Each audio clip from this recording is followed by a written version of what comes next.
of these barazas would, however, manifest itself decades later when our first native members to the Legislative Council emerged from these units. They simply can't be ignored. By an order in council dated 29th June 1920, the Uganda Protectorate got its first executive and legislative councils. However, the order said nothing about representation for any entity or even elections to those bodies. The first Legislative Council, or Legico, which sat on 23rd March 1921, was presided over by the Governor of the Uganda Protectorate in the role of Speaker. It had 6 other members, 4 of who were government officials, while 2 were private individuals. Numbering just over 1,000, the Europeans held all Legico positions, while Uganda's 5,000 Asians and over 3 million Africans held none. To borrow from George Orwell's Animal Farm, some of the British Empire's subjects were clearly more equal than others. 24 years after the birth of Legico, the first native Ugandans were finally appointed in 1945. Buganda was represented by Katikiro or Prime Minister, the Honorable Michael Kawalya-Kaggwa. Bunyoro, Toro and Ankole were represented by the Honorable Petro Nyangabyaki, Omuhikirwa or Prime Minister of Bunyoro, with the provision that the seat would periodically rotate among the Prime Ministers of the 3 Western Uganda kingdoms. Busoga, Bugisu, Bukedi and Teso were represented by the Honorable Yokonia Zirabamuzale, Secretary General of Busoga, but representation would rotate among the Secretaries General of these Eastern Uganda constituencies. And at last, in 1949, the first native Ugandan representative for Northern Uganda, the Honorable Anthony Opua, entered Legico. Official records at Parliament Library show that by 1955, Legico membership had risen to 60, but there were still no signs of actual democratic representation via elections.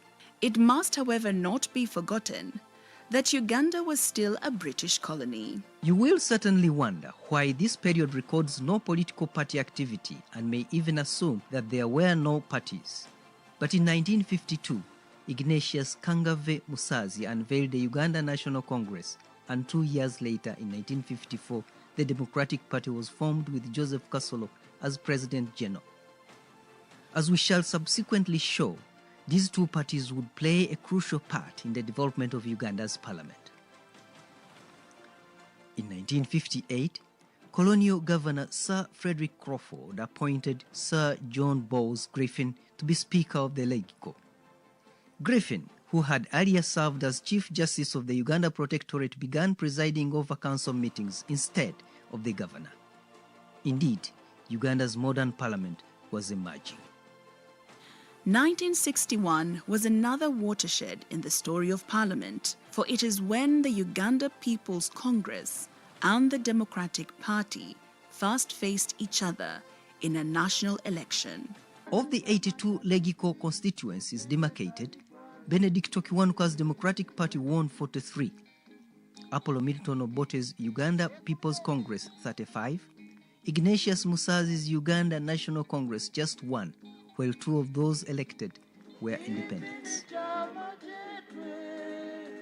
The first international assignment involving Uganda's directly elected legislators was the Uganda Independence Debate, which saw them flying to Britain for the famous Lancaster Conference. Among them was Uganda's first Chief Minister, Benedicto Kiwanuka, and Uganda's first Leader of Opposition, Apollo Milton Obote.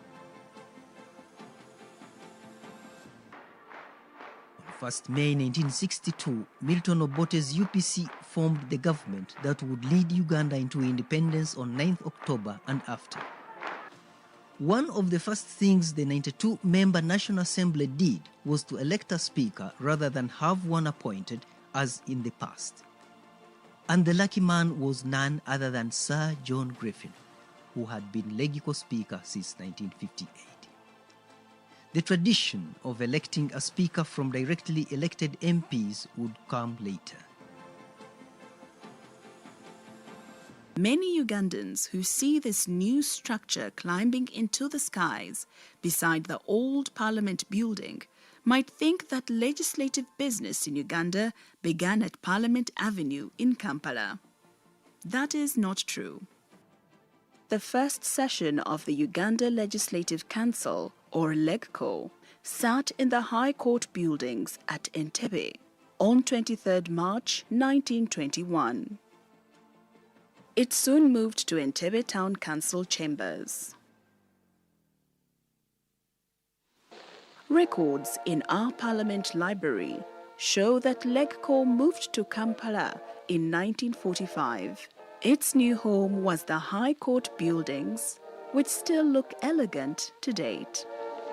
In 1950, the LEGCO shifted to what we today know as City Hall Kampala, and continued legislating from the very place where today's Kampala councillors conduct business.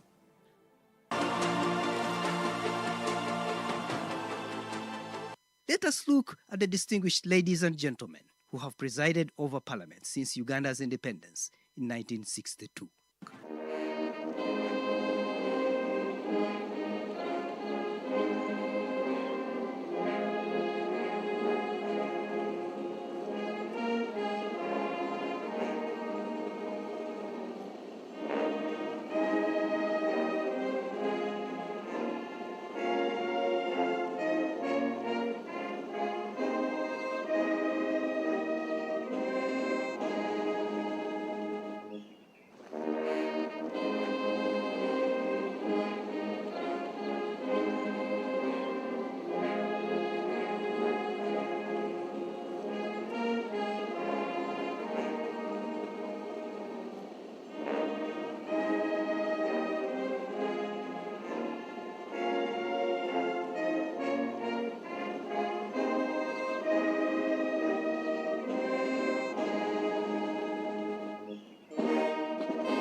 Preserving this legislative history of Uganda was achieved during the tenure of Mr. Adolf Kasaija Mwesige as the Clerk to Parliament.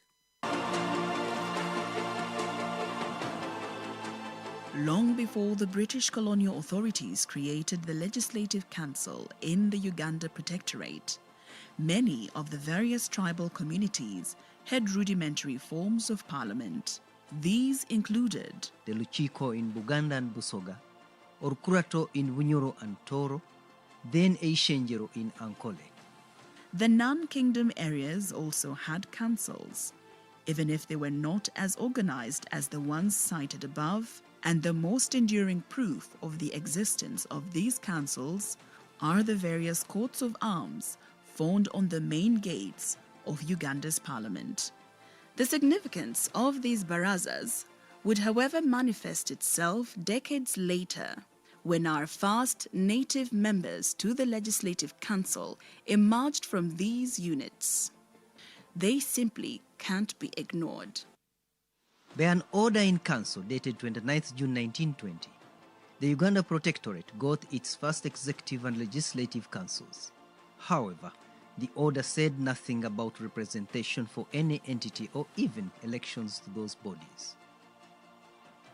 The first Legislative Council, or LEGICO, which sat on 23 March 1921, was presided over by the Governor of the Uganda Protectorate in the role of Speaker.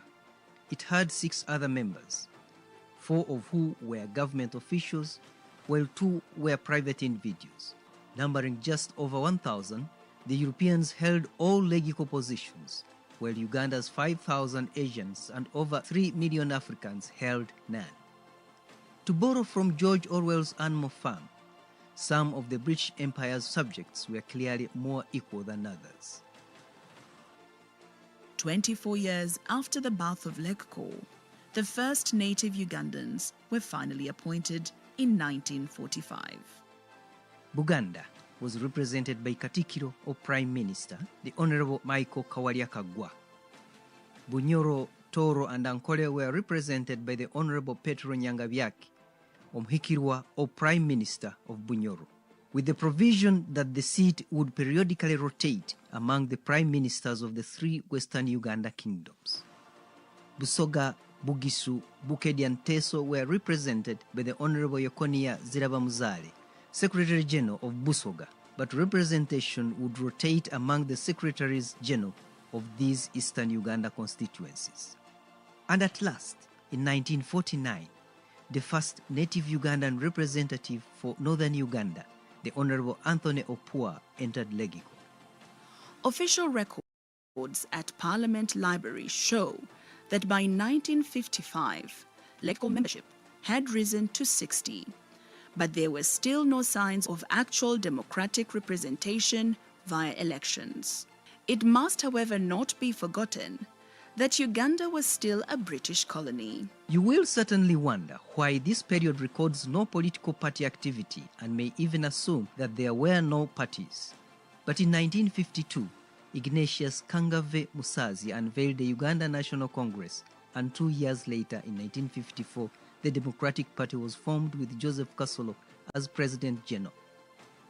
As we shall subsequently show, these two parties would play a crucial part in the development of Uganda's parliament.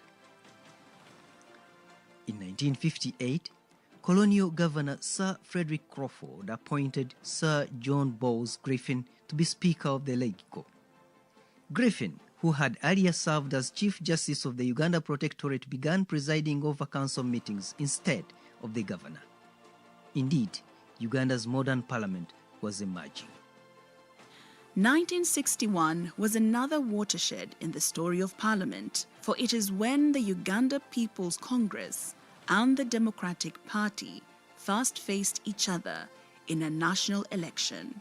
Of the 82 Legiko constituencies demarcated, Benedicto Kiwanuka's Democratic Party won 43, Apollo Milton Obote's Uganda People's Congress 35, Ignatius Musazi's Uganda National Congress just 1, while 2 of those elected were independents. The first international assignment involving Uganda's directly elected legislators was the Uganda Independence Debate, which saw them flying to Britain for the famous Lancaster Conference. Among them was Uganda's first Chief Minister, Benedicto Kiwanuka, and Uganda's first Leader of Opposition, Apollo Milton Obote. On 1st May 1962, Milton Obote's UPC formed the government that would lead Uganda into independence on 9th October and after. One of the first things the 92-member National Assembly did was to elect a speaker rather than have one appointed as in the past. And the lucky man was none other than Sir John Griffin, who had been Legiko Speaker since 1958. The tradition of electing a speaker from directly elected MPs would come later.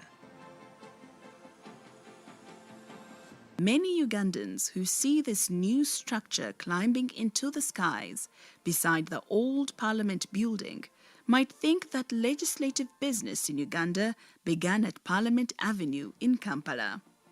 That is not true. The first session of the Uganda Legislative Council, or LEGCO, sat in the High Court buildings at Entebbe on 23 March 1921. It soon moved to Entebbe Town Council chambers.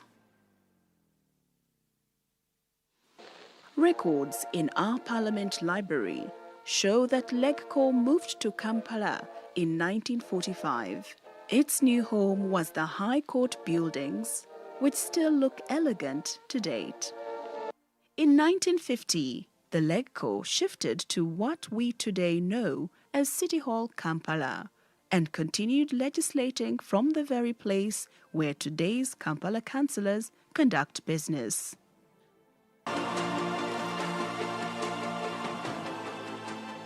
Let us look at the distinguished ladies and gentlemen who have presided over Parliament since Uganda's independence in 1962.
Chief Minister Benedicto Chiwanuka and Uganda's first leader of opposition, Apollo Milton Obote.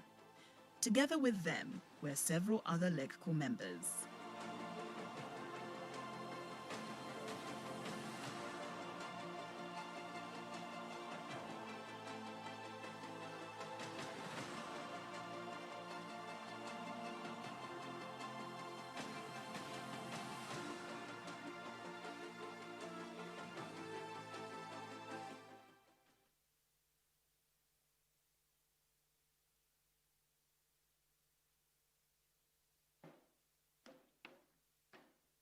Could we have your attention, please? If we have any persons who have not taken their seats, we invite you to take up your seats. A very good morning once again. Good morning, honorable members of Parliament. And thank you for keeping time, especially those who kept time. On our side, we have been waiting for several others to join us. However, we are ready to begin. So we kindly ask that you take up your seats. Our presenters are already here. Our chief executive is here. And we are ready to resume with day 2 of this induction to the 12th Parliament of Uganda. So allow me to invite the chief executive, Honorable Adolphe Musige, to officially kickstart us today. The Deputy Prime Minister, honorable ministers who are here, honorable members of Parliament, you're welcome to day 2 of our seminar. And I thank you for the good turn-up and good performance yesterday.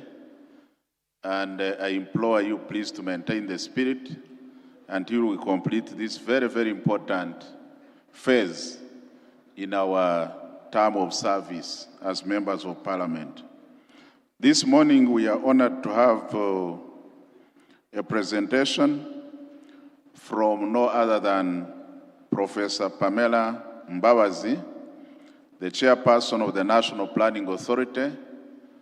As most of you might know, Parliament prepares and approves annual budgets based on the National Development Plan.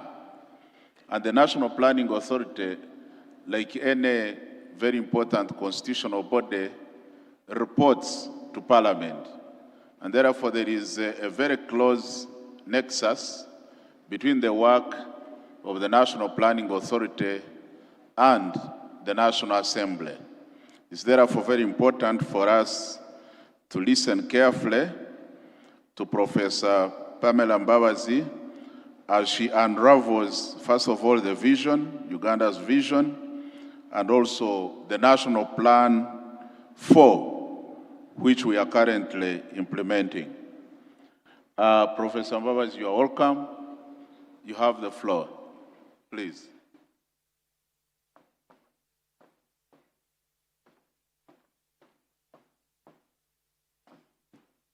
Thank you very much, Honourable Clerk to Parliament. A very good morning, honorable members of Parliament, the Right Honorable Deputy Prime Minister. I'm not sure if the Leader of Opposition is here. Development partners present, honorable ministers present, our distinguished members of Parliament, the Clerk to Parliament, all distinguished staff of Parliament, ladies and gentlemen. It is such a great honor to be here this morning, and we are very grateful to the management of Parliament for inviting NPA at this time when you're being oriented to really understand what the Uganda we want and what we are really trying as the National Planning Authority to formulate and ensure that we have a uniformity of thought as a country. I came this morning with my brilliant team. I have my deputy, Engineer Dr. Ivan Lule. Please stand for recognition. I have Honorable Mkitere. They're representing the board.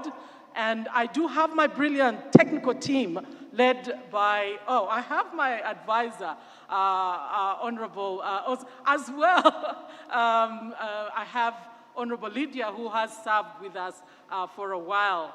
I'm very pleased also to introduce my brilliant team led by Dr. Sman, Dr. Alan Kayondo, and they're all at the back. So we came really to try our level best in a very few minutes that we have to orient you on what our vision is. What is the Uganda we want?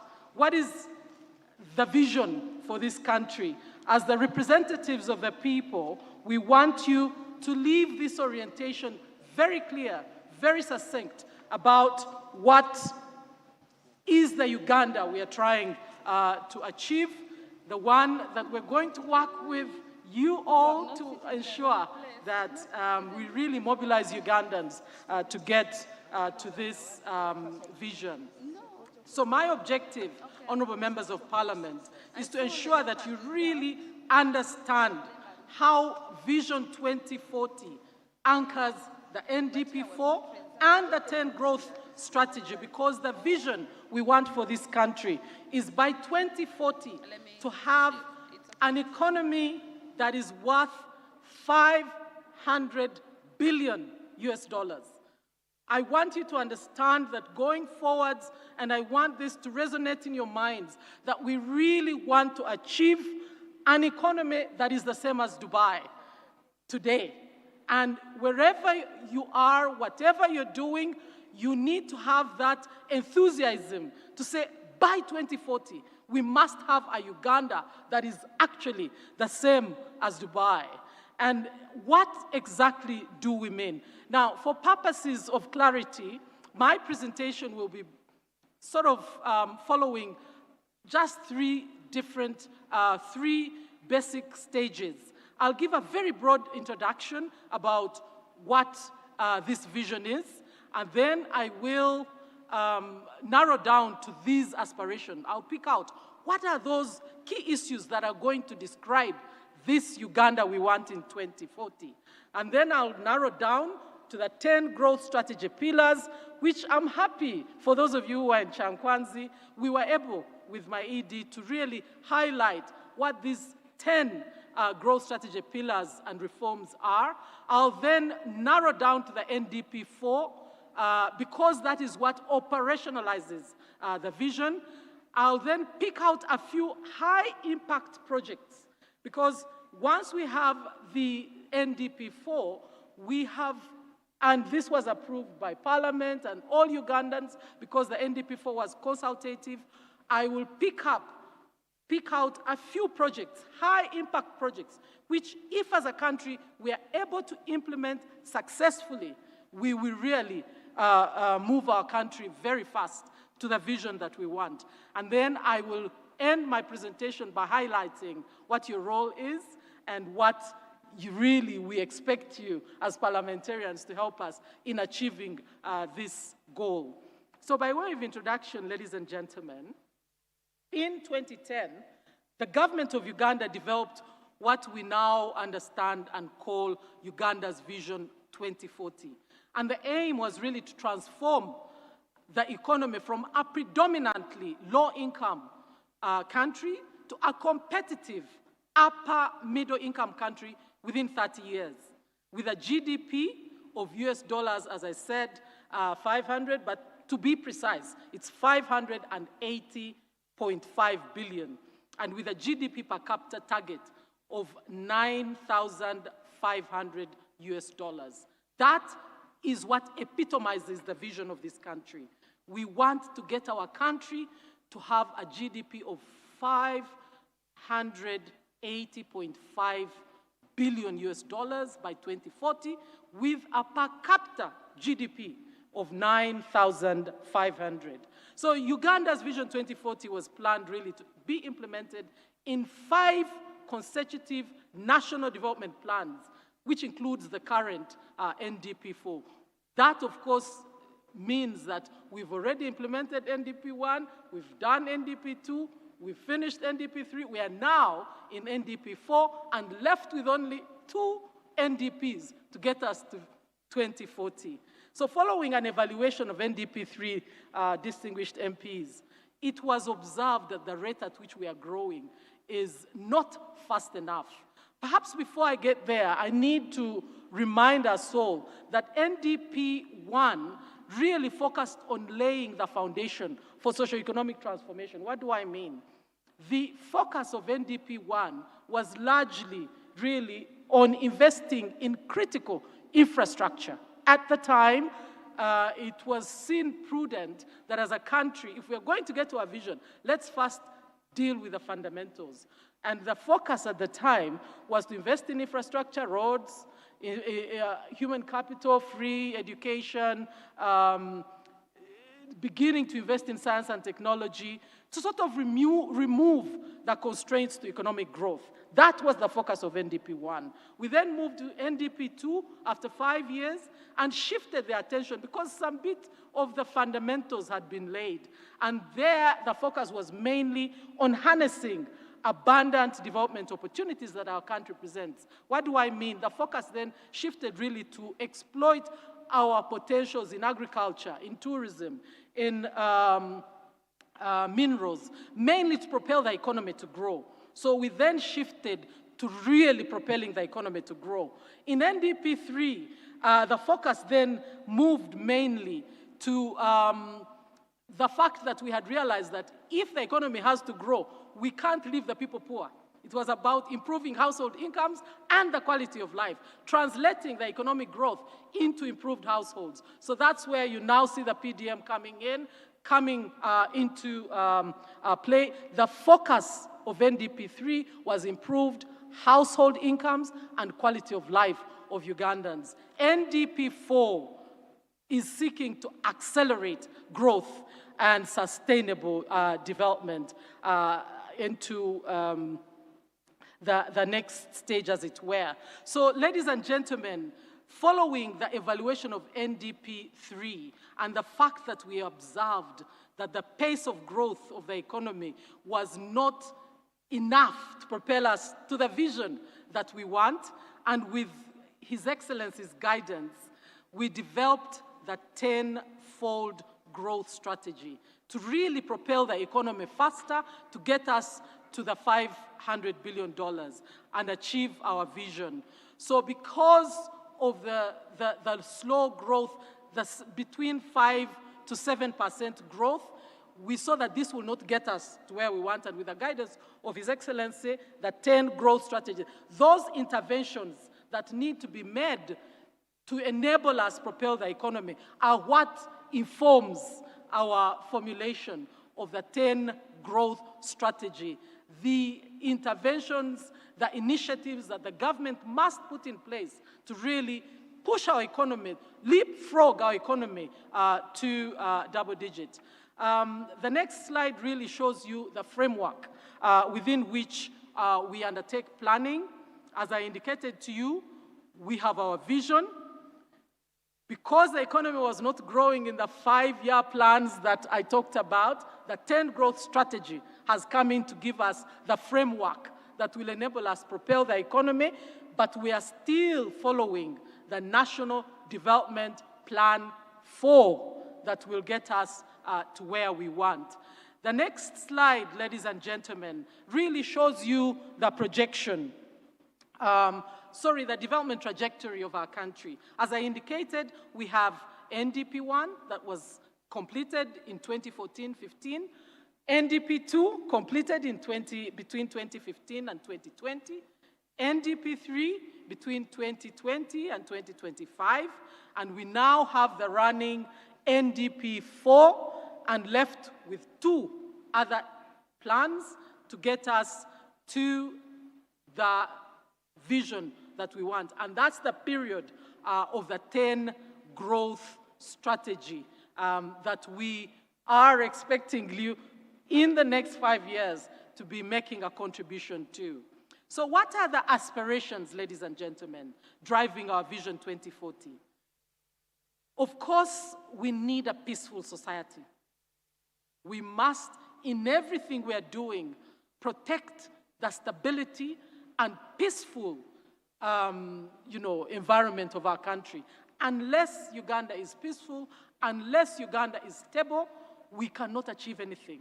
So that is why, in everything we do, peace and security must be a priority, because we cannot achieve that 500 billion Uganda we want if this country is a fighting space. So a peaceful, stable country with the rule of law is our key aspiration that drives Vision 2040. Unity in diversity is another aspiration.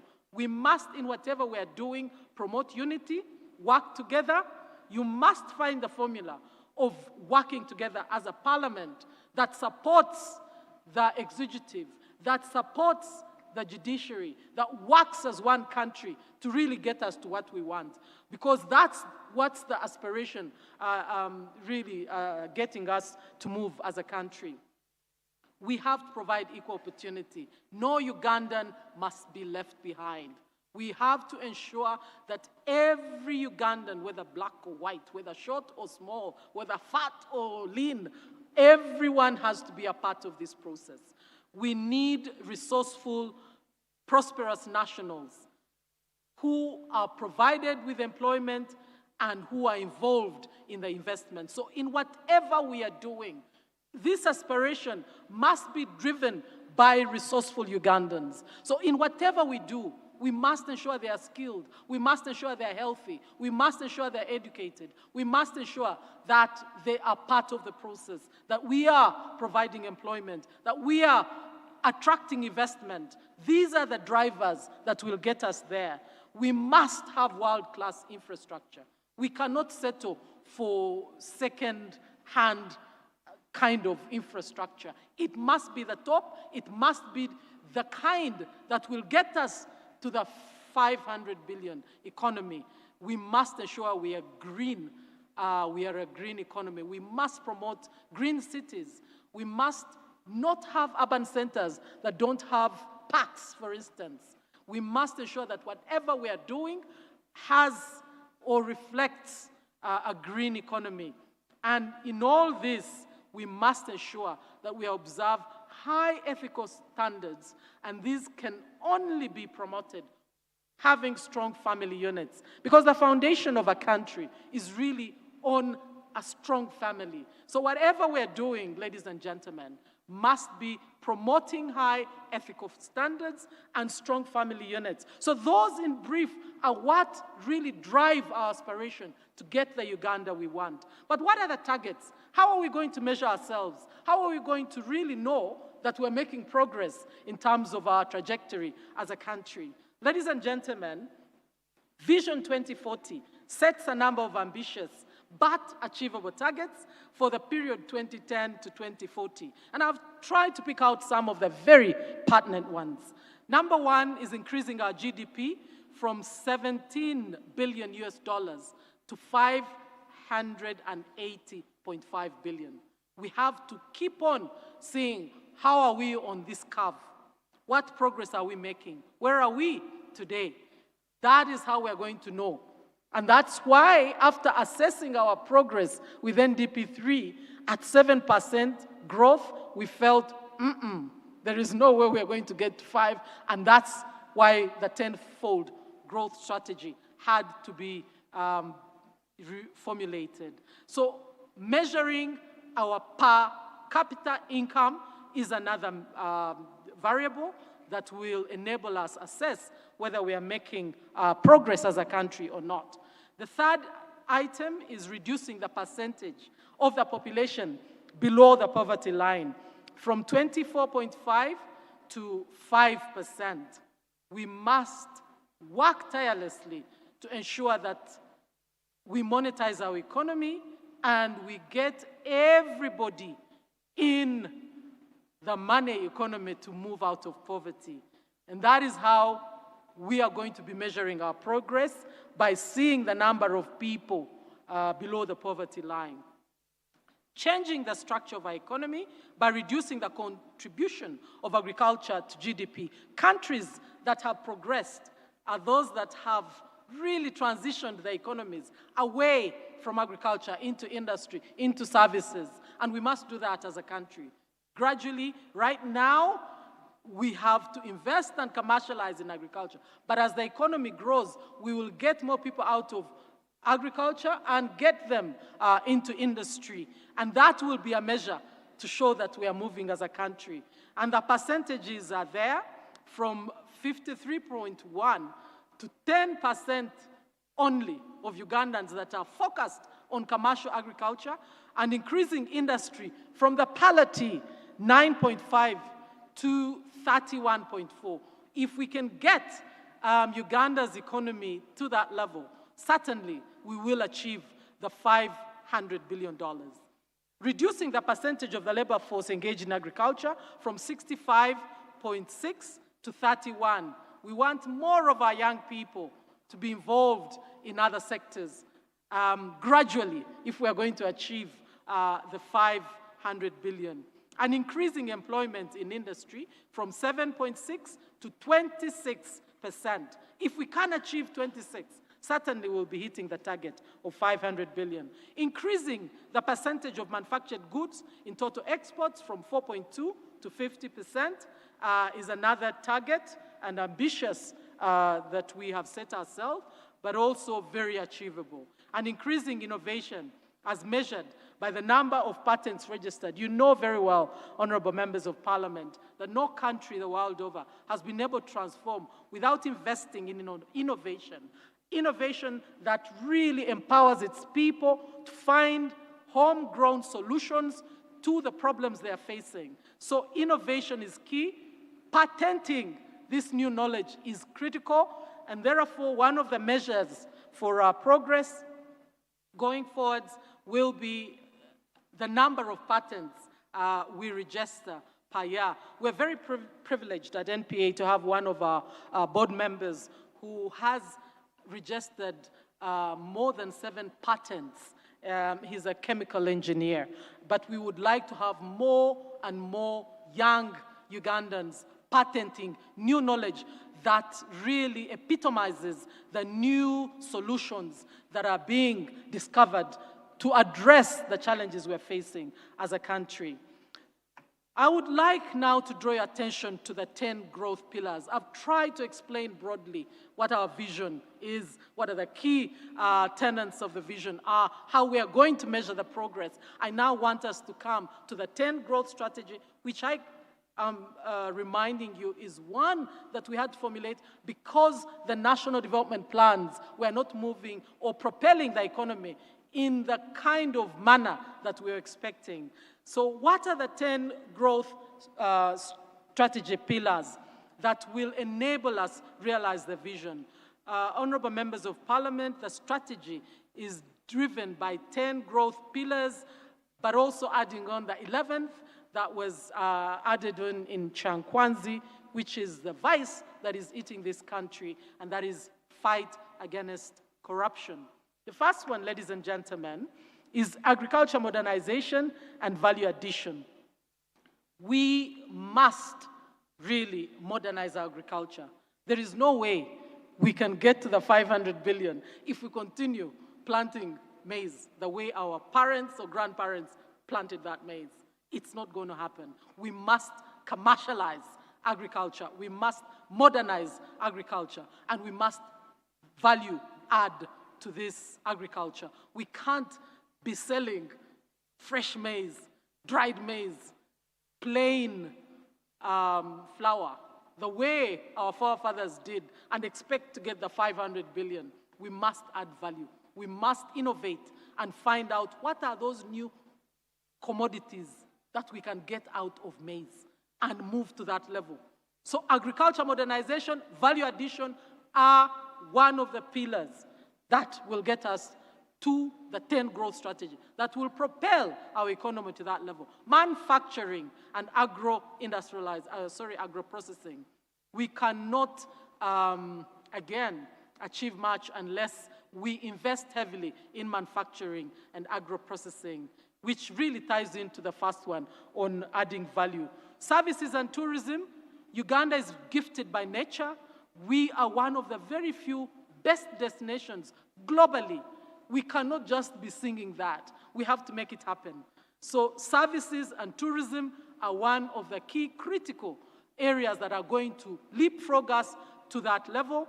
ICT and digital economy, we're in the 4th industrial revolution. If we're going to leapfrog, this is where we have an opportunity. We have an amazing young, very driven, very amazing young population. We just need to channel them well, skill them well, motivate them effectively, and we will be hitting the mark. ICT and the digital economy is another key pillar of the 10 growth strategy. Energy security and reliability. All this requires, if we're going to agro-industrialize, manufacture, we need reliable and secure energy. So inevitably, we must make sure we invest in more energy-efficient initiatives.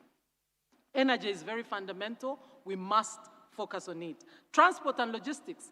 We have to be able to seamlessly move goods, evacuate people, move from one place to another seamlessly.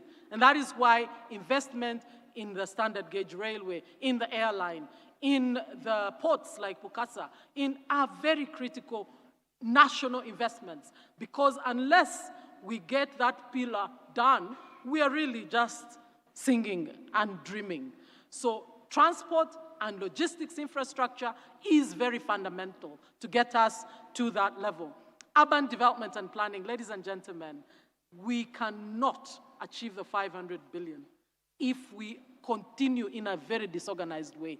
We have deliberately and intentionally planned our cities. We have to really upscale physical planning. We cannot have Uganda be a glorious slum. We have to make sure that we are intentional and deliberate about urban planning, about urban development. And that is why you will see, even in the NDP4, that we are really prioritizing some of these key aspects to enable us get to that level. Trade and investment, ladies and gentlemen, no country, again, the world over, has been able to develop in isolation. We need to trade. We don't have everything. We have to observe our comparative advantage, focus and specialize, and be able to trade. And we cannot do this unless we promote regional integration. And that is why in everything we're doing, whatever region you're representing, whatever people you're representing, whatever intervention you're doing, it should have a bearing to the region.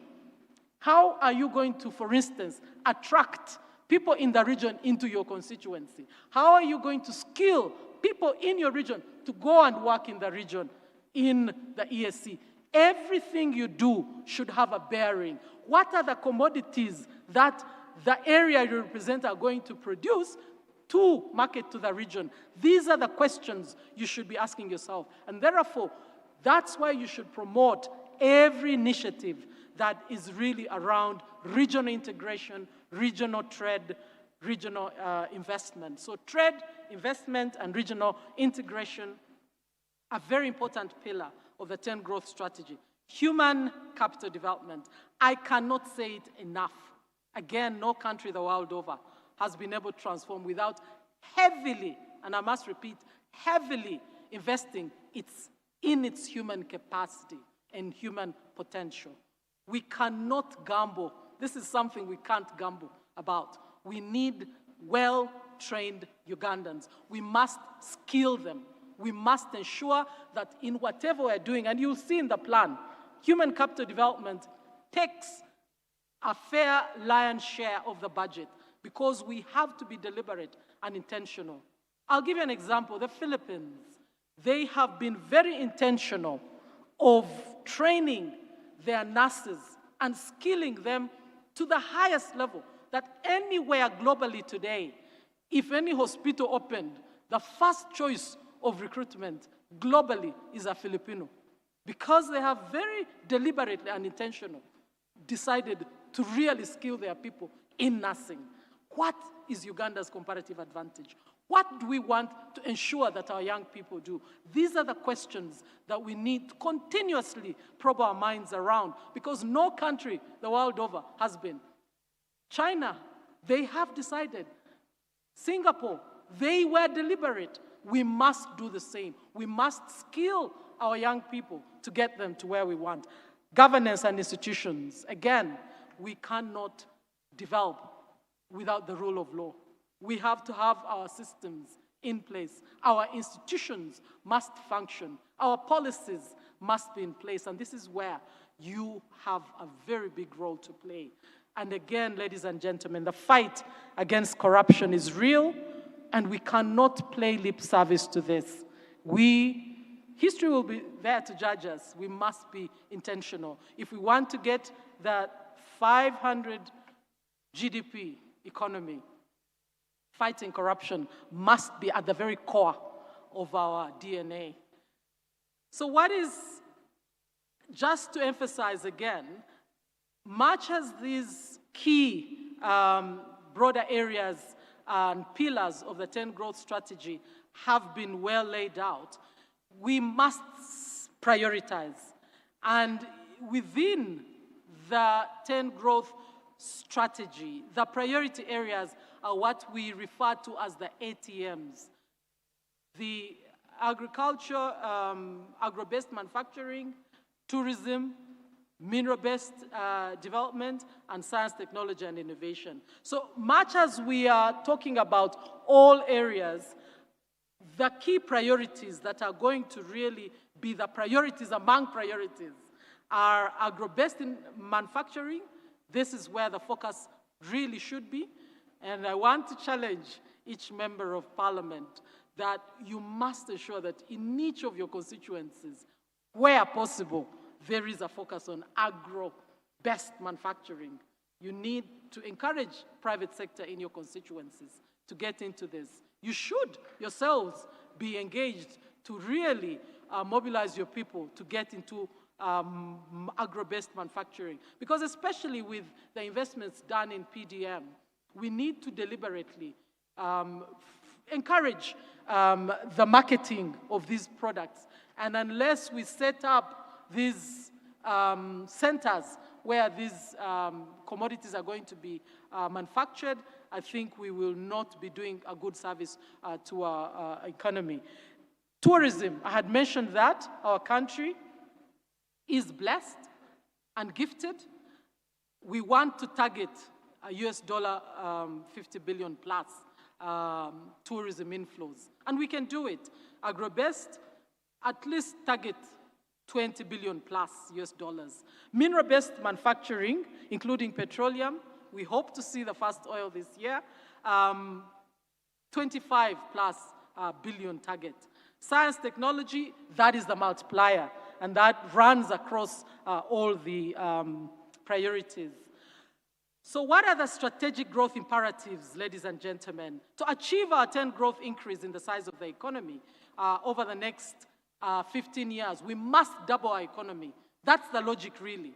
We must double our economy to get to the 500 billion, because unless we have a double-digit economy, where our economy is growing above 10, we cannot achieve it. So really, that is the logic. We must double every 5 years, our economy. That's why His Excellency has really coined and encouraged us to really have no more sleep. This is a no more sleep time we cannot afford. We all must be encouraged, motivated, driven to move our economy and double it in the next every 5 years. NDP 4, ladies and gentlemen, is the first NDP plan under the 10 growth strategy, which is leveraging industry and inclusive development strategies. And our economy, as I mentioned, is expected to double, and particularly in these 5 years, from the current 60 billion, because right now Uganda's economy is worth 60 billion. We hope after the end of NDP 4 to have an economy of US dollars 158 billion. That is what we are aiming at, ladies and gentlemen. So, operationalizing our vision, like I said, we have the national development plans, and our NDP 4 really is to translate this vision into sector programs. And these sector programs really are mainly in 4 areas. Infrastructure, which has transport, energy, ICT, human capital that I talked about, which has health, education, and skills. We also have the productivity sector, and that has agriculture, industry, and the private sector. And of course, the governance, which has institutions, service delivery, and accountability. And that really sums up the programs under our NDP 4, which is really the plan to operationalize the vision.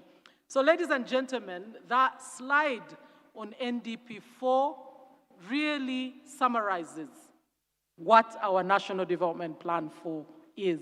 And as I mentioned earlier, our goal is really to achieve higher household incomes. You see, it's not so different from NDP 3 goal. It's just that we want to accelerate higher, achieve higher household incomes, full monetization of the economy, so that we ensure that no Ugandan is left behind, but also employment for sustainable and socio-economic transformation. And the theme is sustainable industrialization for inclusive growth, employment, and wealth creation. What are the objectives, ladies and gentlemen? One is to sustainably increase production, productivity, and value addition in agriculture, minerals, oil and gas, tourism, ICT, and financial services. And I do apologize for the very small letters. I will be projecting the QR code, and you'll be able to get these on your phones at the end of the presentation. And you do have a copy of this, and we have made sure that you will get, of course, copies of the plan. Again, the QR codes will be at the end. So the first objective, ladies and gentlemen, leads to the strategies. So in our NDP 4, we have 5 objectives. Each objective has a strategy, the strategy that will help us implement the objective, but also the programs that are embedded within. Just to highlight one, for instance, the second one, enhancing human capital development along the entire life cycle, which is objective 2. The strategies that will enable us address these are 6. One is access, equity, and quality of education and healthcare at all levels. We want to ensure access, that every Ugandan can access, every Ugandan there is equity in access to quality education and healthcare. We want to ensure enhancing access to water, sanitation, and hygiene. We want to promote community mobilization and mindset change. We want to ensure manpower planning and industry-driven skilling and training, empowerment and livelihood programs, but also sports, talent, culture, and creative economy. And these are all embedded in the human capital program. So all these strategies we will implement through and achieve through the human capital development. Just to pick the last one as well, and like I said, you'll have copies of this plan.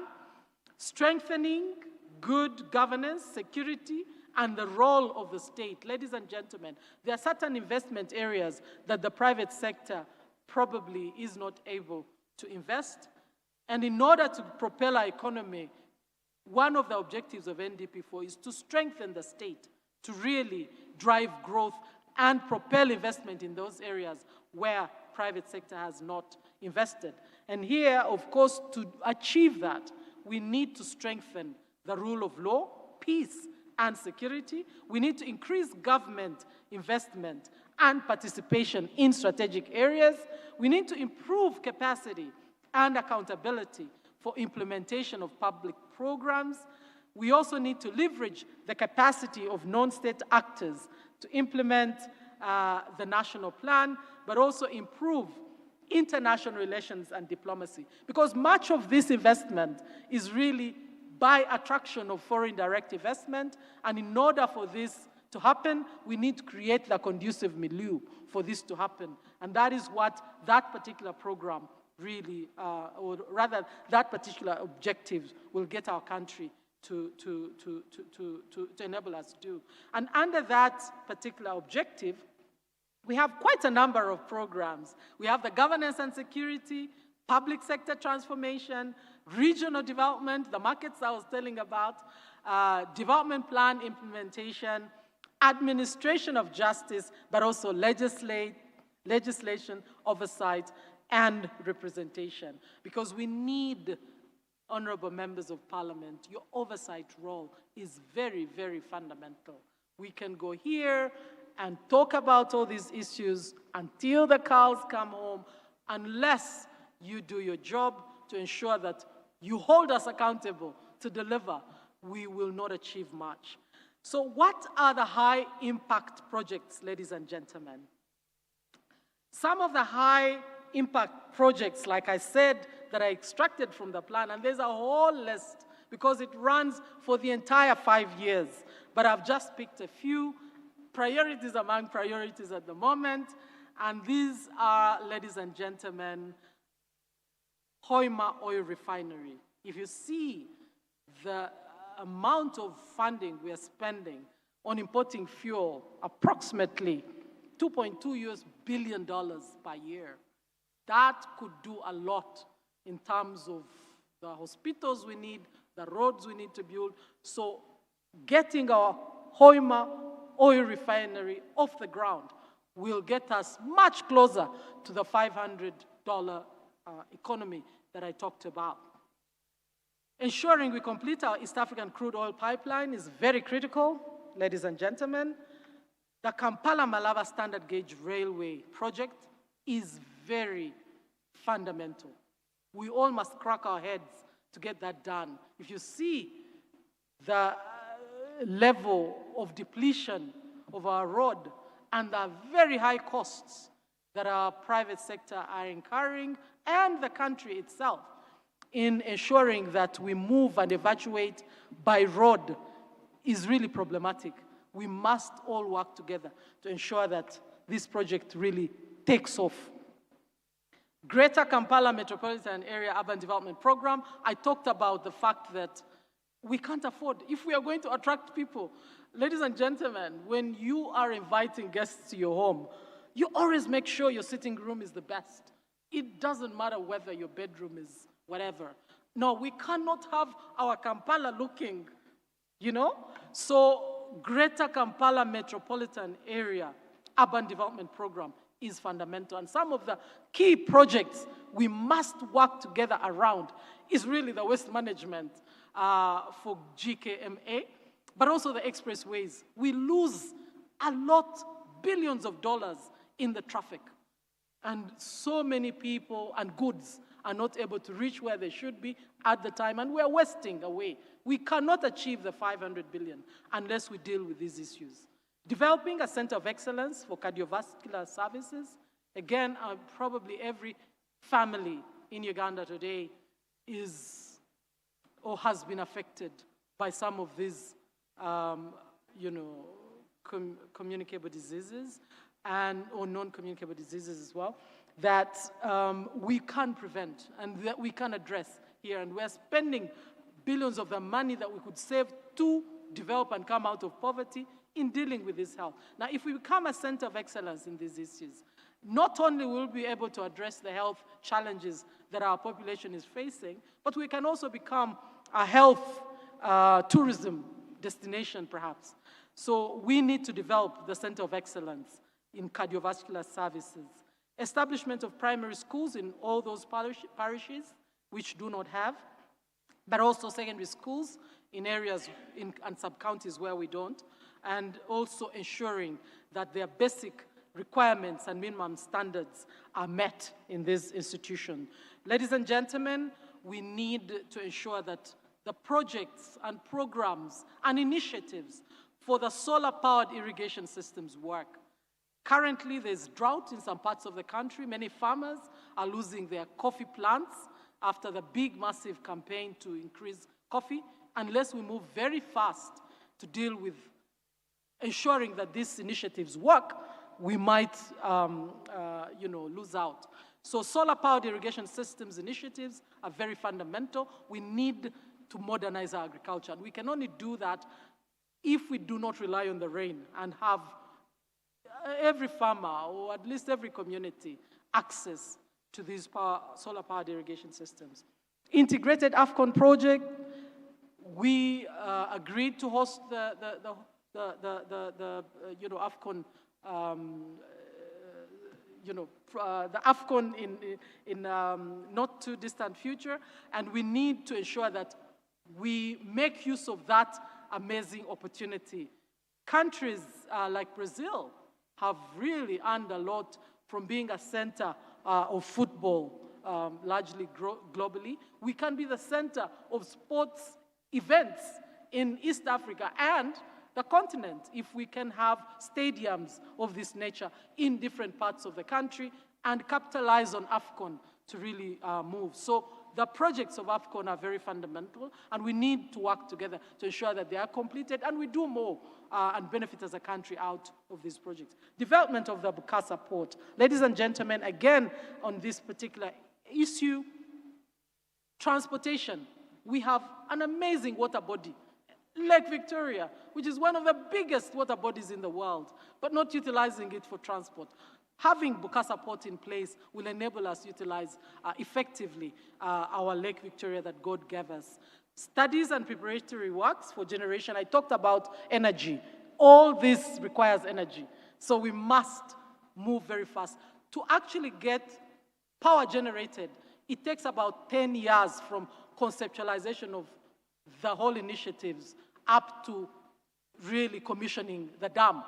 And therefore, in these 5 years, we must make sure that studies and preparatory works for generation projects that usually, holding other things constant, take 10 years to complete, we must get off for Chiba, Ayago, Oriang, and Buyende nuclear plants. And we will have, like I said, a QR. So what are the key implementation reforms as I try to come to the conclusion of my talk, ladies and gentlemen? We require several reforms to achieve our Vision 2040 targets. One is the fast tracking of legislation of laws and regulations as per the NDP4 legal audit. We need you to really not stall the laws and regulations required for us to implement all these initiatives that I talked about. Let us work as a team, as a country, patriotic, to really move and hold us accountable in government to ensure that we move as a country to achieve the target we want.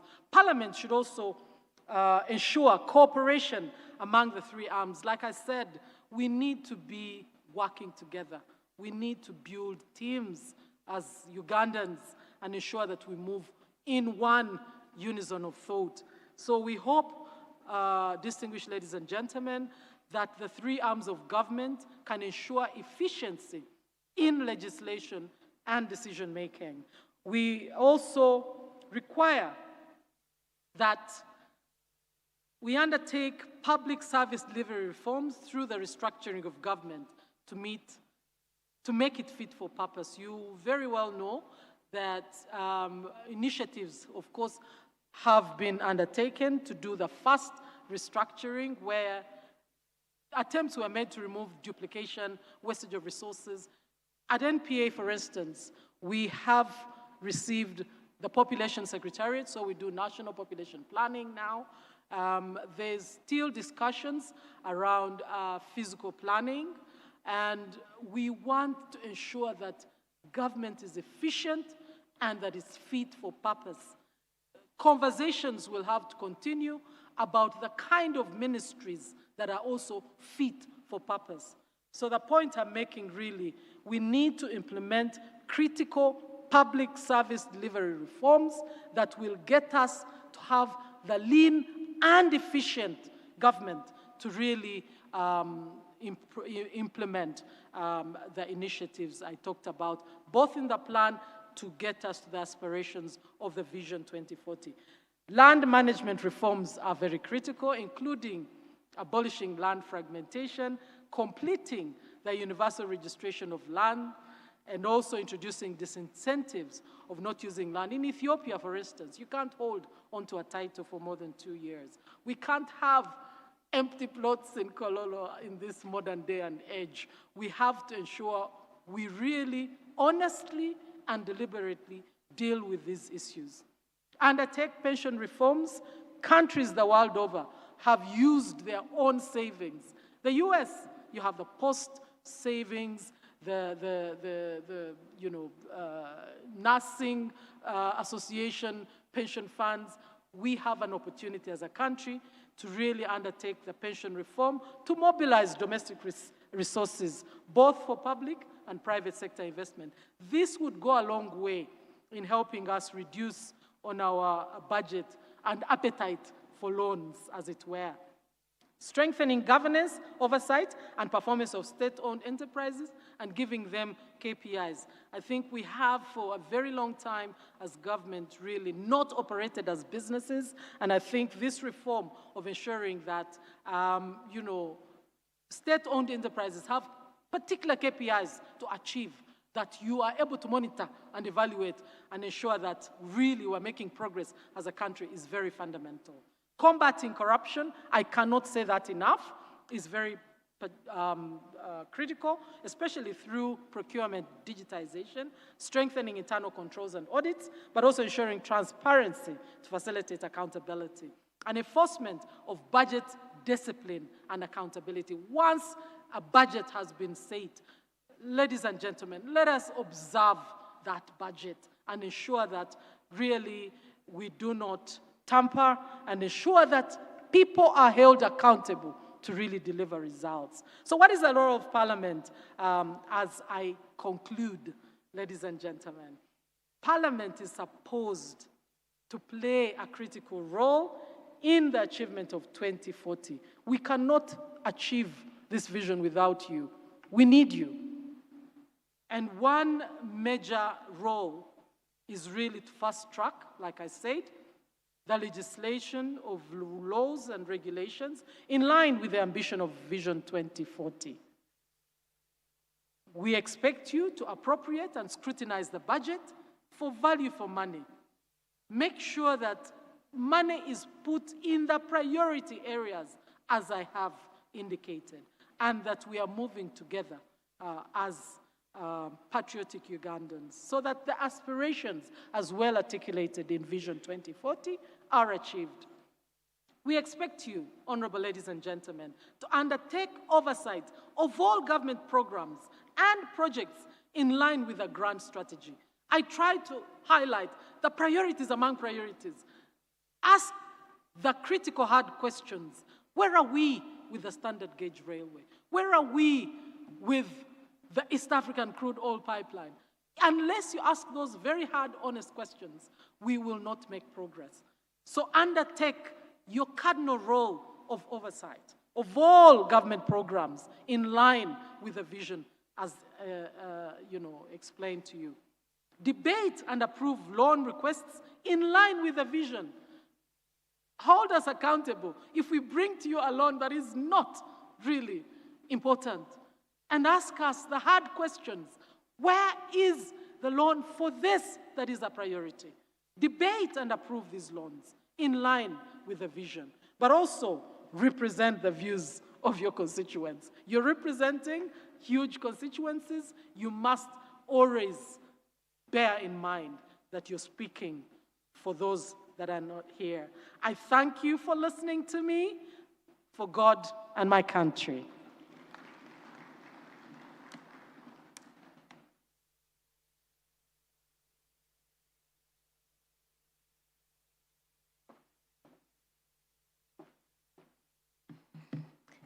Join me once again in appreciating Professor Pamela. A very good morning to all of you, honorable members, Right Honorable Prime Minister. We thank Professor Pamela for taking us through understanding Uganda's vision and the National Development Plan 4. Honorable members, I want to refer you to a Bible verse, Habakkuk, chapter 2, verse 2. For those of you who have your phones, you can quickly Google it. It is a very interesting verse. It says, write the vision and make it plain on tablets so that he may run who reads it.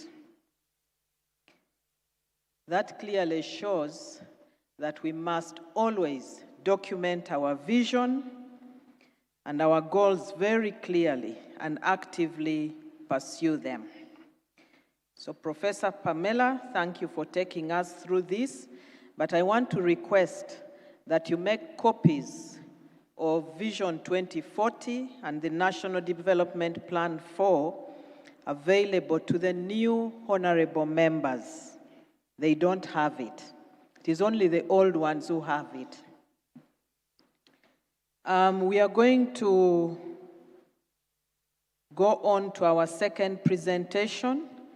I therefore request that you note your questions down, and Professor Pamela will be available to respond to them after the second presentation.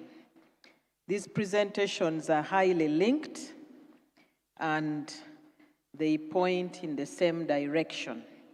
So, honorable colleagues, join me in welcoming Honorable Henry Musasizi, the Minister for Finance, Planning and Economic Development, who is going to take us through the national budgeting process in Uganda, the roles of Parliament and other players.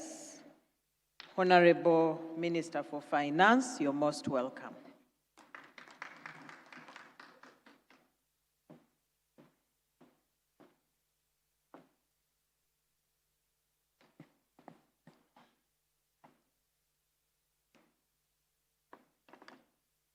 Thank you so much, the Government Chief Whip, the Right Honorable Crispus Chionga, our second Deputy Prime Minister, ministers, honorable colleagues, members of Parliament, the clerk to Parliament, staff of Parliament, distinguished ladies and gentlemen. I am pleased this morning to appear before you to make a presentation on the national budgeting process and the role of members of Parliament and other players. Before I go into the details of the presentation, let me express my gratitude to the management at Parliament for giving me this opportunity to speak on this dear subject which is core to my mandate and also a subject which I'm so passionate about, and a subject I have practiced for the last 15 years. I have been a member of this Parliament. I want to thank you, Rose. Please extend our gratitude to the management of Parliament. Now, coming to the presentation, my presentation is outlined as follows. I will start with the introduction to the national budget. Then, number 2, I'll look at the legal framework for the budgeting. Number 3, I'll look at the planning and budgeting linkages. Number 4, I will look at the key players in the budget process. Number 5, the budget cycle and its 4 stages. Number 6, the role of Parliament in the budget process. 7, the financing of the national budget. 8, budget controls and the PFM reforms. And 9, I'll conclude and give you some key takeaways. Honorable colleagues, what is the national budget? The national budget is the government's annual plan of revenue and expenditure executed in the financial year starting 1st July to 30th June. Like today is 1st July, we have started the budget. We have opened the financial year 2026-2027. It will run up to 30th of June 2027. And the year we closed yesterday started on 1st July of 2025 and just closed yesterday on 30th of June 2026. It shows how much revenue is expected. It shows how much revenue it expects to raise and details the government's expenditure plan to deliver services while driving development across the country.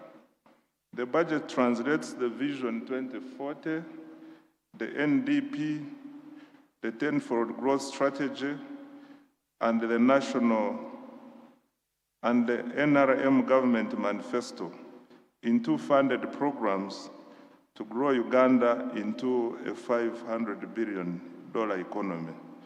In other words, here when we are budgeting, there are 4 important tools we use. One is we look at the national vision, which is translated into the NDPs. Like now, as Professor Pamela was telling you, we are now implementing the vision, the NDP 4.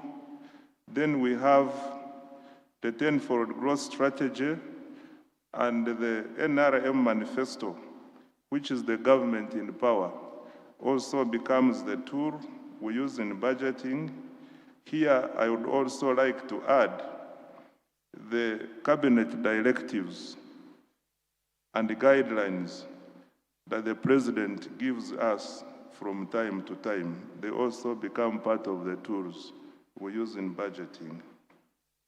Facilitates prioritizing policy options, distributing limited resources across competing national needs, including health, education, infrastructure, security, etc.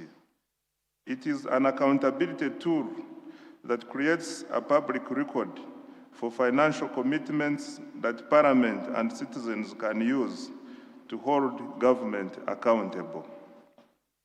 The key documents and key terms One is the resource envelope. You will hear us talking more about the resource envelope, and this is defined as the total projected financial resources available to finance the government budget in the financial year. I prepared this mindful that I am addressing people. Some of you have heard this for the first time, so that's why I am getting into the basics of budgeting. I know there are the Muchtaris, but there are also those who are hearing or who want to participate in the budget process for the first time. The medium-term expenditure framework, this is a 5-year expenditure framework that links government policies and priorities to available resources.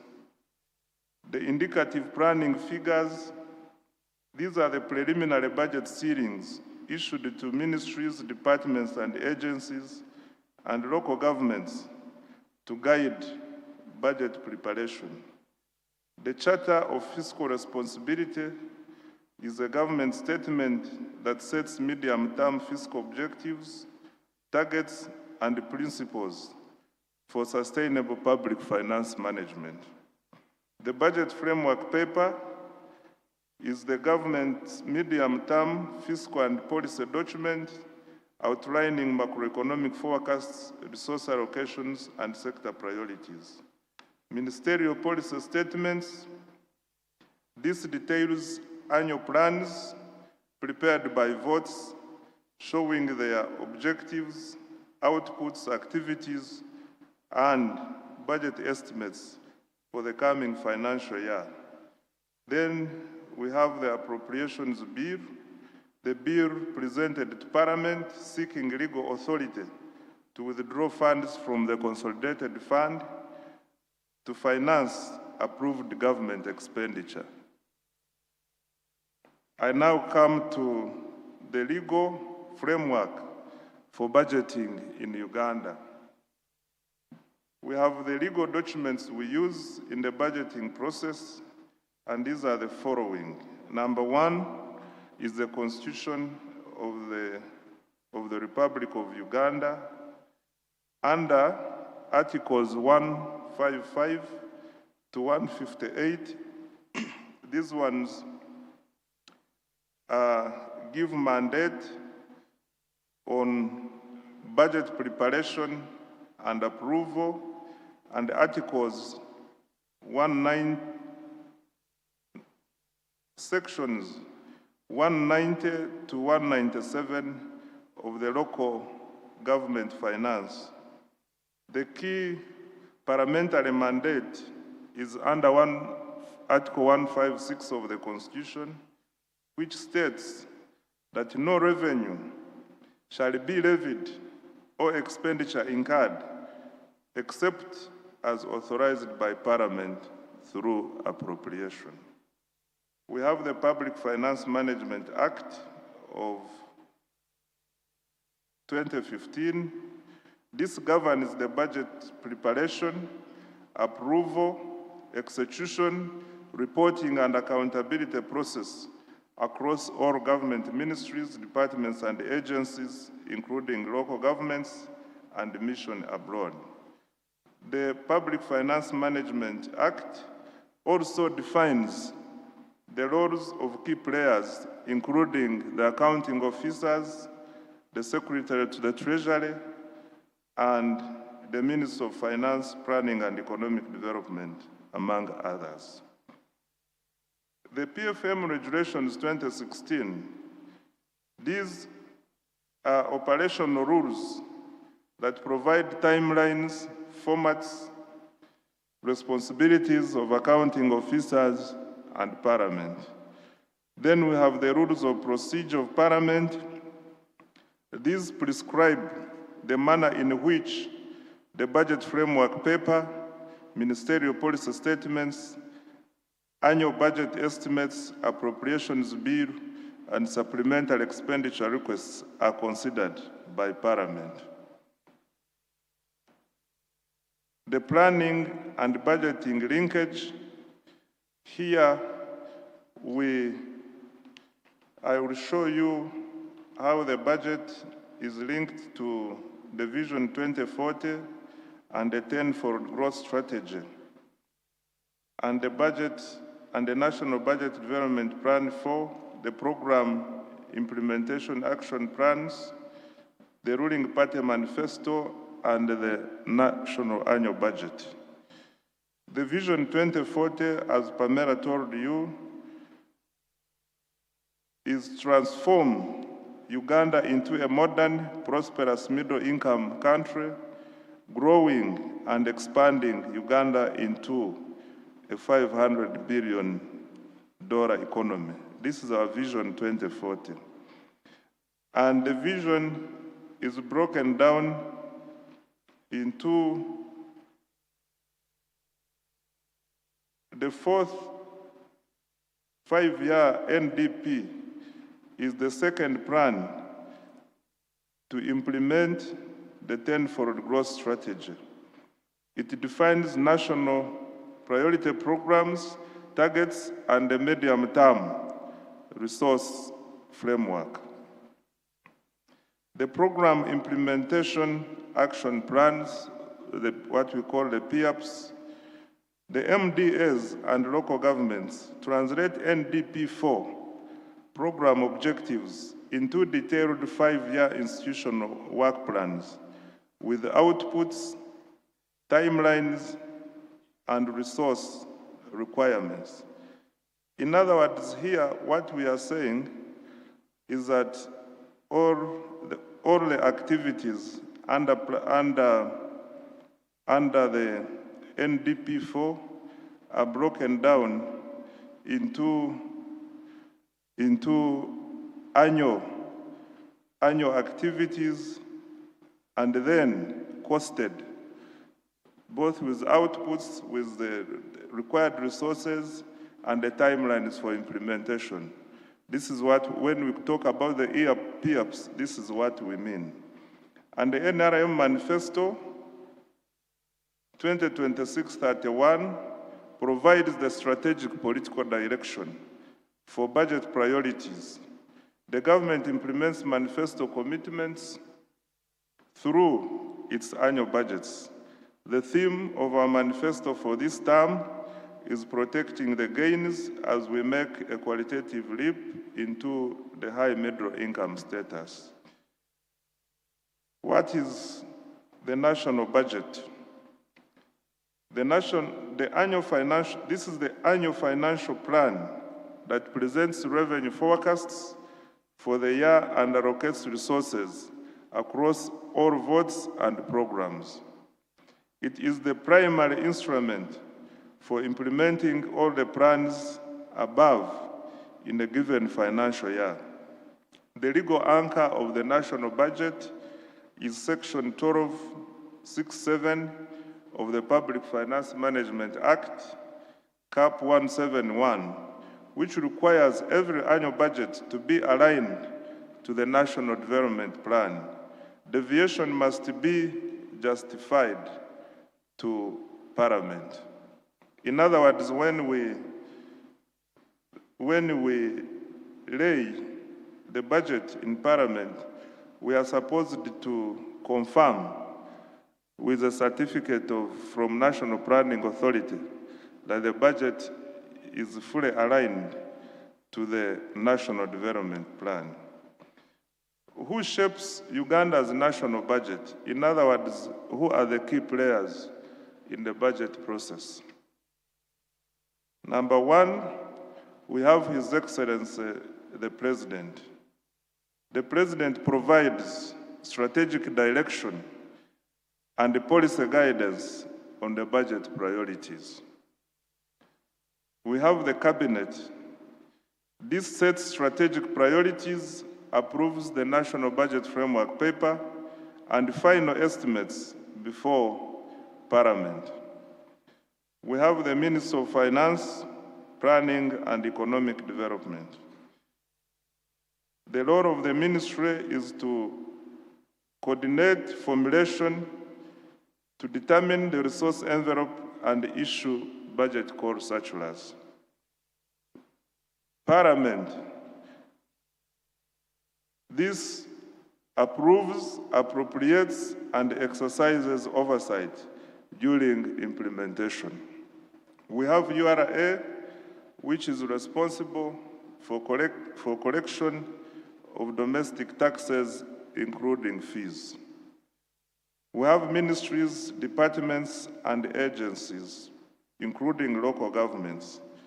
These prepare budget framework papers and ministerial policy statements, implement approved budgets within their votes and programs.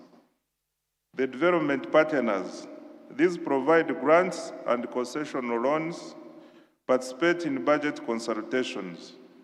We have the Auditor General. He independently audits public accounts, reports to Parliament for accountability, and the mandate is derived from sections 16, 17, and 18 of the National Audit Act. We have civil society, private sector, and academia. These represent citizens' interests in the budget consultations and drive advocacy agenda. What is the budget cycle stages? The budget cycle stages are 4, and these include the following. We have budget formulation. This happens between September and December.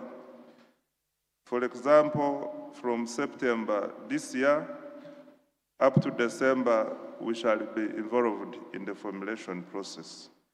Preparation of the budget strategy, which sets priorities and preliminary resource envelope, the first budget called circular, the budget framework papers, and the national budget framework paper.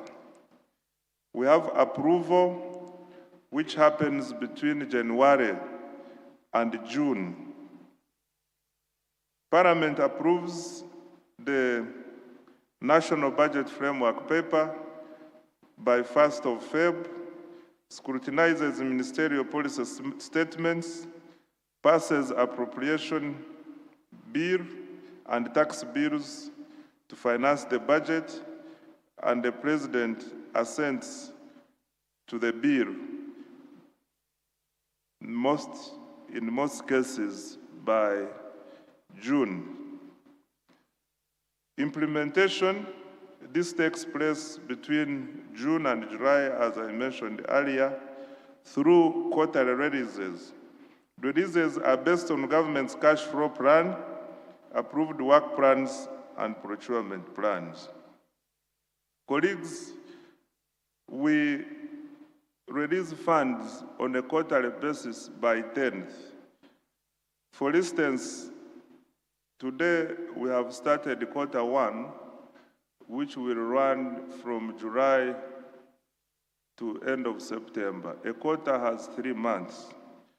So I am required by law to release money for the quarter by 10th of the month. Like now, we are going to release the first quarterly release by 10th of July. This release will depend. There is a budget, but also there is cash available. We release as per cash available.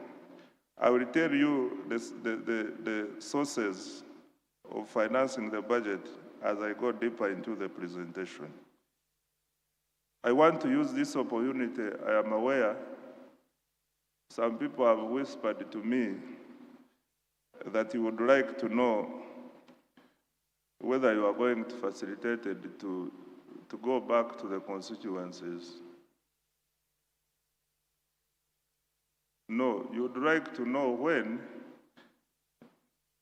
your money for the cars is going to be released. Am I correct? So we shall release it this quarter. Someone has whispered me to answer that. Now another question is when?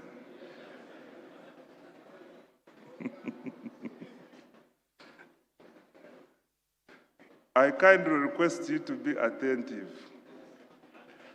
because when we say funds are released on a quarterly basis, a quarter runs for 3 months. For example, first quarter runs from July to September. So if I tell you that I'm going to release money in this quarter, if you are a good student, you are not supposed to ask me when.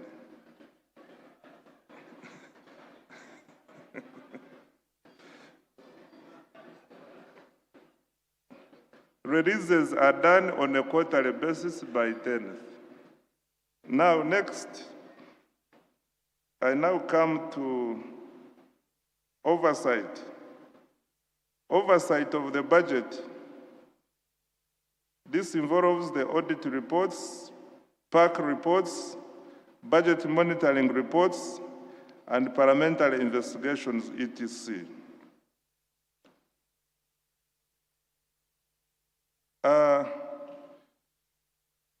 I now want to present to you the details on budget formulation. The key milestones in the budget formulation process. By 15th of September, the first budget core circular issued by Minister of Finance, Planning and Economic Development to communicate the budget strategy, preliminary resource envelope, and the guidelines for drafting the budget framework papers.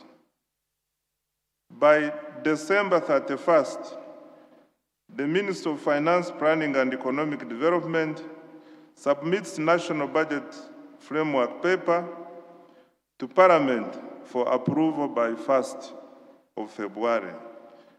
By 15th of March, ministerial policy statements submitted to Parliament by respective ministers. By November, MDAs submit budget framework papers to Ministry of Finance, Planning and Economic Development.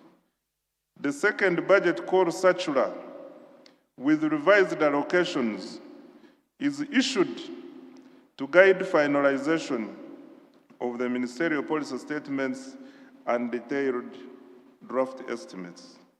By 1st April, the Minister of Finance, Planning and Economic Development presents consolidated draft budget estimates to Parliament. I want to emphasize something on the second budget core circular. Many times, from my experience, we normally lay the budget on 1st April. And at this point, you get colleagues coming, asking, my road has not been put. Honorable Minister, my school, my ward. Colleagues, I want you to pay attention to these processes. Where you have good room to,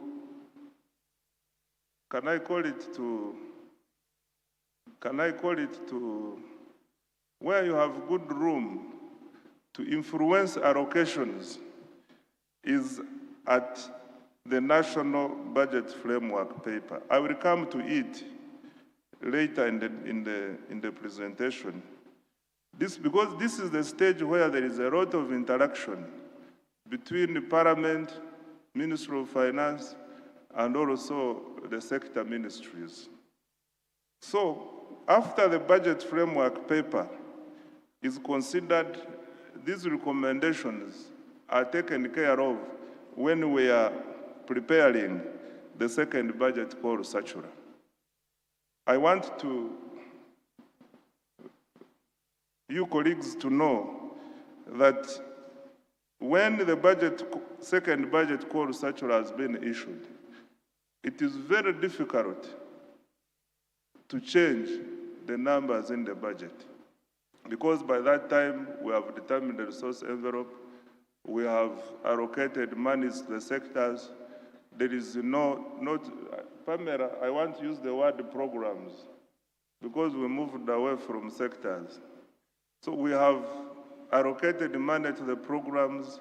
So here my role is just to ensure that the process goes smoothly. But I have no much room to change much.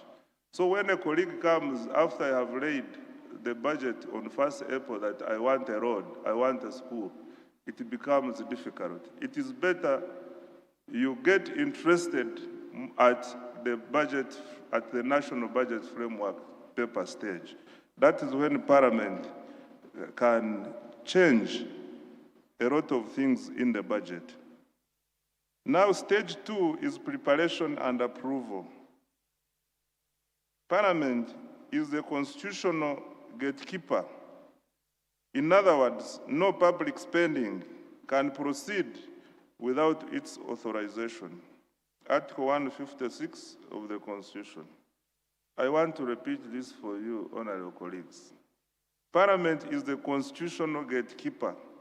No public spending can proceed without its authorization. How I wish the new members would note this. Now, I come to the roles of each. This cabinet reviews and approves both the National Budget Framework paper and detailed estimates before the Minister of Finance submits them to Parliament. In other words, everything I bring to Parliament, whatever I submit to Parliament, must be authorized by Cabinet. Then Parliament scrutinizes the National Budget Framework paper, debates national priorities, and passes a resolution with recommendations to government that government must address. This one I explained earlier, by 1st of Feb.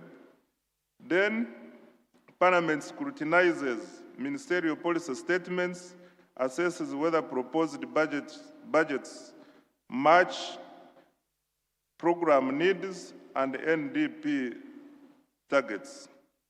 This is done.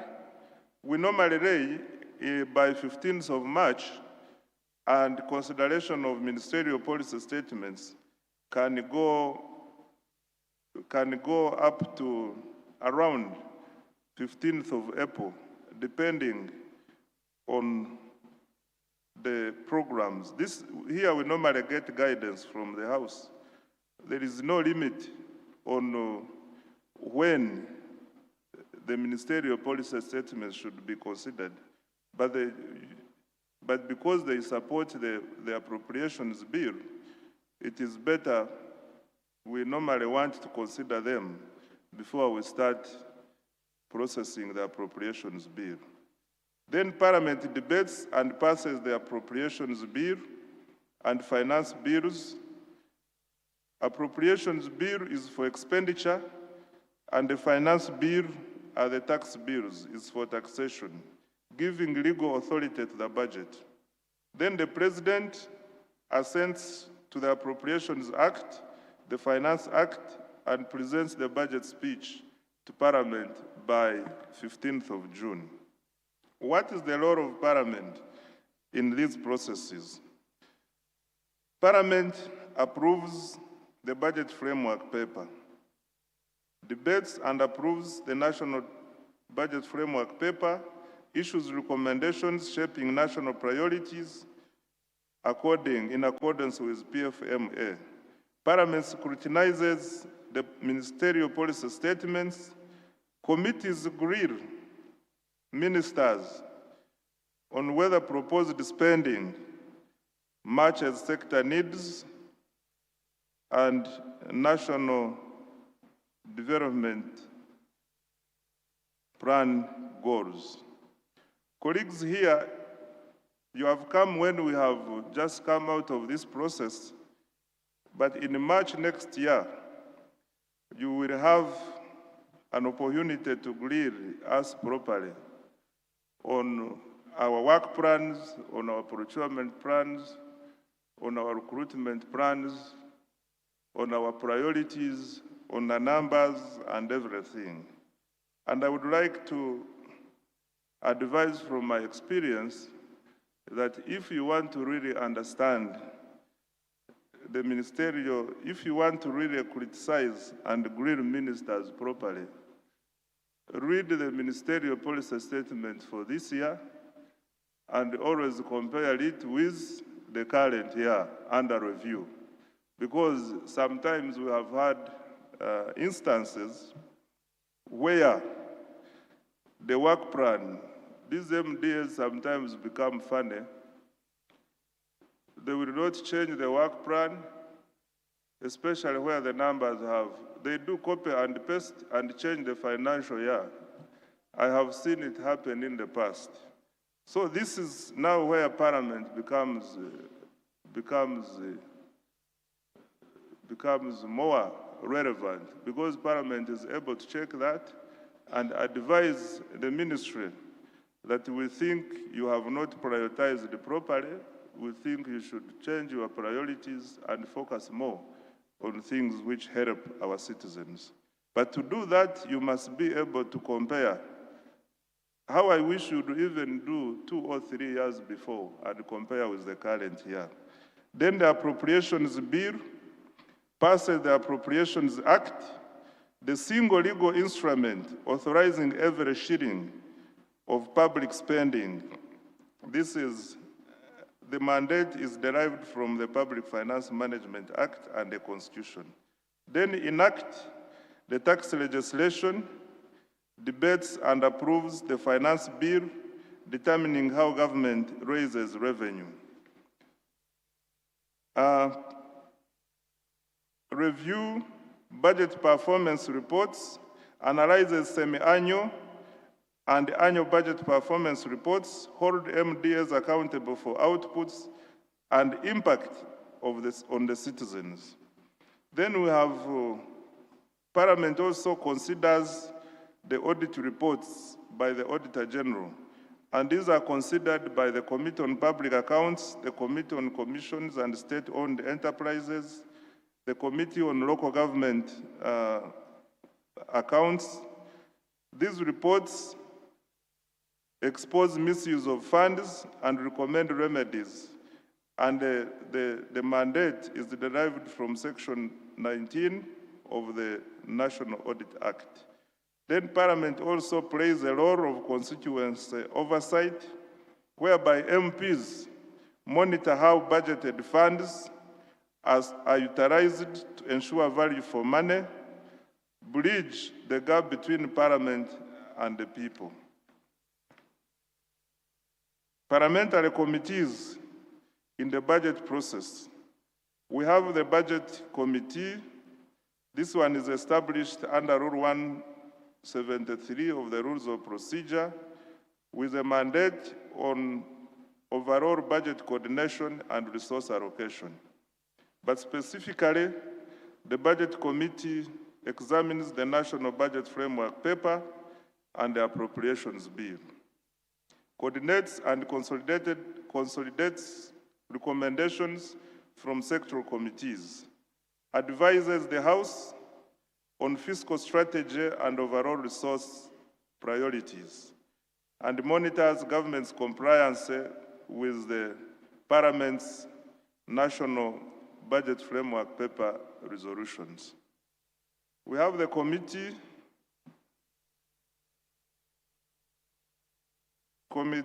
on Finance, Planning and Economic Development, where I served for 10 years, and out of the 10, I was the chairman for 5 years. So I am always proud of this committee, and I'm happy to see my chairman, Kankunda Amos, my immediate chairman.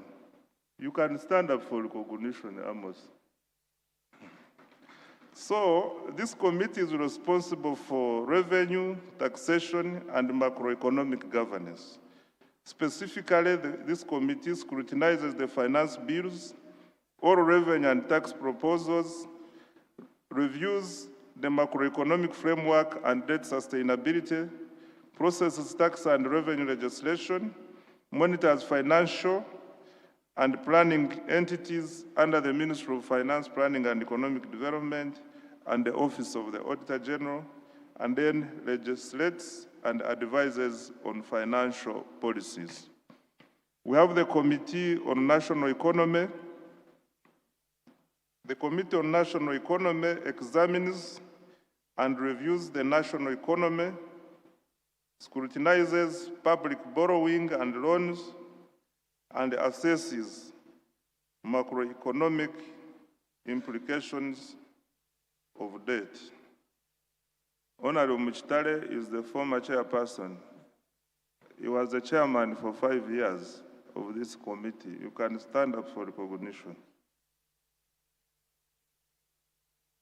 We have the Committee on Public Accounts. This is established under Rule 174 of our Rules of Procedure, and Public Accounts Committee, specifically Central Government, Accountability and Audit. I am privileged to have been a member of this committee for 7 years and a half. And its specific roles are the following. We scrutinizes Auditor General reports, investigates financial irregularities, holds accounting officers accountable, and recommends sanctions for and recovery of misappropriated funds. We have the Committee on Local Government Accounts. This examines Auditor General's reports on all local government accounts, examines devolved expenditures, holds local government's accounting officers, the CAOs, accountable, the CAOs and town clerks, holds accounting officers in local governments accountable for fund utilization, reviews Auditor General's findings, and monitors local value for money. We have the Committee on Commissions and State Enterprises. This exercises oversight over parastatals, probes operational and procurement compliance, interrogates institutional leadership, and enforces legislative and regulatory standards of parastatals. Stage 4 is execution of the budget. Here, the Ministry of Finance issues budget execution to guide the execution of the budget.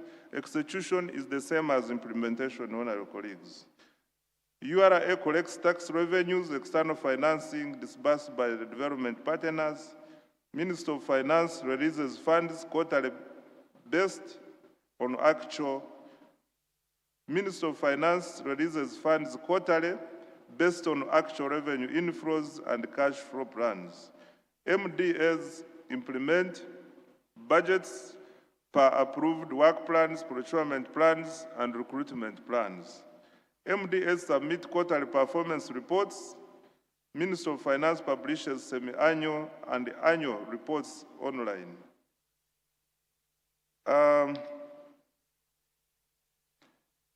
Then I now come to Parliament's key powers in the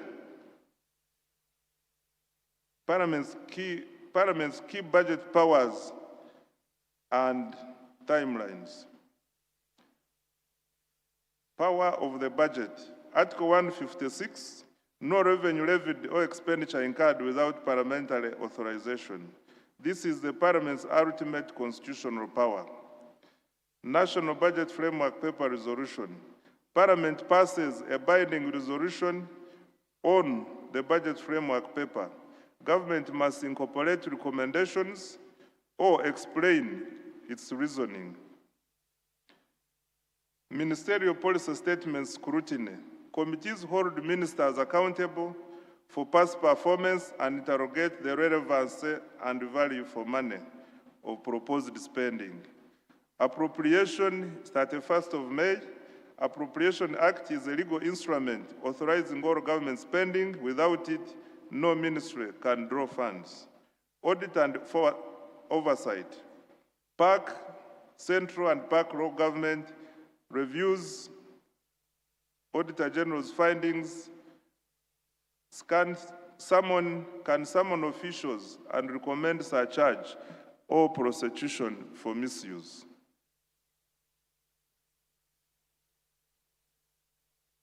Budget controls and PFM reforms. Colleagues, in order to achieve and strengthen transparency and accountability, we have introduced a number of reforms over the years. One is the integrated financial management system, rolled out to all MDAs and local governments, enables real-time expenditure tracking, eliminates manual payment errors, and delivers comprehensive financial reporting across all votes. Program-based budgeting, since 2021-22 financial year, Uganda budgets are by program, not by input. Every shilling is linked to an output and outcome, making it easier for Parliament and citizens to assess value for money. The e-cash and electronic payments, all government payments now flow electronically through the e-cash platform and IFMIS, closing loopholes for leakages, eliminating cash handling, and creating a full audit trail. E-government procurement. E-government means electronic government procurement. The EGP system digitizes the full public procurement cycle: planning, bidding, evaluation, award, and contract management. It promotes competition, transparency, and value for money in government contracting. Uganda has implemented a comprehensive suite of reforms to improve transparency, accountability, and efficiency in public finance management. Decentralization. We have decentralized salary and pension management. Accounting officers are now fully responsible for their votes wage bill. This has dramatically reduced ghost employees, minimized salary arrears, and improved payroll accuracy across government. The medium-term expenditure framework from financial year 2023-2024, the medium-term expenditure framework is issued at program level. Program working groups allocate resources based on evidence, improving multi-year planning and budget predictability. Aid and debt management platforms. The DAMFAS upgraded for accurate real-time debt data. The aid management platform tracks all development partner assistance to comprehensive budget reporting and transparency. The Treasury single account, a unified structure of government, bank accounts maintained at the Bank of Uganda, through which all government revenues are collected and all approved expenditures made. In other words, when you are an accounting officer now, for example, the clerk to Parliament, you know, when they tell you finance has not yet paid, it means they have sent the invoice and the invoice is still going through the system. We no longer now allow accounting officers to pay at the entity level. All payments are managed by Treasury under the Treasury single account. I'm sure you are going to ask, the financial year has closed, what will happen to the money which has come back? Under this arrangement, we no longer bring back the money because all the money is with us. We only release for you invoice, we pay. What we only do is to clean some accounts which are held in commercial banks.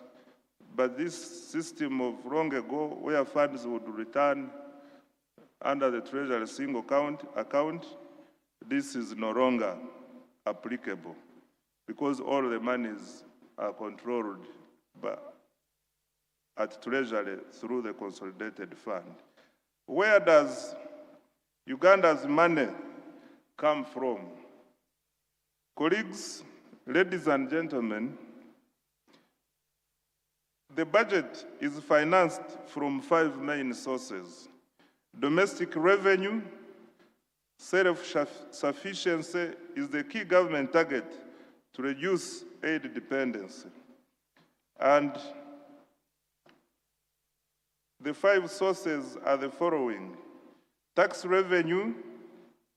This is collected by URA and it includes income tax, VAT, or value-added tax, customs duties, excise duty. Uganda Revenue Authority collects and remits to the consolidated fund. And this accounts for 51% of the previous budget of financial year 2025-2026. Our domestic tax revenue was 51%. Then we have non-tax revenue. These include fees, levies, licenses, and fines from government agencies and departments, and these account for 5% of the resource envelope. We have external grants from bilateral and multilateral aid, budget support, and project grants from development partners, and these accounted for 10% of the 2025-2026 budget. We have external loans. These include concessional loans from the World Bank, IMF, African Development Bank, bilateral lenders for infrastructure and development, and this accounted for 24%. Then we have domestic borrowing from Bank of Uganda through treasury bills and bonds, and through treasury bills and bonds, and this accounted for 10% of the budget. In other words, this is the breakdown of the resource envelope. Colleagues, ladies and gentlemen, as I conclude, I wish to give you the following takeaways. 1,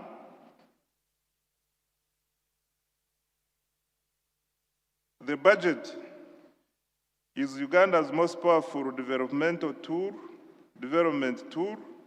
Parliament's role in shaping it through the National Budget Framework paper process is constitutionally guaranteed and practically significant.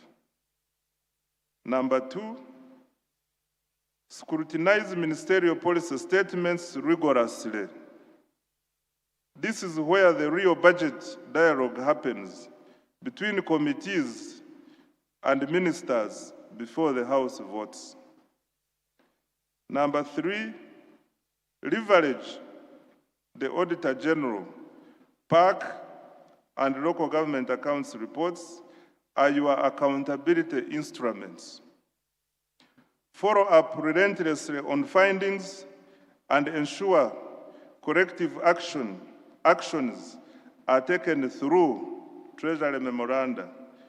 A Treasury memoranda is a statement of action by government on the recommendations of Parliament on the Auditor General's report. In other words, when the Auditor General reports to Parliament, this report is referred to the accountability committees, say PAC, say COSASI, and the committee reports back to the House debates. After the debate, the House comes up with recommendations. These recommendations now come to the executive for action. The Minister of Finance is required by law to report back to Parliament in 6 months on giving a statement of action on the recommendations of Parliament.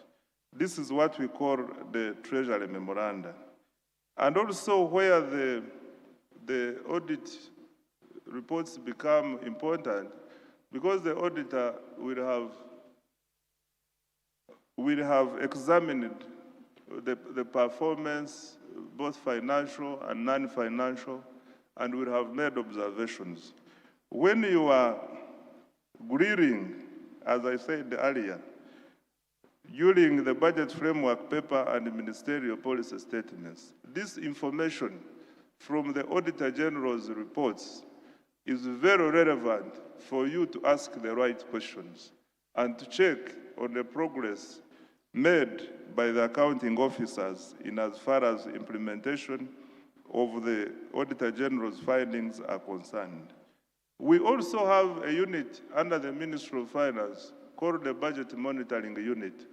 They also do good work. We always publish and avail their reports. They can also help you in playing your oversight role.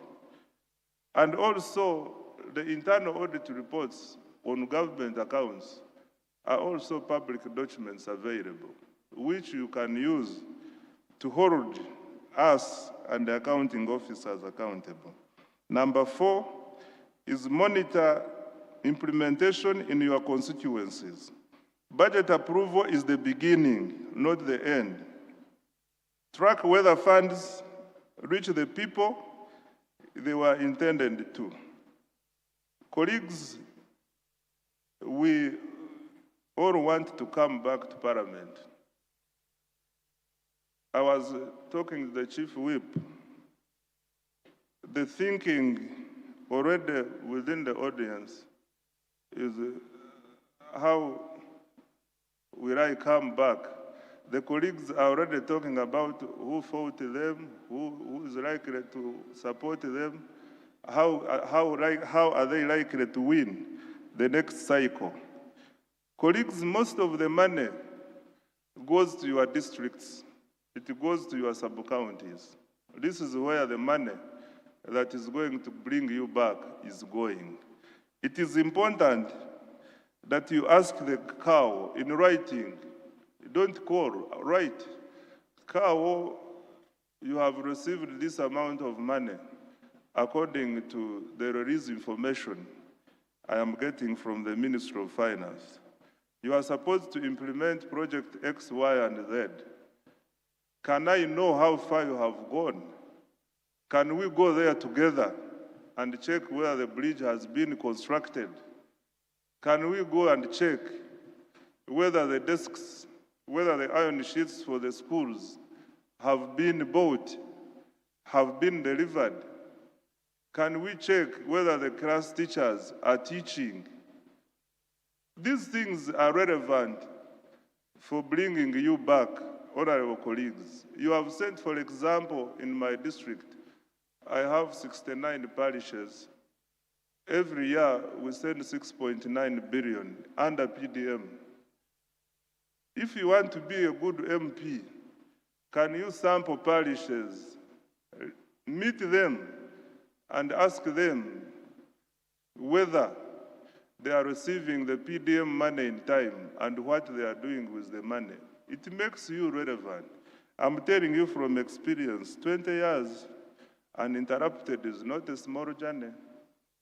So these are some of the things I used to do, and I still do, but I did them more when I was in the back bench, because there I had all the freedom to ask any question I wanted, and it really helped me maintain the constituency. And 5, engage in consultations.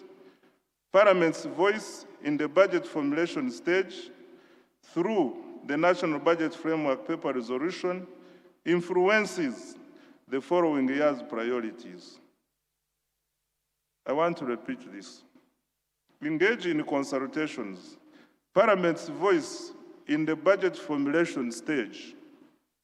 For example, in the formulation stage, in September, we will be doing consultations with local governments. From around 20, we shall give a program from around 20th September up to the first week of October. I would be very happy if we come to your respective regions and we find you seated with your CAOs, your LC5 chairmen, your RDCs, your other stakeholders in these conferences, because these consultations, sometimes the MP, when we come, for example, when you are not in the Committee of Local Government, where district budgets are discussed, you may not have an opportunity to know what has been allocated to your district. But when you have engaged in consultations, you have an opportunity to determine what is included and what must appear in the budget for your district, for your region. So these consultations, colleagues, don't leave them with the local people only. Actively participate, engage, because they influence the allocations in the budget. I want to thank you once again, Government Chief Whip, the Second Deputy Prime Minister. Thank you very much, and thank you, audience, colleagues, for listening to me.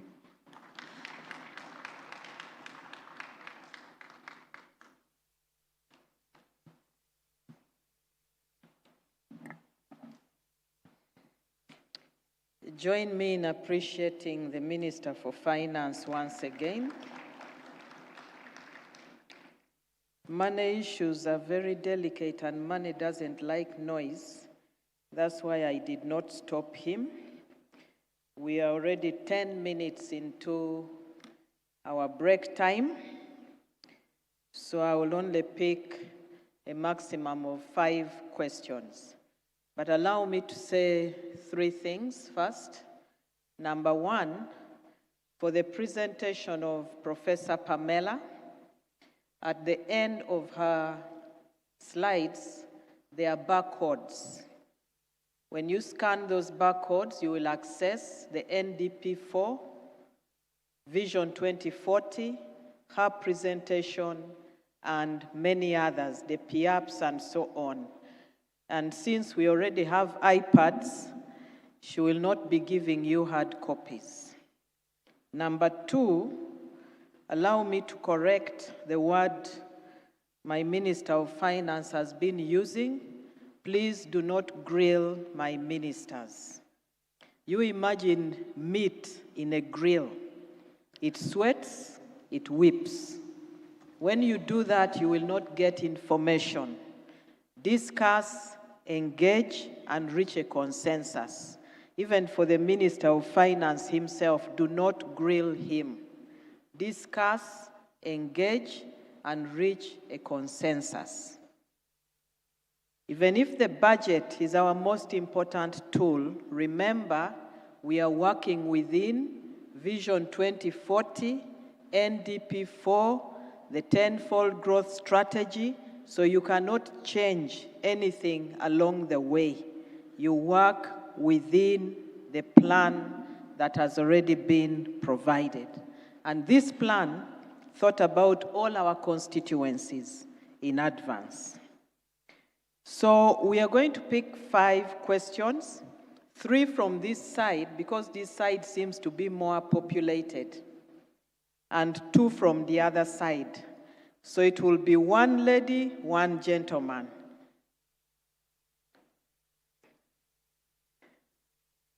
There are so many hands up and I'm a little disturbed. Are we hungry or not? If the next chair can agree that we have working tea, then members will come in with their tea. That will be better. Then I can take more questions. Can we agree on 10 questions and we have working tea? Very good. It has come from you, so no complaint. Let me have the lady here. Ladies first. The Chief Whip is a lady, so.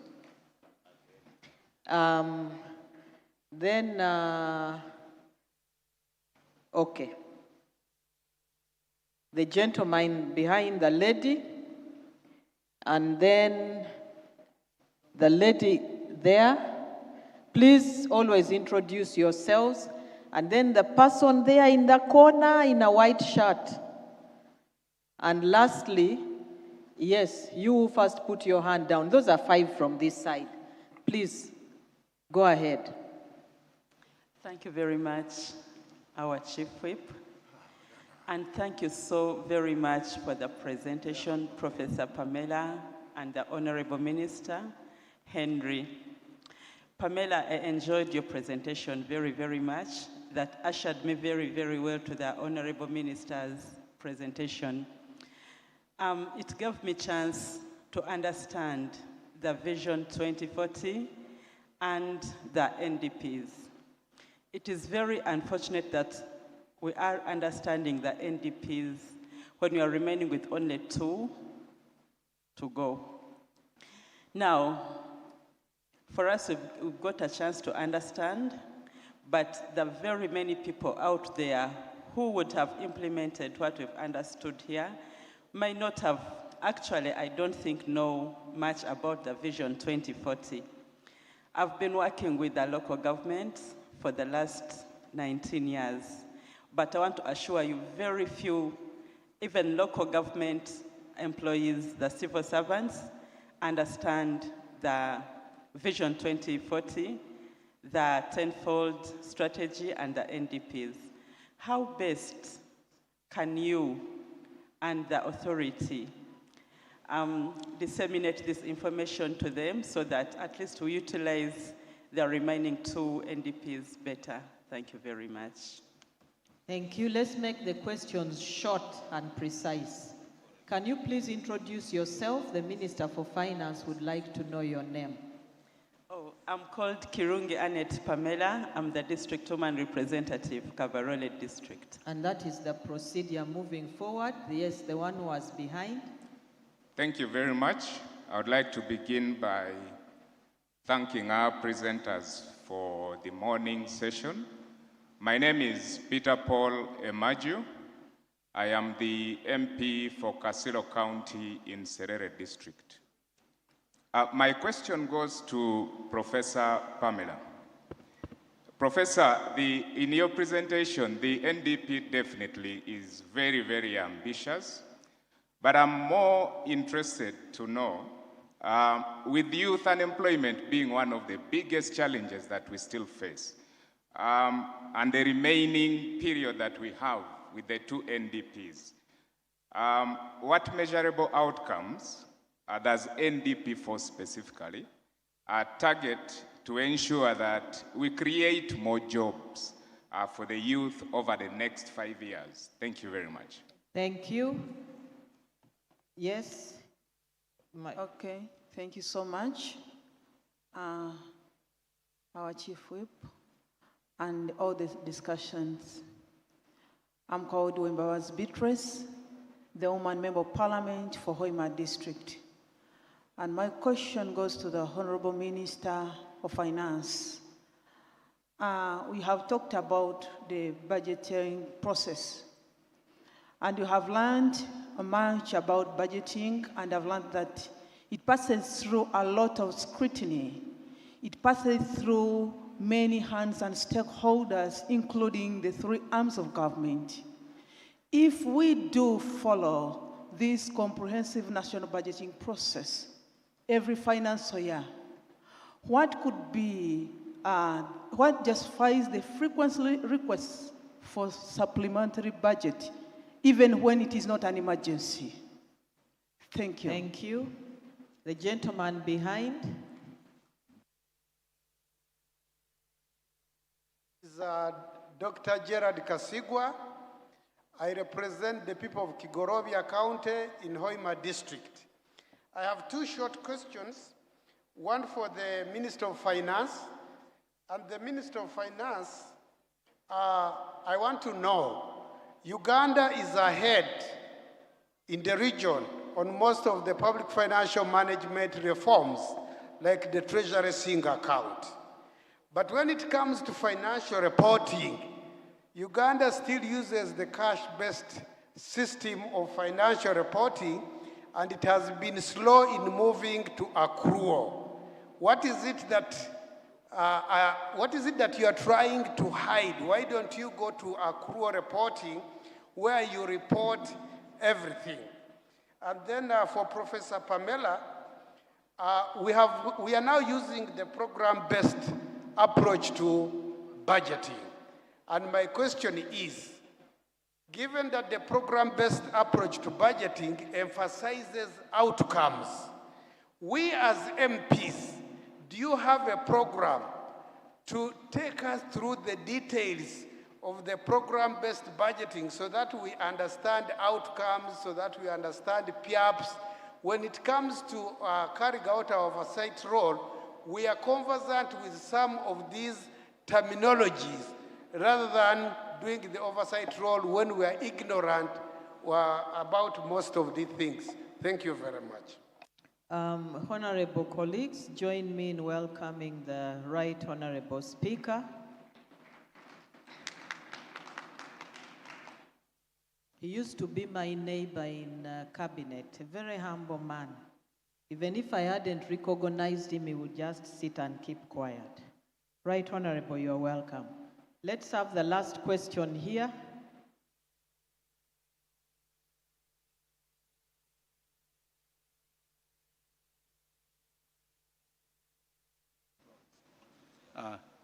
Thank you, Honorable Government Chief Whip. I'm called James Hunter Biengel Tukahirwa, MP for Kajara County. My question goes to the Honorable Minister of Finance. We've seen from your presentation that there is no expenditure which is incurred without the approval of Parliament. But time and again, within this very short time we've been in Parliament, we get pressures already from some sub-counties saying they are aware there is some money which Minister of Finance supports projects in sub-counties at the end of the financial year, which I would very much know they are not appropriated by Parliament. And of course, I know that is contrary to the Public Finance Management Act. But for me, what I wanted to say, those ones, they have come with evidence on that. We wish to say that such a window, when it falls, why can't you open it using your single treasury account, that you come up and say, such and such funds have been realized, and maybe they come to the floor of Parliament for some simple approval, so that there is equitable distribution given those available resources which become available towards the end of the fourth quarter. I wish to submit. Thank you. Thank you very much. I'm now moving to my left-hand side. There are very many hands. I will start with the Right Honorable Second Deputy Prime Minister, and then the lady behind General Katumba.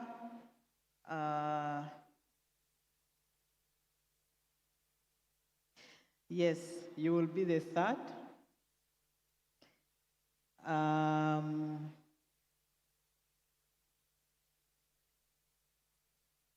Let me think as I give opportunity to the three. Start with the Right Honorable Prime Minister. Thank you, Chief Whip. I thank Honorable Musasizi and Professor Pamela for the excellent presentations. I just have two questions. One on industrial parks.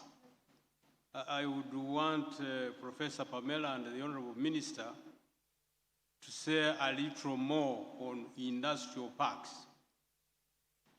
Really for two reasons. One, the Investment Authority of Uganda went all over the country and mapped out pieces of land for industrial parks.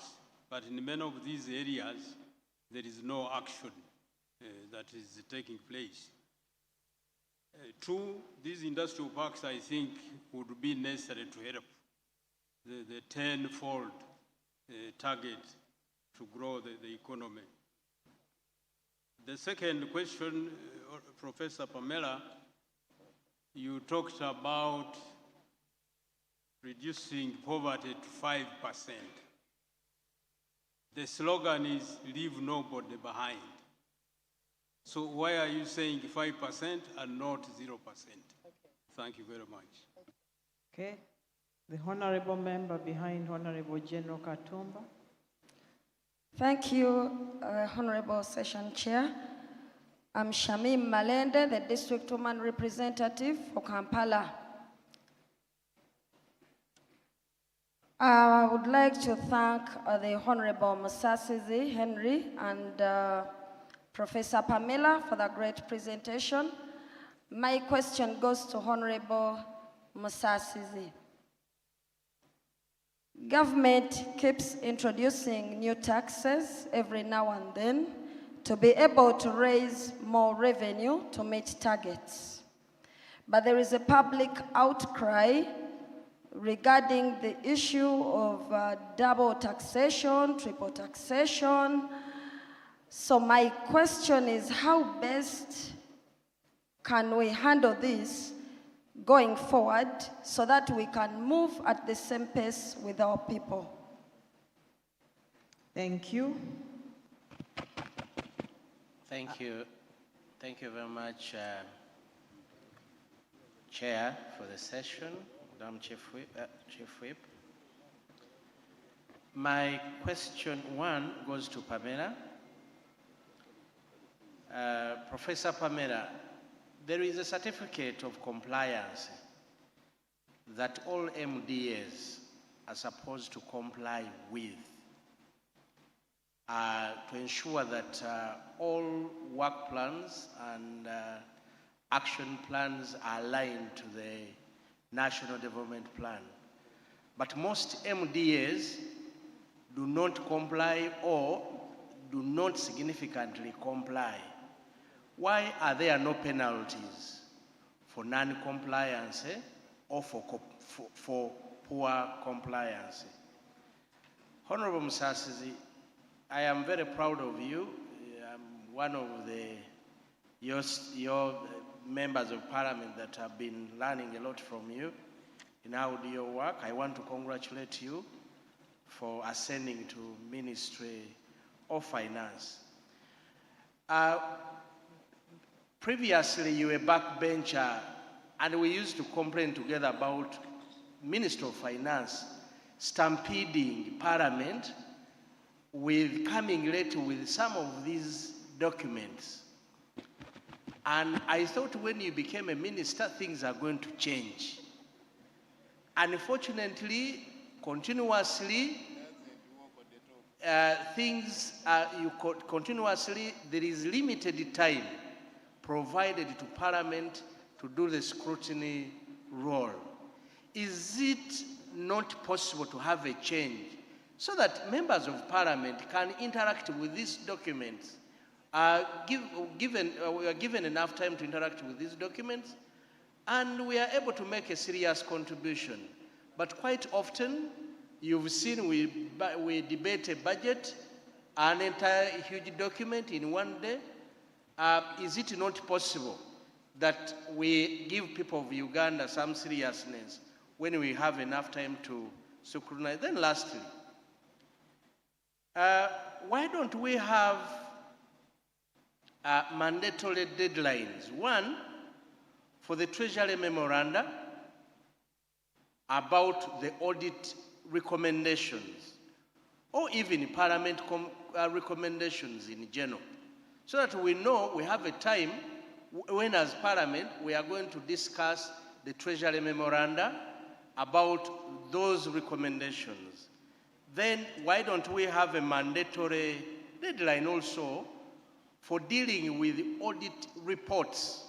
Because I have seen severally when audit reports are wished away and the financial year ends and they are not dealt with.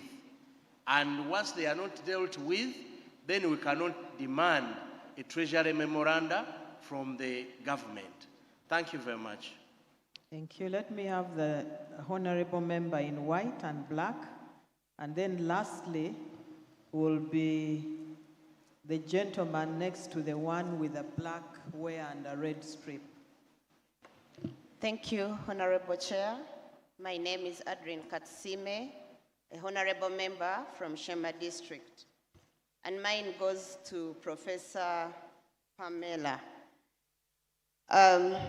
before we get excited to NDP4, because yesterday we learned about why nations fail, and at the end of it all, we saw that it is a failure to implement. Now, how, because we had NDP3, and its overreaching goal was to increase the incomes and improve quality of life of Ugandans. Now, if I was to ask the impact assessment on that NDP3, where are we standing out of 100 before we get excited with NDP4? Did we do well with NDP3? Thank you very much. Yes, the last question. Thank you very much. My name is Cohen Amanya, Member of Parliament, Igara West Constituency. I have two questions. One to my good friend, Minister Henry Musasizi. This issue of supplementary budgets. We have the national budget, but it keeps on cropping up, and you find that at times, the supplementary budgets, most of the releases have been done. The monies come back. There is a lot of money that always comes back from other sectors. Why can't we always be using that money to cater for such eventualities? To my colleague, also my friend, Professor Pamela, the vision for the authority is to transform Uganda into a globally competitive and preferred tourism destination. And as per your statement, of course, you are looking at $50 million by the year 2040. How are we going to achieve that when, one, we are facing corruption? Secondly, we are having a scenario where tourism as a sector is deteriorating because of lack of roads to those sectors. And it seems the Minister of Finance is not prioritizing such that you achieve what you had anticipated in the year 2040. Thank you. Thank you very much. Honorable colleagues, I humbly request that you forgive me. Honorable ministers, I did not pick you because you are the people who generate this budget and you worked on the NDP4. So I expect that you know. For the rest of us, Professor Pamela and Honorable Musasizi will stay with us the entire day. Use the opportunity to interact with them and to understand better in regards to Vision 2040, NDP4, and the budget. I have a last comment to Musasizi before they can respond to our questions. Many of you will recall that he talked about funds for vehicles, and he said he will provide it within the quarter, and he did not get any clap. I want to tell him that the quarter is too long for honorable members. He should have said next week or by 15th of July. So, Honorable Musasizi, don't punish my honorable members. They need this as quickly as yesterday. And that is the first question you are going to talk about. So, over to you. Let's start with the Honorable Musasizi and then Professor Pamela.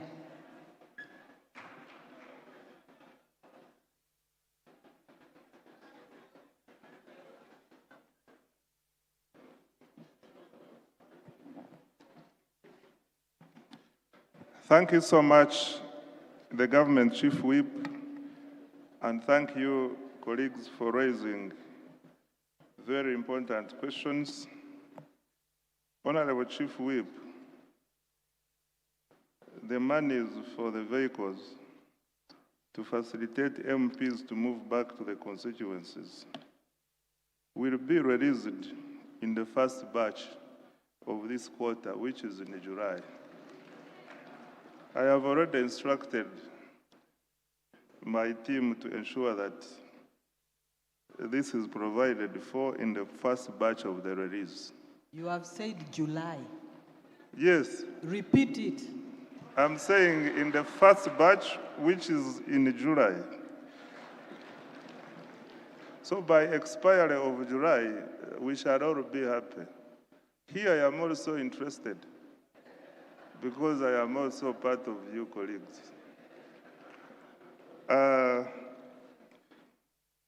And of course, maybe Madam Chief Whip, for the benefit of the new members,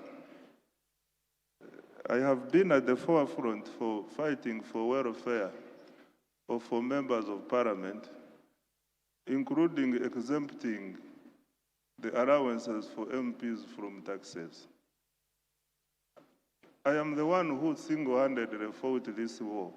You should really clap for me for that.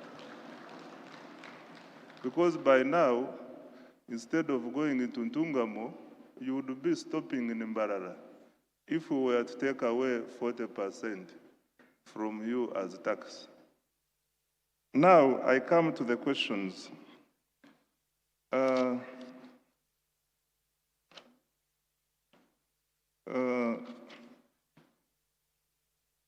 Honorable Dr. Gerard Kasigwa from Chigorobia County wants to know why we are still using cash-based instead of accrual. Honorable Kasigwa, we are on the journey. Transformation is always a journey, and we are moving. Looking at where we came from when these systems were not in place, now the systems are in place, and now we are in between accrual and cash. We are a bit slow because our budgeting is cash-based. Our releases, our spending is on cash-based. So that's why we don't want to move at a high speed by going for accrual, where we shall be disclosing mainly liabilities.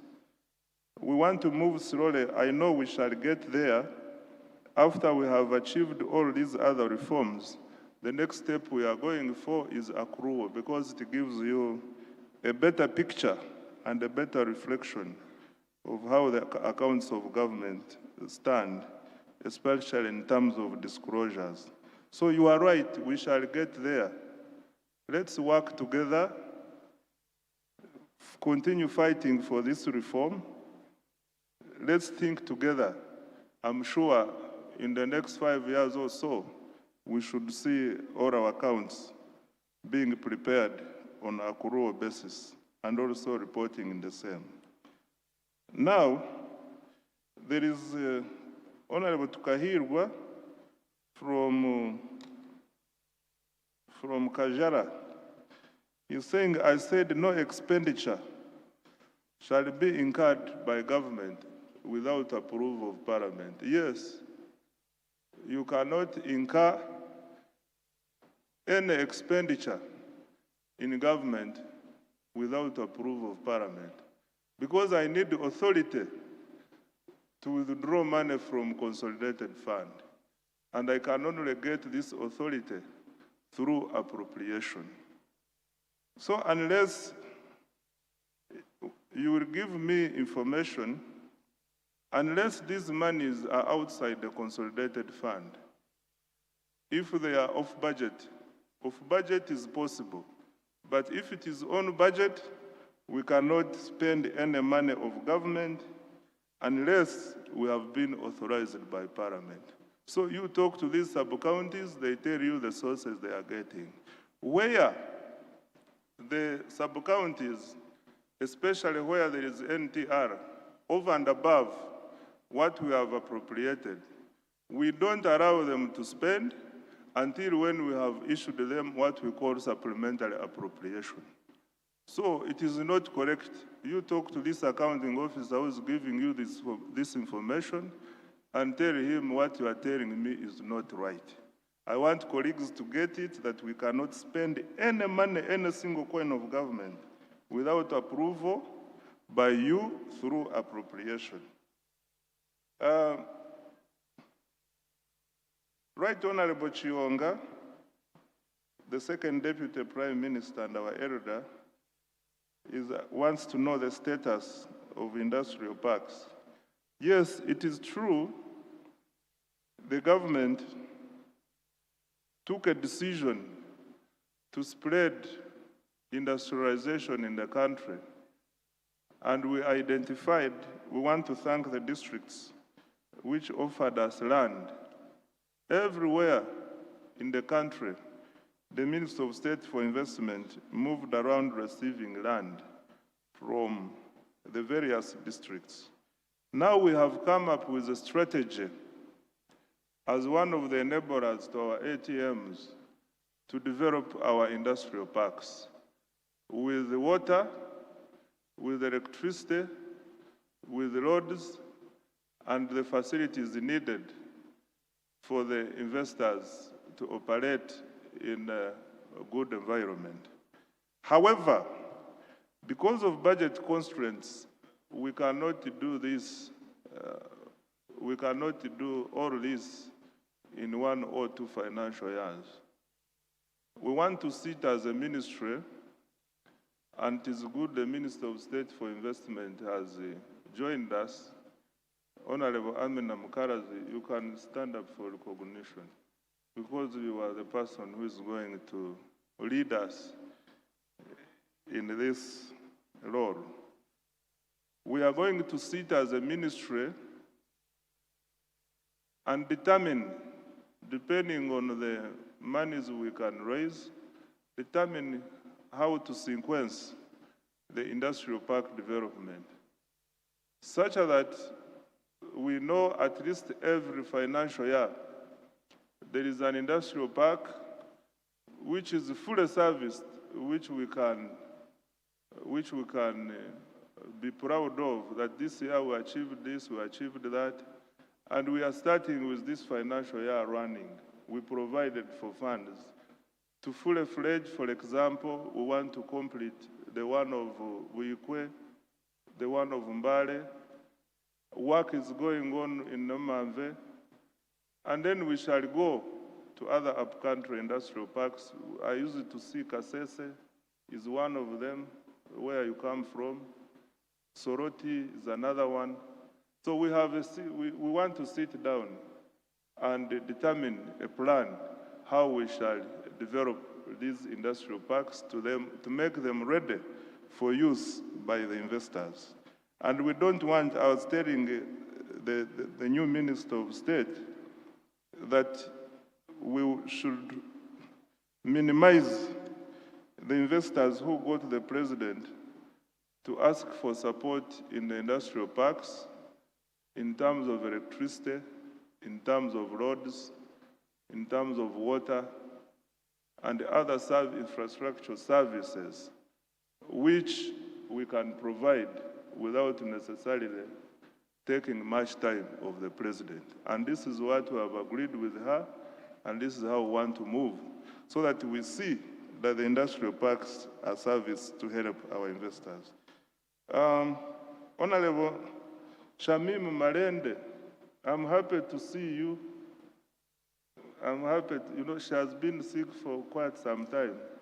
I'm happy to see her in good shape. We thank God for restoring your life. Now, on taxation, she represents Kampala. Sometimes, maybe yesterday, the Right Honorable Speaker of Parliament, who is here with us, but I'm sorry I didn't recognize you, sir. I recognize you, sir, Right Honorable Speaker.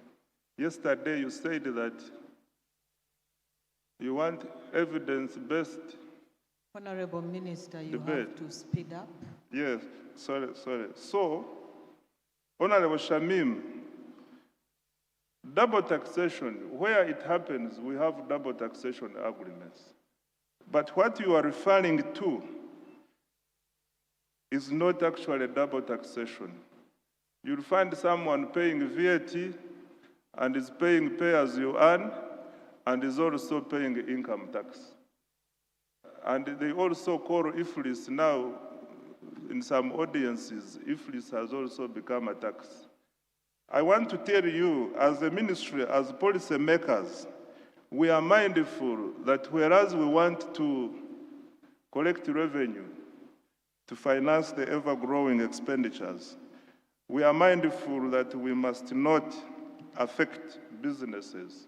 The businesses must continue as we collect taxes. Therefore, all the bad taxes, we have removed them, and I invite you to look at our tax incentive regime. It is very generous for both domestic and foreign investors. So, Honorable Shamim, I can have time with you on the sides to explain to you more how our tax policy affects our ordinary citizens in Uganda. Now, my friend Honorable Samba, why do the late reporting to Parliament? Where it has happened, I promise that we shall improve in this term to ensure that Parliament gets timely information so that it is able to scrutinize and ask us the right questions. I want to commit before you, Right Honorable Speaker, that I will be availing reports and information to Parliament required by the Minister of Finance, timely to enable Parliament read and be able to ask us the questions based on the information we have provided. Now, on the Treasury memoranda, why don't we have mandatory deadlines of Treasury memoranda? In the law, Honorable Samba, the law is defined it. 6 months, when the Auditor General's report is laid, within 6 months, Parliament is supposed to consider it. And 6 months after the audit report has been considered, a Treasury memoranda is supposed to come back to Parliament. And this Treasury memoranda is submitted to the Auditor General, who is supposed to audit it, I think, within 3 months, and gives you a report, and this will have completed the accounting cycle. So the timelines are there, only that sometimes we don't respect them, either way, either Parliament or us. But if we become strict on the law, we clearly provided for them under the Public Finance Management Act. I think these were the last one is on supplementary from Honorable Amanya. He's saying there are funds which return from the district. Why don't we use this money instead of borrowing to finance supplementaries? I said earlier that under the Treasury single account, money no longer returns to the consolidated fund, because all the monies of government rest in the consolidated fund. You can only access consolidated fund through invoicing. We no longer release money to the entity. We only give you authority to spend to a certain limit. And then you send the invoices, we pay. So, Honorable Amanya, there are no monies which return to the consolidated fund which can finance the supplementary spending. That is why sometimes we suppress, and also in some instances we borrow.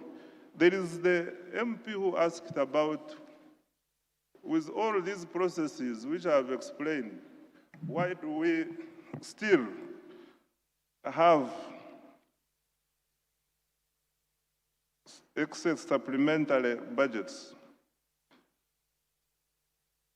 Honorable colleagues, the law provides that for an item to qualify for supplementary, it must have been unforeseen and avoidable at the time of budgeting. And the law provides that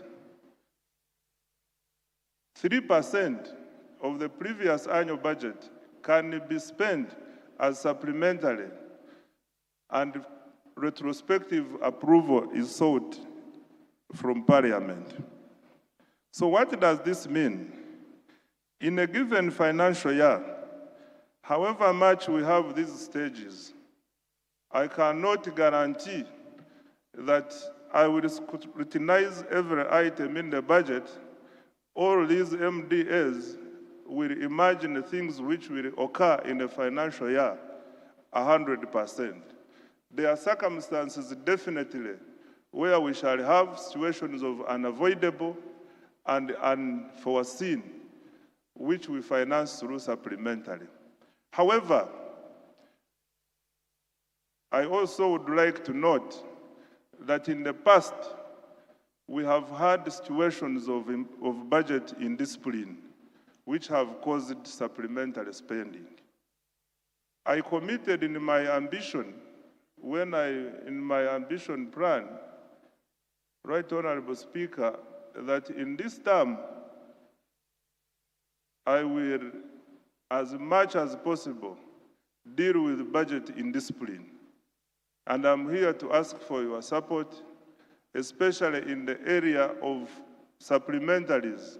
Colleagues, I want your support so that we limit supplementary spending to only unforeseen and unavoidable situations. I don't expect members to come to me saying my hospital was not included, please give me supplementary. I wish to get your support on that. I want to thank you very much, and I am glad I have come to respond to the questions when my fan is here. The Right Honorable Speaker has been my fan for as long as we have been together in Parliament. And I'm glad that he's now number 3 in the country. Let me take this opportunity to congratulate you, Right Honorable Jacob Oboth, upon being our Speaker of the 12th Parliament. Thank you very much. Thank you, Honorable Minister. We are really running against time. Allow me to request Professor Pamela to be very brief.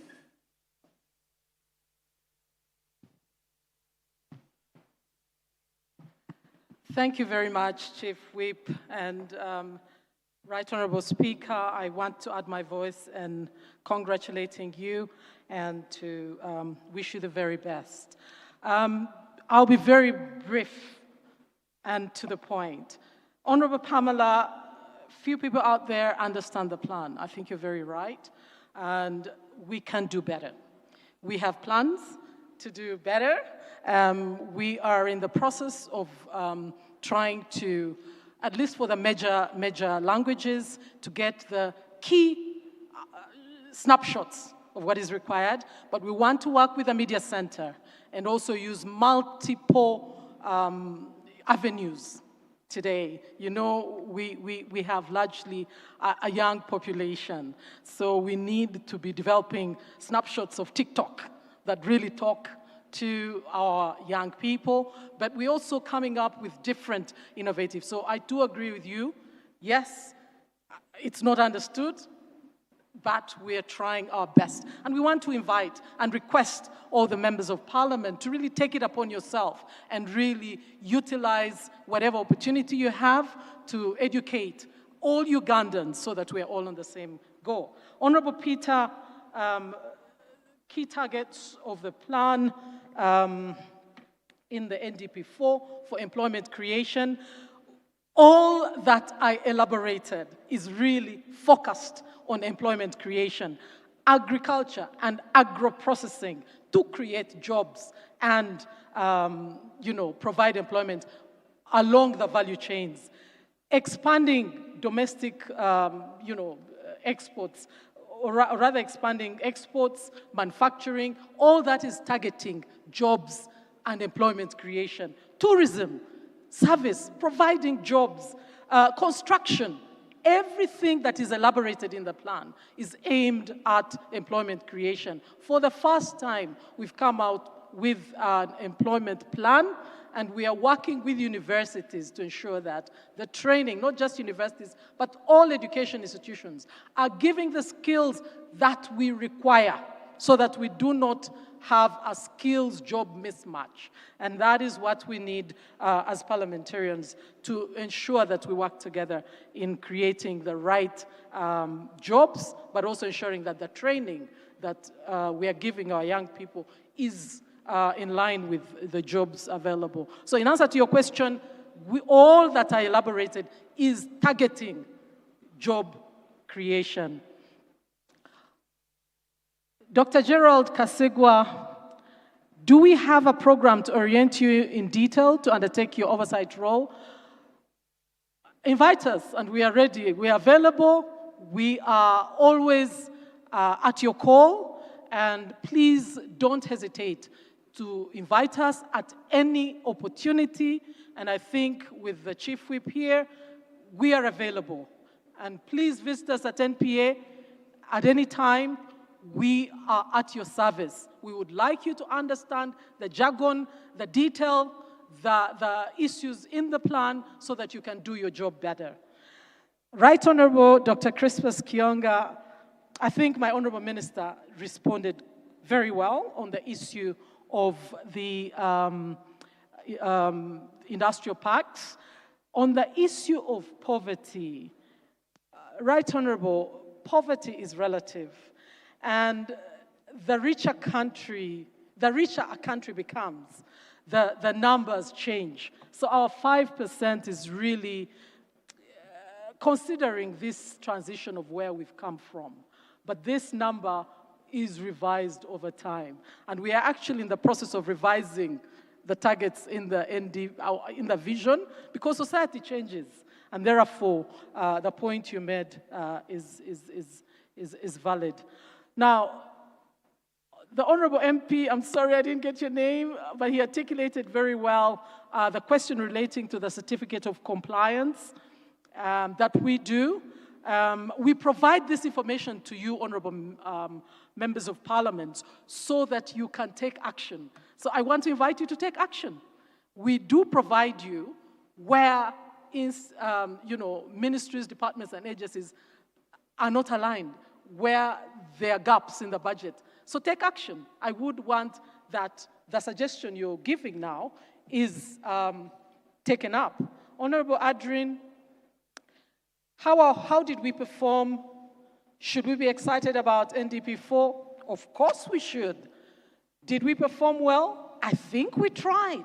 It was approximately 60%, but the actual end of year evaluation results will come out next year, and that's where we'll give you a definite figure. You know very well we had COVID, you know very well we had all kinds of challenges, but I think we did a fantastic job as a country, and we need to encourage ourselves and really pat ourselves on the back where some progress has been made. MP Igara West, with corruption, can we really achieve? I think you have to believe and have faith that if other countries have done it, why can't we? I think that my raising the issue of corruption as a fundamental ulcer that is eating in the entire fabric of this country, and the need for us, not just as parliamentarians, but as Ugandans, to really deal with it and deal with it decisively, I think is an issue that we must all take up. Corruption is real. We must fight it. We must all work together to ensure that it is really dealt with so that we achieve the Uganda we want. The Uganda of $500 billion is possible, but it actually begins with you having the faith and belief that we can get it, and we can. I thank you. Thank you very much, Professor Pamela. Right Honorable Speaker, I want to believe that the honorable members are now really hungry. It is midday, almost midday. I request that we break off. However, because we utilized our break time, this is what we are going to do. You pick your cup of tea and come back. Let's take only 30 minutes. Come back with your tea, because the chair for the next session is going to take up his position and only wait for 30 minutes, and then he will start. And they are very important presentations. Let's be quick at it.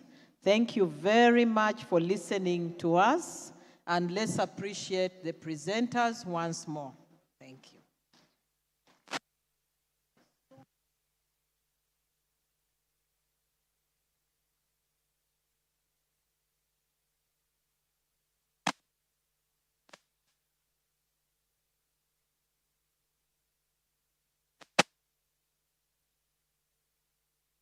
And Ankole were represented by the Honorable Petro Nyangabyaki, Omuhikirwa or Prime Minister of Bunyoro, with the provision that the seat would periodically rotate among the Prime Ministers of the three Western Uganda kingdoms.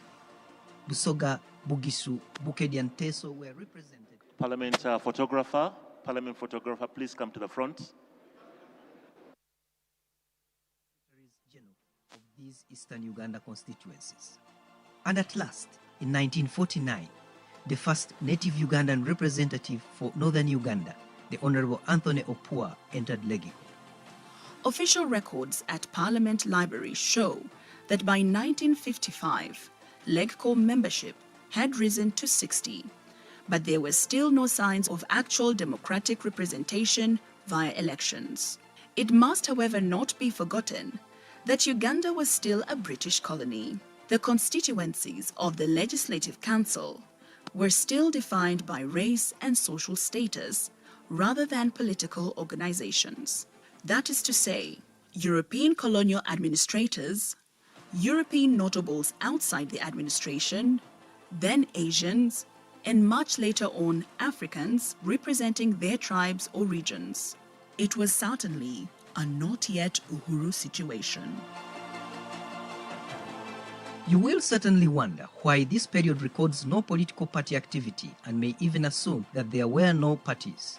But in 1952, Ignatius Kangave Musazi unveiled the Uganda National Congress, and 2 years later, in 1954, the Democratic Party was formed with Joseph Kasolo as President General. As we shall subsequently show, these two parties would play a crucial part in the development of Uganda's parliament. In 1958, Colonial Governor Sir Frederick Crawford appointed Sir John Bowles Griffin to be Speaker of the Legiko. Griffin, who had earlier served as Chief Justice of the Uganda Protectorate, began presiding over council meetings instead of the governor. Indeed, Uganda's modern parliament was emerging.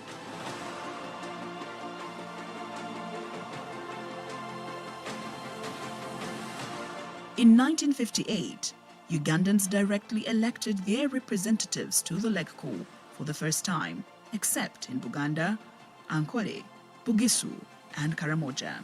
The other LegCo members were still appointed by authority of the governor, but the seed of directly electing representatives had been planted. 1961 was another watershed in the story of Parliament, for it is when the Uganda People's Congress and the Democratic Party first faced each other in a national election. The Kabaka's government of Buganda boycotted the exercise, but DP and the colonial government urged all citizens everywhere to participate. Kabaka's government accused Governor Crawford's appointment of a LegCo speaker, contrary to the provisions of the 1955 Buganda Agreement, but Buganda lost the case. DP's victory in Buganda was made easier because of the directive of Kabaka's government to his subjects to boycott these elections. Of Buganda's 36,000 eligible voters, it is said that about 4 or 5% actually registered. As a result, DP won 20 of Buganda's 21 seats.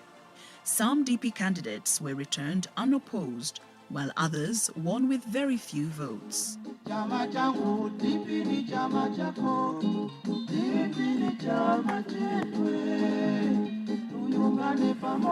the 82 Legiko constituencies demarcated, Benedict Okiwanuka's Democratic Party won 43, Apollo Milton Obote's Uganda People's Congress 35, Ignatius Musazi's Uganda National Congress just 1, while 2 of those elected were independents. The fact that UPC had won 35 seats outside Buganda which was 12 seats more than the victorious DP's 23 seats outside Buganda, did not go unnoticed. Its significance would emerge sooner than later.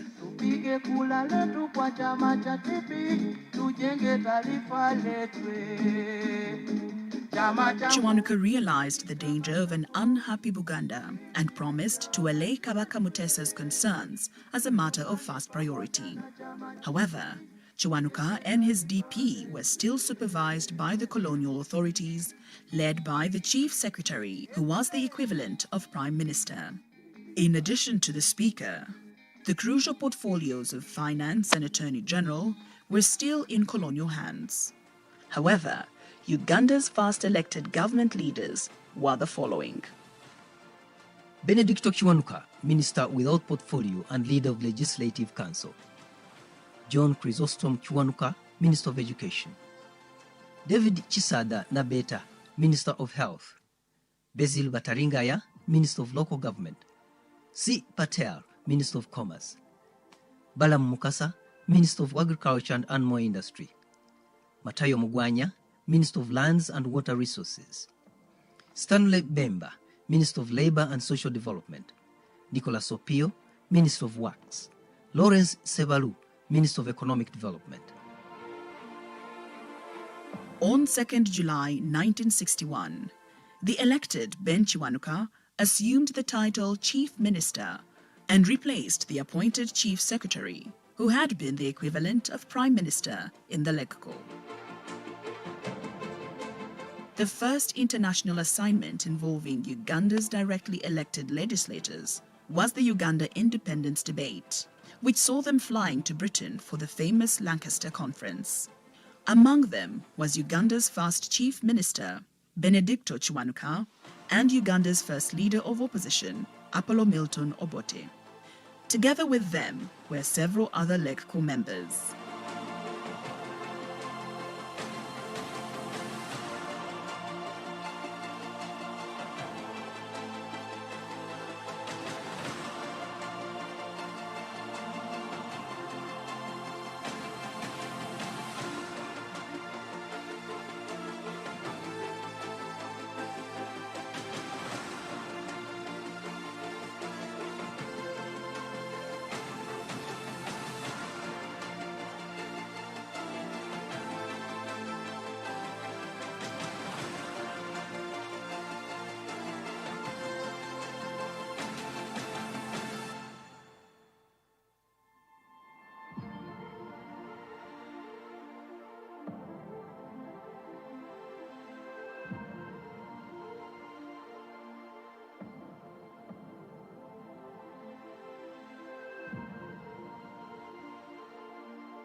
May I take the opportunity to request that we take our seats, because we agreed we are going to have a working break, and therefore, in the interest of time, On 1st March 1962, I will ask Uganda that attained what was our staff of Parliament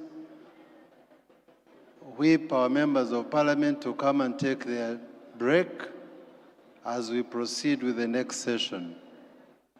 Thank you. Please, our protocol members, staff of Parliament, please make sure you remind the honorable members to come and take their seats as we start the next session. Thank you.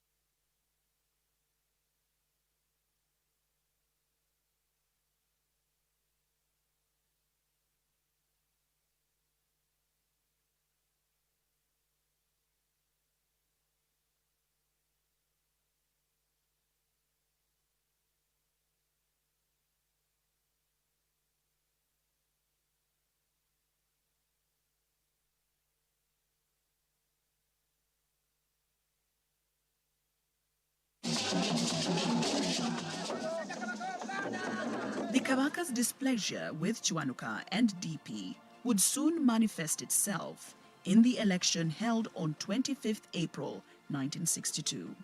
The new Kabaka Yeka, king-only party, secured all the 21 Buganda seats and formed an alliance with Obote's UPC, which had won 37 seats outside Uganda, while DP had secured only 24.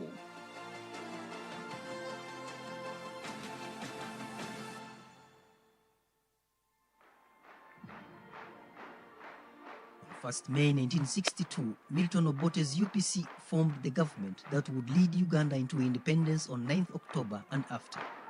This is the time to work for Uganda. This is the time to follow Obote. This is the time to work for Uganda. This is the time to follow. Oh, Uganda! Uganda way! UPC! UPC! UPC! Everybody! Everyone! All of us!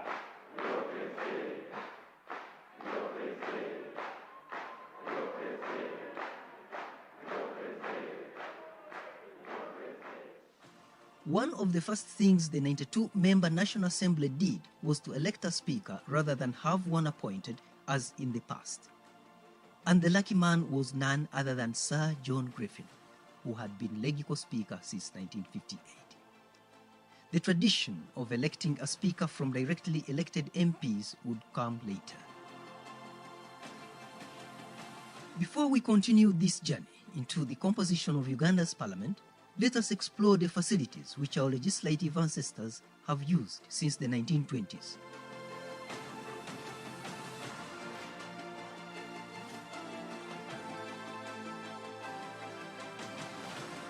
In order to respond to the changing requirements of modernity in a fast-moving world, Uganda is putting up a new structure for its legislature at Parliament Avenue. When complete, the facilities here will make parliamentary work even more efficient. However, that is a story for another day. Many Ugandans who see this new structure climbing into the skies beside the old Parliament building might think that legislative business in Uganda began at Parliament Avenue in Kampala. That is not true. Evidence available at our Parliament Library shows that the first session of the Uganda Legislative Council, or LEGCO, sat in the High Court buildings at Entebbe on 23rd March 1921. It soon moved to Entebbe Town Council chambers. For the record, Entebbe, whose official name was Port Alice, was the political and administrative capital of the Uganda Protectorate. The colonial commissioners and governors worked and lived there, and to the present day, Uganda's State House is where it was when Great Britain colonized Uganda.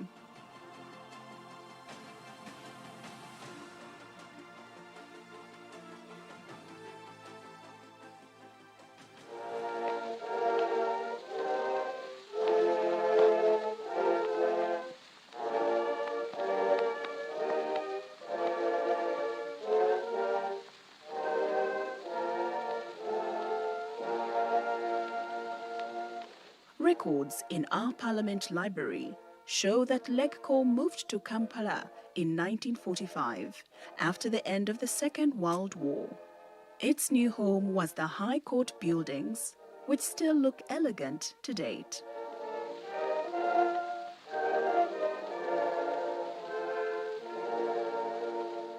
This coincided with the increase in number of members and the appointment of the first 3 African Ugandans to the LEGCO.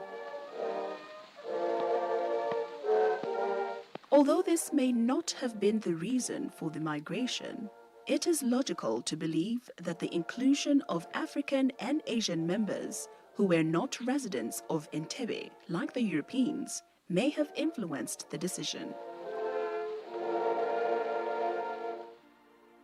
In In 1950, the LegCo shifted to what we today know as City Hall, Kampala, and continued legislating from the very place where today's Kampala councillors conduct business. Parliament came to its present premises in 1960, and the official account in our library best describes the event. Let us read it.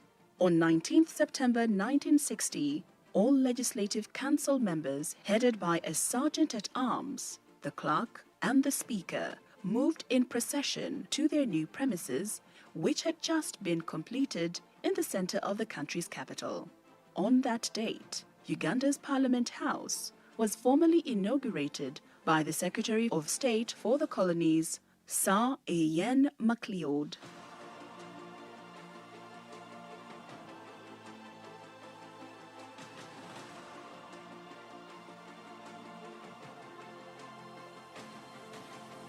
Parliament House on Parliament Avenue, Kampala, was constructed following a resolution in the LegCo of 19th October 1956.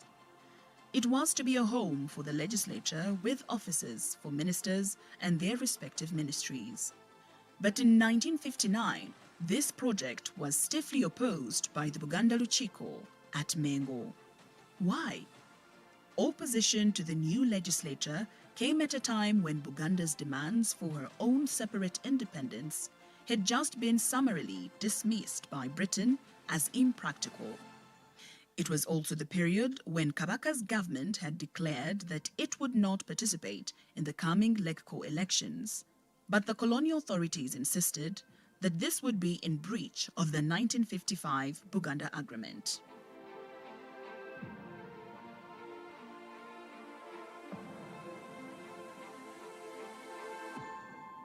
A Luchiko member, Dr. Emmanuel Lumu, furiously stated, "We have shown our dislike for this mere legislative council. How about something as big as a parliament? If we allow this building, we shall have surrendered ourselves to our enemies." In response, however, the governor assured Luchiko members that the new parliament could not harm Buganda.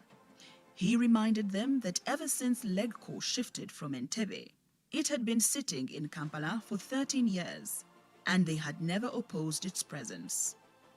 Luchiko member Bildad Muonge's response to the governor was loudly cheered when he observed that "We don't oppose the construction of government offices at all. What we oppose is the construction of more than one parliament in Buganda. As a custom, this parliament will also have a throne for Her Majesty Queen Elizabeth, and this we cannot tolerate because we have our Kabaka." The governor then reminded Luchiko members that the 1955 I would like to Uganda request Agreement had that provided for all these developments, and that our there was parliamentary no conflict staff, over the roles of LegCo and of the particularly the Luchiko. protocol, do remind our members of parliament to come and take their seats in the interest of time.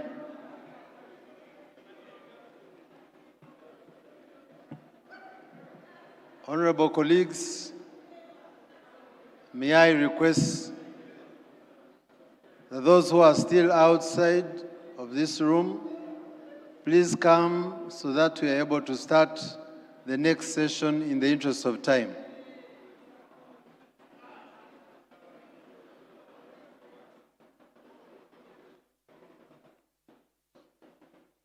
I would like, therefore, to take this opportunity to invite our resource persons for the next session.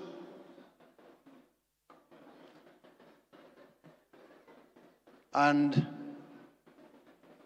the first one is Honorable Herbert Edmund Ariko Okworo, Member of Parliament for Gweri County. Can you please come and assume your seat on the platform as I prepare to introduce you fully. Honorable Edmund Ariko, you're most welcome. Come and take your seat.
Members, can we resume our seats?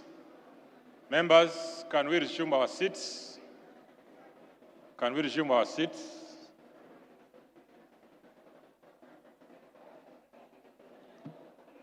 Members, can we resume our seats? Protocol team, can you usher in the members?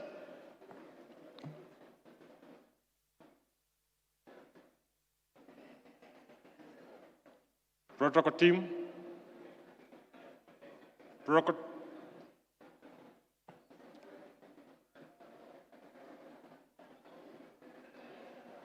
You know, we are behind time, so we need to catch up with the time. We are behind time. So, I was just doing your work in your office, please.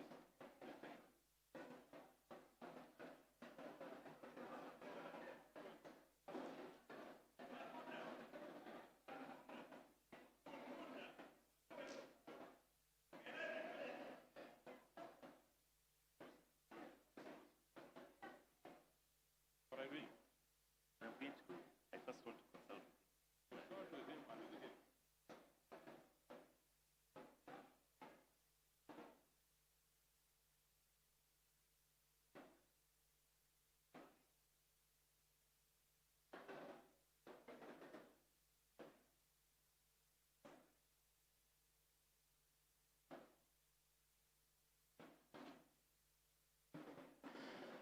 Good afternoon, honorable members. Good afternoon once again.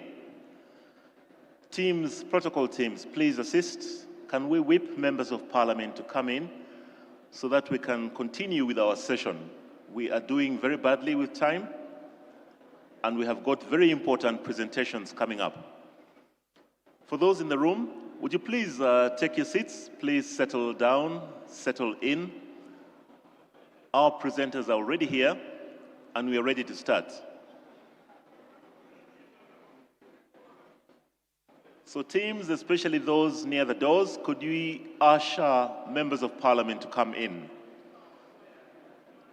We need to continue with our sessions. Please come in, take your seats, and settle down in preparation for session 2.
Good afternoon once again, members of parliament. We are ready to start session 2 of this induction. I know many of you still have that break in you, and many of you had sat for quite a while. So even as members of Parliament trickle in, I'm going to invite Coach Bob to come and energize us so that we are all wide awake for the next session. One of the things which was agreed in the last Parliament is that health is wealth. Health is important. And at every opportunity that we get, we should not keep you seated for too long. We would like to have you active and alert. So let me hand over to Coach Bob.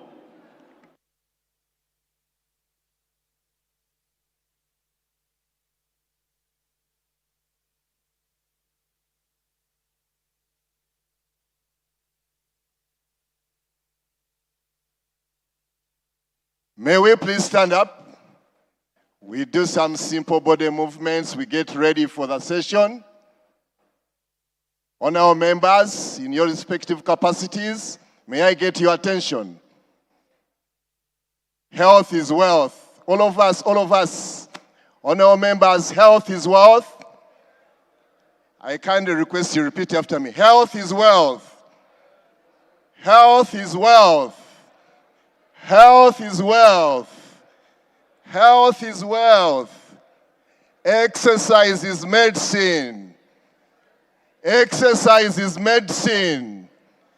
Exercise is medicine. Okay, let's start going on the side. We count together. 1. We raise our hands. On the side, 1. We count together as a team. 1, 2, 3, 4, 5. I can't hear you. 5, 6, 7, 8,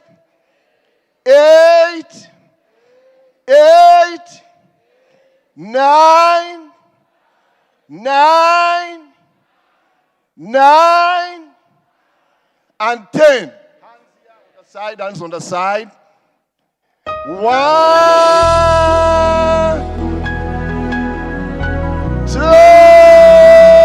We go and move.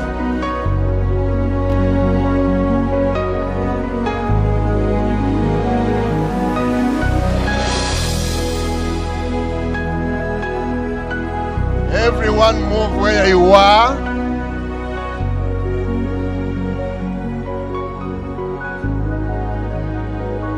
You are here, moving in our midst. I worship you. Singing. I worship you. You are here, working in this place. I worship you. I worship you. You are here, moving in our midst. I worship you. I worship you. You are here, working in this place. I worship you. I worship you. Hey, we make a miracle worker, promise keeper, light in the darkness. My God, that is who you are. We make a miracle worker, promise keeper, light in the darkness. My God, that is who you are. You are here. Thank you. Touching every heart. I worship you. Let's give Coach Bob a round of applause. That gentleman is single-handedly responsible for a lot of the wealth and health in Parliament, so thank you very much. Once again, good afternoon, members of Parliament. Welcome to the second session in this 12th Parliament Induction. Now, this session is going to be chaired by the Honorable Amos Kankunda, the member for Rwampara County. And he has got a distinguished and eminent panel with him. I would like to hand over to him, and he will introduce the teams that he has with him. Honorable.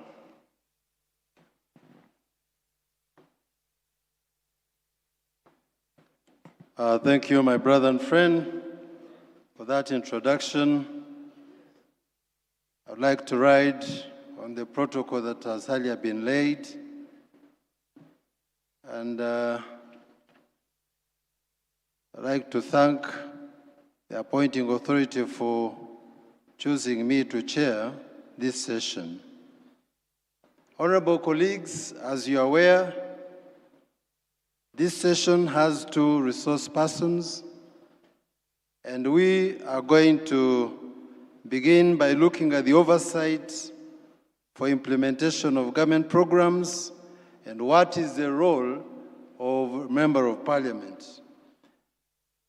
I'm therefore glad to introduce the resource person who is a colleague, a friend to most of us, a distinguished legislator, a governance practitioner, an institutional development expert serving his 3rd term. The Honorable Herbert Edmund Ariko holds a master's degree in ethics and public management and another master's degree in management studies, plus many postgraduate diplomas in human resource management. He represents the people of Uganda County, Soroti District. He previously represented Soroti Municipality and Soroti City East Constituency, where he earned a strong, reputable image in regard to legislative oversight, governance, and public accountability. He is the immediate past chairperson of the Parliamentary Committee on Environment and Natural Resources, so he has literally managed with his committee, all the natural resources, and sometimes we think even the artificial ones. He has worked in many capacities. He also contributed to parliamentary strengthening in South Sudan and Somalia through AWEPA, which is the Association of European Parliamentarians in Africa, with Africa, and also as a member of the Human Resource Managers Association of Uganda, but he's also a certified balanced scorecard professional, an associate member of the CIPD UK, and therefore I take this opportunity to invite him to present the topic that has been given to him. Thank you so much. And in terms of time management, because of the time constraint, we'll allow you to present within 45 minutes. Thank you.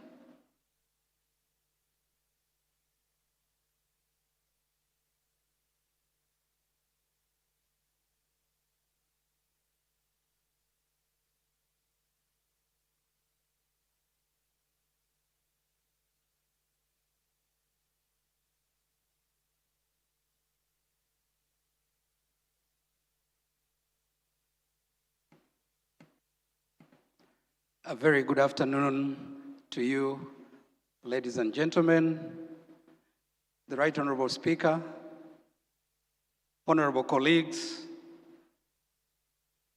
Chairman of the session, distinguished ladies and gentlemen. The Chairman has been so kind and has been able to very much elaborately introduce my humble self. I would like to thank the organizers of this induction program for having given me the privilege to speak before you. Ladies and gentlemen, most of what we are going to share is not something that is cast in stone. It's just simply sharing of insights, one of experiential learning, but also a few things that we have been able to come across during our time in service, and in a professional career. The topic that has been given to us to share on is the oversight for implementation of government programs, the roles of a member of parliament. Colleagues, you will take note that if we chose to address our topic in more of an academic manner, we will have challenges with time. Because there are so many things that we would like to share so that you yourselves will be able to enrich the conversation. Be that as it may I start by just sharing with us what is the obvious to you colleagues, the roles of a member of parliament. May we have somebody who is in charge of the template? Yes. So colleagues, the role of a member of parliament entails 3 cardinal aspects that are provided for in our legal framework. There is the aspect of legislation, which is about our responsibility to propose, to scrutinize, debate, amend, and enact laws for the good governance of the country. This is embedded and enshrined in the Constitution of the Republic of Uganda that establishes Parliament as one of the arms of government. The other aspect that is our responsibility is that of representation, that we do represent and articulate issues of interest on behalf of the people in our respective constituencies and to ensure that the citizens participate in the governance of the country. That it's not probably practicable that somebody from Lamo, or possibly someone from Kisoro, or another from Lumino in Busia, could be able to mention or to raise his or her views regarding how the democratic practices of the country should be upheld.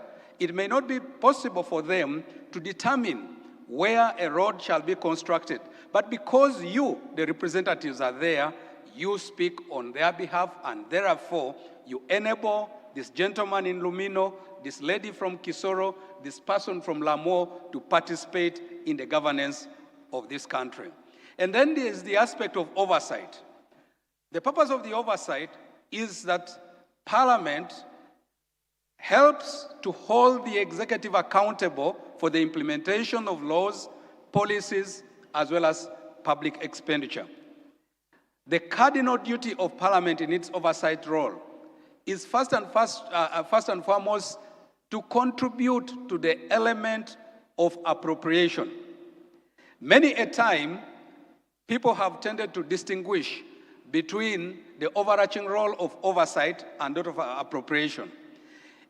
In your role as members of Parliament, to determine where resources are allocated, and possibly to advise the ministry to vary the amounts of money allocated to specific activities, you are still exercising an oversight role.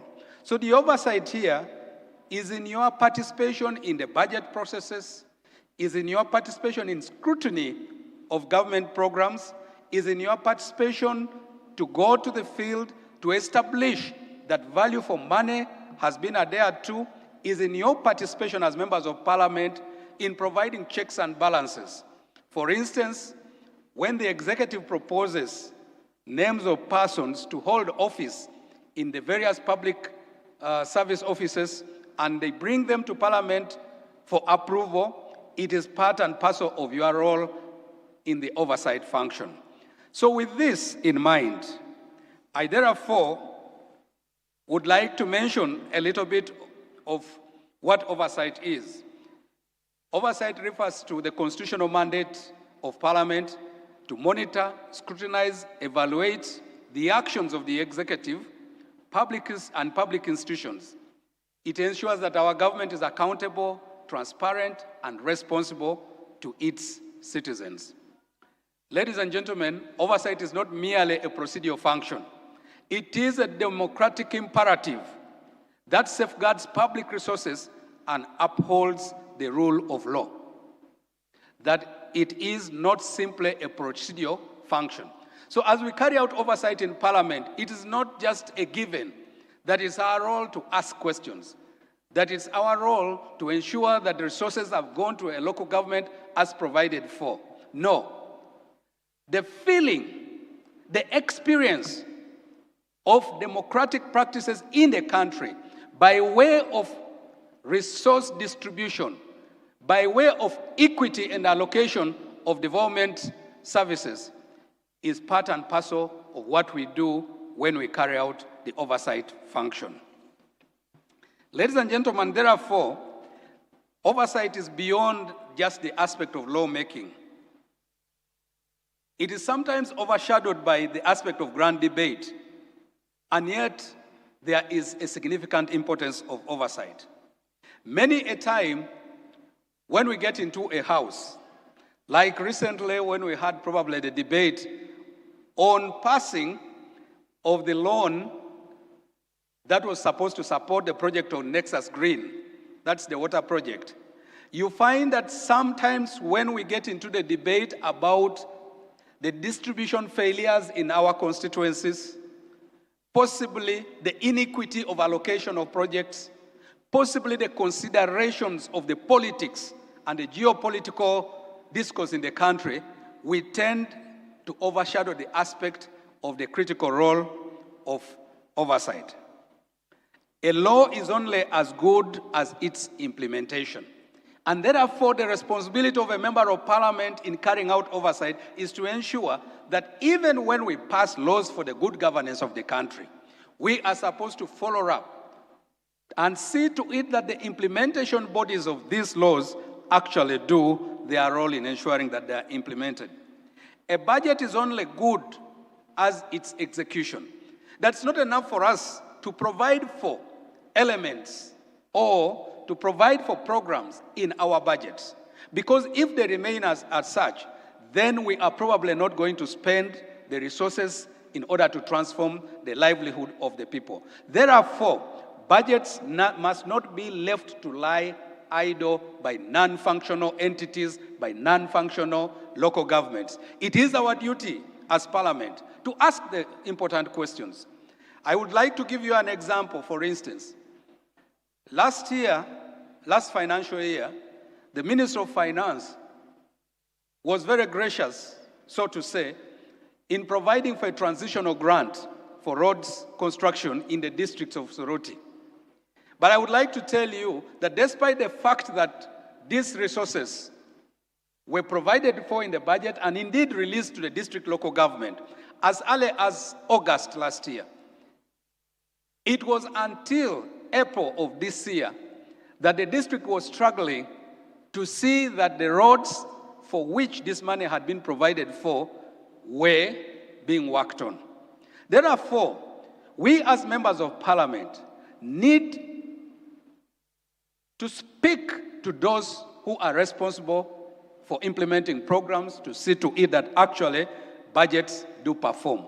Otherwise, it is not enough for us towards the end of the financial year to see the engineer running up and down, the cow running here and there, possibly the technical people from Ministry of Works attempting to construct and improve roads within a span of 2 months.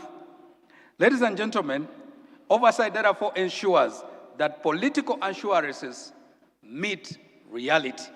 It is one of the reasons why we have the Committee of Government Assurances, for instance. It is one of the reasons we have the Committee of Equal Opportunities, for instance. Why? Because many a time when government comes to us with proposals, they give assurances to our people that this is what we are going to do over the next financial year, over the next medium term of the budgeting process. And yet, if we as members of parliament do not hold the responsible entities to account, it becomes difficult for the people to experience government by way of goods and services. Ladies and gentlemen, therefore, the Constitution of the Republic of Uganda is the one that enables us as members of parliament to derive our oversight mandate, primarily as provided for under Article 79, which provides for the mandate of parliament, and Article 164, which helps to buttress the accountability framework of public resources. The core duty, therefore, is to act as a supreme check of the executive branch by scrutinizing government policies, budgets, and administration on behalf of the citizens of Uganda. Why does oversight therefore matter?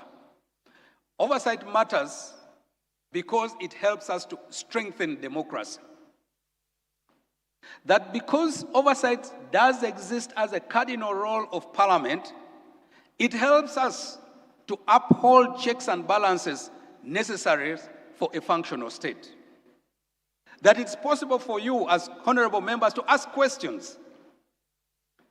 You came to Parliament and asked for 387 million euro for purposes of constructing a super specialized hospital at Lubowa. That was 2018. This is 2026. So we must be able to ask 8 years down the road, what is the logical framework and critical path of construction of a specialized super hospital? It's a question we must ask. Because in upholding these checks and balances, we do ask those for whom we have entrusted the resources of the people to specifically account for whatever it is that you have appropriated as Parliament.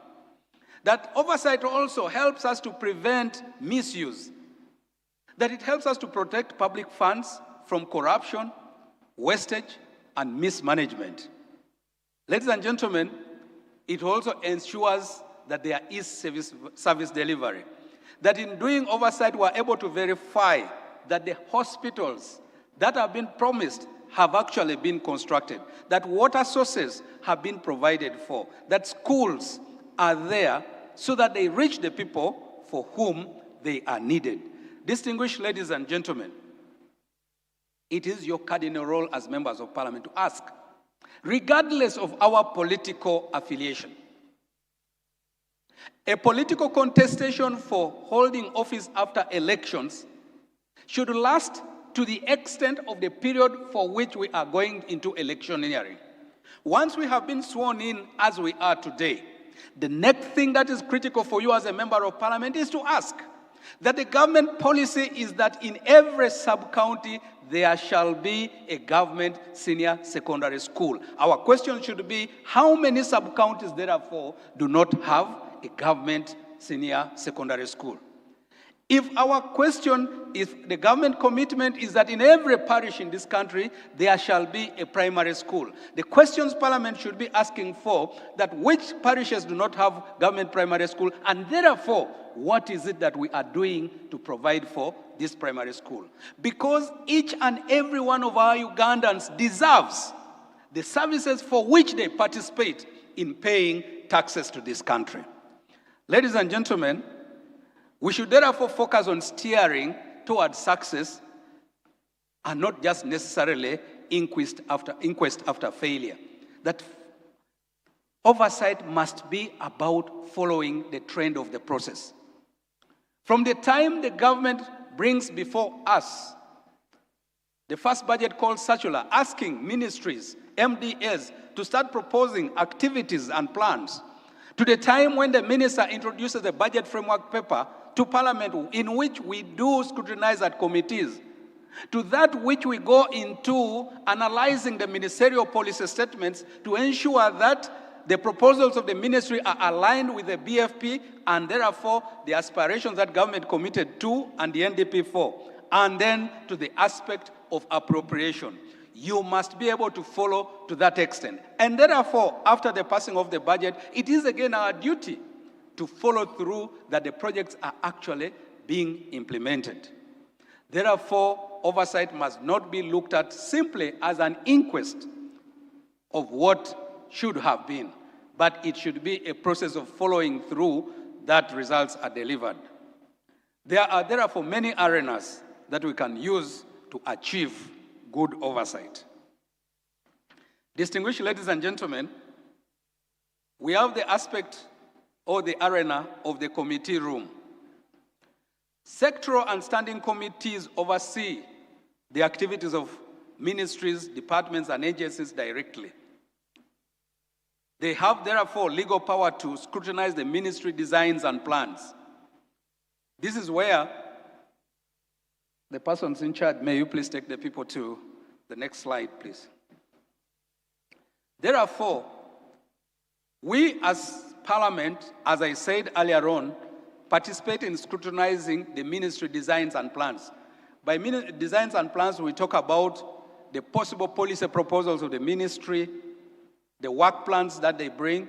What I wanted to emphasize here is, during analysis of the BFP and the ministerial policy statements, as members of committee and as chairpersons of committees demand, require that the ministries provide detailed information, that proposals of plans to be undertaken the following financial year must be accompanied with work plans. Many a time, we are given a ministerial policy statement, which is a huge volume. But most of the time, a ministerial policy statement is almost a standard document. Sometimes if you're not lucky, if you open probably page 60 of a certain ministerial policy statement, and you open the one of a succeeding financial year, you could find exactly the same diction and the same English. So what makes the difference, therefore? As a member of Parliament, as a committee of Parliament, require of the ministry to provide you with the work plan. When they give you the work plan, also demand that you be given the actual sites. It's not enough for you to receive a proposal that the government of Uganda plans to build 100 mini irrigation schemes. Ask the ministry, 100 mini irrigation schemes. Where is which one going? It's not enough for them to tell you there will be Gulu district, there will be Nebi, there will be Bulisa, there will be no. It is important that we are told as Parliament that there will be village X of parish Y in sub-sound case in this district. That way you are able to unpack whether the dimension of distributive justice has been addressed. Sometimes we have approved projects and without looking at work plans and without looking at the attendant narratives. And therefore, we fail to know where exactly these resources go. We must be able to scrutinize priorities and budget allocations. Number 3, track expenditure in real time. That it's important as a committee. When we were going through my two sessional year term as a chairperson, Environment and Natural Resources Committee, there was a project that had begun a few years back, Nexus Green. Nexus Green was a 115, phase 1, 115 million pound project. And it had been intended that government would be able to set up 657 mini water supply stroke irrigation schemes in the various parts of the country. Ladies and gentlemen, by December 31st, 2025, when this project was winding up, only 244 of these schemes had been completed. A number of them were still under feasibility study. Some of you members of Parliament have these Nexus Green projects in your constituencies. And I can bear you witness that you will testify here that many of them were never completed. So it is critical that as committees of Parliament, we find it our duty to follow up expenditure in real time. Ladies and gentlemen, our duty is to, at committee, to summon officials for accountability. What is therefore the strategy for success? Demand raw data. Don't rely solely on summarized reports.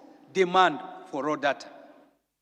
That if you are going to understand what was done in as far as a hydropower project is concerned, it's not enough for you to get a report of the owner's engineer and they tell you this is where we are going. Everything is okay.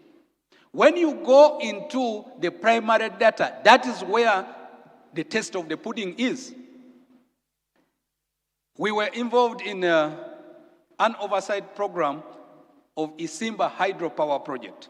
Initially, the understanding of the committee and the message that the committee had got from the report of the project implementation team is that the contractor had completely failed in attending to his duties in as far as ensuring that the defects in the project had not been addressed too. But because the committee critically went into the details, one, there was the argument that the contractor must only be able to remedy the defects after achieving complete dry conditions for repair. Complete dry conditions for a hydropower dam means that underneath you have a lot of infrastructure. There is the construction, the superstructure, the turbines, and the like. So repair under dry conditions means you divert the river so that there is no water going in there. But because the committee was curious to ask, beyond what the owner's engineer was advising, is this realistic and is it beneficial to the country? And one of the questions we asked, what will be the cost? Okay, first of all, what is the duration of underwater repair? And they told us it is a minimum of 24 months. And then the next question is, in this 24 months, will the power plant still be generating some amount of power or not? That no, it will go to zero generation. At the moment, the hydropower dam gives at least a minimum of about $100 million per year. The total amount required for underwater repair was $50 million. But in order to achieve complete dry conditions, we needed $150 million. But needless to say, most of the machines for a hydropower dam are electromechanical. Therefore, to have them stagnate for 24 months means that many of them would actually become defective and therefore create a new cost. So the question was, where is the gist of the matter? But we are happy that later the Office of the Attorney General followed it also and realized that it was better to go with the realistic aspect. Now, what am I emphasizing? That if as a committee we had only listened to a report of the owner's engineer and the project implementation team, we may have got it wrong. Now government has understood that it is still possible to achieve repair of the defects even when underwater, but maintain productivity of the dam to generate power, but also to provide for the much needed resources, revenue that the government had been getting. But more so, I shudder to say that one of the drivers of this discussion was for the contractor to completely give up on the project, and therefore we go and liquidate the security deposit. So as committee members, it's not just enough for you to receive a summary in the committee and you say, let us end here. Go into the detail, because the test of the pudding is, the beauty of the pudding is in its testing. Shift focus to inputs. Look at how much money is being spent. Ladies and gentlemen, recently when we were in the budget committee, we received proposals, and with due respect, it's a learning opportunity here. So, but let's ask questions. Honorable Amos Kakunda is in that committee as well. The Committee on Health brought a proposal for final appropriation figures with one hospital in one of the districts, proposed for a district hospital, with a proposal that 343 for repair refurbishment. But if you analyze on the details of the money, should we just repair, or should we look at a project which involves coming up with a much more robust institution? So let's look at the details. Ladies and gentlemen, review the audit findings from the Auditor General and focus on the budget framework and the ministerial policy statement. We must be able to shift our focus that ours should be a 100% transparency goal as Parliament. Next slide. True oversight measures value for money. It is not about the number of meetings we hold, not how many times we meet in the boardroom, but the number of recommendations implemented by the executive. Let us aim for at least where we know that if there has been an input of 50 billion, the outcome should at least be, for instance, also 50 quality schools built and staffed. The arena 2 of the oversight is the public stage. There is the national spotlight, which is where we bring critical issues into the light to force high-level accountability from ministers and government. Speak out, participate in debate, but participate in debate with researched information. Distinguished colleagues, sometimes we have a tendency, over this short time that I've been around in Parliament, we are busy probably in the committee, mid-time between 10 and midday, the constituency guys are on your case because there is a funeral, the church has begun, you have not yet sent money, so you are trying to see that you have mobile money to send there. Then before you know it, you want to meet probably a colleague, then the bell rings, so you go to the house, there is an important debate, but you have not done any research. But yet you think that this topic is very critical and you want to speak to it, so you get up. And once you rise, then the next thing you are saying, I want to add my voice to that of Honorable Moses Biaruhanga, adding your voice. But you are missing a national spotlight. If you had had an opportunity to get up at the plenary and you are able to speak with facts and figures and state exact timelines, you would have contributed to creating a national spotlight in which we will get response from government and the ministries. Another opportunity is the Prime Minister's question time. Let's utilize this time as an oversight element. Ask the Prime Minister critical issues regarding service delivery. Ask the Prime Minister regarding governance and accountability. But most importantly, I would like to request us as colleagues to understand ourselves as national leaders. Sometimes we get so persuaded to speak simply about Gweri, about our Walwal sub-county. And yet it could make much more sense if a member of parliament who comes from Obongi is the one who is speaking about the Kaziba Dam in Chigezi, which needs to be rehabilitated so as to increase the energy mix into our power grid. Thank you. Let's speak as national leaders. Because if we focus on a small road that rises from Aukot and goes up to the lake, and you see, I no longer can connect to Toroma because it is overshadowed. Yes, it is my duty, but you could actually walk to a minister and talk about that one at a lighter level. But on the grand stage of the plenary, let's focus on national issues.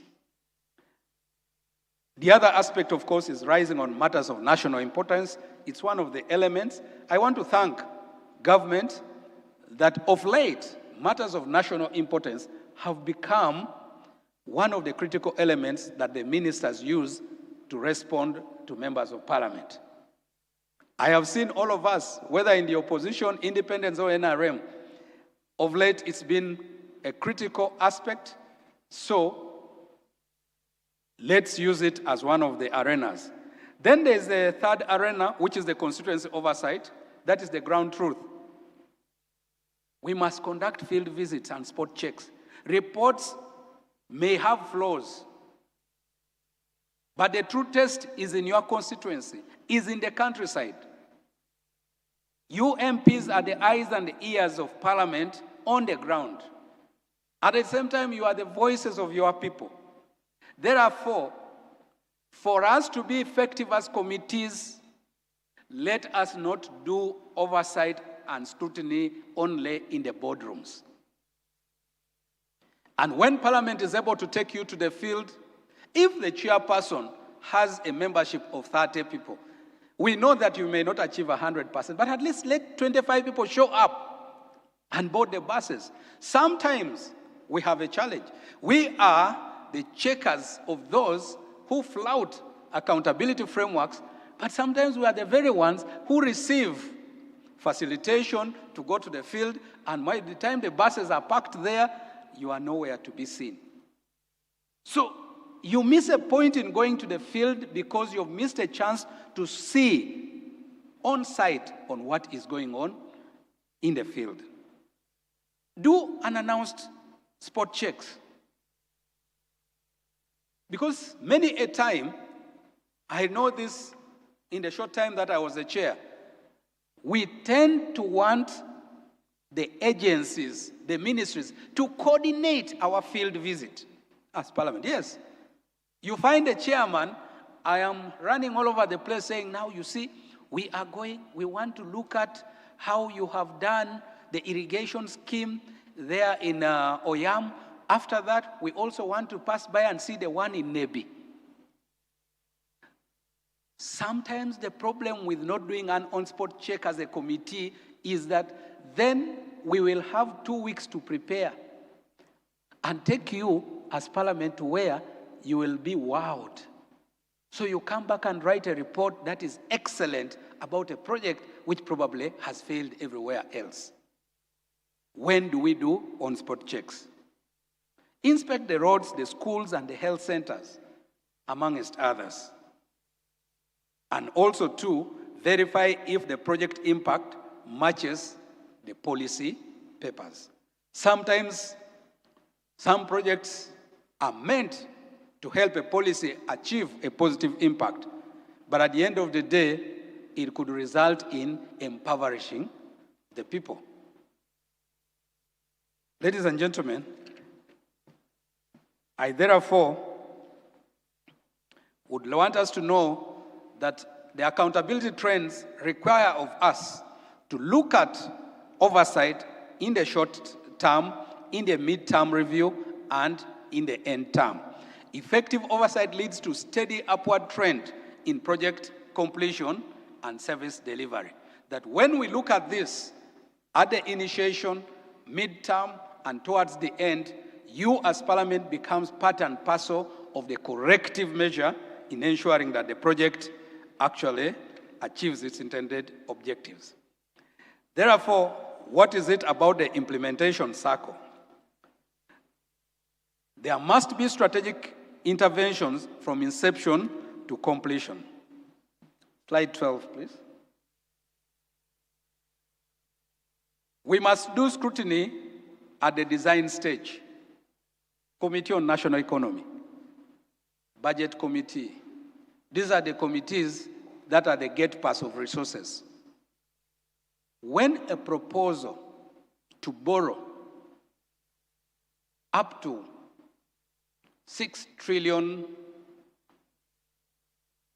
or $500 million comes to you, ask questions of design. I thank you very much.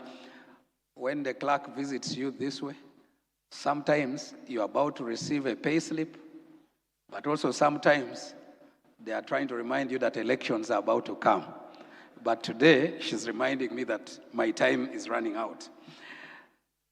Intervene before the first shilling is spent. Ensure that the foundation for the project is solid. You ask questions such as, is the budget realistic?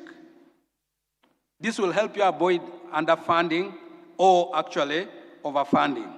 That sometimes leads to stalling of projects. Are the guidelines tight? implementation guidelines of projects, for instance, do they provide for loopholes for people to siphon money or not? As Parliament, you must ask these questions. At the time when Honorable Mukitale Biraha was in Parliament, in the Committee of National Economy, one of the most critical questions about the loans when they came were the lending guidelines. Number two, aspects such as alignment with the NDP4 and the National Development Plan, amongst others. So these are the things that you must ask. Do you actually? I remember that in the 10th Parliament, the Committee on National Economy eventually recommended that before a loan is brought to Parliament, His Excellency the President actually writes to consent that is happy with the guideline framework of that project. And the committee would only proceed after they have seen the letter of His Excellency the President. That's part of how you insist that adherence to guidelines that ensure that the project succeeds are actually achieved. Phase 2 is concurrent. You must do oversight during the project. Track the money trail.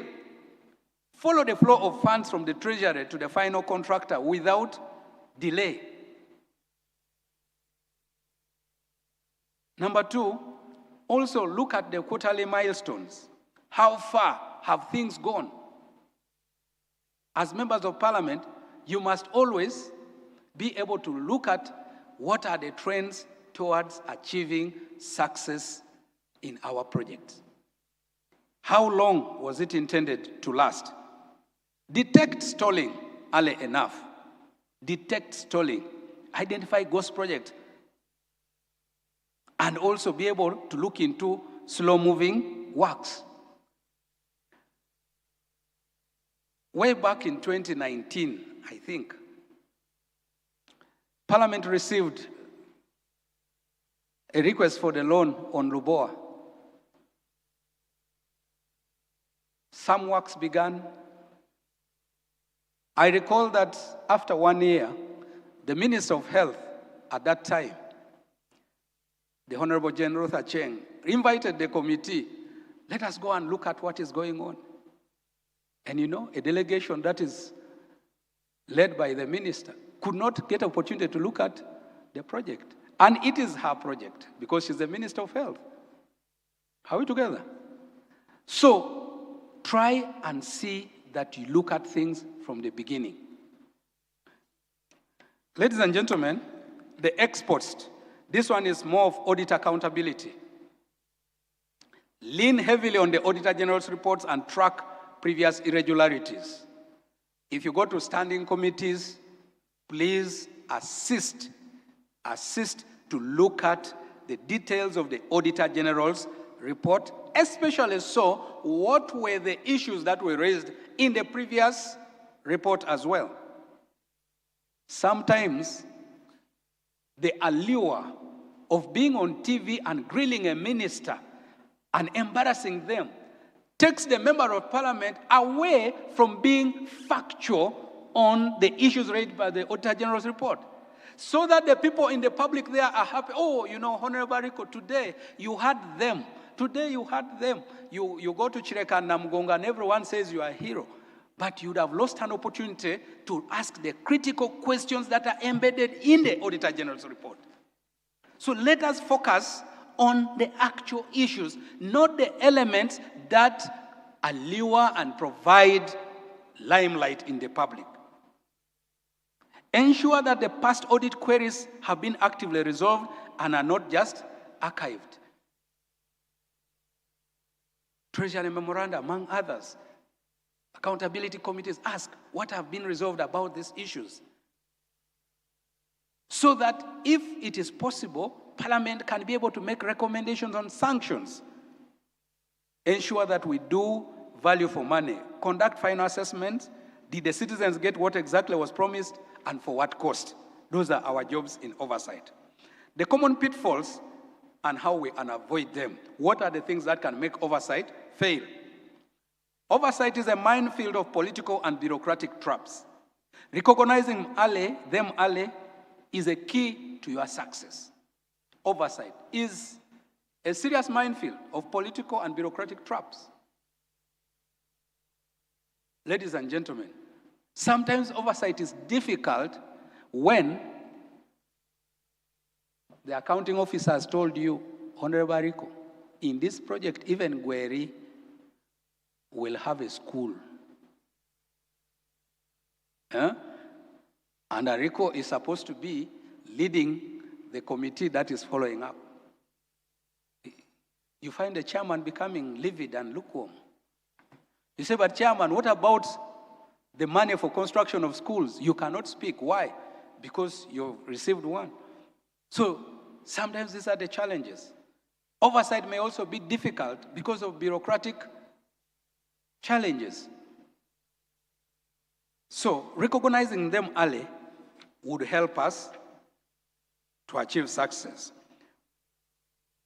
There is the aspect of the partisan trap.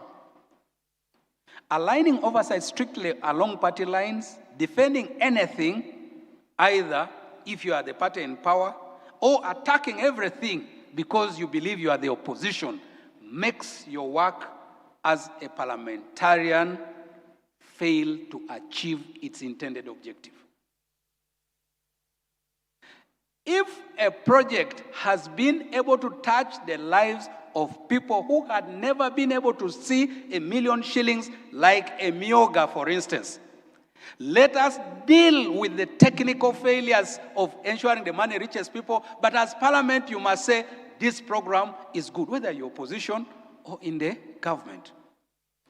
If a project has had challenges in reaching the people, whether or not you are part of the ruling party, you must be able to say, let's do this differently. After all, the purpose of political contestations is to acquire power, retain power, and therefore keep people's trust. When you are able to point out the failings in your own system, you are able to make corrective measures so that you can gain more trust to stay in power.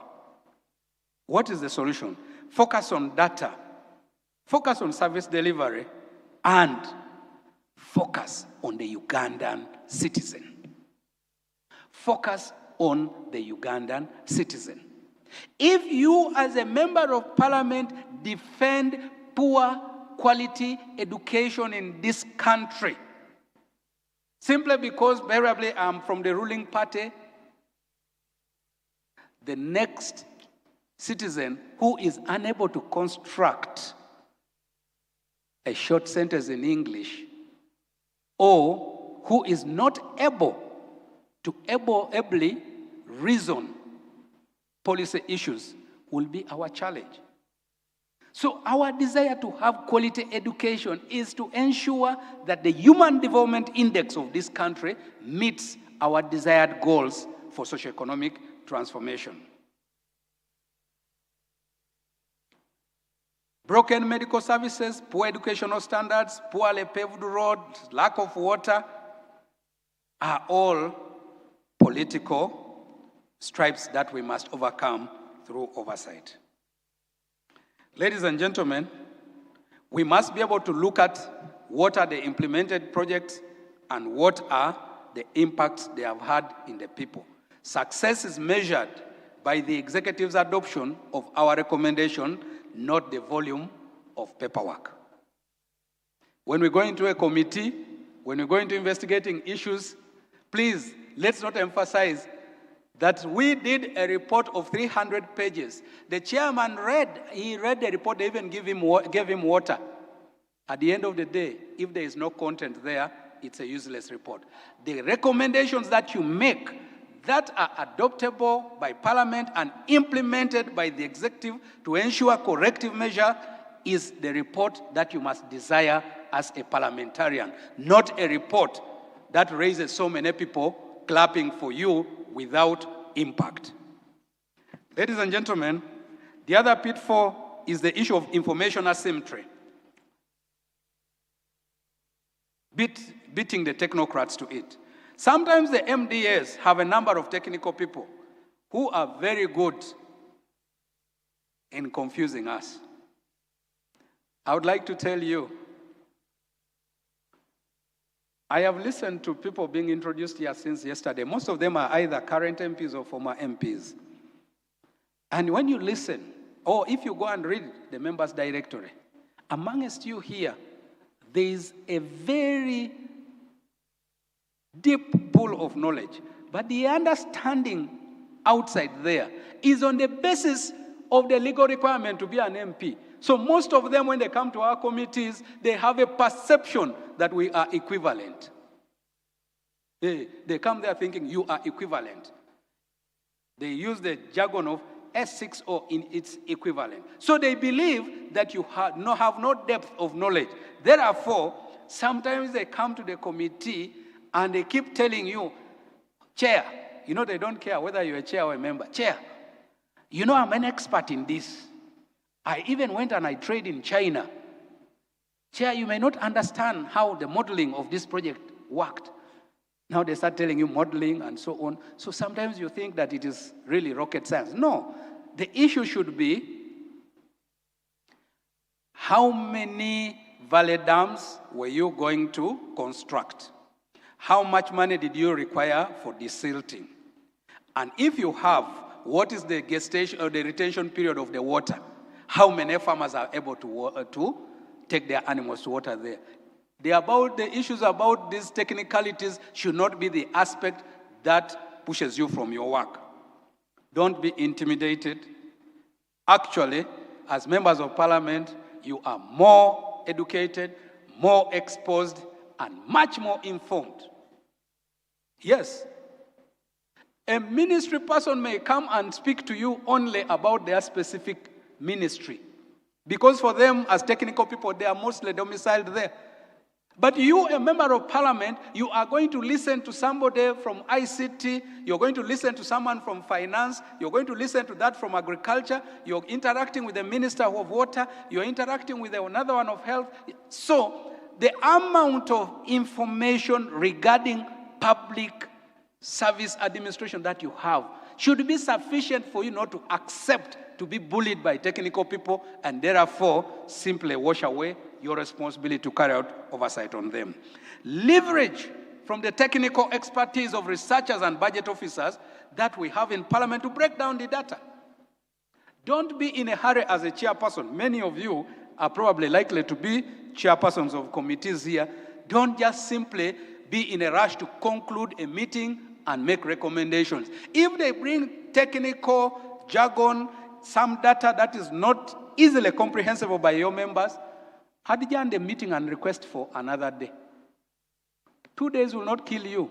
Allow for your researchers, for the budget officers of parliament, for the economists to come and unpack it. There is something in the detail. Once you have got that, you call them back. Don't focus on adding your voice. I said this earlier on. Sometimes our committees, you know, the job of sitting in a committee, and particularly chairperson of a committee, is a very difficult one. Initially at 10 a.m. when the meeting is supposed to start, you find committee rooms like the way you see there. There is a grandstand of cameras, of people wearing apron, those overcoats, journalists. So you, a chair, you have to manage a committee where every member would like to go on record because the press is around. And yet you want to make sense out of that meeting. So I would like you to focus on members who are adding new issues, new ideas into the debate in the committee, not people who are saying, on top of Robin Agureme's submission, I also want to add chairman. Then they add exactly what the other one says. Then another one will come, I want to agree. Chair, I want to agree today. Minister, in fact, go out. And you see, sometimes our friends, that is the only excerpt they will pick from the entire committee meeting. Minister, today go out. Then they will say, Omubaka wa gweri lero yagobye. Forgive, my Uganda is very poor. You understand? Ombaka wa Parliament, something like that. But the element I have only picked is when I was saying, so sometimes the members have their allure. Instead of focusing on the detail, on the value of the debate, they would like to enter a record of being in the publications of the news. Constituency needs versus national needs. I already talked about this. That sometimes members whose constituency is one of the target area for a project are most likely not going to support in-depth scrutiny efforts of that project. Chair. I'm not intending to intimidate you. Please don't. Thank you. And I've given you just 3 minutes to wrap up. I thank you. You've been so kind already. Distribution failures and lack of working national service delivery frameworks makes lobbying a key ingredient of members to measure their good performance. That sometimes we cannot look at projects or development interventions at a national level. Why? Because of what amateurs saying described as distribution failures. That the issue is not whether or not we have, but the issue is the failures in distribution equitably of national resources makes it possible for people to go into a grand market of lobbying. And therefore, if we have to attract development and services to our constituents by lobbying, we are likely to find it difficult to do checks and balances of oversight. That members should never forget their overarching role as national leaders, despite the inevitable allegiance to the constituency that voted them. The challenges: limited resources. There is usually an inadequate funding for extensive field visits and forensic oversight activities. Sometimes you want to go and look at a project, but because the resources are not there, you have to put 40 members in a bus. If the money is not there, you can't do much. And before you know it, time runs by. Political interference is sometimes a challenge. If you are not a chairman, you don't know probably. But if you have chaired a committee, sometimes what comes between doing the right thing and possibly political preservation is a thin line. Recently, that was in November. But if I give this example. Okay. Sometime in November. Being honest. I don't say, okay. Thank you. Okay, there was an institution. An institution where we needed to demand of another agency to state why certain resources of government had not been placed to the other. And it would have been good actually to demand. But you know, November was about 1 month after our nominations. And I had the opportunity to have a conversation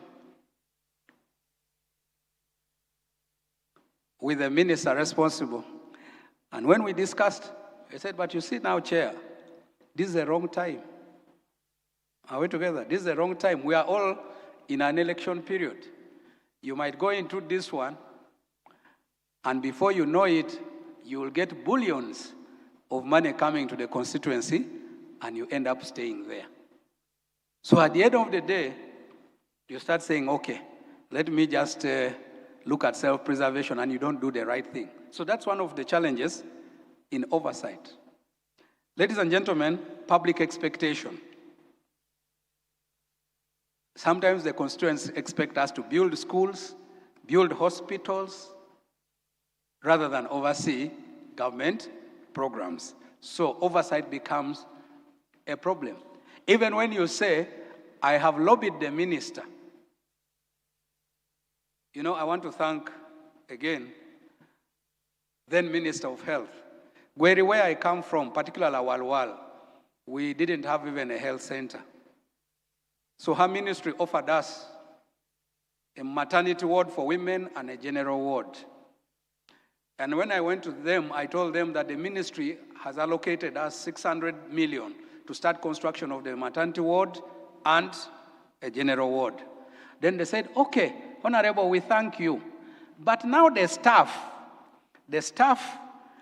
they are not having where to stay. So you also help us put a smaller building the other side so that the staff can stay there.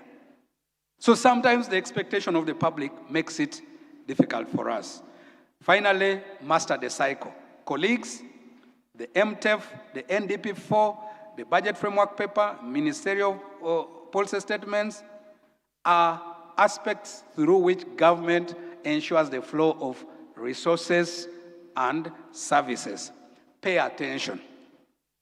If you would like for your school to be included among the seed schools, don't see a ministerial policy statement and go asking the minister, please, why isn't mine there? It is too late. The minister cannot add you there. Master the flow. By the time the first budget call circular comes, if there is any lobbying, because part of your job probably is to try to look for services for your people, that is the point at which you start discussions. Visit the minister, explain a few things, and tell them where I come from, there is no primary school. So that even when the building of the plans for the succeeding financial year begin, the minister is able to instruct the technical people to go to your constituency and validate what you have told them. Don't wait for ministerial policy statement to try and impact on the budget. As you know, His Excellency the President has been having issue with Parliament when it comes to the aspects of us attempting to move money from one thing to the other on our own. So that way you may find difficulties. But if you participate in the process and you know the cycle, you may be able to become a more effective legislator, but you may also be able to follow through the aspect of oversight. Build alliances. Build chairpersons. Ensure that you try to do consensus approaches in discussing issues of your oversight, issues of your work. Unanimously supported and signed reports are more powerful in impacting. If a report on a ministry is read and there has been no minority report, I tell you, that one you now know. Empower the citizens. I would like to conclude, ladies and gentlemen. I will not blame anyone for the limited time. But when we get an opportunity, we shall continue to share in the House. Honorable colleagues, your success and mine will be measured by the tangible improvement in the livelihood of our communities. Effective oversight, therefore, transforms public resources into public goods and services. It bridges the gap between the political rhetoric and reality. As a member of Parliament, use your powers wisely. Stay grounded on the facts and never lose sight of the citizens that are waiting and yearning for results. Distinguished ladies and gentlemen, Right Honorable Speaker, honorable colleagues, I wish each and every one of you a successful tenure in the 12th Parliament of Uganda. I thank you, and may God bless you. Thank you for your kind attention.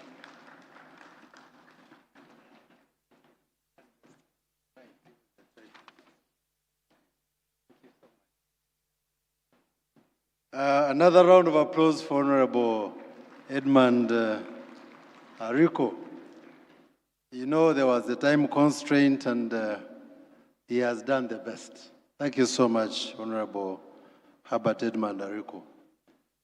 He has said many things, and I know as we keep sharing, we'll be able to even go in details as members of Parliament. You can see from the flow of the presentations, since yesterday, this morning, today, and now, that we're coming from the bigger picture, now we're going down to the grassroots, the people represent. And that is what we must endeavor to do. At one time, I'm reminded, I talked to a friend of mine after all these things that we've prepared, the Vision 2040, tenfold growth, and I was excited and said, Uganda, we are going to do great. And he's a Ugandan from the Indian origin. He said, almost, Ugandans talking too much, but doing nothing only. So now, this is time for action. We must start doing, and that's why I want to go on the grassroots. And therefore, may I take this opportunity to introduce the next resource person, our friend, a person who has been here for a long time, the Honorable Moses Byarhanga. He's the longest serving presidential advisor. He has served for 30 years, 33 decades. He has been at the forefront of writing the party manifestos since 1996, and particularly for the NRM party. He's also currently serving as the senior presidential advisor in charge of mobilization. He has such a long profile, but because we don't have time, allow me stop there and ask him to come and do his justice to the role of Member of Parliament in mobilization and advocacy for wealth creation. You're most welcome.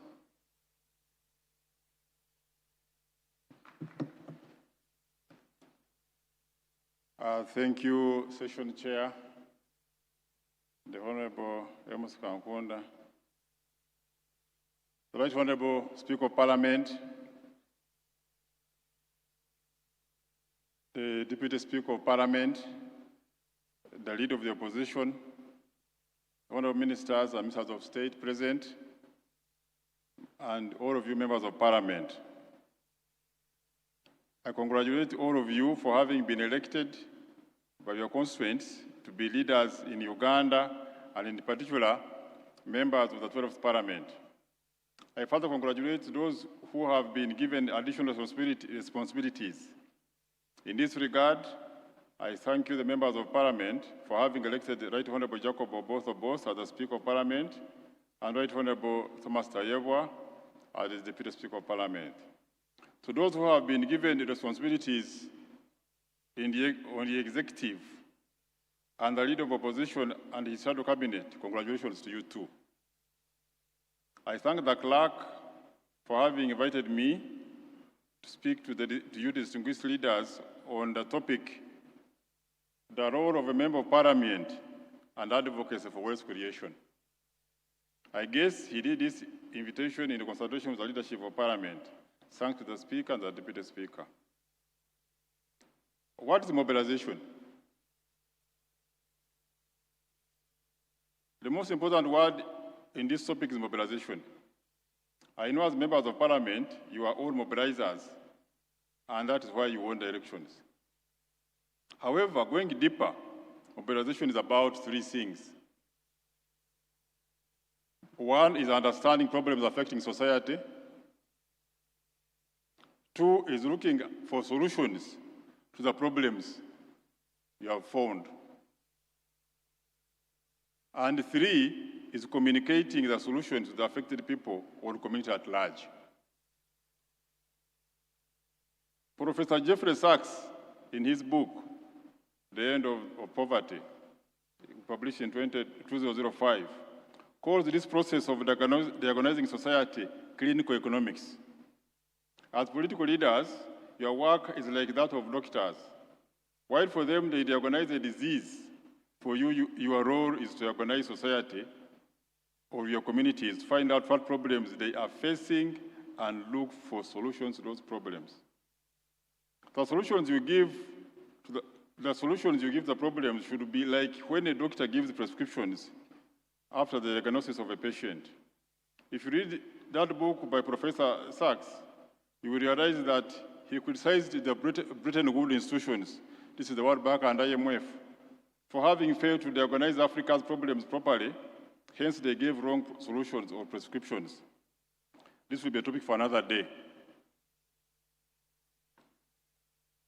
In fact, this being a parliament based on multipartyism, on multi-party dispensation, what should be differentiating the ruling side from the opposition should be based on what problems each side has diagnosed and the solutions being prescribed.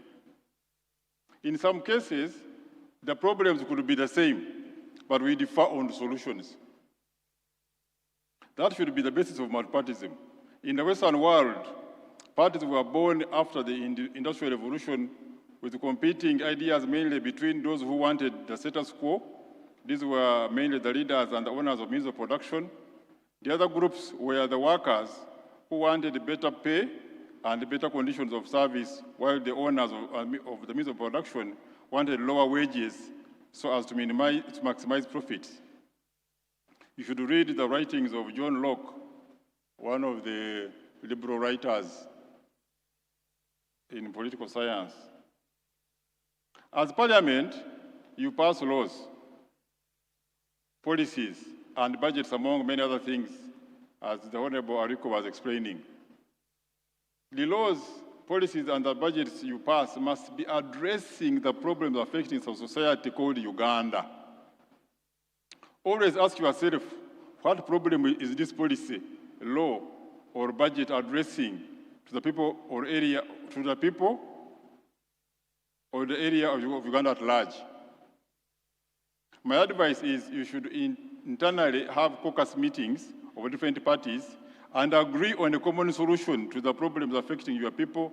Otherwise, if each member of parliament was to make a contribution in view of the size of the parliament, you might give the speaker a difficult time.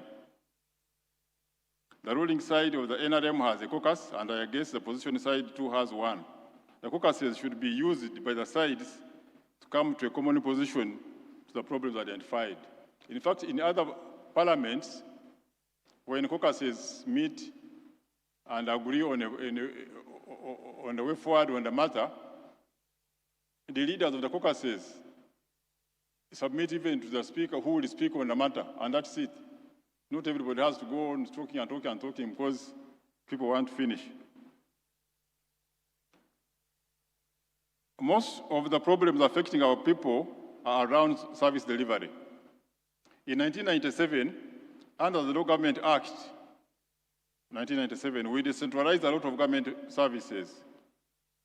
I'm happy I worked with Mzee Bidandi and then PS, Minister of Works of Law Government at the time, in the drafting of this legislation, the Law Government Act 1997. Some of the decentralized services are primary education, health services up to the level of the general hospital, provision of water, district and community roads, recruitment of civil servants, agriculture extension services, etc. The central government looks for funds to send to the district local governments to implement the decentralized services. These services are being implemented in your constituencies for the directly elected and women members of parliament. For the members of parliament representing specific interest groups, they too have issues affecting those groups which should be addressed. I was telling my friend Honorable Opondo that in some few years to come, I will be one of his constituents. For now, I'm still outside his mandate. I want to implore you as members of parliament to take a keen interest in service delivery in your constituencies, because this will be answering point number 2 on mobilization. That is solution to the problems in your constituencies. The good thing is that as members of parliament, you are facilitated to visit your constituencies twice in a month. In the past, it should be once a month. And now it is twice a month. I'm not going into that detail. These visits should be to find out, among other issues, the issues affecting your people and the implementation of government programs. By doing this, you'll be accounting on what government spends on you to visit your constituencies. Remember, His Excellency the President talked about this during his State of National Address at Kololo. In service delivery, we need the human resource. the personnel. Under decentralization, the districts are responsible for recruitment of the civil servants in the districts through the district service commissions. The commissions have powers to discipline the civil servants, including dismissal from service. We need enough teachers, health workers, and all other categories of staff. It is a common practice that at the end of the financial year, many government entities return money as unspent wage. Then you ask yourself that this district, which is returning money as unspent wage, why didn't the Service Commission recruit? You, the members of Parliament, pass the budget, which includes the wage bill. The districts don't recruit the teachers, health workers, etc. And the people you represent are complaining that there is not enough of these workers in your constituencies. How you can see? You are here, a member of Parliament. Honorable Ariko was talking about the schools, the health centers. The health centers don't have enough workers. The schools don't have enough teachers. Your district has been given a quota to recruit, but they don't recruit. And then you sit in Parliament, committee, blah, blah, blah. I'm sorry to use that language. But you can see what we need to do. You are here sitting. The service commissions have been given money. They are not recruiting. There is money in the wage, but not recruiting. When I checked with the Minister of Finance, unspent wage in the last 3 financial years is as follows. 2023-24, 301 billion returned as unspent wage. In all governments, in all entities, in 2024-25, it was 357 billion. Out of this, 182 billion, the one for 24-25, 182 billion was unspent wage from local governments, your constituencies.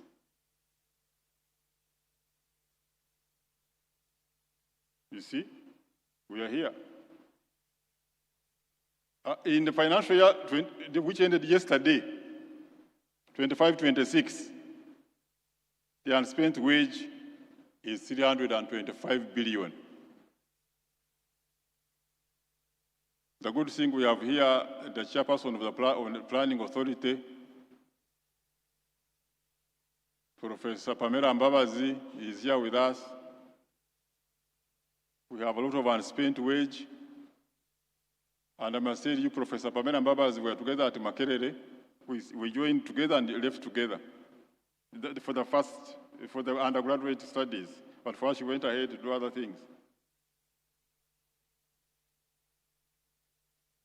Now, when we were writing the manifesto, the one for this Sanja, which just started, I inquired from the team from the Ministry of Education and Sports, how many more teachers do we need to recruit so that every government primary school has enough teachers, and we stop the charging of fees in government schools on a pretext that the extra charges were being used to pay teachers not on the payroll. When we are making this the manifesto for this current Kisanja, around August there, last year, they reported that we needed 50,000 more teachers to be recruited so that every school has enough teachers, primary school has enough teachers. These new teachers would need a wage of 385 billion annually. So we consulted the president before making this commitment. And the president said, no, let's make the commitment. We shall look for that money and recruit the teachers necessary. So we included it in the manifesto. So here, look at this. Here, we are looking for 385 billion to recruit 50,000 teachers, but the local government and the entire government system is returning money as unspent wage. So what are we doing? We are here as leaders, very big leaders. we want to recruit 50,000 teachers so that every primary school has enough teachers. But they say there's no money to pay them. We just look for 385 billion. But now, 2025-26 financial year, yesterday I talked to the Accountant General. We have returned 325 billion as unspent wage.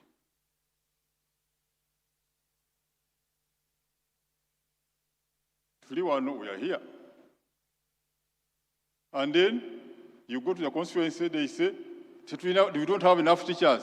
But this Service Commission, what are they doing?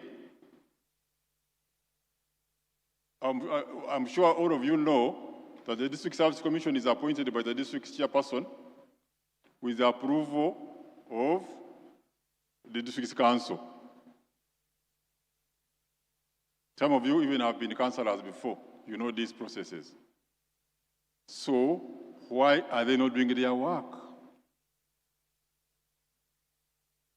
So as members of Parliament, you should find out why the district service commissions are not able to recruit according to the quotas given to them. Are they merely sleeping on the job, or there are issues we have to address?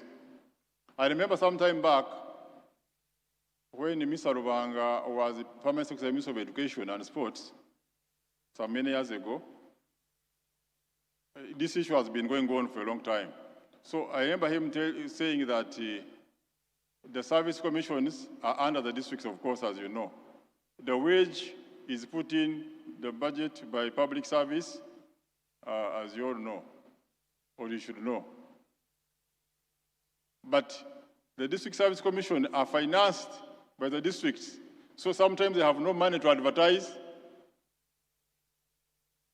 They have no money to carry out interviews and so forth. And it's not so much money. So I remember Mr. Rubanga then, he would put money under his Minister of Education to ensure that the districts recruit teachers. So we should, but if it's a problem, we should all understand it.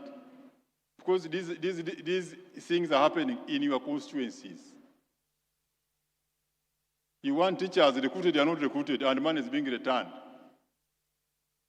What are we there for? So you should stop, these commissions are not able to recruit. Are they sleeping on the job? I've been hearing that some district service commissions sell jobs.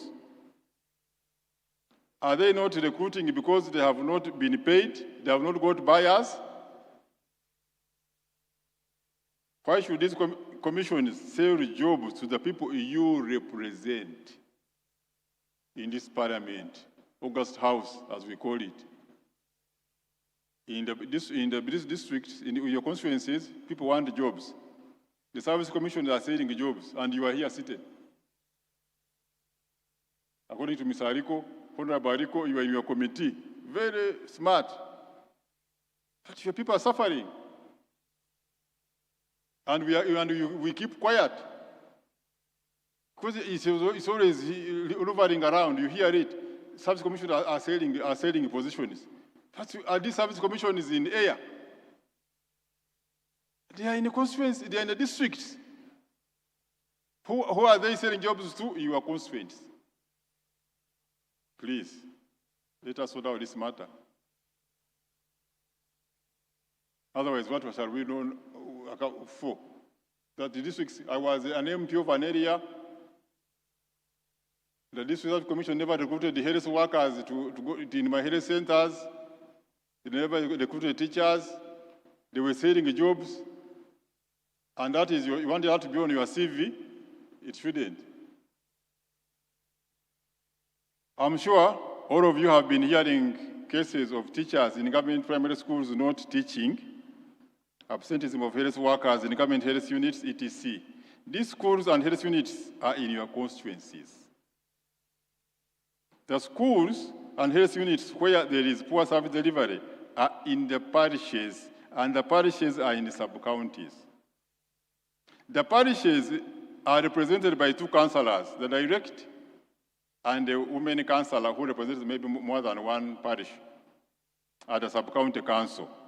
At the sub-county, every sub-county is represented by two councillors also at the district council, the direct and one representing women. These are political leaders who are in your constituencies. Do these councillors at the sub-council and district councils ever discuss issues of poor service delivery in their areas of jurisdiction? The sub-counties have chairpersons, and the districts too have chairpersons. There is also the resident district commissioner. Please use all these political leaders. If the problem is at the district level, don't fear to tell the district leaders to improve. I know many MPs say, if you talk about a chairman or a cow, they will fight you. I don't subscribe to that line, because if the people know that you are fighting on their behalf against this chairman who is not working, they will side with you and not the other one. But there's that fear, chairman omwogera kotya, ajja kulwanyisa, the chairman will fight you. No. You as an MP at national level, how do you relate with these leaders? Of course, I know even within our parties, like NRM, you find that when you are campaigning, you have a chigali, the chain of those councillors who support you. If they don't go through, then sometimes you are at loggerheads with them. They are all NRM, but you didn't support them in their primaries, so they are also not working closely with you. We should avoid that. So sometimes you are here as an NRM MP, but you are not relating with the district NRM, district chairperson who is also NRM. Some councillors also NRM from your area, not relating well with them. Sometimes this brings confusion. I don't know what happens in the other parties, but I know about what happens in NRM. We should find solutions to these problems of lack of recruitment and absenteeism of civil servants, first at the district level, where we have the Chief Administrative Officer and the RDC. The good thing, as I will mention later, the Chief Administrative Officer is appointed by the central government and the RDC. And the Chief Administrative Officer is the Chief Civil Servants of the district. I'll come to that. At the national level, the Ministry of Education and Sports and that of Health have gone IT, introducing information technology solutions to catch absentee teachers and health workers. Honorable Rusta Cheng is here, she can tell you, she has just been in health. They have started this solution. These systems are new and need your support as members of Parliament. The Ministry of Health IT solution is able to track medicines from the national medical stores up to the patients at the health units. The system has been installed at all regional referral hospitals, district hospitals, and a few health center force. And of course, at the national, like Kirudu, and this one is in Kampala. But from Mulago, I was told they were moving slowly.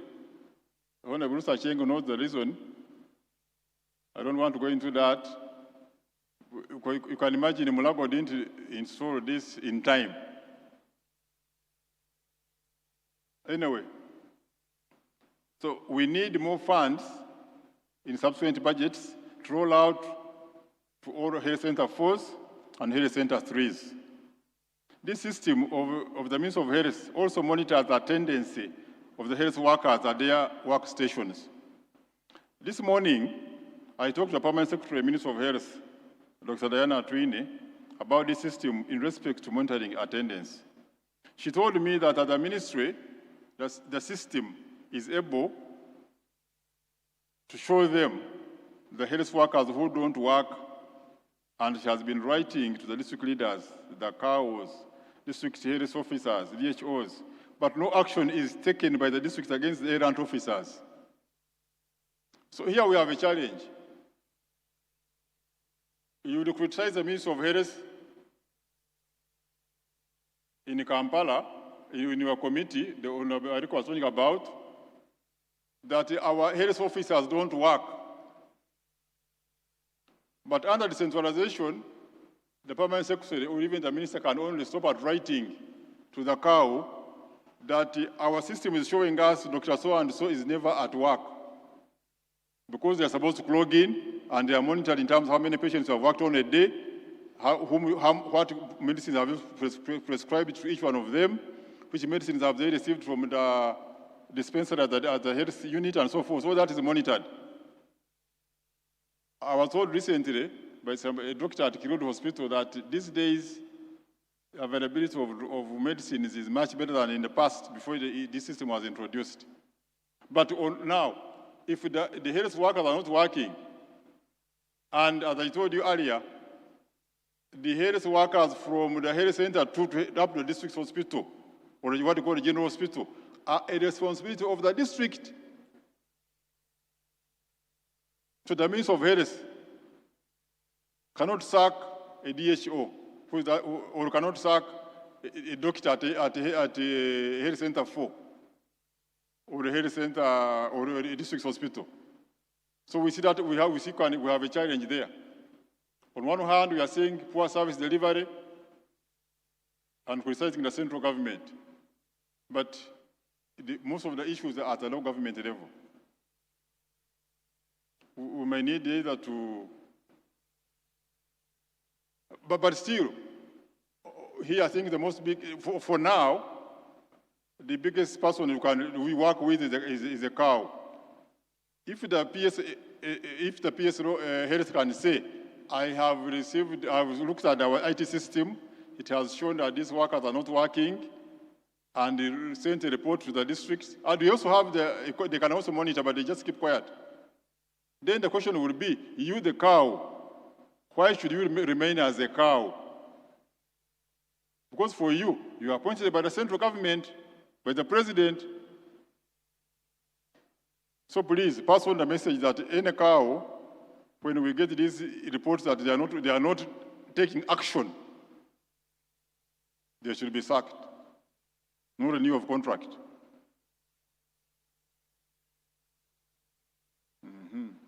This means that the district service commissions are sleeping on their jobs, because the commissions have the responsibility of disciplining civil servants. Here, the whole Permanent Secretary is telling you, I have written letters to the district leadership indicating the workers were not working, and they have just kept quiet. So there's a lot of inaction in the government system, which we must sort out. You, the MPs, should come in and help on this inaction. However, since the cow, who is the head of the civil service at the district, is appointed from the center, we should make them take responsibility for not disciplining the civil servants under their jurisdiction. The Minister of Local Government should take lead on this. On primary education, in education, we decentralize primary education. The districts recruit teachers, as I said earlier, inspect schools, receive capitation grants, and other monies from the central government for other services like buying textbooks, construction and renovation of classrooms, buying desks, etc. The central government, through the Ministry of Education and Sports, sets policies for the local governments to implement. You should be able to follow up service delivery in the primary schools in your constituencies. You hear that some head teachers inflate the number of learners so as to get more money under capitation grants, because it is calculated per child. Have you ever tried to find out the number of learners in one of your schools and compare with what is officially reported? Are you aware that the government sends funds to the local governments for inspection of every school every financial year? Still, when we were watching on a manifesto, I discovered, like Speke discovered in Uganda, that for each primary school, government sends about 680,000 shillings a year for inspection. Are you aware? For inspection. Part of the money goes to the inspector of schools, another one goes to the DEO. And I said, but what does the DEO do in inspection? Because the inspector is the one who inspects. And these days, the Minister of Education has also has gone to IT. They have introduced tablets which give the mapping of where the school is, so that you cannot say I was at school and I was not there. The GPO system should be able to indicate that. So why are we giving money to the DO for inspection? So part is shared out. One of the money goes to the DO, another one goes to the inspector of schools. But if it is primary school in your constituency, the district gets money for it to be inspected. And the question is, are they being inspected? Are you inspecting yourself to find out where the other inspectors are doing their job? Because you are the political leader at the national level.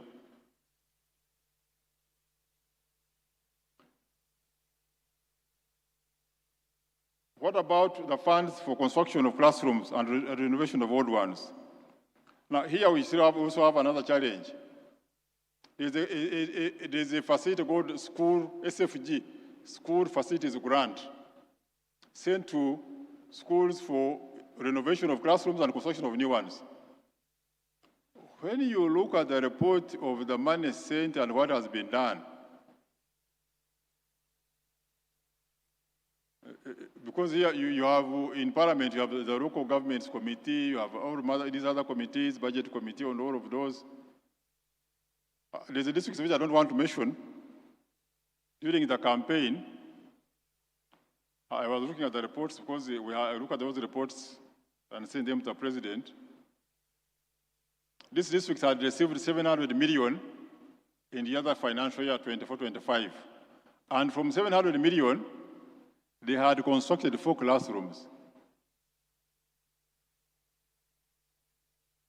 And that district has members of parliament. 400, you calculate.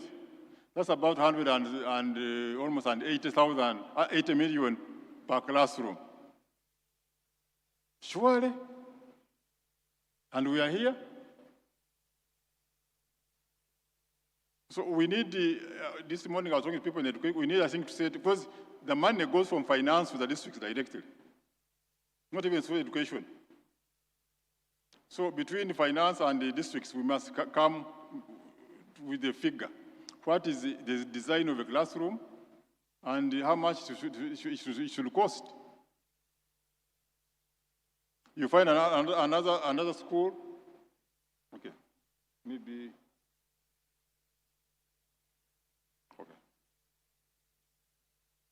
So the IT systems we're trying to help us. On health, you should know how much money health center in your area gets in terms of budget for drugs and follow it up. I remember sometime last year I was addressing the NRM caucus, and I asked the MPs, I said, how many of you have health center force in your constituencies? Some people put up their hands. Then I said, how much, what is the medicine budget for your health center for? None of them knew. I don't want to ask the same question now. Because you are new people, re-elected, I don't want the press, because at that time there was no press, now there's a press. Sakala Baswaza. But using the figures of 24-25 financial year, the referral hospitals each received between 2 billion to 2.8 billion. As that money for medicine budget, this money is with national medical stores. So when these health units, each one has its budget. With national medical stores, you don't buy by yourself. In the past, they used to get a budget and buy by themselves, but it was being abused. So I don't know whether it was during the time of Rusa Cheng or before. Government said, no, let's put all the money together so that we buy for you, you ask what you want. General hospitals get between 714 to 842 billion. I'm showing you the lowest and the highest because these people in health grade these health units according to the population density. The one with high population density gets higher, the one with less gets less, but the minimum is what I'm saying. Like in the general hospital, minimum is 700 million, highest 842 million. Health center 4, minimum is 200 million, maximum 251 million. And health center 3s get a kit worth 43 million in a year. They give them specified drugs every 2 months. That's when they do delivery. And health center 2s, the other is 13. So the health center falls and above requests for medicines from the medical stores according to their needs against their budget. For the health center 3s and health center 2s, NMA supplies to them a specified amount. I've already said that. So when your constituents go to the health units and are told that there are no medicines, please check what is their budget status with the national medical stores. Have they exhausted their budget? Where is the problem? Especially in the middle of a financial year. Why should there be no drugs? Because you, the head of the unit, you ask what medicines you want against your budget. On roads, I want to be quick on this. We are giving districts money for district roads and community roads. There's money which they get from the road fund, but then there is this other extra, that is based on the size of the district, the number of kilometers in the district.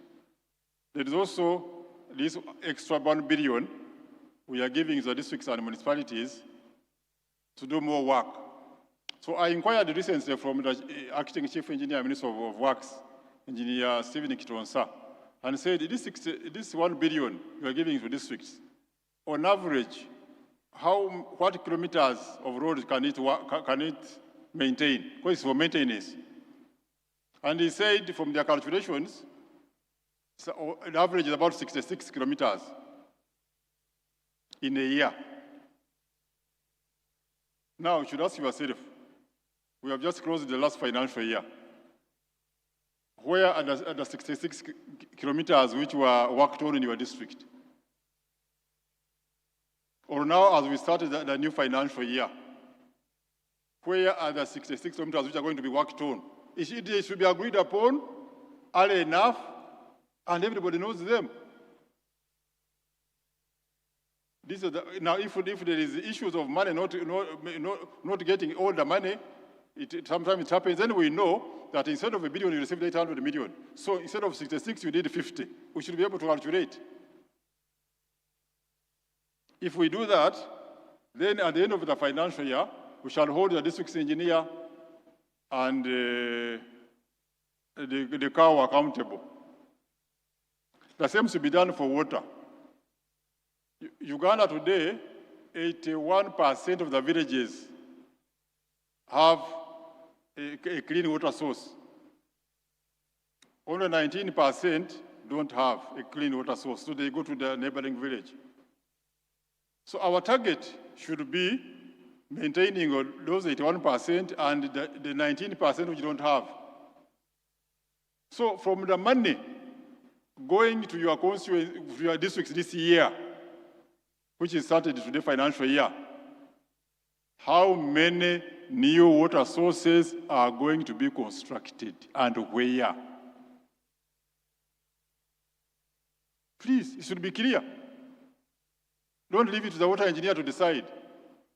If the water engineer is not elected, you are the one who is elected. Work with the district council and say no.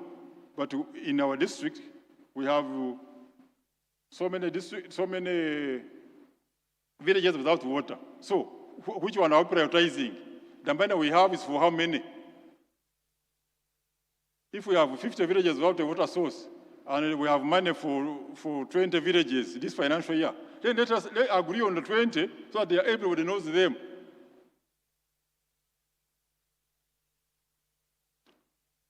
The other issue is about aquatic extension. Some time back, I was talking to one of the leaders in Parliament, one of the MPs, and he was together with the district production officer of the area. And then he said, no, Moses, talk to this man. He's saying government is giving them little money. I talked to him. I said, how much money are you getting? he said 500,000 per quarter. This was at the district level. I then asked him, how much do you get per sub-county? Because we have sub-county extension officers, the vet and the agriculture, each one gets separately. They said they also get the same amount. I said, if a sub-county agriculture officer is getting 500,000 in a month, in a quarter, that means 2 million in a year. How can that be little money? Because if we take a sub-county to have about 6 parishes on average, others have 5, others have 7, but 6 parishes on average, and I get 500,000 as a sub-county extension officer, then per quarter, I would say, okay, in our area we are promoting coffee. If you're promoting coffee, then we say, let's go to Honorable Kasolo's garden. The farmers in that parish, let's congregate at so-and-so's garden, because Honorable Kasolo is a big coffee farmer, and then we go and we learn from there. The people will come by themselves.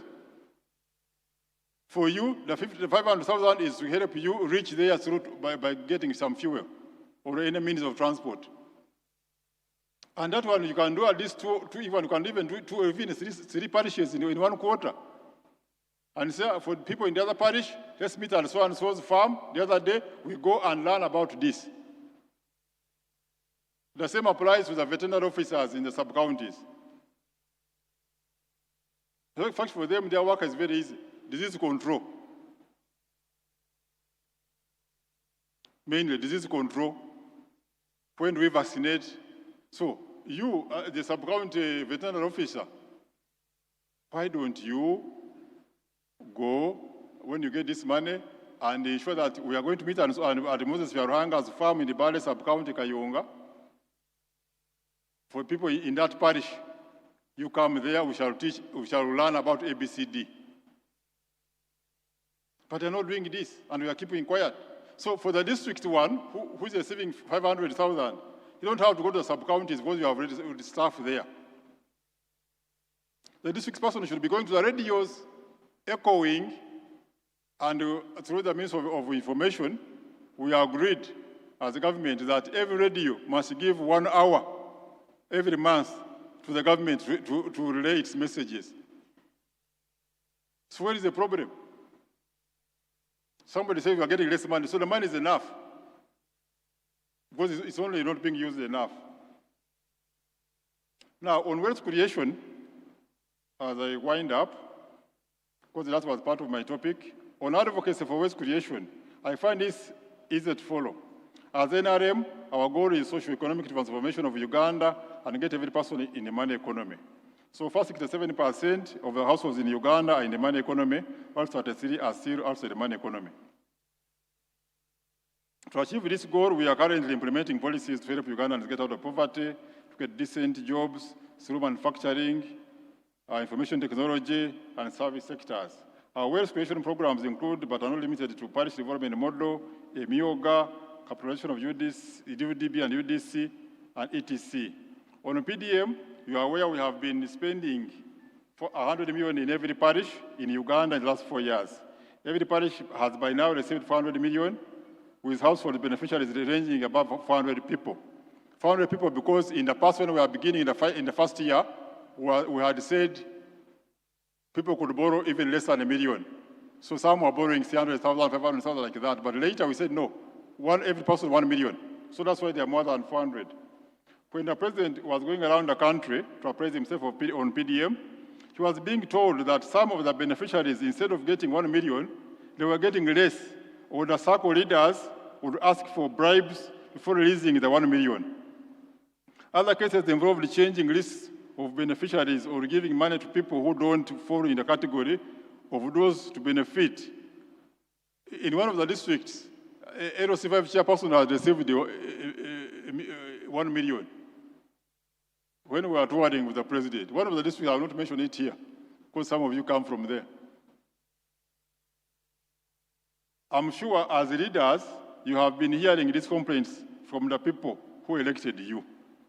It should not wait for the president to come to your district for these issues to get to the fore.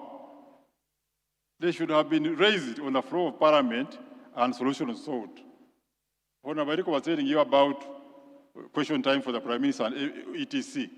Use that time to say, in my area, we have this challenge on PDM, and it is sorted.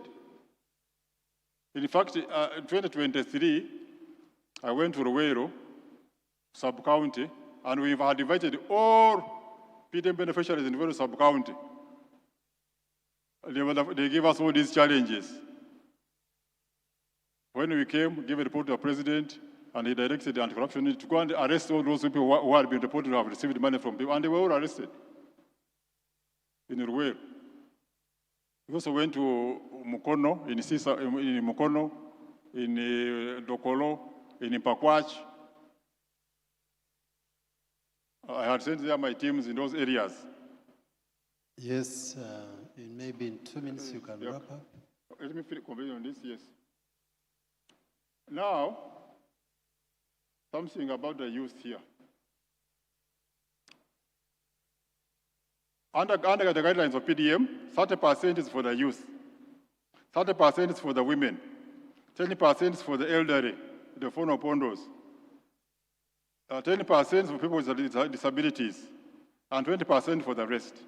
Recently, when I checked with the Minister of Finance, I was told that on average, the youth have been getting 20%.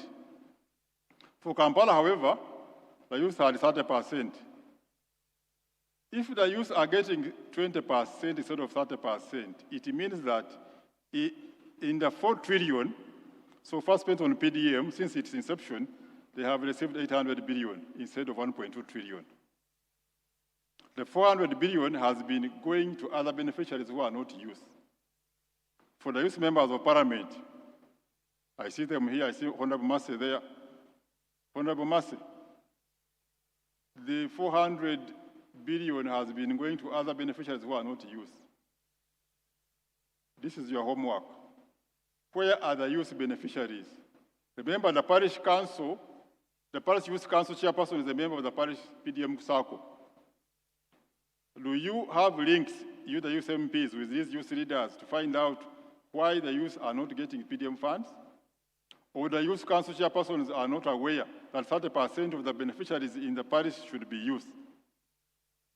Also, for you, the constituency, and the women MPs, why are the youth in your constituencies not getting the PDM? If all of you, the youth MPs and the elected MPs, have links with the parish youth council chairpersons, they should be able to report to you where the parish PDM circle has failed to allocate, why it has failed to allocate PDM funds to the youth, and you intervene. The Minister of Gender, Labour and Social Development should follow up on this. I want to talk a bit about Emioga as one of the waste creation programs. When we started Emioga in 2020, we have 18 Emioga. The 17 were getting 30 million each, and the one for leaders were getting 50 million. In total, every constituency, other than Kampala and Wakiso, because population density, we arranged it differently. Every constituency outside there, outside Kampala and Wakiso, received 560 million and a Emioga.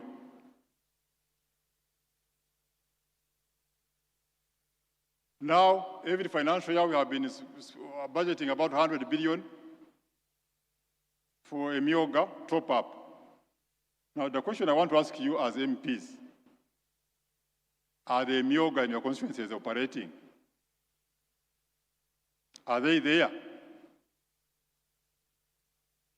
Honorable Cheng is saying, so, this is now your role. Don't leave it to other people. You are the MP of the area. Your constituency has received, is already supposed to receive this money. Sometime in last year, working with the RDC's office in Kampala, Office of Microfinance, the Office of Honorable Kasolo, when he was Minister of State for Microfinance, we carried out an inquiry in Kampala and Wakiso about the Emioga. We found out that in Kampala, out of 566 Emyoga circles which were funded, only 303 were working. Honorable Moses. Yes. Time for okay. The others were dead. In Wakiso, only 45% of the Myoga were working. The others, not working. So, we are starting a new financial year. In this financial year, we have money for the Myoga and other things. So we must rejuvenate this Myoga. It is your responsibility because they are in your constituency and they are not working. And we are here sitting in Parliament talking about monitoring government programs. Government programs will be monitored starting from your districts. It's good when Bariko targeted the central government systems, but I'm targeting mainly the local government systems because these ones are directly with your people. So we need to ensure that these systems are working. And the good thing with the Myoga, the money was going from the center to the beneficiaries. But the beneficiaries receive when the leaders receive the money, they don't give it either to the people or they eat it among themselves. At least there's no evidence that the money never reached. Money was reaching. But the problem was, those who receive it, they keep quiet or they didn't pass on to the others. So in conclusion, I had something here on manufacturing, but you will read my paper. Just let me read the conclusion, word to word, but the rest you will have something which I haven't talked about.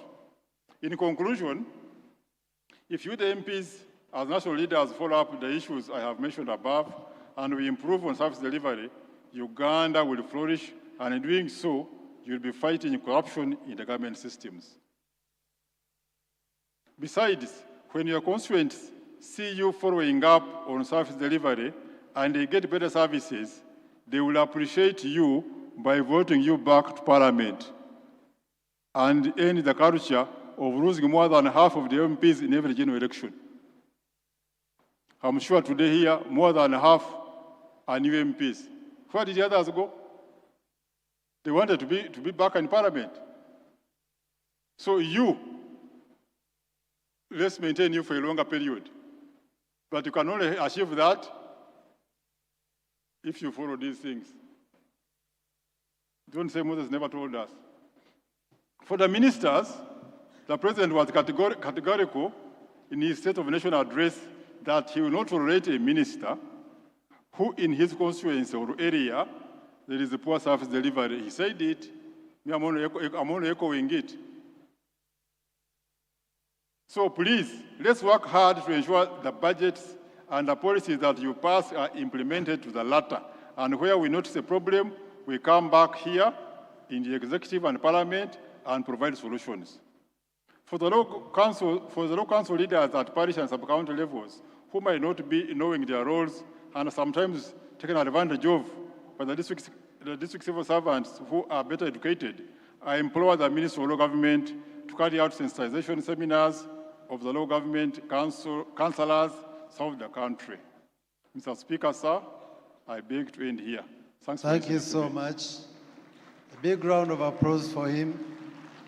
You know, colleagues, it's not easy at this time when you're standing between people's lunch and it's already 2:30. We are supposed to be starting the next session. And I think when you look at your program booklets, the people who prepared this, I think also knew. And when you read properly after this session, there is no plenary. I think they understood that there will be a challenge of time. And therefore, having said that, I would like to guide as follows. That you can write those concerns that you want to be addressed. And the number will be flashed later for the presenters that have handled this session, for them to send you personalized answers and also generally to your iPads for details.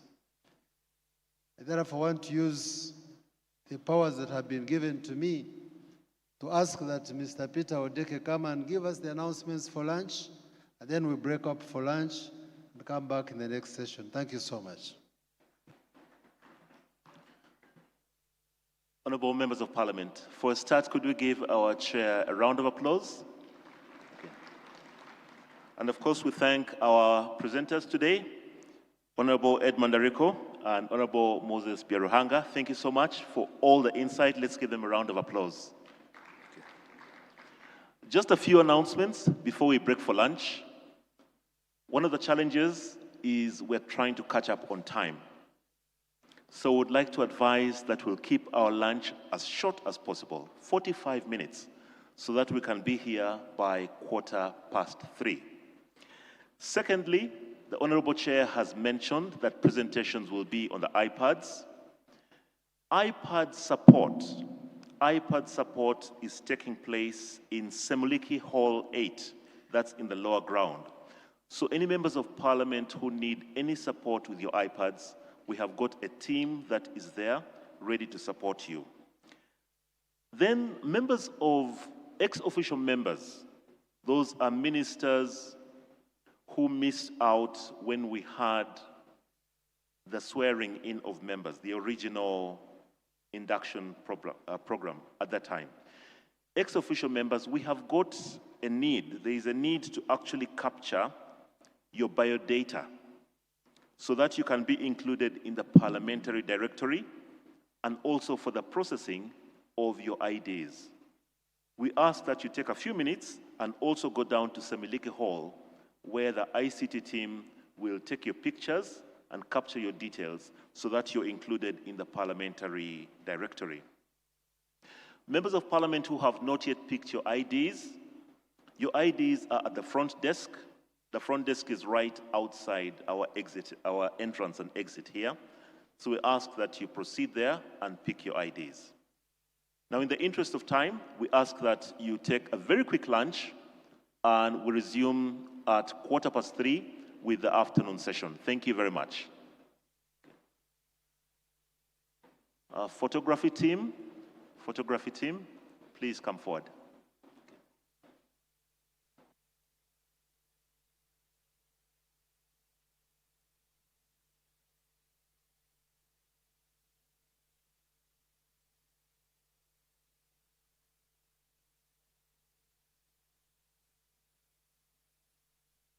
Elected Luchiko, which would indirectly elect Buganda's MPs to the National Assembly.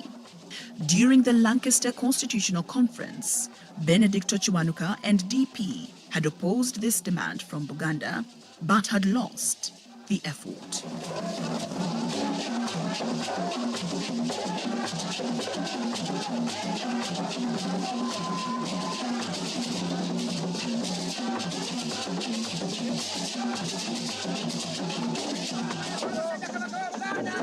The Kabaka's displeasure with Chiwanuka and DP would soon manifest itself in the election held on 25th April 1962. The new Kabaka Yeka, king-only party, secured all the 21 Buganda seats and formed an alliance with Obote's UPC, which had won 37 seats outside Buganda, while DP had secured only 24.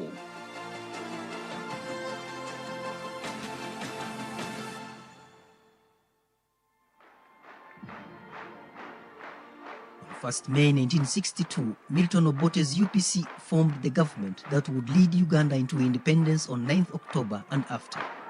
This is the time to work for Uganda. This is the time to follow bottom. This is the time to work for Uganda. This is the time to follow. Oh, Uganda! Uganda way! UPC! UPC! UPC! Everybody! Everyone! All of us!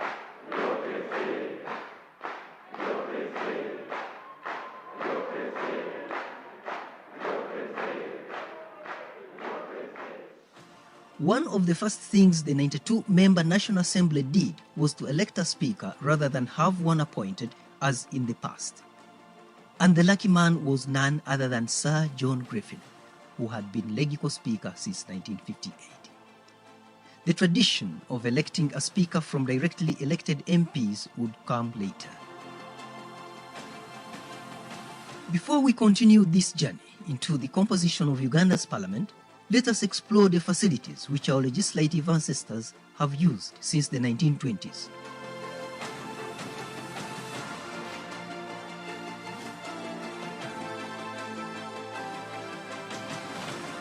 In order to respond to the changing requirements of modernity in a fast-moving world, Uganda is putting up a new structure for its legislature at Parliament Avenue.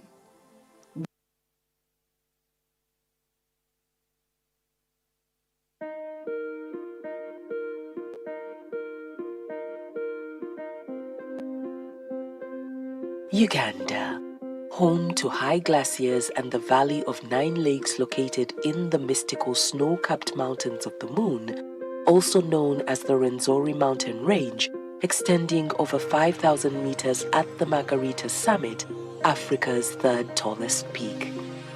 Home to Lake Victoria, the world's largest tropical freshwater lake on the continent of Africa, producing 1 million tons of fish a year and employing thousands and supporting the livelihoods of millions.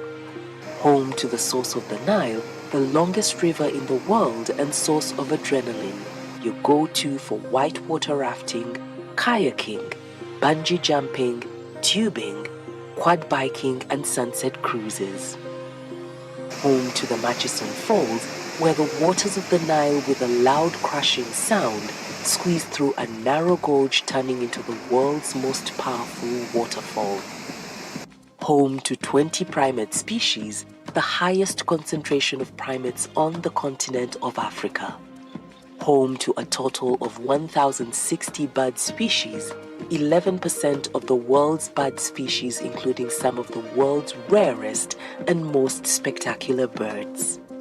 Home to the Lake of Small Birds, Lake Munyonyo, the second deepest freshwater lake in Africa, dotted with 29 islands, a nirvana for bird lovers, and home to not just the magnificent buffalo, elephant, leopard, lion, and rhino, but also to the rare tree-climbing lions of Ishasha, the Nile crocodile, and half of the world's famous endangered mountain gorillas.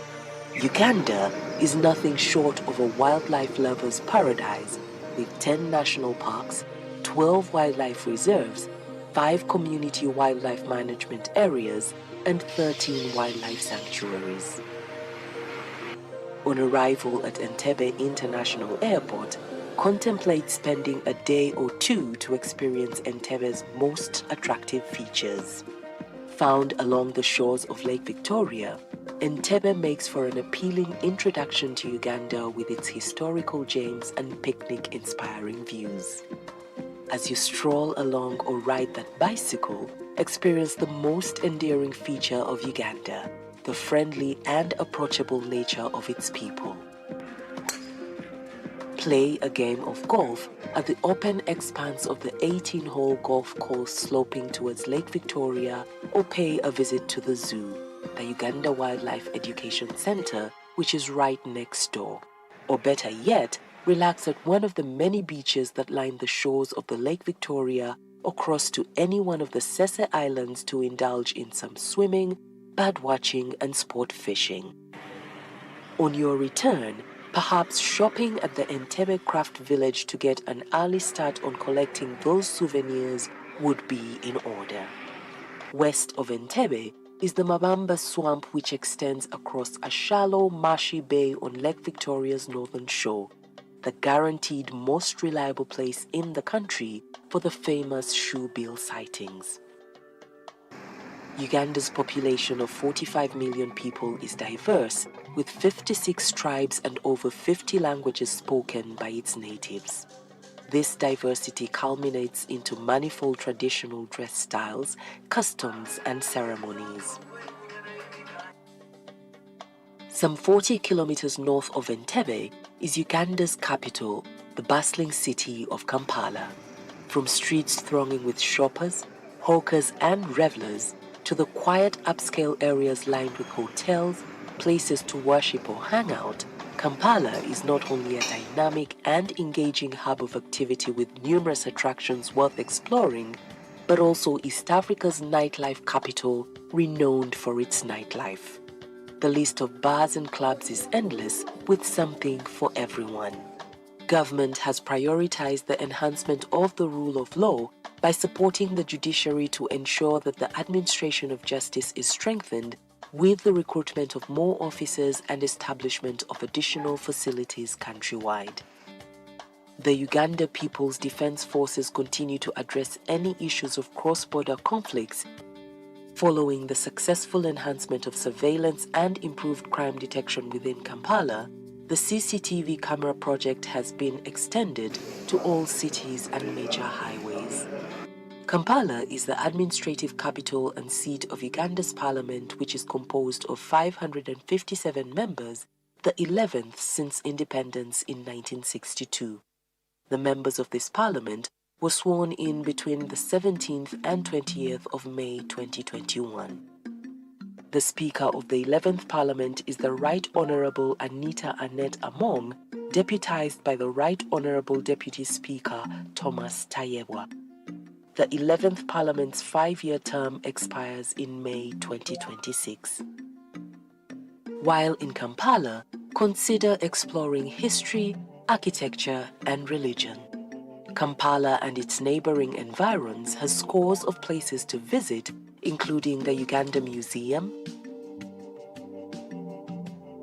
the Kasubi Tombs, the Equator, the Baha'i, Africa's only Baha'i temple, the twin-towered Roman Catholic Cathedral perched on Rubaga Hill, one of the hills of Kampala, the impressive St. Paul's Cathedral, the oldest cathedral in Uganda, the biggest mosque in Uganda, the Gaddafi National Mosque, where you can see Kampala in a 360-degree view from the skyscraper tower. The Uganda Martyrs Catholic Shrine, established in honor of the Martyrs of Uganda by the Mill Hill missionaries in 1935 at Namugongo, and Makerere University, one of the oldest and most prestigious English universities in Africa. With the exception of Kampala, Uganda has 10 other major cities including Jinja, Hoima, Arua, Mbarara, Fort Portal, Lira, Mbale and Gulu that not only offer fun and adventure but business opportunities as well. Approximately 80 kilometers east of the capital is Jinja City, East Africa's adrenaline capital and the place where the River Nile starts its long, winding journey to Egypt. Follow the river's amazing journey on horseback or in a boat ride, taking in the amazing scenery as the Nile curves and makes its way through fishing and farming communities. With 2 rainy seasons annually, Uganda is blessed with a climate and favorable soil conditions that have contributed to the country's agricultural success. 72% of Uganda's population is employed in the country's agricultural sector, the most important sector by far. The country is among the leading producers of coffee in Africa, Uganda's top earning export since the 1980s.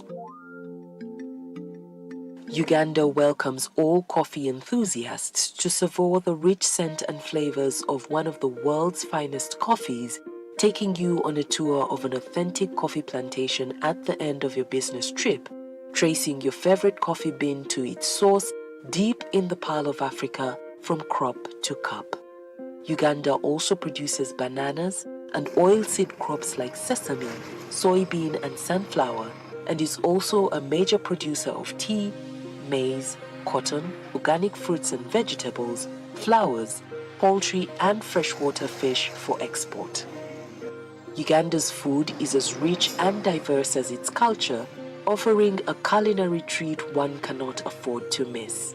Enjoying a proper Ugandan meal is a celebration in itself, However, trying out popular street foods like the Rolex that can be eaten at any time of the day is an experience one must not miss. Whether you want to try out local Ugandan or international cuisine, the many restaurants available will cater to your need and taste. Government aims to establish the highest possible level of health services provided and made available for its people.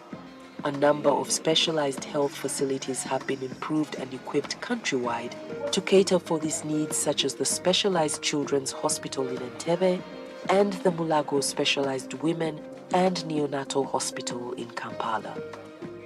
Government, through its agro-industrialization strategies, has over the years provided funds for private sector investment in key commodity agro-processing value chains, establishing fully serviced industrial parks and setting up and equipping factories and agro-processing industries in major regions of the country. This has led to improved market access while creating jobs and improving household income. Uganda has one of the youngest populations in the world. More than half of Uganda's total population are children and young adults of school-going age.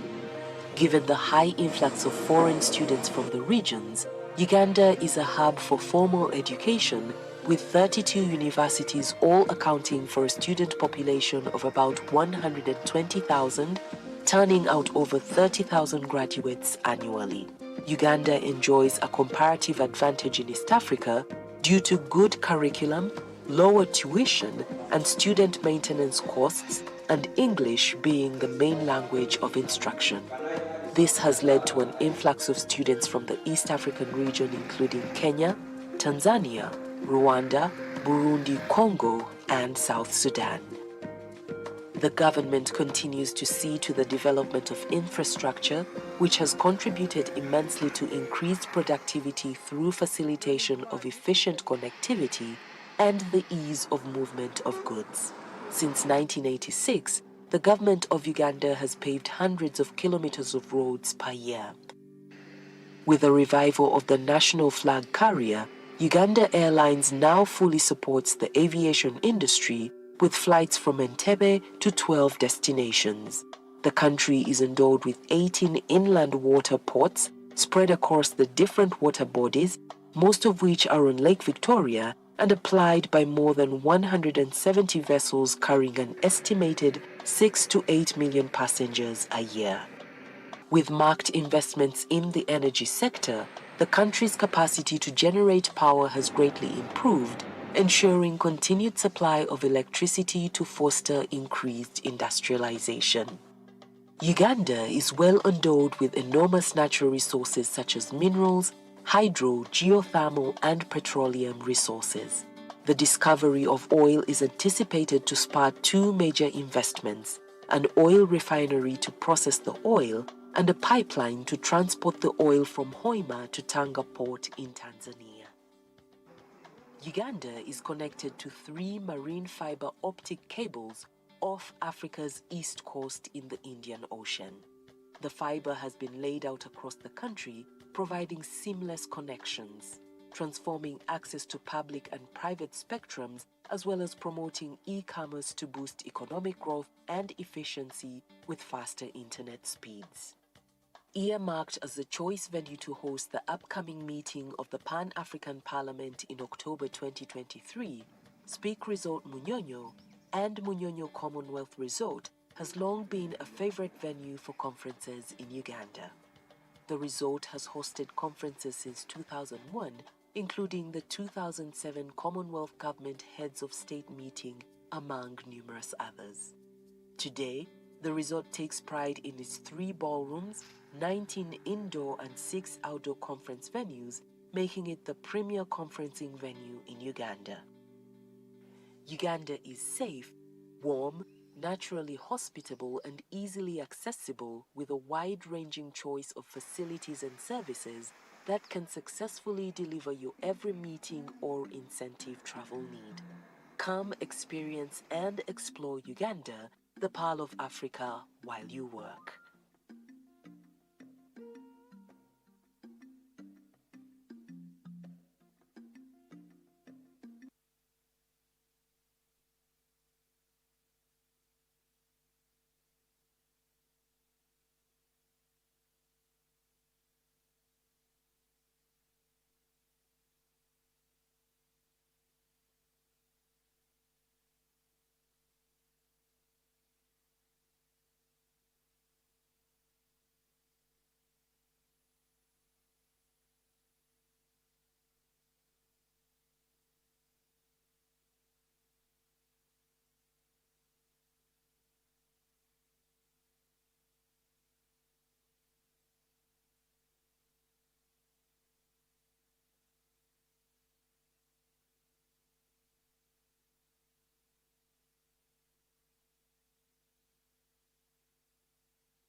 Uganda, home to high glaciers and the valley of 9 lakes located in the mystical snow-capped mountains of the moon, also known as the Renzori mountain range, extending over 5,000 meters at the Margarita summit, Africa's third tallest peak. Home to Lake Victoria, the world's largest tropical freshwater lake on the continent of Africa, producing 1 million tons of fish a year and employing thousands and supporting the livelihoods of millions. Home to the source of the Nile, the longest river in the world and source of adrenaline, your go-to for whitewater rafting, kayaking, bungee jumping, tubing, quad biking and sunset cruises. Home to the Murchison Falls, where the waters of the Nile with a loud crashing sound squeeze through a narrow gorge turning into the world's most powerful waterfall. Home to 20 primate species, the highest concentration of primates on the continent of Africa.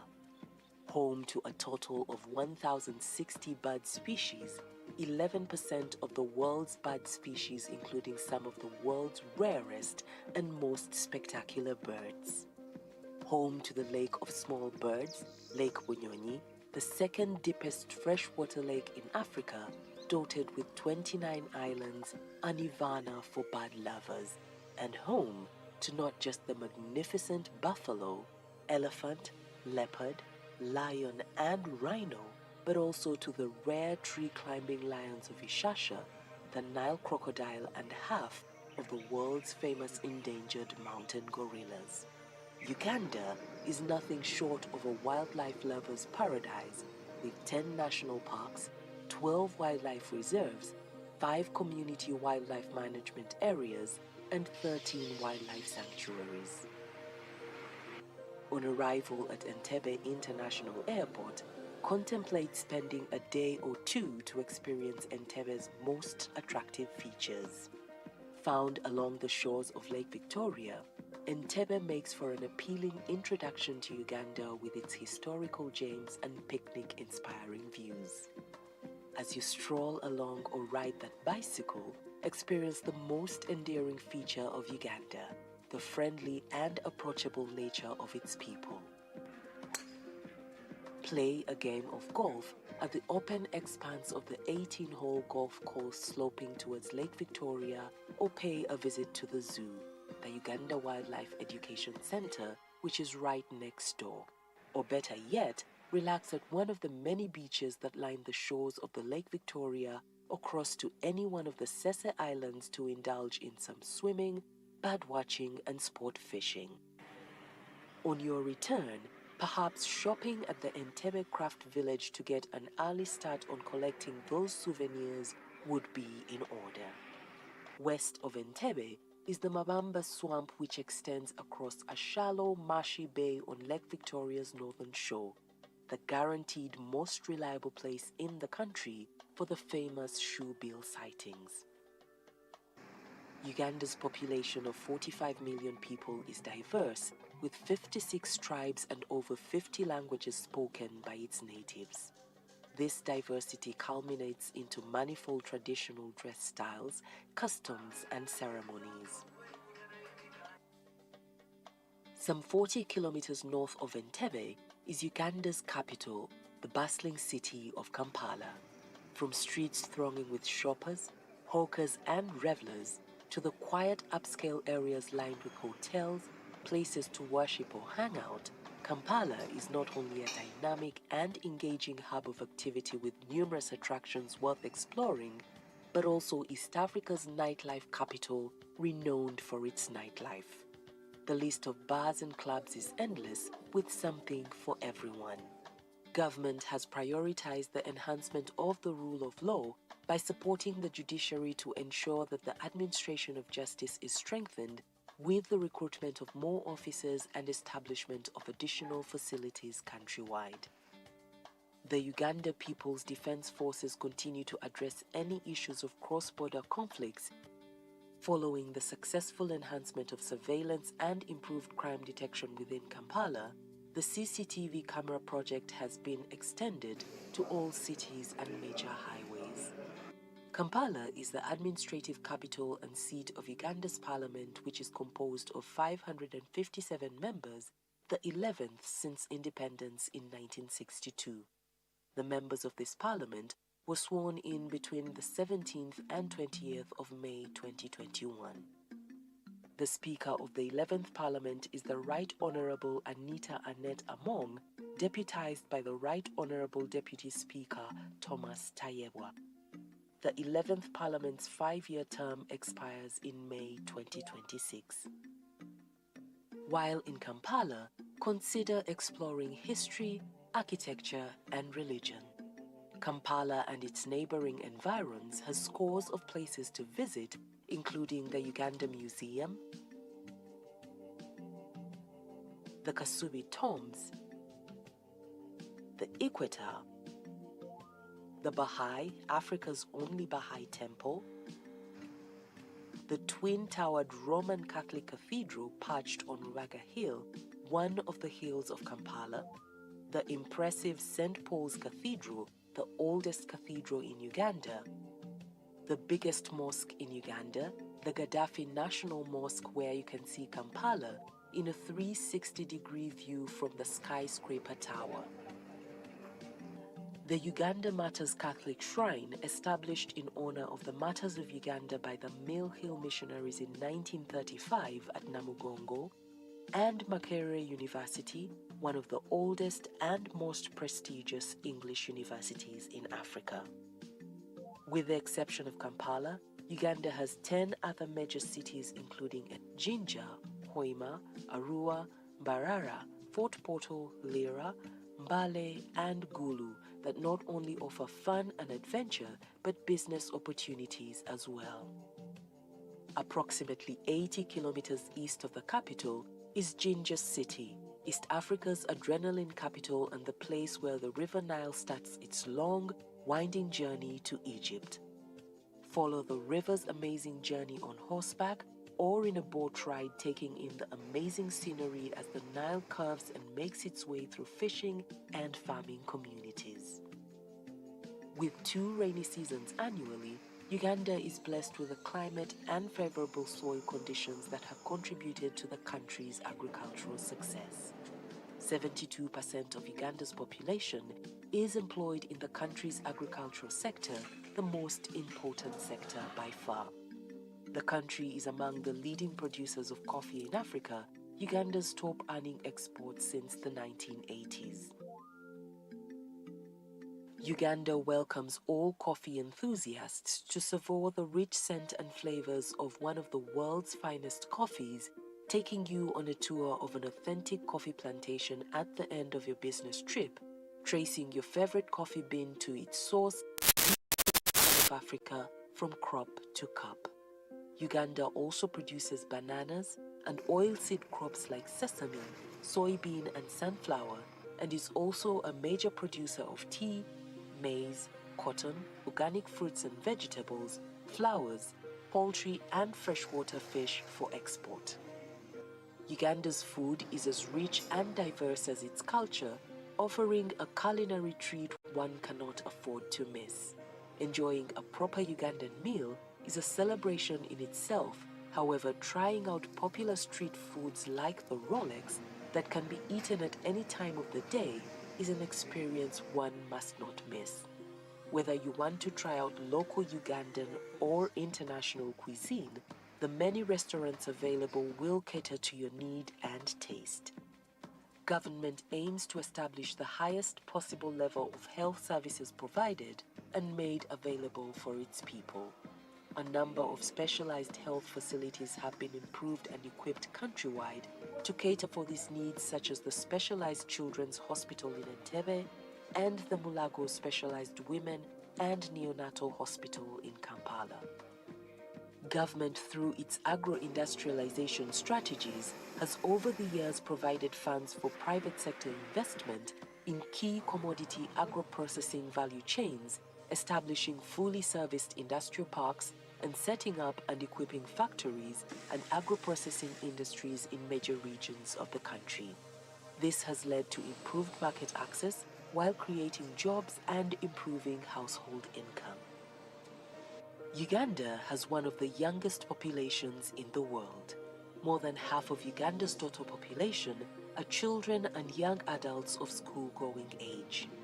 Given the high influx of foreign students from the regions, Uganda is a hub for formal education, with 32 universities all accounting for a student population of about 120,000, turning out over 30,000 graduates annually. Uganda enjoys a comparative advantage in East Africa due to good curriculum, lower tuition and student maintenance costs, and English being the main language of instruction. This has led to an influx of students from the East African region, including Kenya, Tanzania, Rwanda, Burundi, Congo, and South Sudan. The government continues to see to the development of infrastructure, which has contributed immensely to increased productivity through facilitation of efficient connectivity and the ease of movement of goods. Since 1986, the government of Uganda has paved hundreds of kilometers of roads per year. With the revival of the national flag carrier, Uganda Airlines now fully supports the aviation industry with flights from Entebbe to 12 destinations. The country is endowed with 18 inland water ports spread across the different water bodies, most of which are on Lake Victoria and applied by more than 170 vessels carrying an estimated 6 to 8 million passengers a year. With marked investments in the energy sector, the country's capacity to generate power has greatly improved, ensuring continued supply of electricity to foster increased industrialization. Uganda is well endowed with enormous natural resources such as minerals, hydro, geothermal, and petroleum resources. The discovery of oil is anticipated to spur two major investments: an oil refinery to process the oil and a pipeline to transport the oil from Hoima to Tanga port in Tanzania. Uganda is connected to 3 marine fiber optic cables off Africa's east coast in the Indian Ocean.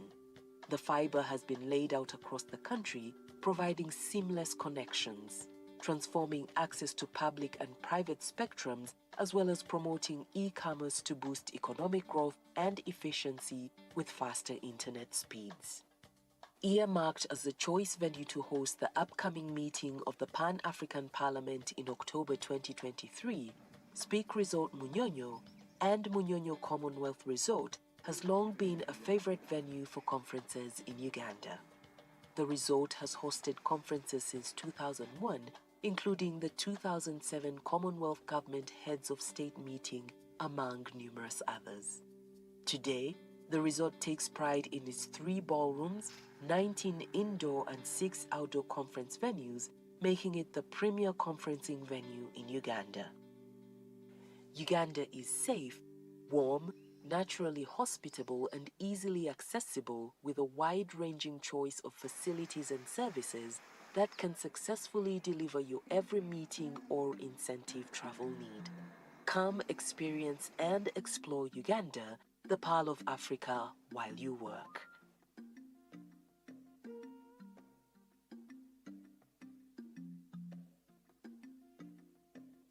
Every waking day is a reminder just how beautiful this, our land, truly is. The kind of beauty that you can only find here, in the lush green all around us and the wondrous sights within. It's in the distinct aroma of our cooking, to the taste of food that takes you on a journey, in the sound of homecoming and the sound of Mother Earth, in the magnificence we find on our travels and the exciting moments we experience. Ours is the kind of beauty that comes in all things big and small. All we have to do is awaken our senses and truly enjoy what's uniquely ours. Explore Uganda, the Pearl of Africa.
I'm feeling cold. I feel tired. Adui wake. Adui yangu.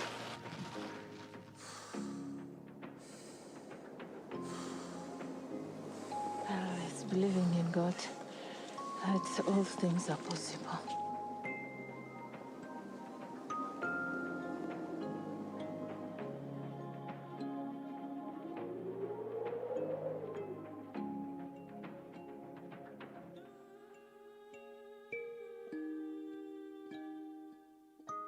Welcome to one of Africa's highest, most remote and unknown mountain ranges located in Uganda, the Pearl of Africa, bordering the Democratic Republic of Congo.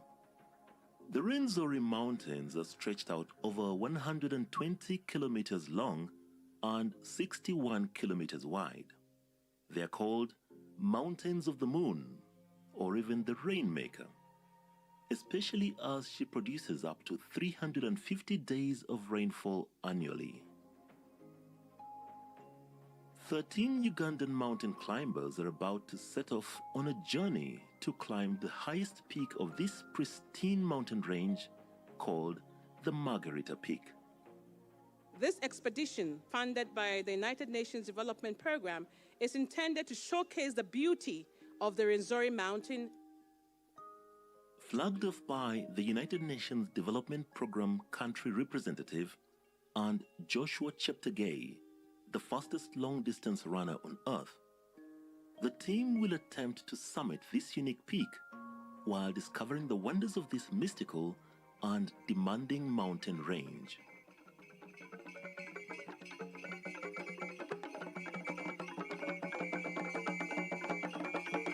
To the people of Renzori, you have the best place in the world. Treasure it, keep it. I'm so excited. I'm so thrilled to have this opportunity to summit Renzori.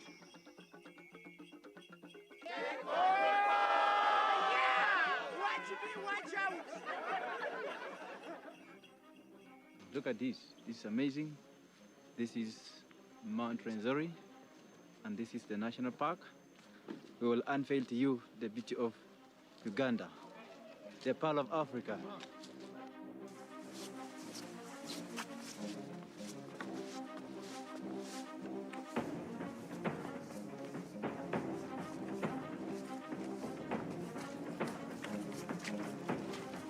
The best never rest. Our prayer is to reach on the top.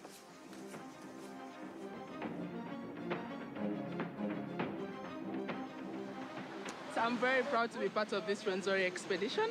I'm proud to be doing this with Lily. We are the only two females who are doing this. The sun is out right now, and all is going well. Oh, Renzori, beautiful place to be.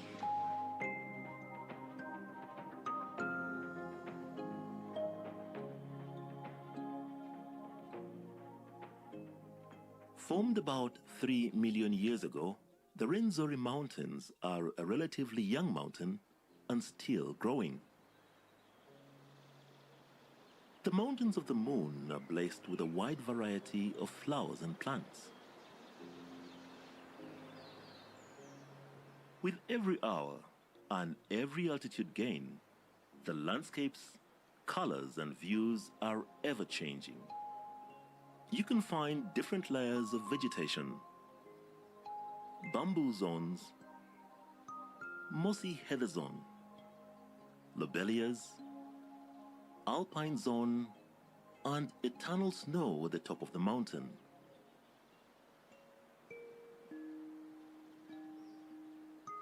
This UNESCO-protected national park contains unique biodiversity and breathtaking sceneries such as eternal glaciers, snowfields, mountain lakes, and tropical rainforest. The wide diversity of flora and fauna make it the ultimate trekking experience.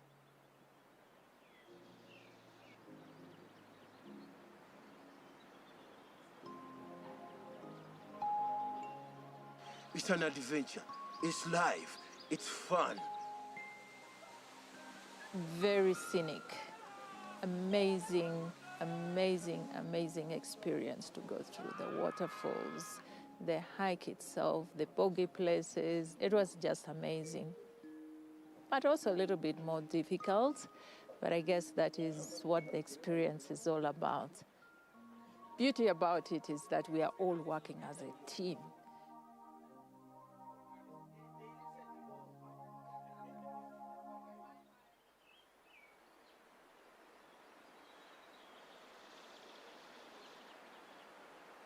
I'm doing very well today. Last night I had a bit of a running tummy and a headache. I think it's an effect of the altitude sickness.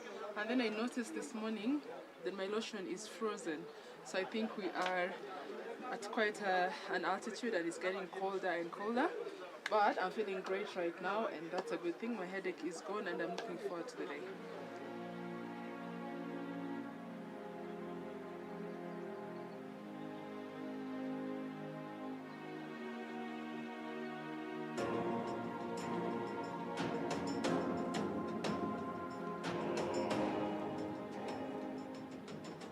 Everyone in life wants to get on the top. But what are the techniques? What's the way of reaching to the top? I have just come to realize reaching at the top is not easy. You have to pass so many things. It has never easy way. But when you believe in yourself, when you prepare your mind, I have a saying of saying that nothing is impossible. The Kilembe Trail is a marvelous but challenging 82-kilometer hike that requires an 8-day trek with 6 days to the summit and 2 days of descent, depending on the weather conditions and the endurance of the hikers. Tiresome yet rewarding, this hike starts at 1,800 meters and culminates at an altitude of 5,109 meters on Mount Stanley, where the Margarita Peak is the highest point in Uganda and the third highest peak on the whole African continent after Kilimanjaro and Mount Kenya.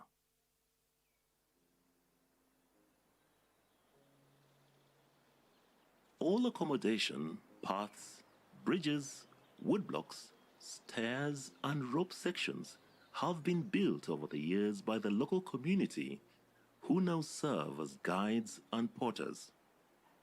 They provide incredible knowledge, assistance and safety on the way to the top and back down. So here we are at the height of 4,000 meters. And in the background, if you see straight, you will see the green buildings. That is Bugata camp.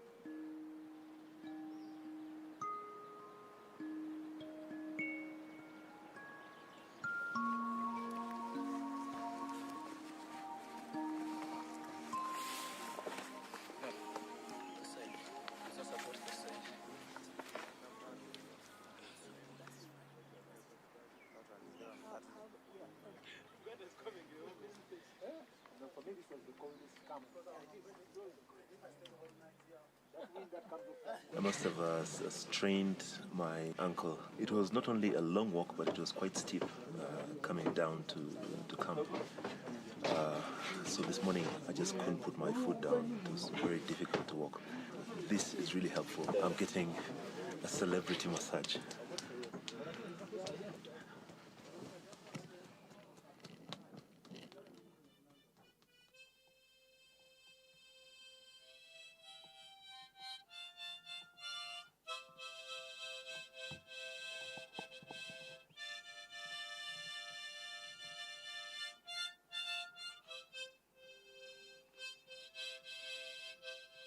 According to the local community traditions, two main spirits inhabit the Renzori Mountains, one man and one woman.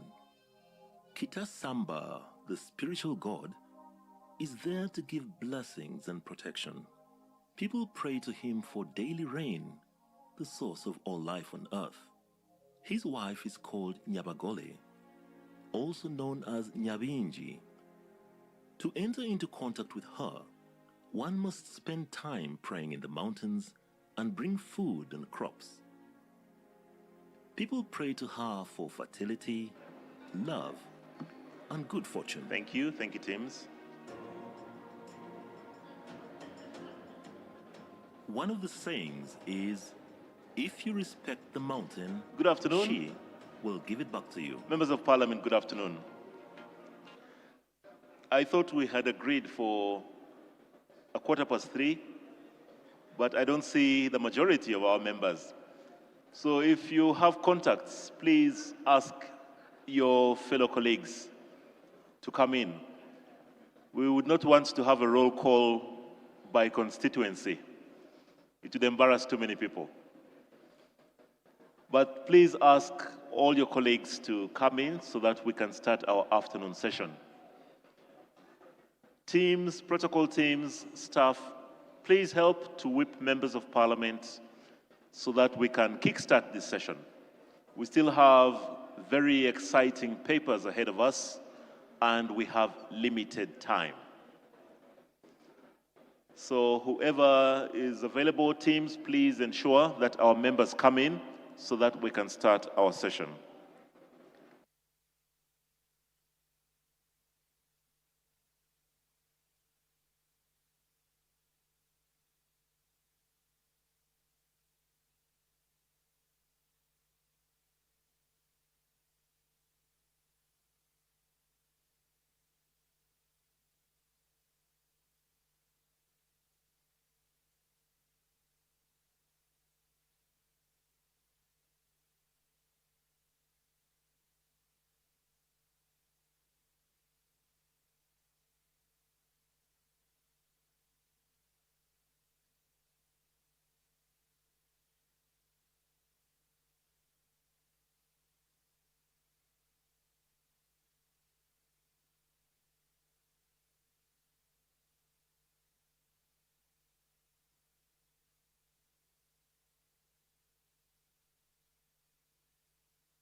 As we wait for our colleagues to come in, allow me to just remind you once again about some of the issues that had been raised. Would like to have members, ex-official members.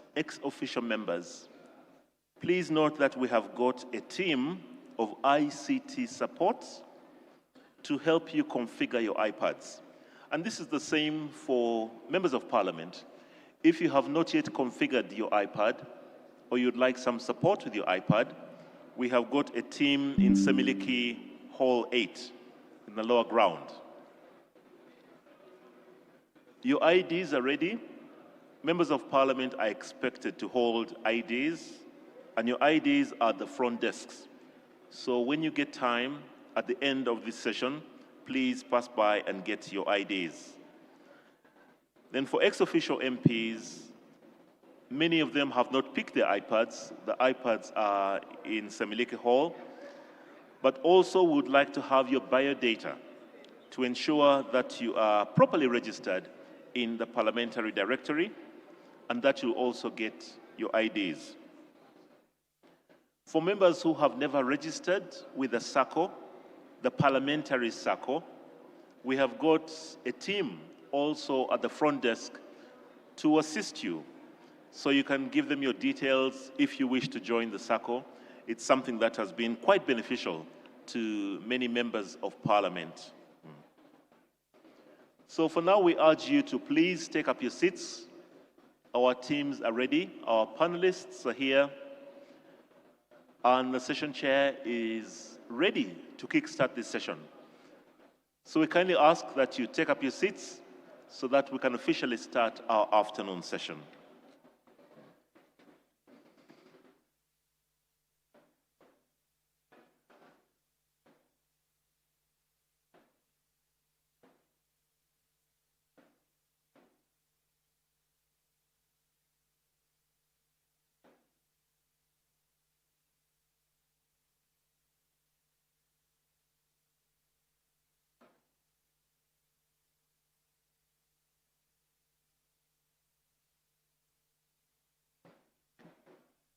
Members, I have been guided that we can now start our session.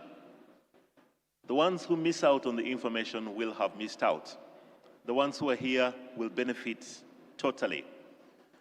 Now this afternoon, our session chair is none other than Honorable Michael Tusime. He's somebody who is extremely knowledgeable about tax consultancy. He's a tax consultant. He is a governance specialist and an economist in every right, not only as an administrator, but also as a practitioner. Many will remember him as being the former Member of Parliament for Mbarara Municipality in the 10th Parliament. So he's quite knowledgeable about being a Member of Parliament as well as being an administrator. He serves as the Director of Public Expenditure Accountability at Parliament. So allow me to invite our session chair, Honorable Michael Tusime, to lead us through the coming session. Honorable.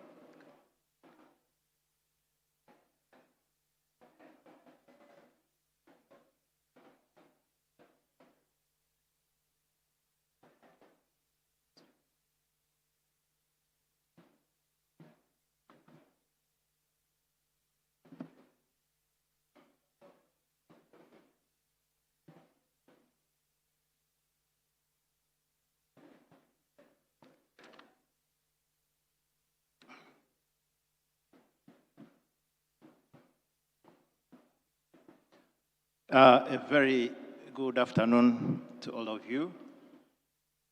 The honorable ministers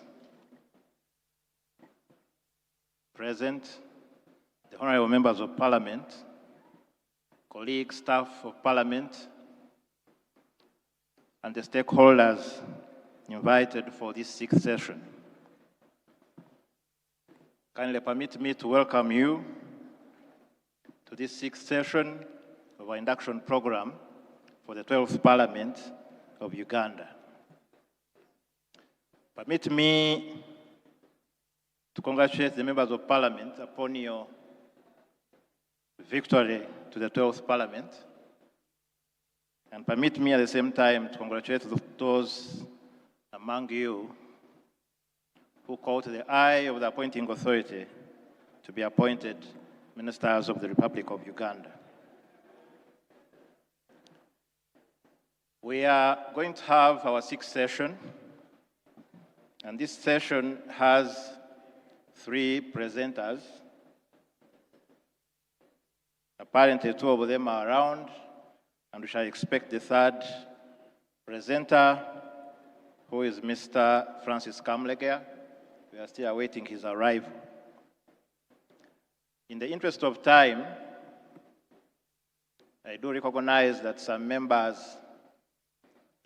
are still having their lunch because the most immediate last session was a bit lengthy. I propose that we begin, and they'll find us along the way. It's at this juncture, therefore, that I'd wish to relay brief citations of our presenters today, so that you get to know those eminent persons that have been chosen to share with us their experience at this induction ceremony of Parliament. I've been introduced before I came in, but permit me, for purposes of emphasis, to reintroduce myself. My name is Michael Tsime. I'm currently serving as a director at Parliament, charged with public expenditure accountability.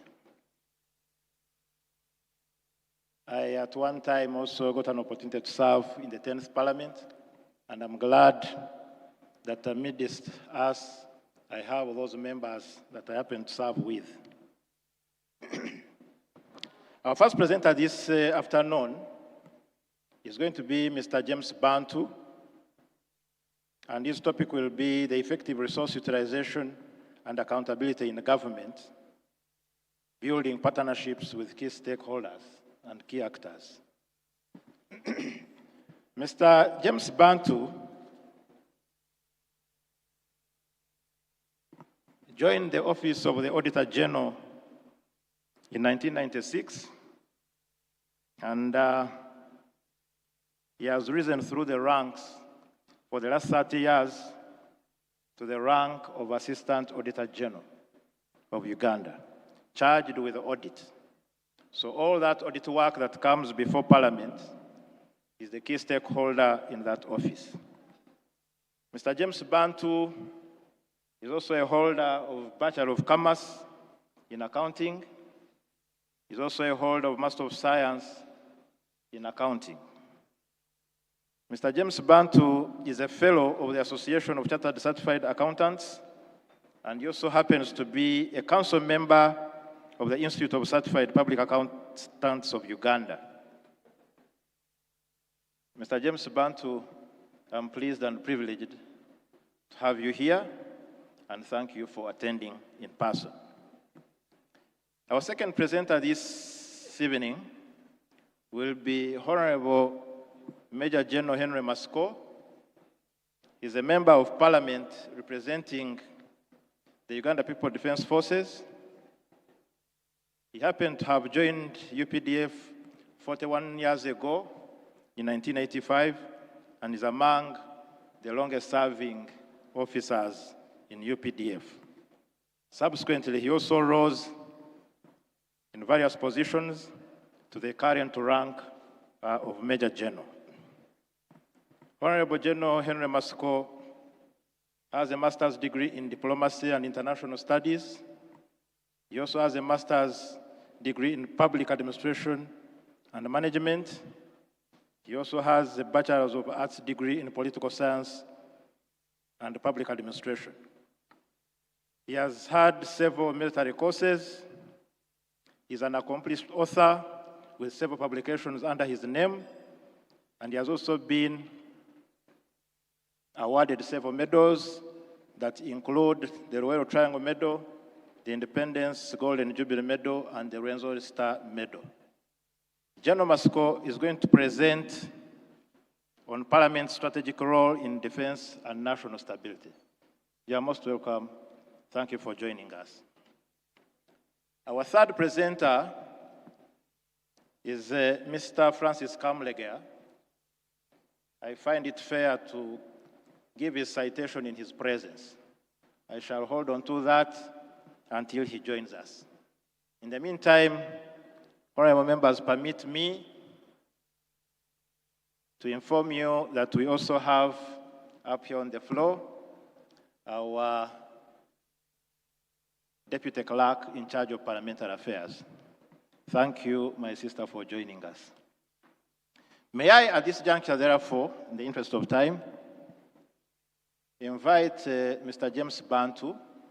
His topic is very critical because among the enlisted and constitutional mandate of Parliament is accountability. The Office of the Auditor General works in liaison with Parliament to effectively achieve that mandate. And I shall request the honorable members to attentively listen, reserve your comments, because we shall have the plenary session for where we shall entertain your issues, your comments, so that we can satisfactorily get responses and remarks regarding those issues you raise. My brother, Mr. Bantu, kindly come and take this floor and share with us your presentation.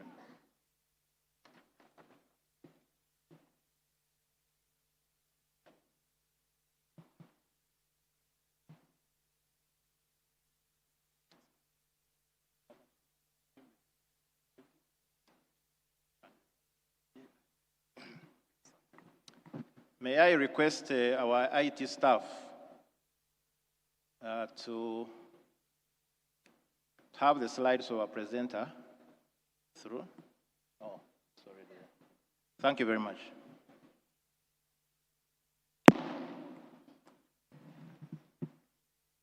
Thank you, Session Chair. The Honorable Ministers here present, the Honorable Members of Parliament, staff of Parliament, of course led by the Deputy Clerk to Parliament, staff of the Office of the Auditor General I've moved with. Allow me, Chair, to stand by the protocols that have already been established earlier and say good afternoon to you all.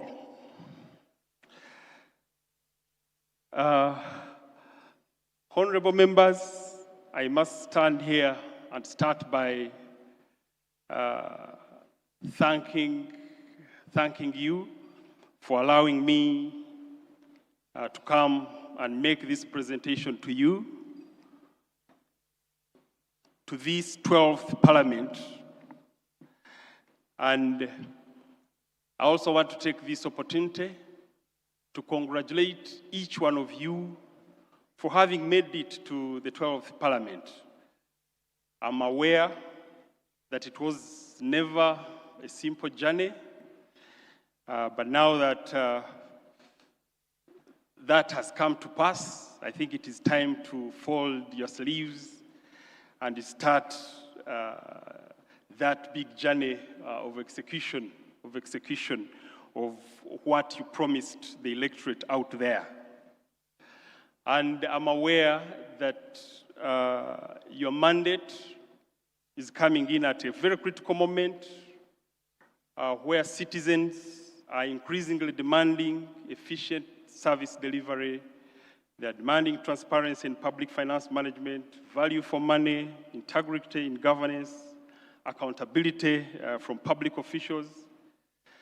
But we know, as Office of the Auditor General, that we share that responsibility with you as Parliament in as far as safeguarding the resources of government for national development. So the presentation I'm going to make is basically going to be on the theme.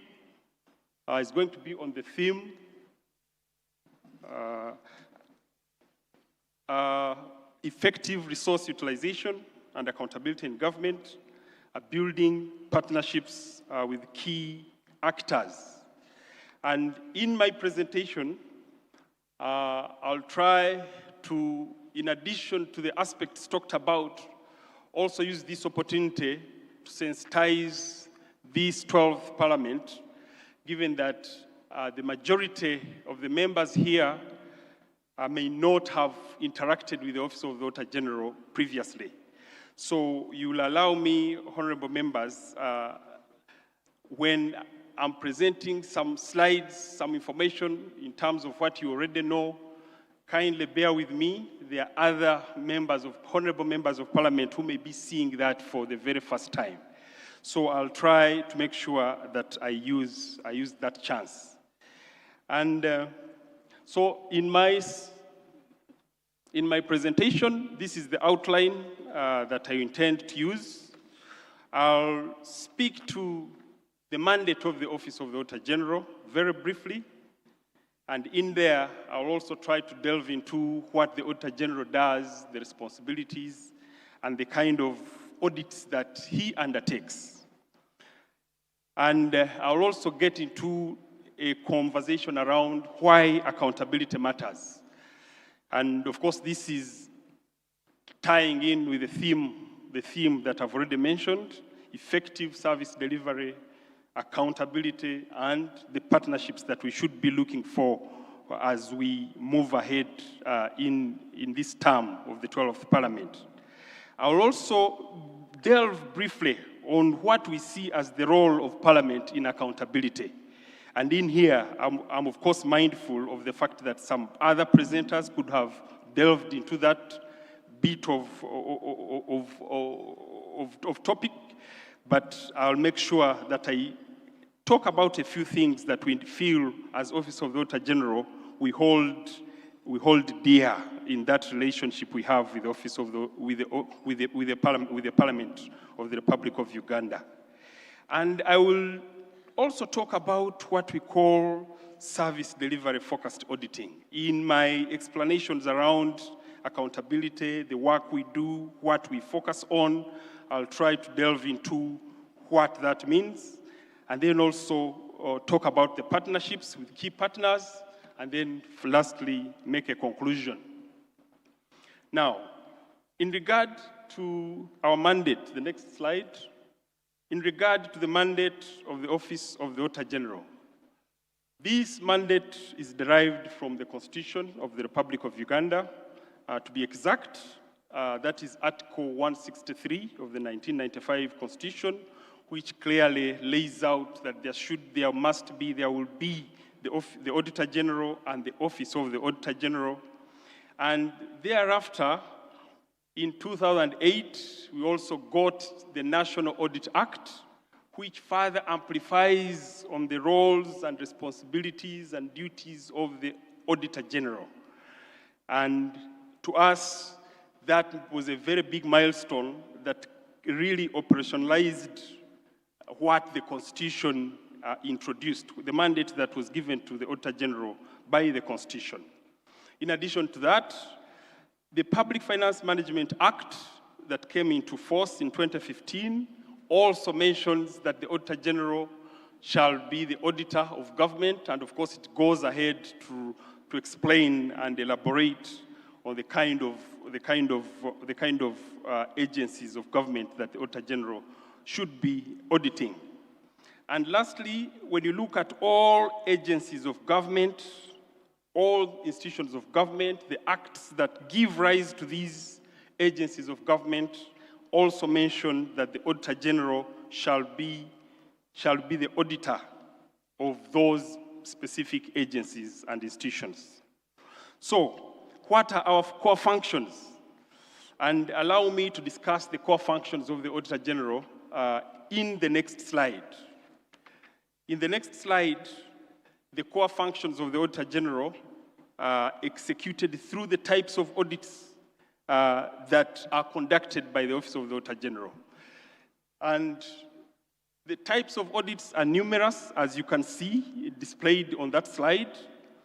But allow me, Chair, to spend some little bit of time on this slide because we believe this also reduces what we normally call the expectation gap. Time and time again, when we are in a number of engagements, you hear of complaints that, the Auditor General has given a clean report on this institution, and yet when we look at the roads that were constructed, when we look at the health services in the health centers, in the hospitals, we are not seeing evidence of this, and yet there is a clean report. So we believe that this explanation here can go a long way in reducing that expectation gap. Now, first and foremost, the first type of audit the Auditor General conducts is what we normally call the financial audits. And these financial audits, normally it's an assessment or an examination of the books of accounts of an institution, of any agency, in terms of how they've been able to summarize the transactions that have happened and then summarized them into those financial statements on which the Auditor General then makes an opinion. And audit is a very strictly regulated profession. Even the wording of that opinion is regulated. And there are several types of audit opinions that can be made. So when that assessment is made and a review establishes a position that the books of accounts are actually, the summarized financial statements are properly summarizing the transactions that happened on the ground, then the Auditor General can give what we call an unqualified opinion. And that unqualified opinion is what normally people call a clean opinion. In converse, if we find that there are some disparities between the books of accounts and what is summarized in the financial statements, then we give a qualified opinion. And that is just in regard to the way the transactions have been summarized. But beyond those numbers, we all know now there are these other aspects that the Auditor General needs to pronounce himself on. And that is where we talk about the compliance audits. If there is any non-compliance with the specific regulation, the Auditor General will again continue and talk about the non-compliance with the specific regulation. Now, nowadays, we also talk about performance audits, which is the third type of audits. And these audits normally take some time and they dig to look at how an entity has executed a particular project or a particular activity, and they are aiming to pronounce, the Auditor General is aiming to pronounce himself as to whether that activity was economically undertaken, if was effectively undertaken, and there was efficiency in the way that activity was undertaken. And those are value for money audits. These audits are quite lengthy. I think at a bare minimum, such studies can take 6 to 7 months, but ordinarily, I think we extend to somewhere around 8 or 9 months. The other types of audits that we can undertake are the system audits. You already know that worldwide, with the level of digitization, we are talking about IT systems that are being used by all these entities across government. As I speak today, I think government has over 600 IT systems. So we also undertake IT systems to give a pronouncement as to whether those IT systems are actually properly documenting the business processes and there are sufficient internal controls embedded in there. The other type of audit we undertake is the engineering and infrastructure audit. And in here, this is where we assess the quality of these public works, the roads, the buildings, name it. And of course, as you can see with these types of audits, we are pointing towards the quality of the service that has been delivered by a particular entity that we are auditing. Other types of audits that we can do are environmental audits, forensic and special audits. And now forensic and special audits, these ones look at a particular issue and dig deeper to give information, to give evidences that can be used in court to prosecute individuals in the event that we have proved that there is fraud that was perpetuated. So by and large, when you look at these aspects, we've had instances where people talk about a clean audit report, and yet when you look at those institutions and the kind of audits we have undertaken in these institutions, there is much more than the clean audit report they should be talking about. And that is why 2 years ago, the Auditor General came up with a concept of what we call a combined audit report. In this combined audit report, you will see that we are incorporating the opinion we've given on the financial statements and any other type of audit that we will have undertaken on that institution. And in that way, we feel that stakeholders, especially our key stakeholder being Parliament, are informed in terms of what exactly is happening in a particular institution. And over the page, of course, I give some examples of those areas that we emphasize. The next slide. We emphasize while undertaking our audits. You will see that in these combined audits, we are bringing out all these aspects, whether it is in road infrastructure, whether it is in healthcare, whether it is in water or energy services. And in that way, we feel that these kinds of audits will go a long way in assisting policymakers improve program performance and facilitate realization of services to citizens. Now, that is a lot of work. We appreciate when we look at the scope of work that we are supposed to do.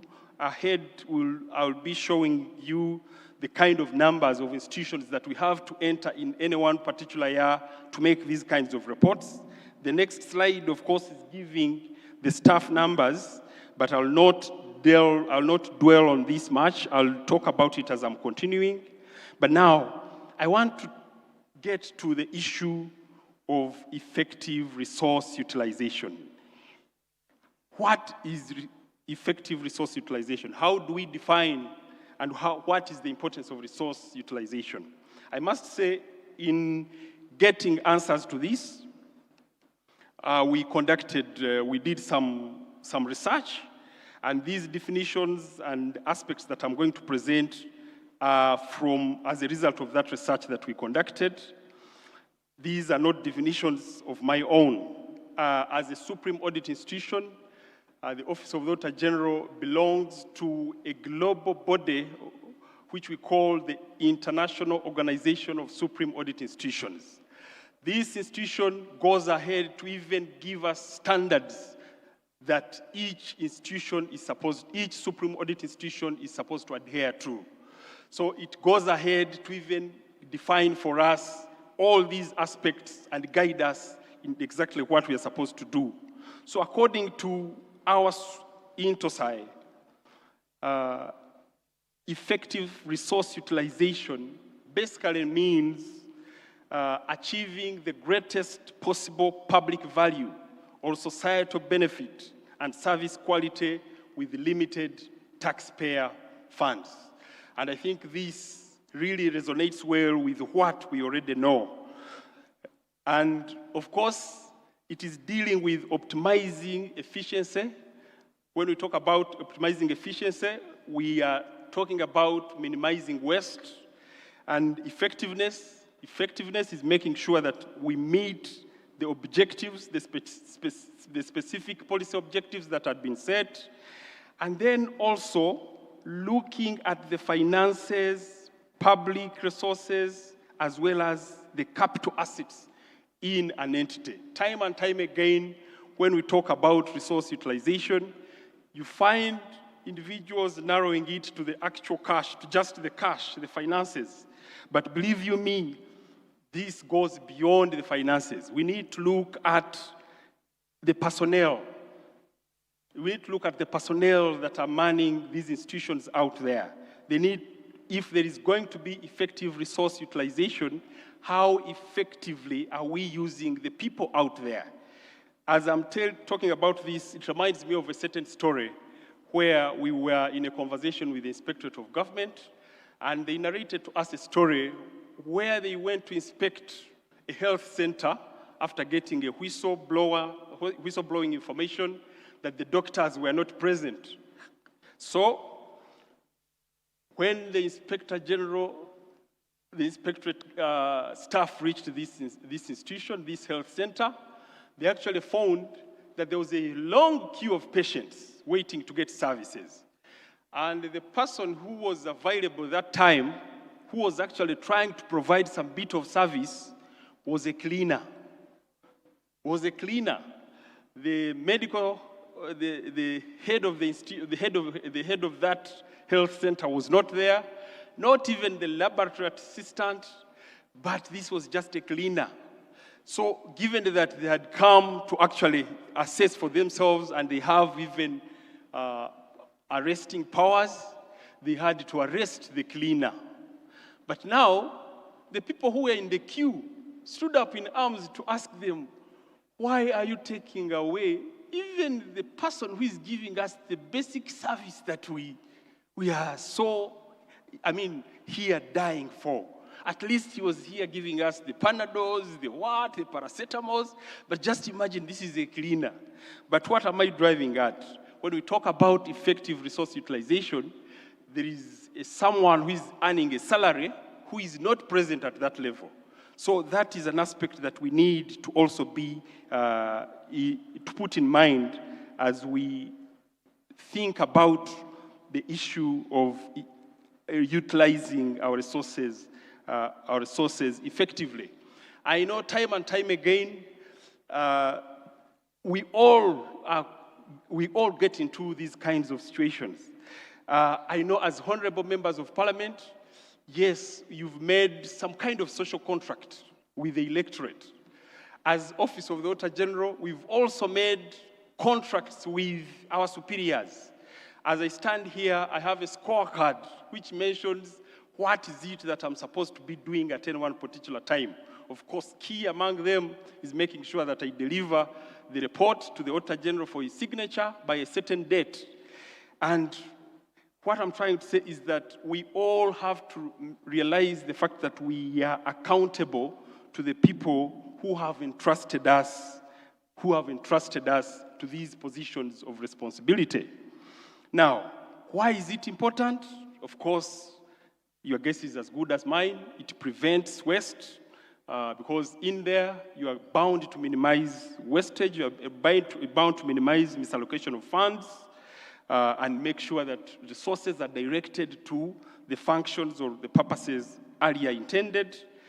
And it is also ensuring that citizens obtain timely and high quality public goods. And of course, the public trust, which is also another obvious reason. Now, over the page to the next slide, in public sector, why is it that accountability is critical? We've also tried to define accountability here. And we are defining it as, the obligation of government officials or agencies and public servants to explain their decisions, justify their use of public resources, and accept responsibility for the decisions that have been made. As earlier mentioned, we are all here as agents of some principal out there who has engaged us to manage and execute these responsibilities on their behalf. So, you will recall, as part of the agency theory, as an agent, you have to account to your principal in terms of how you've been able to utilize the resources that have been entrusted to you. So time and time again in public sector, you will hear of accountability frameworks that have been put in place to make sure that there is proper utilization of all resources that have been entrusted to us.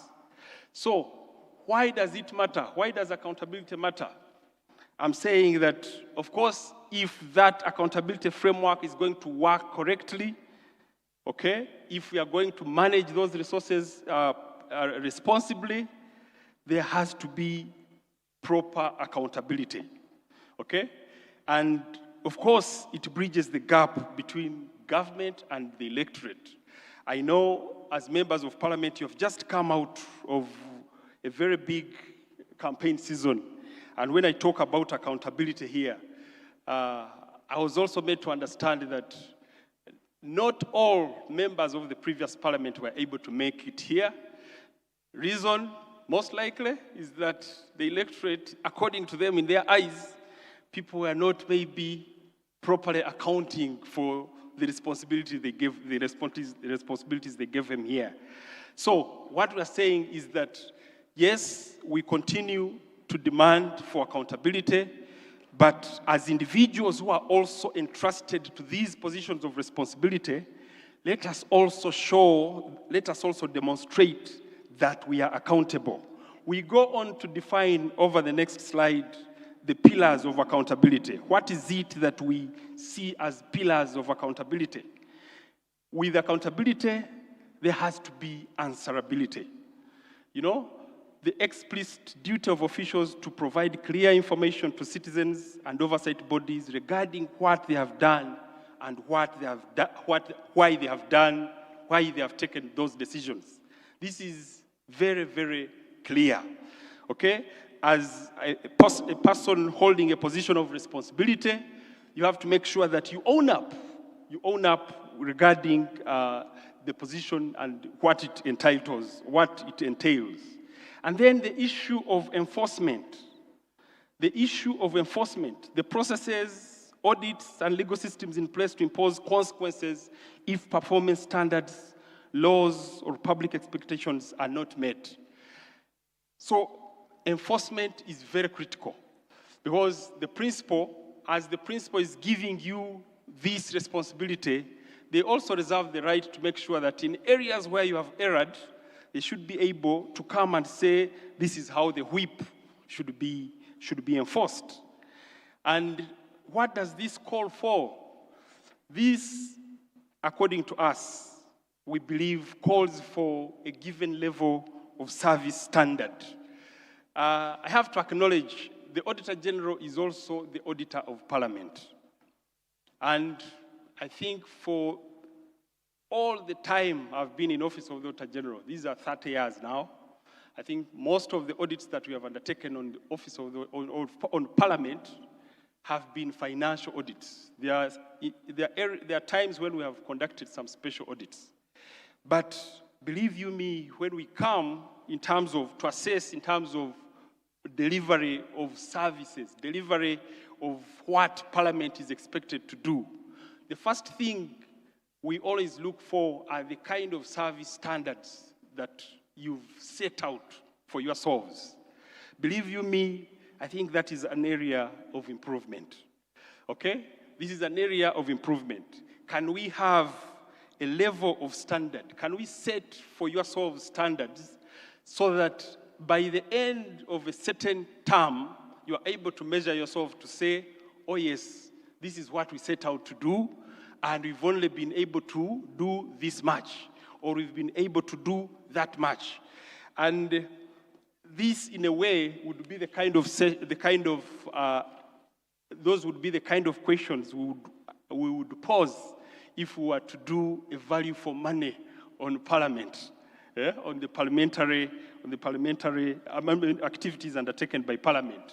But to me, I still believe that this is an area where, as Parliament, you can set out and be firm and set out very clear goals, very clear targets within the accountability committees, within the sectoral committees, and the entire Parliament as well. Now, what types of accountability are we talking about? Over the next slide. Now, there are several forms of accountability. We can talk about fiscal accountability that ensures that taxpayers' money is spent legally, efficiently. The next slide, please. Efficiently and without conflicts of interest. We can also have legal accountability, where civil servants and agencies are required to abide by the established constitutions, laws, and regulations. We can talk about performance accountability. I've just been talking about performance standards. And then lastly, political accountability. I think I don't need to labor much to talk about political accountability. I know so well that the electorate out there know how to pass judgment in terms of political accountability. But in brief, what I'm trying to say is that the voters out there will be able at the end of the day to say, yes, we sent you, these are the areas that we sent you to do for us, and at the end of this term, you've actually been able to even over-deliver. Now, over the page. Mr. Presenter. Yes, please. You currently have 10 minutes. Oh, yes. If you could summarize, please. Thank you. So, why does accountability matter? We feel that with accountability, you are able to build public trust, okay? Citizens become more confident in government. You are able to enhance economic growth. Just the other day, you were presented about the 10-fold growth aspirations. With accountability, that goal will be met. We are talking about reducing corruption and wastage. We are talking about improving service delivery. And in converse, without accountability, you are not able to attain all those development goals that you set out to do. Now, over the page, what are the kind of challenges that we continue to see as Office of the Auditor General? Over the page, in relation to accountability, we continue to see weak internal controls. We continue to see delayed accountability submissions by institutions, non-compliance to procurement regulations, budgeting discipline, to mention but a few. And as we move ahead through the engagements that we'll be having with yourselves, we'll be delving more into detail in terms of those very aspects that I've talked about. Now, in regard to the accountability cycle, the next stage, we all know that the cycle starts with Parliament approving the budget.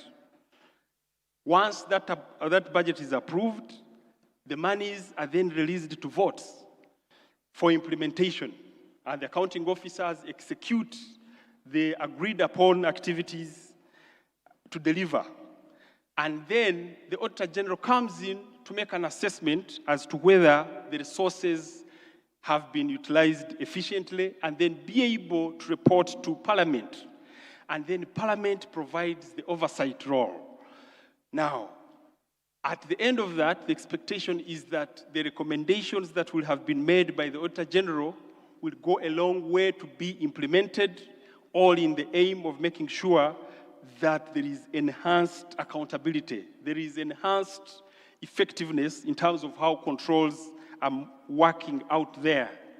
Now, when you look at the next page, what we've put under the next page as the role of Parliament in accountability, you have numerous tools in exercising this role. From the budget approval process, the oversight and accountability enforcement, and of course, the legislative reforms. But regarding the oversight and accountability, once we've presented the annual reports to you, we also provide staff to assist you in discussing these matters that have been included in these reports. And that's why I moved with my team here, comprising of directors of audit and also members of the Parliamentary liaison group, which are seated here, which are there for utilization by Parliament.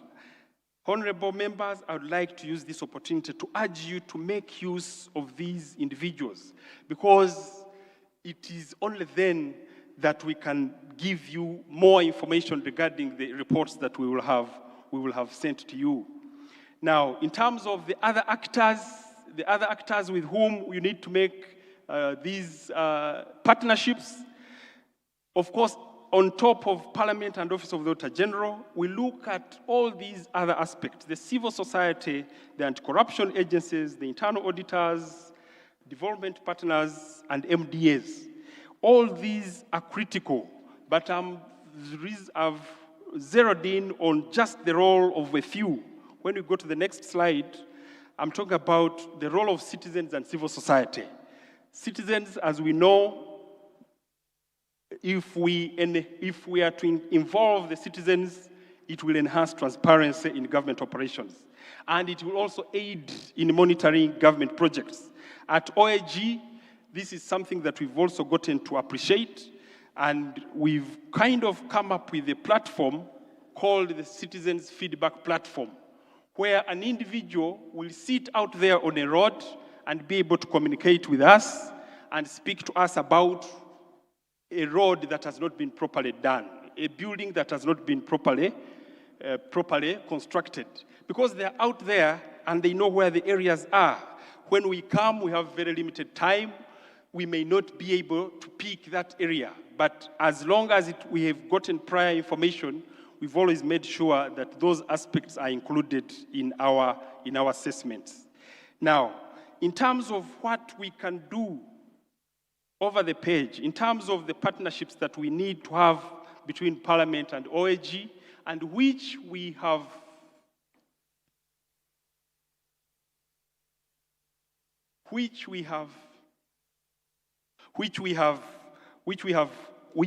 been gladly adhering to. The first one is the timely discussion of audit reports. I've shared a slide there, a pie chart. To us, this is a very critical issue. When the Auditor General submits an audit report, the expectation is that it will promptly be discussed and recommendations be implemented. That chart shows you that when we made an assessment in terms of the recommendations that had been made by the Auditor General, only 38% of those recommendations had been fully implemented by accounting officers. What does that mean? The rest of the recommendations are still out there. And remember, these are recommendations which are containing findings where there's been even loss of funds. So it is critical that as accountability committees of Parliament, we need to find a mechanism of how we can expedite the consideration of all the Auditor General's reports that are submitted to you.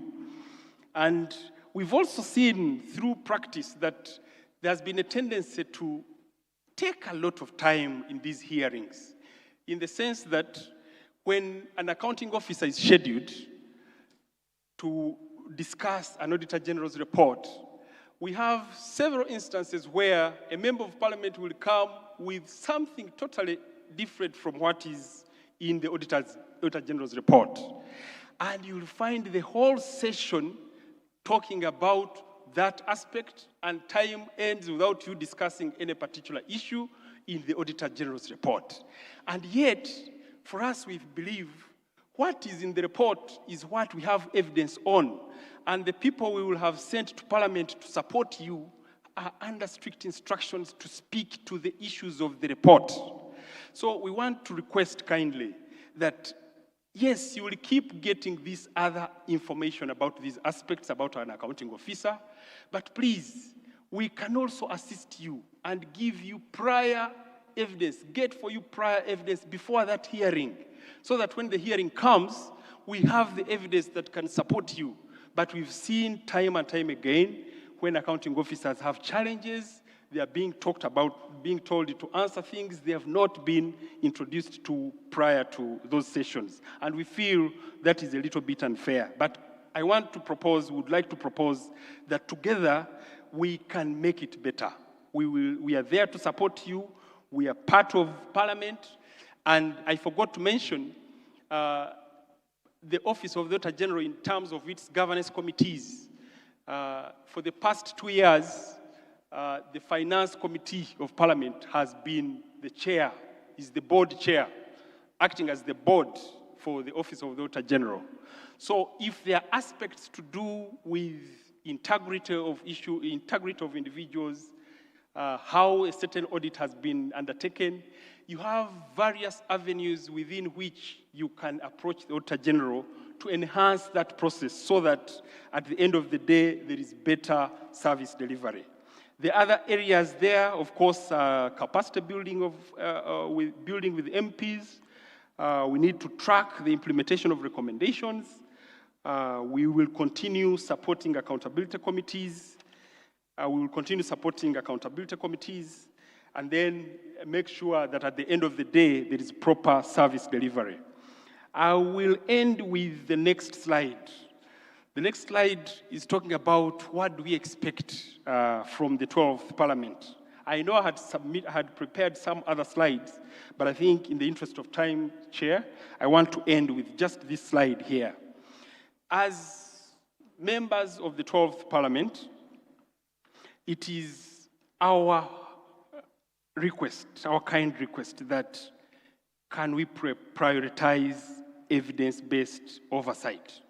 I don't need to labor so much about this. I'd already talked about what happens in those cases when other issues are brought in. To us, we believe that will go a long way in expediting the speed at which we are able to consider all the Auditor General's reports. We are trying to make an assessment in any 1 year to say, out of these many reports we submitted to Parliament, how many reports has Parliament been able to consider? Believe you me, that statistic is a little bit worrying, and we will be sharing with you, members of Parliament, as we continue to relate in subsequent fora. And we also want to propose that you strengthen scrutiny of supplementary budgets. We all know the conditions that are in the law in terms of supplementary budgets, but we don't see this being put to the dot when these supplementary budgets are being approved. So we want to interest you to look more keenly on that. You can also demand measurable outcomes from government programs. I've already said that having set targets for yourselves as members of Parliament, I think then you are going to be armed with all the vigor to ask for service level agreements from accounting officers. You remember the famous Bible story when Jesus asked the people in the audience to throw the cast stone if they felt they were more clean than the person they were trying to stone. So through promoting integrity and ethical leadership, we believe we as members who have been entrusted with these positions of responsibility will be able to serve our citizens better. I had prepared other slides ahead, but in the interest of time, I know this is not the last time we are going to relate with you. We want to request that as we proceed, we will be relating with the individual accountability committees, where we should be sharing with you the kind of challenges that we continue to have. We are grateful to the support that we've gotten from Parliament over the years, and we are looking forward to that kind of support as we continue to enhance the quality of our audits and serve the citizens better. I beg to stop there. Thank you. Thank you very much, Mr. Bantu. Thank you.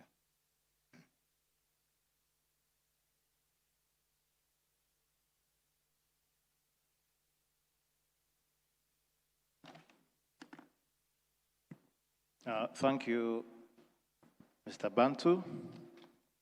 Honorable members, kindly permit me to recognize the presence of the Right Honorable Speaker. Thank you for joining us, for making time from your busy schedule to come and be with us. During the session, I also recognize the presence of our clerk, Honorable Adolf. Thank you for joining us. Right Honorable Speaker, the Auditor General had a lengthy presentation, but in the interest of time, we found it appropriate to cut it short. But I've just been informed as well that subsequently they will organize, especially after members have been designated to those particular accountability committees that require the in-depth of his content, several trainings for them to appreciate and comprehend a few issues that he did not raise.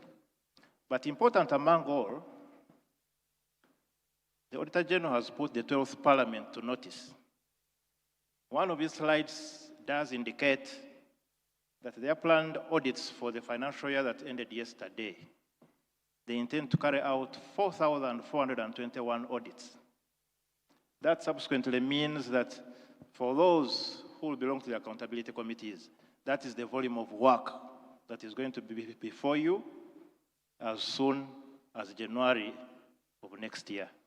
So we should be ready, and I'm glad to inform you, Auditor General, that various endeavors are being made to ensure that the frustration that you exhibited for some of the audits that are not being handled this time around the 12th Parliament, I'm sure and certain, with these modifications, we shall do our best.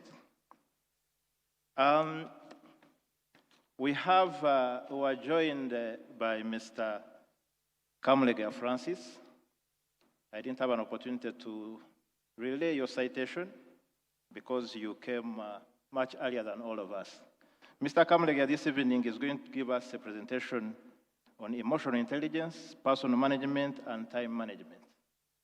Mr. Kamlega Francis is a published author, he's a social entrepreneur, he's a commercial farmer, he's a corporate governance practitioner with extensive leadership experience across the private, education, and non-profit sectors.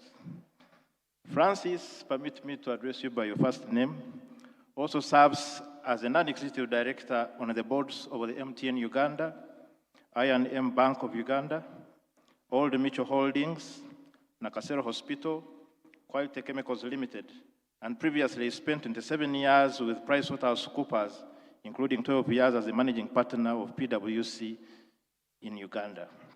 He's a respected leader, he's a friend of Parliament, and we are expectant of your quality presentation. Thank you for joining us. Before we proceed to General Henry Masiko, permit me to invite our fitness doctor. We've just had lunch. Can we kindly have a fitness break? And thereafter, I shall invite Honorable Masiko to give us his second presentation. Thank you. May we raise up, please, in the spirit of fitness and health. Mental clarity is important. Health is wealth. Our hands up, please. We just have 2 minutes. Do them like this, all of us. Allow blood circulation. And this is a culture in Parliament of Uganda because we believe that all of you legislators need to be healthy, to be productive, and serve the nation above and beyond expectations. We count from 1 to 10. 1, together. 1, 2, 3, 4, 5, 6, 7, 8,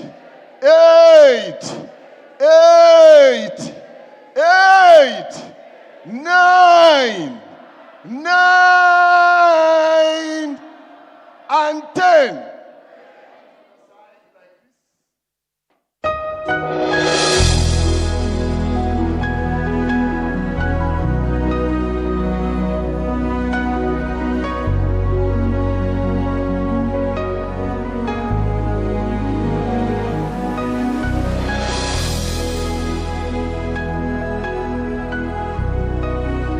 Move your body for blood circulation. Working in this place, I worship you. I worship you. Hey, we make a miracle worker, promise keeper, light in the darkness. My God, that is who you are. Waymaker, miracle worker, promise keeper, light in the darkness. My God, that is who you are. You are here, touching every heart. Thank you very much. Thank you very much, Bob. Thank you, Bob. Next time, please alert us to change our attire. It's not appropriate for, but nonetheless, we have warmed up. Thank you very much. May I therefore, at this juncture, permit me to invite Honorable General Masiko to come and give us his presentation. For the subsequent presenters, please, we are going to have to adjust on our time. Coach Bob has just taken 10 of your minutes, but I'll add you another 5, so you have 15 minutes to present. You're welcome.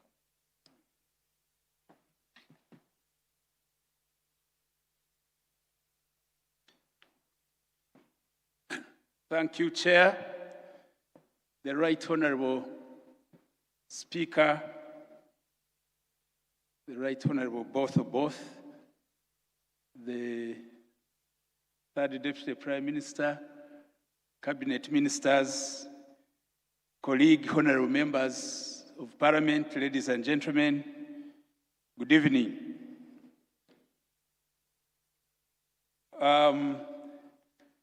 Just small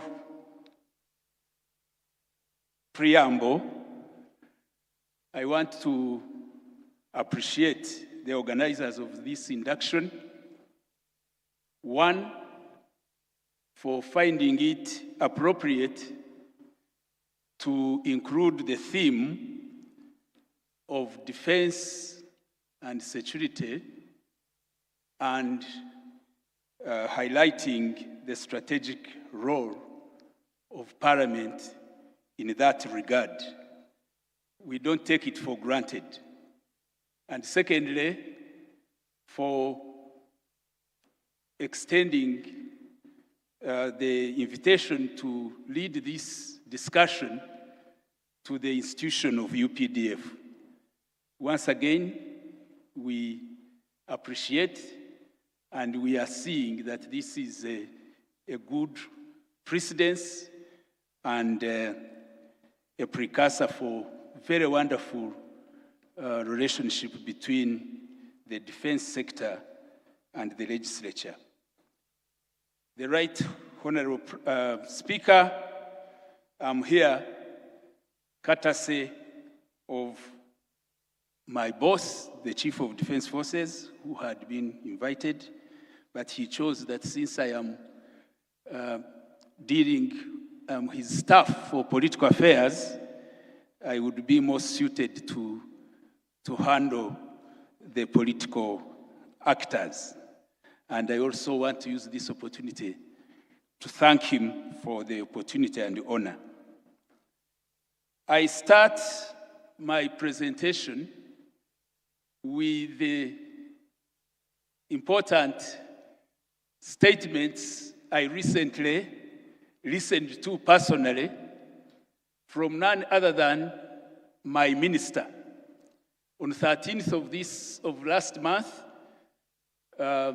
there was assumption of office by our new minister, Senior Counsel Honorable Chidiowa Chiwanuka. And on that occasion, which was attended by the Right Honorable Speaker as the outgoing minister, my boss, I found the remarks very instructive because I had already seen this invitation to address this theme. So when the minister started talking, I thought it was God sent because the statements he made, I wish I had the full statement, but I could not manage to get it from him because of his busy schedule. But I picked 3 instructive quotes. One, he told us, lawmaking establishes national values, while defense and security defend, preserves, and protects those values. Second, equally important, he had this to say, strength without law is tyranny. However, law without strength is hollow or empty. Thirdly, what I picked also, very, very instructive for my presentation this evening, was that nation's defense must be lawful, but the laws of any country must be mindful or must mind the sovereignty of the nation. This was Honorable Chidiowa Chiwanuka, Senior Counsel, on 13th June, while accepting to assume office. By way of introduction, the Minister of Defense, also Senior Counsel, presents what the organizers of this induction envisage as being the strategic role of Parliament in defense and national stability. His remarks were hinged on a very close interface between the law, defense, and security of the nation. Parliament, being the supreme lawmaking organ, therefore, by inference, has a strategic role in shaping the defense and security policy direction. Suffice to note from the onset that in order for us, honorable colleagues, to appreciate the strategic role played by Parliament on matters of defense and national stability, it may be necessary for us to refresh ourselves about the legal and constitutional posture of the defense and security sector. As it were, as you are aware, Chapter 12 of the Ugandan Constitution provides for defense and national security. Particularly, Articles 208, 209 focus on the Uganda People's Defense Force. However, to narrow down the wider details about the functioning of the sector, Parliament, in conformity with Article 210 of the Constitution, passed the UPDF Act of 2005 as amended last year, 2025. The Act, as directed by the Constitution, provides for, among other things, the organs and structures of the Uganda People's Defense Force, recruitment, appointment, promotion, discipline, and removal of members of UPDF from service. The laws also specify the terms of deployment of our troops outside Uganda. Colleagues, to streamline command and control and the general administration of the forces, there is an elaborate UPDF establishment of 2021. All the above constitutional, legal, and administrative regimes enjoin the UPDF with the mandate of defending and preserving the sovereignty and territorial integrity of Uganda. Preserving and defending sovereignty and territorial integrity of Uganda. Secondly, it enjoins UPDF to cooperate with the civilian authorities in emergency situations and in cases of natural disaster. Thirdly, fostering harmony and understanding between the defense forces and civilians. So when we are here, it's a constitutional issue. We are enjoined to foster close harmony and understanding between ourselves and political and civil leaders. And lastly, to engage in productive activities for the development of Uganda. In the 11th Parliament, I had one opportunity to give point of information when a honorable colleague was questioning why UPDF apparently seems to have been interfering with the preserve of civil business. That why is UPDF in business? Why are we in development activities? And I did point out that this is a constitutional function that we are enjoined to engage in productive activities for the development of Uganda. With the above well-articulated mandate, the mission of the UPDF all along has been and remains focused on ensuring that Uganda truly maintains unfettered integrity of her entire territory. In the same vein, the UPDF is steadfast on preserving and defending sovereignty. And my context here and my understanding of sovereignty as explained or enshrined in Chapter 1, Article 1 of the Uganda Constitution is authority of the masses. All authority, as far as Uganda is concerned, is vested in the people of Uganda. Yesterday there was a bit of mix-up whether the parliament is sovereign supreme, who is sovereign as far as Uganda is concerned. Sovereignty question in Uganda was settled. Sovereignty is with the people of Uganda. So when UPDF is enjoined to preserve and protect sovereignty, inference is that we primarily should be preserving and defending people's authority.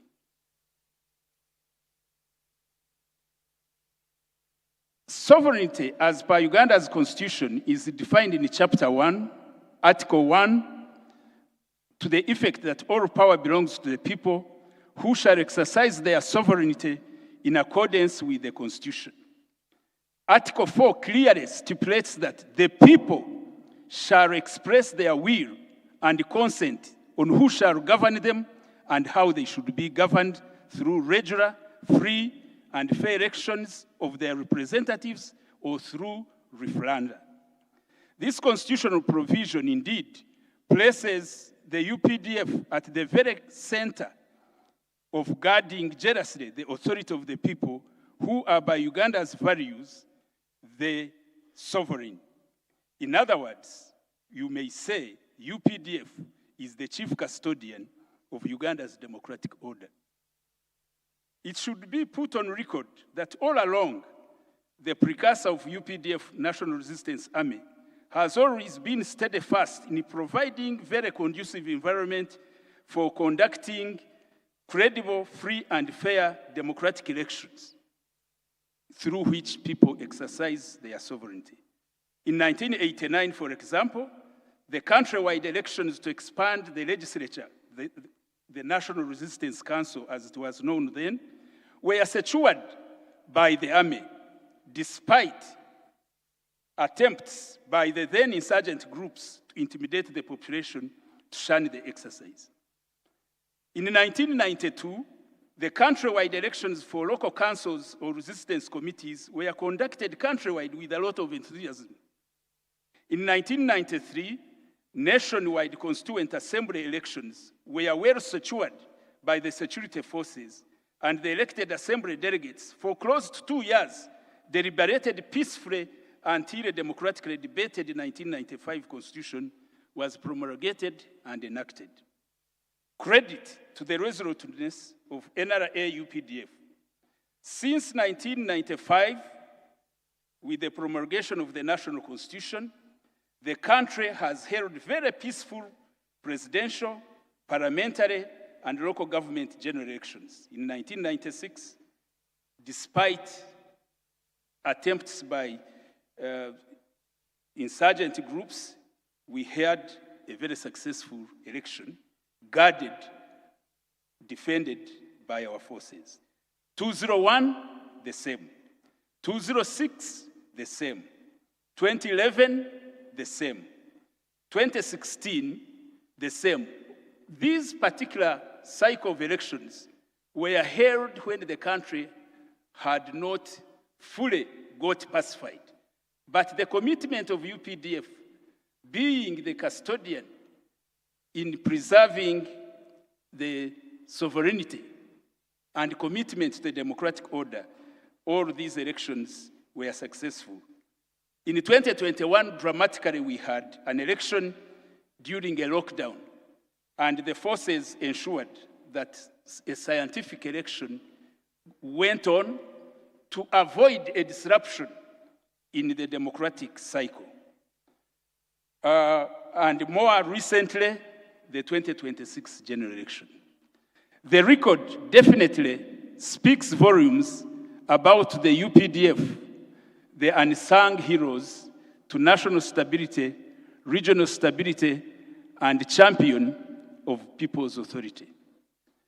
On the aspect of preserving territorial integrity, the UPDF over the years has demonstrated that it's possible for a country that has descended to a status of a pariah and near-failed state that could turn around to be an island of peace, stability in a region characterized by violence, turmoil, and state collapse.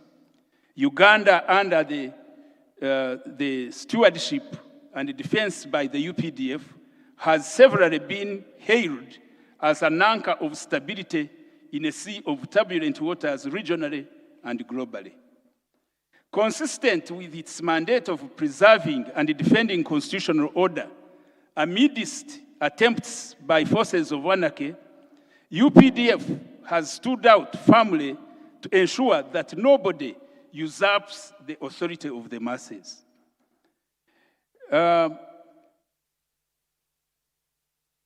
I want to point out, yesterday there were murmurs about once in a while a bit of misunderstanding between ourselves and the legislature. I just want to say that one particular incident was when within the legislature there was an attempt to silence the people's representatives. While the Constitution has a full chapter 18 about amendment of the Constitution, I think in the 10th Parliament, there was an attempt to say nobody should evoke that provision of the Constitution. And Parliament, instead of being a place of talking and speaking, became a theater where microphones were used as weapons of mass destruction. And I don't know what we expected. The institution enjoined to preserve sovereignty, what we expected it, how we expected it to behave. I leave it to you to digest. UPDF's record in preserving and defending both sovereignty and territorial integrity has been a shining one, especially in as far as it has decisively handled a string of counter-revolutionary insurgencies to the extent that guns are silent throughout the country. To refresh ourselves, way back in 1986, soon after the National Resistance Army movement captured power and liberated the country, a series of counter-revolutionary groups came up, hoping to roll back the achievements of the 5-year protracted people's struggle. One such group, Uganda People's Democratic Army, UPDM-UPA, of the defeated National Liberation Army, in August 1986, attacked Uganda from Sudan with full backing of the then regime of President Bashir. They launched a series of attacks whose objective was to recapture key towns in northern Uganda, from where they would spring to recapture state power. Of course, this was a miscalculation, because all the offensives of this counter-revolutionary force were decisively defeated. And by 1988, this group realized the futility of their insurgency and chose the option of peace talks that culminated in the signing of the Peche Stadium Peace Agreement. Peche is in Igulu. Other insurgent groups, equally misguided and estimating the organizational superiority of the army, made futile attempts to cause instability and disrupt the peace of Ugandans. However, one by one, the insurgent groups were decisively neutralized and contained. The eventually, for some of you who may not be keen on history, the eventually is very clear. We had Holy Spirit movement of Alice Aumo de la Quena, the splinter groups from this group, which operated in Lango, calling themselves Cherobong, shoot to kill, Force of Botebak, 9th October movement, Naru in the Rwenzoris, Kirimutu in central Uganda, and the notorious Rhodes Resistance Army of Joseph Kony, and the lingering Allied Democratic Front that operates in parts of DRC. Internally, other criminal groups of misguided youth in Karamoja, who were involved in cattle rustling, some criminal groups, the Bijambia groups. All these are history, courtesy the steady commitment of UPDF and other security forces, delivering on their core mandate of preserving and defending the territorial integrity of Uganda.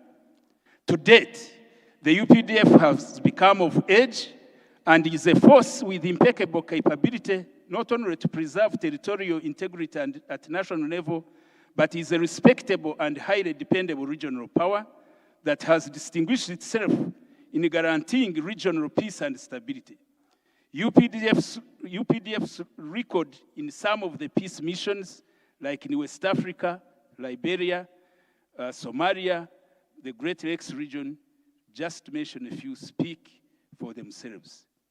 Over the years, honorable colleagues, the UPDF has steadfastly made strides in becoming a professional and modern force.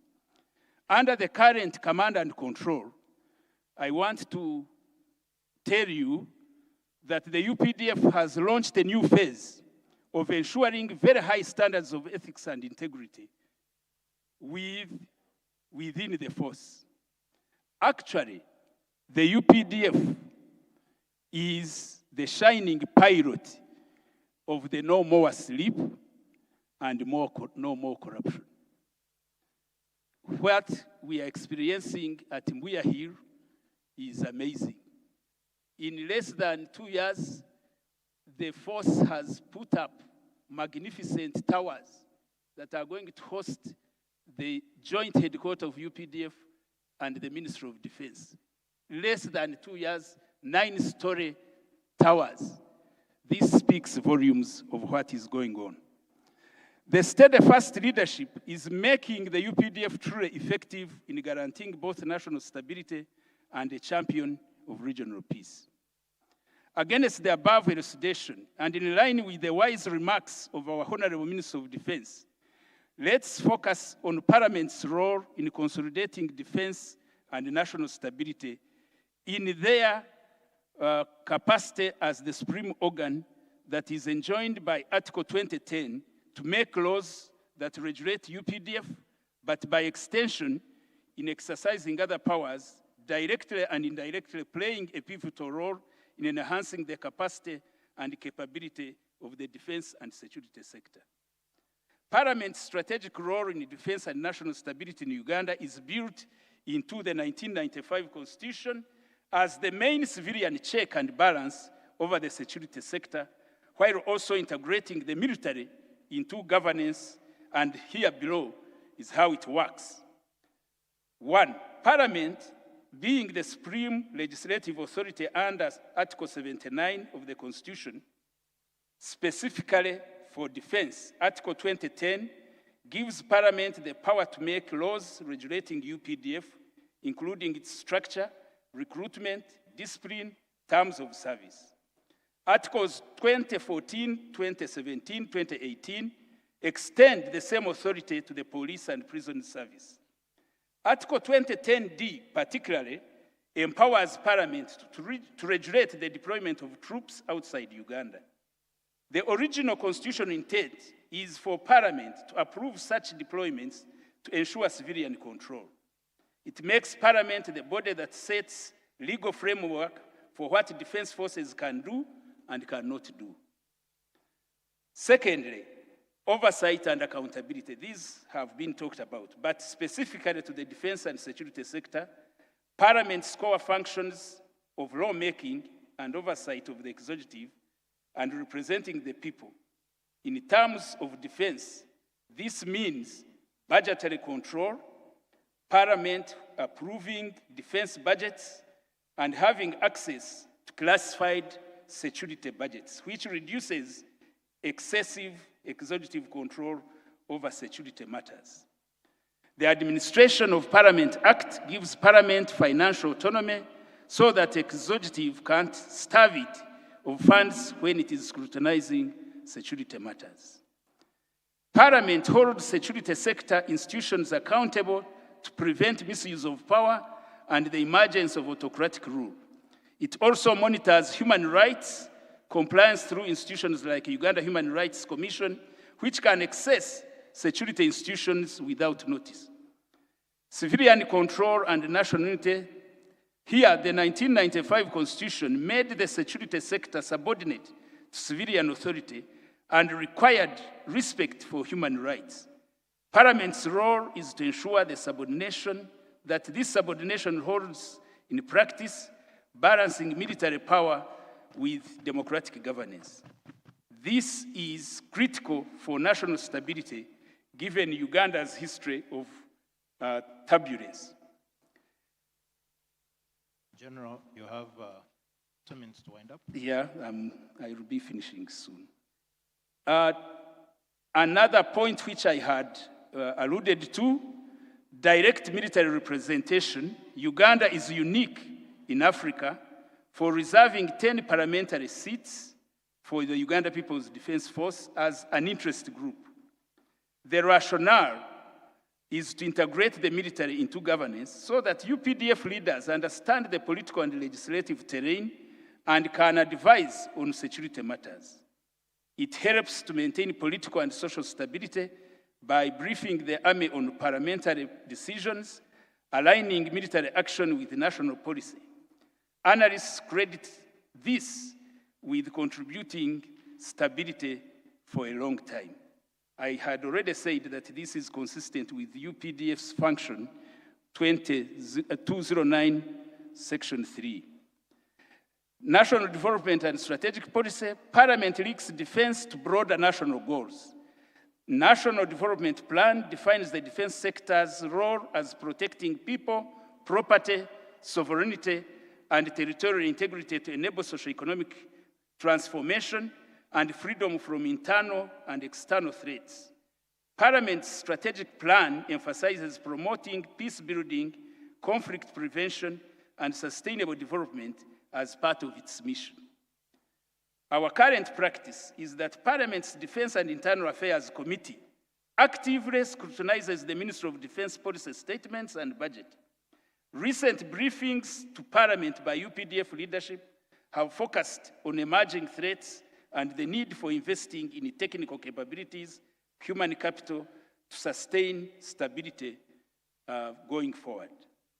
Parliament's strategic role is to provide civilian oversight, approve laws and budgets, regulate troop deployment, and integrate the military into political system to balance security needs with democratic requirements. This is intended to safeguard sovereignty and support long-term national stability. As I conclude, I repeat what I told you from the beginning, that sovereignty of the people of Uganda is partially exercised through the people's representatives in Parliament, being the legislative arm of the state. Article 79 enjoins Parliament to have power of making laws on any matter for the peace, order, development, and good governance of Uganda. Article 79.3 gives Parliament the role of protecting the Constitution and promoting the democratic governance of Uganda. We have demonstrated that the same Constitution variously spells out the mandate and mission of the defense forces. And as quoted from Senior Counsel Honorable Chidiowa's remarks, it is clear that while Parliament, through its lawmaking jurisdiction, establishes values, such values and norms must of necessity be preserved and defended by the defense and security forces. We reiterate and agree with the wisdom of the Council, our Minister, that strength without law is tyrannical, but law without strength is empty.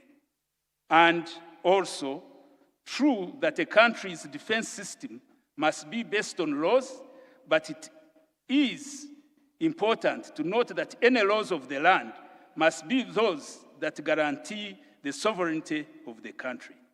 We finally posit that the defense and security and Parliament as the legislative organ are one coin with two sides. I beg to submit. My references, as you heard, is the Constitution of the Republic. I referred to the contribution by the Commander-in-Chief on Defense Doctrine. I also extracted some wisdom from sowing the mustard seed. I also looked at the Ministry of Defense and Veteran Affairs Ministerial Statement 2627, and of course, the wise remarks of our Minister of Defense. I hope he will tell us whether those are his original thoughts or whether they are somewhere he extracted from for purposes of good archives. Thank you, Right Honorable Speaker, and the Clerk to Parliament for the opportunity, and thank you for giving me good audience.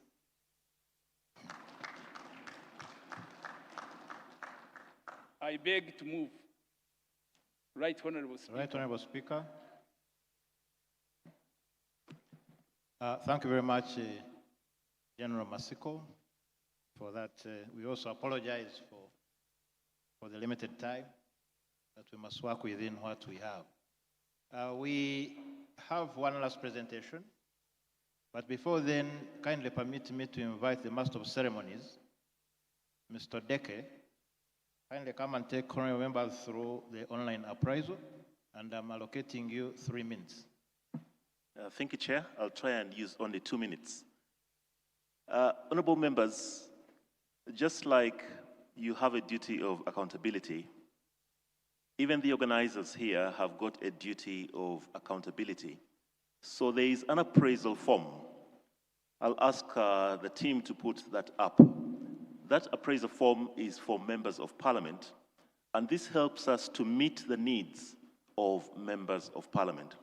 So we kindly ask that in this space, as that is there, open your iPads where the camera is and focus in, zoom in on the point of the QR code on monitoring and evaluation form. So you focus on that until you see a website code appear there. You tap on that, and that will give you the form. It's an online Google form that would like you to kindly fill out. And this will enable us to serve you as members of Parliament better in the future. Thank you very much, Chair. Thank you. Right Honorable Speaker and royal members, kindly permit me to now invite our last presenter, Mr. Francis Kamleger. You are welcome. You are allocated 20 minutes so that we can have enough time for our plenary. Thank you very much. You are most welcome.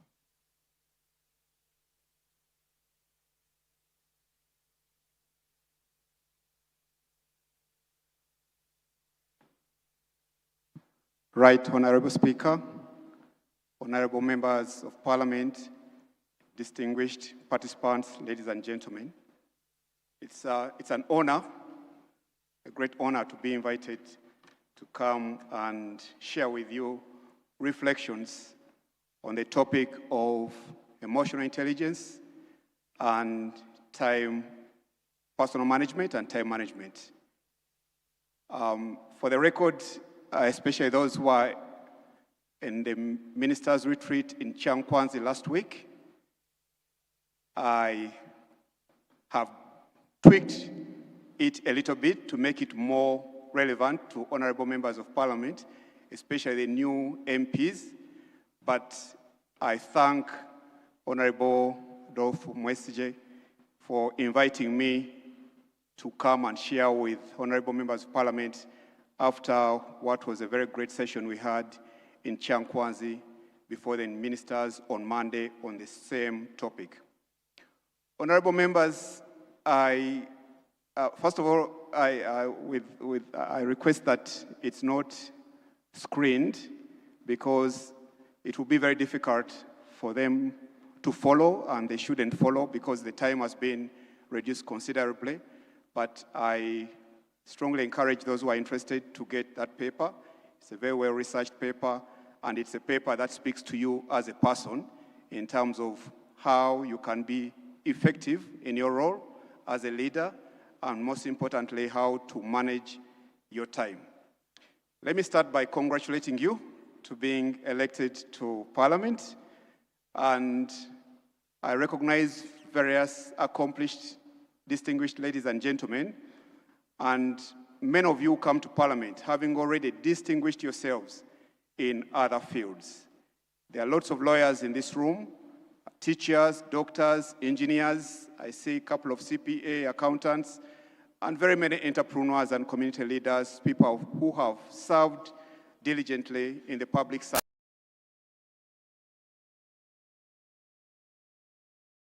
What has led you to be successful in whatever it is that you've been doing is not enough for you to succeed as a member of Parliament. And I say that with a lot of experience personally, having served as a corporate executive for close to 30 years, and now transitioned into governance roles in different boardrooms. And I realized that the technical competence alone, I have a fair bit, I have to admit, is not enough for you to succeed as a chairman of the board, as a member of a board committee, as a governance professional and expert sitting in boardrooms with different people from different walks of life. So Parliament is going to present a very unique challenge to you, honorable members, even those who are coming back in the second or third terms, because one, your constituents are going to expect a lot more from you than they did last time round. The political party to which you belong is going to expect your support and loyalty, while at the same time you actually now are a member of Parliament, which is a Parliament of Uganda, as opposed to being a member of a political party in a Parliament representing interests of a political party. Parliament will expect your attendance, not just attending in person, but contribution. And you've heard from the Auditor General the number of audits they have planned for the year, and the accountability committees, of which many of you belong, is going to require a lot of your time. Community, the people, the masses, the electorate who sent you to Parliament are going to expect your presence.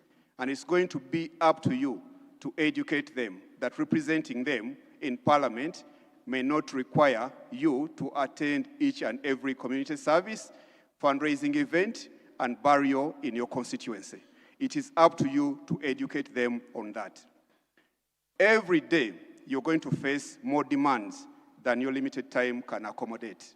Right now, I prepared this paper to present it for 30 minutes. I'm going to have to do it within 15 minutes, but even right now, I can see huge demands on your time because some are listening to me, some are on their screens and devices, and I'm going to speak to that as well because the time is limited. What you decide to do in that time determines what you get out of that time.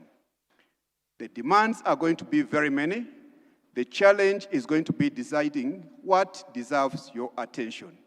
In my view, two capabilities, among others, are going to be critical. The first one is emotional intelligence. Simply put, emotional intelligence is your ability to understand and manage yourself while at the same time building strong relationships with others. And you know very well to succeed as an effective member of Parliament, you have to have the ability to work with fellow members of Parliament in the committees, in plenary, and in every other meeting that you find yourself dealing with matters of governance, accountability, oversight, and policy implementation. So emotional intelligence is going to be very, very important, and I'm going to help unpack that for you. The second one is time management, and I've already alluded to that. But I've also come up with some 3 formulas, summarized and simplified, which I really hope are going to help you to manage your time and being accountable to yourself. One helps manage people, that's emotional intelligence, and the other helps manage priorities, that is time management. Together, they'll do more than just improve your effectiveness as a member of Parliament.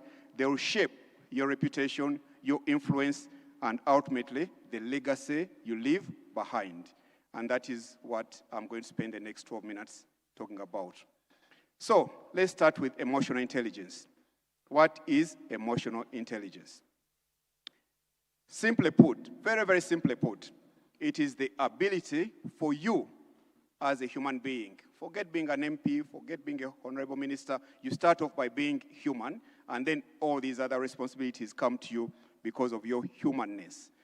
Emotional intelligence is the ability for you to understand and manage your own emotions while understanding and responding appropriately to the emotions of others.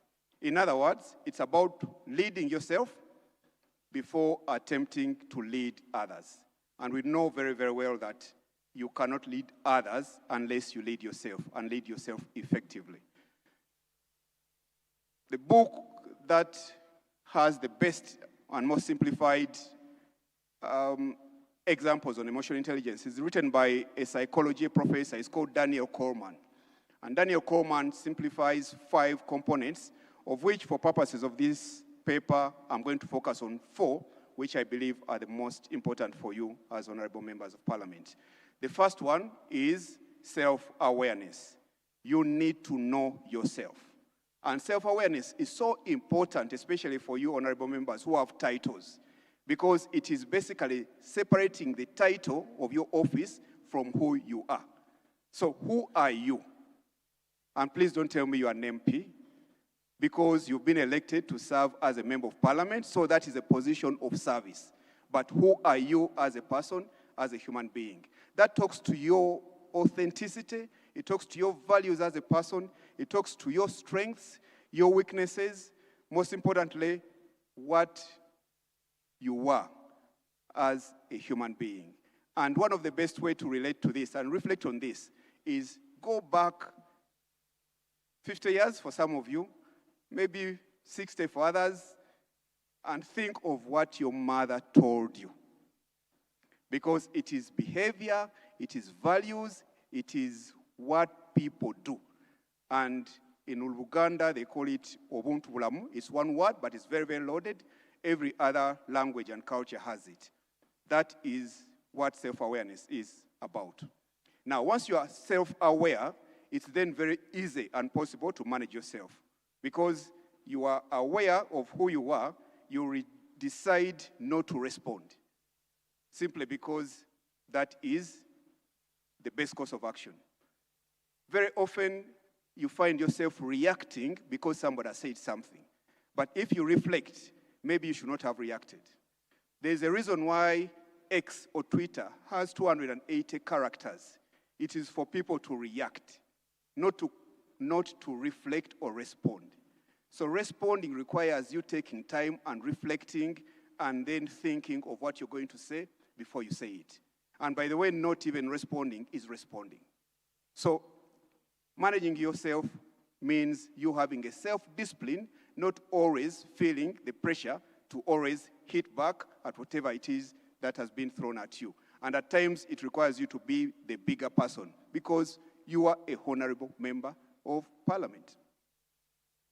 The third component of emotional intelligence is empathy. Empathy is not sympathy. Empathy is not kindness. Empathy is understanding issues from the other person's perspective. And that is very, very important for you to debate in parliament respectfully and even challenge without being in agreement and disagreeing honorably. It requires you to be empathetic to the other person, and at times that empathy draws that other person to come to the center ground, and they get to realize that actually they were not correct, but you're not calling them out and saying they were wrong. So the ability to understand the concerns and perspectives of the other people, even when you do not necessarily agree with them. That's a major element and component of somebody who has emotional intelligence. And finally, honorable members, the most important one for you, all the other three are important: self-awareness, self-management, empathy, but most importantly, you must be able to work well with others. You are 528, I've seen from the program. You have to be able to work with those fellow members because the 50 million Ugandans who are outside that house are looking up to you to create the Uganda that we want. And when you get to that phase, you have to think more about the people you're representing and the entire citizens of Uganda as opposed to your personal and selfish interests. Working well with others requires you to build relationships. You need to build meaningful, deep relationships with your constituencies, relationships with fellow members of parliament, regardless of their parties, relationships in committees to be effective as an organ of parliament, relationship with political parties from all walks and all sides of the house, and most importantly, relationship with institutions of government and other stakeholders. And Ota General here has already told you his door is open. You need to go visit him, understand how they work, understand the accountability framework, and then enable you and educate yourselves to discharge your responsibilities effectively. So, put simply, emotional intelligence is about knowing yourself, managing yourself, understanding others, and most importantly, working well with others. It's a longer paper, but I'll keep it to that for emotional intelligence and very quickly jump to time management. We all have 24 hours. 24 hours. And it's what you do in those 24 hours that are going to determine how effective you are going to be as a member of parliament. So the issue about time is that time is for spending, not for saving. Money you can earn and spend some and save some. And that you have saved, you go back into the bank and draw on your savings. Time that you have not spent goes. And collectively, at the end of the day, at the end of the month, at the end of the year, we are all a function of how we spent the last 52 weeks, 365 days, and whatever many minutes and hours that we spent. And the clock has already started ticking. 2031 is not far. Actually, it's still very far. But it has already started ticking. So you have to be accountable for your own time, and time management is your ability to manage your time, effectively use your time, and be able to show yourself first before anybody else what it is that you've been doing, not on a daily basis, not a monthly basis, but at the end of the day, you should be able to audit yourself and look at what it is that you've been doing, so that then that accountability framework we spoke about, both the general and Ota General, you are able to go back to the electorate to explain how you spent your 5 years. You're able to go back to the plenary and explain what it is that you have done in the committee and how you've discharged your responsibilities. So as members of parliament, you will quickly discover, if you haven't done so yet, that there's more work than time, more demands than hours, more requests than resources. The challenge are not going to be the things to do. The challenge is going to deciding what deserves your attention. You're going to have to distinguish between what is urgent and what is important. And that requires you to be emotionally intelligent, to be aware of why you are in parliament, and to know who sent you there, and to know who you are ultimately accountable to. Secondly, you're going to have to focus on impact rather than activity. And I was listening to Honorable Minister of Finance in the talk earlier on. Wasn't here, but I got a clip on it somewhere on the news. And he explained about budget, and a budget being more of impact and results as opposed to absorption capacity, which was the many, many years ago. So it's about what you have done.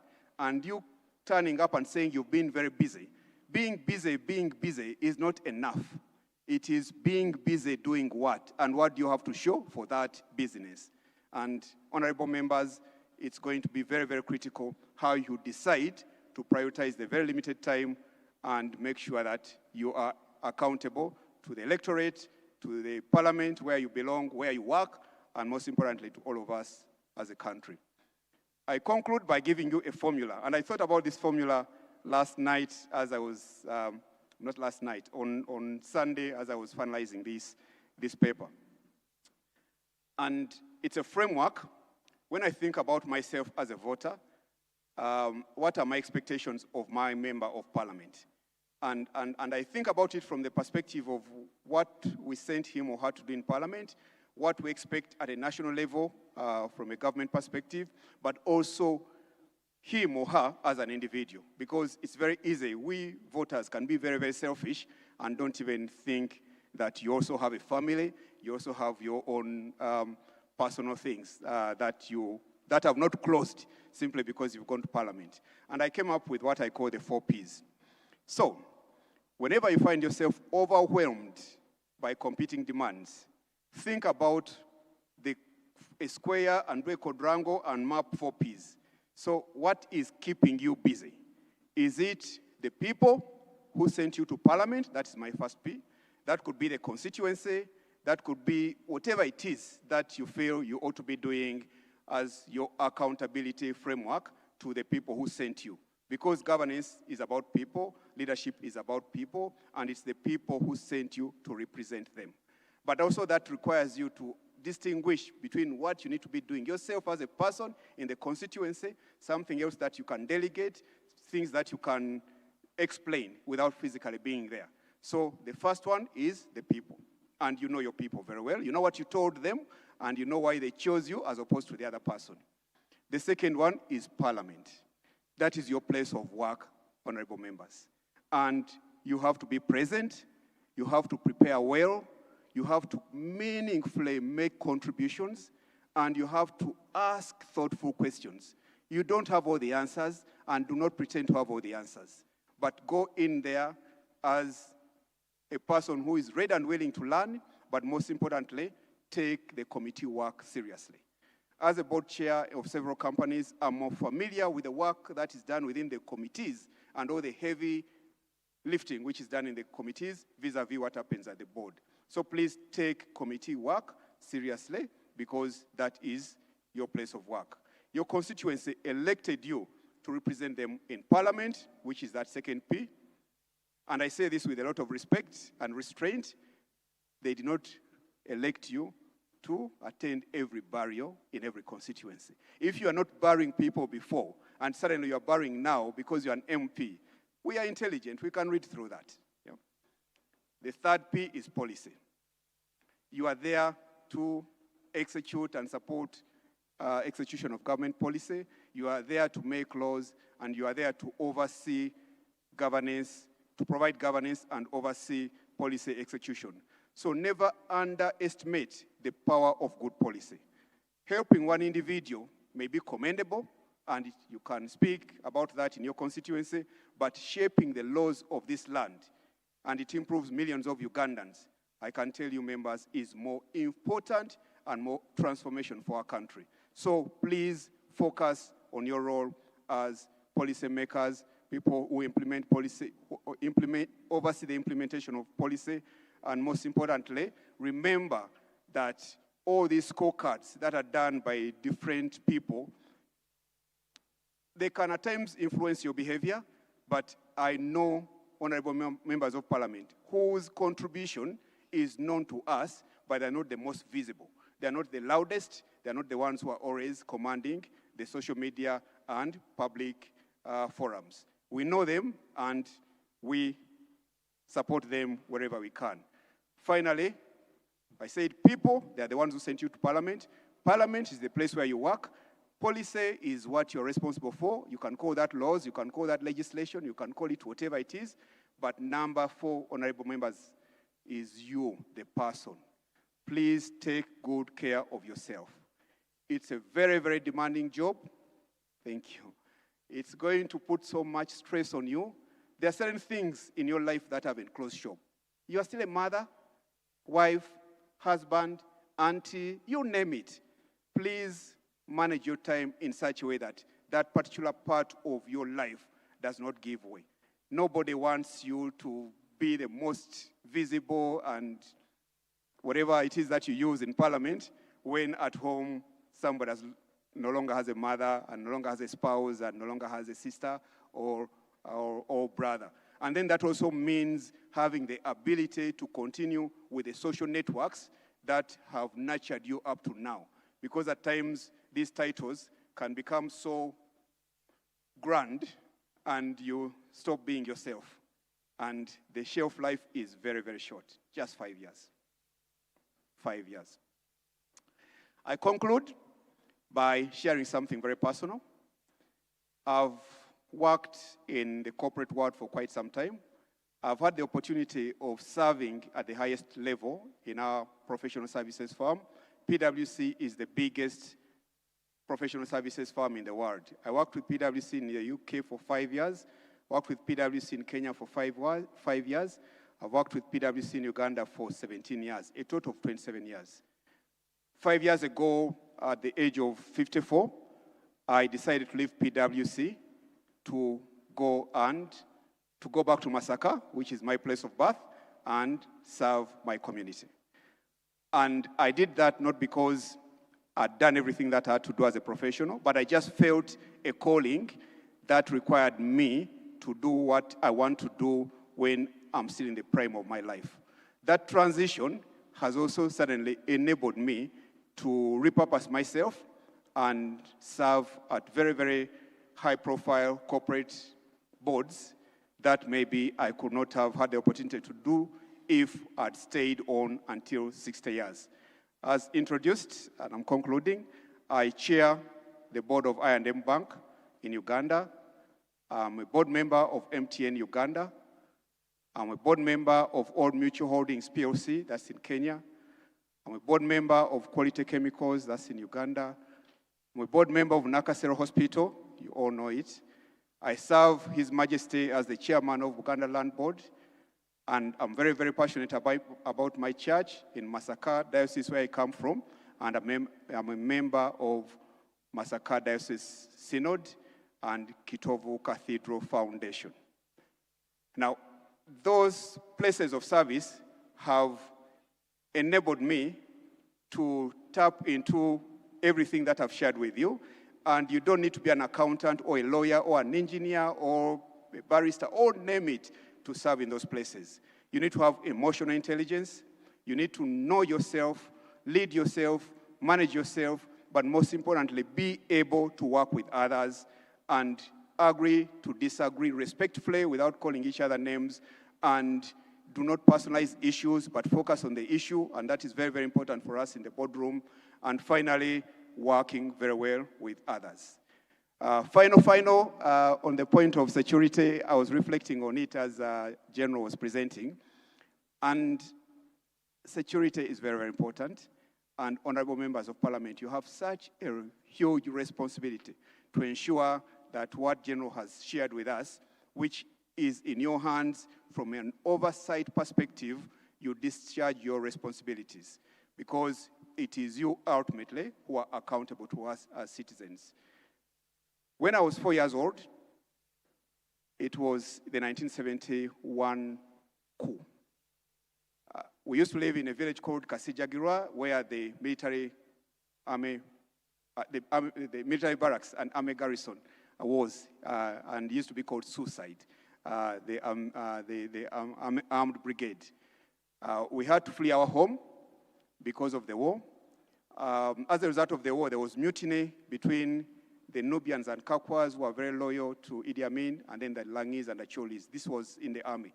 And we had to flee our home. My father left, that was our home, where I was the youngest of my mothers. We had lived there for very, very many years.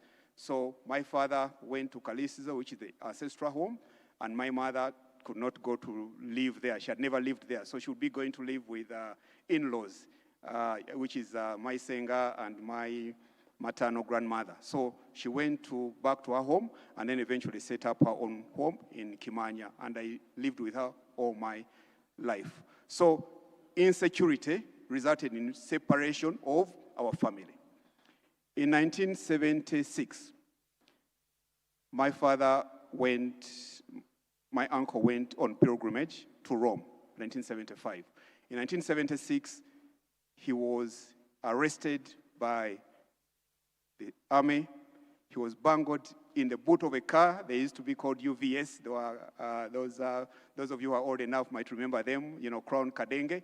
We were at home, I think I was 11 years. His crime is because he had gone to Rome, so he had gone to meet with rebels out there who are planning to overthrow the government. That's what he was accused of. Fortunately, he was released very quickly. He fled into exile where he lived for almost 20 years until the change of government. 1981, I was, I think, 13 years or thereabouts. My brother-in-law was picked up in the Pandagari operations, and we never got to see him again. I remember going to Namamve, this place you see as the industrial area. It was a forest. I went there with my sister, who was the wife to the brother-in-law, to see shallow graves, to see whether his body was there. That gentleman, up to now, does not have a grave. 1985, August, Masaka was cut off, and the NRA was commanding one part, FEDEM was on the other side, and then the Lutwa Obote government was in transition. My father was a UPC chairman of Greater Masaka. Those from Kalongo, Kalisizo, Greater Masaka might know Joseph Kafero Congress, was brutally killed in a very gruesome death by FEDEM. I've got two brothers and one sister who never met a father, and they never knew their father. Why I share that is security is very, very important. Security is not the absence of war. We have responsibilities. There are certain things that we do. There are certain things that we don't do that we should be doing. Honorable members of the 12th Parliament, reflecting on the presentation from the General, we do not take our security for granted, but most importantly, also, we should see the telltale signs that could easily result in a deterioration of security in our country. And we trust and hope and pray that governance will oversee that process and ensure that we remain in a Uganda that we all want, in a Uganda that we all aspire to grow to. And I commend the presentation from General because it gets you to appreciate the partnership that is so critical between the security organ of our country and you as legislators, but the buck stops with you, honorable members of Parliament, as people responsible for the oversight. I conclude by wishing you well. Please strengthen the institutions that you found. Please make sure that rule of law is upheld. Make sure that institutions are strong. Make sure that every citizen is treated with respect and dignity. Make sure that Uganda that we want is the country that we build and get this 10x aspiration we want so that we have a country that we are all very, very proud of.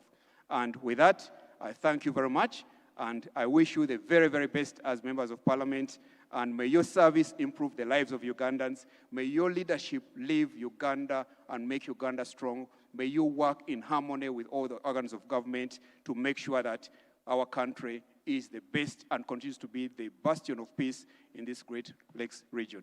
I thank you. May God bless you, and may God bless Uganda. Thank you. Thank you very much,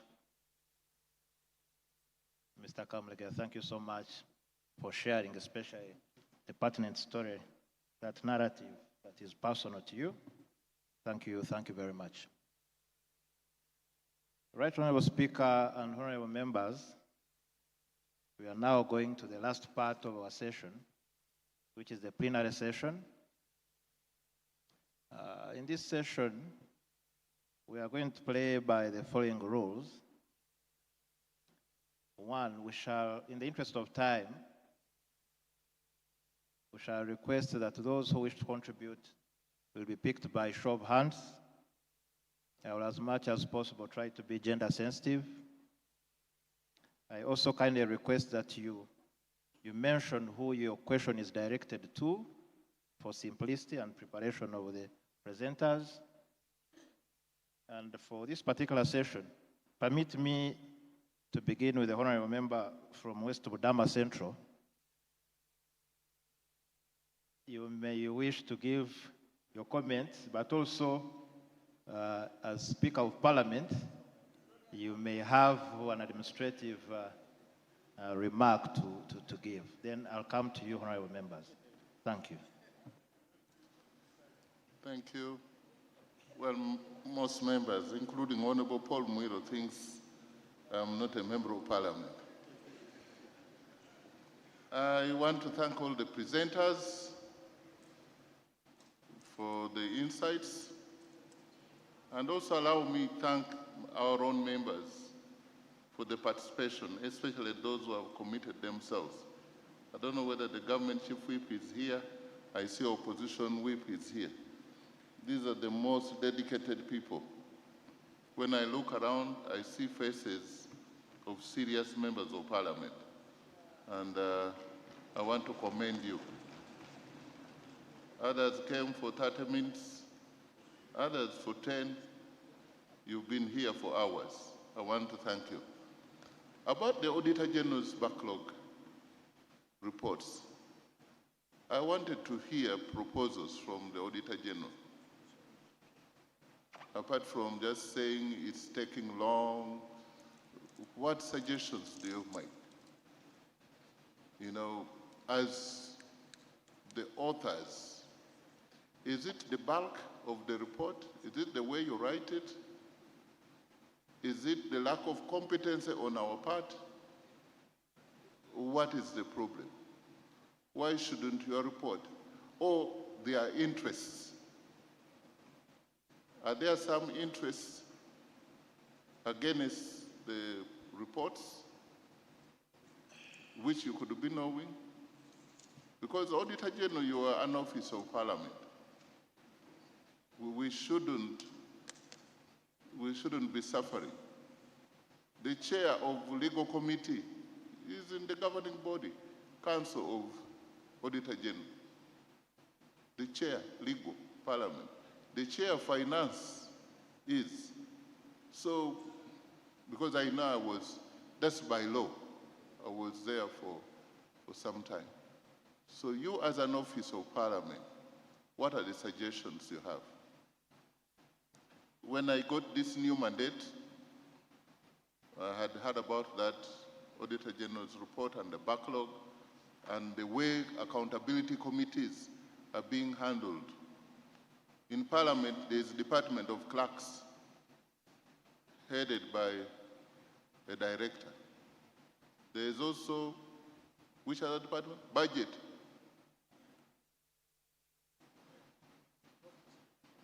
There is also a directorate, budget. There is a director. Have you ever interested yourself why Parliament does not have a directorate or a secretariat in charge of accountability committees? Would you think it's one of the reasons why these reports are not broken down by a whole fully fledged civil servants whose work is to receive these reports, work with the director in charge, and make these reports, readable and suitable? What would be your view if there is a proposal to have a directorate for accountability committees? Thank you.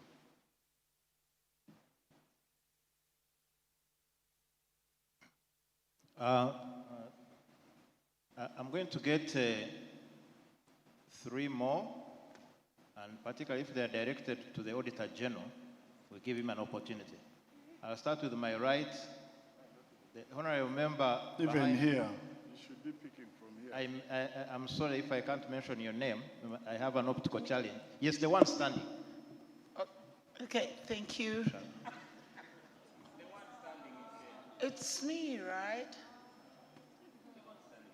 Me or her? Kindly go on. Okay, thank you. My name is Rose Zobiga.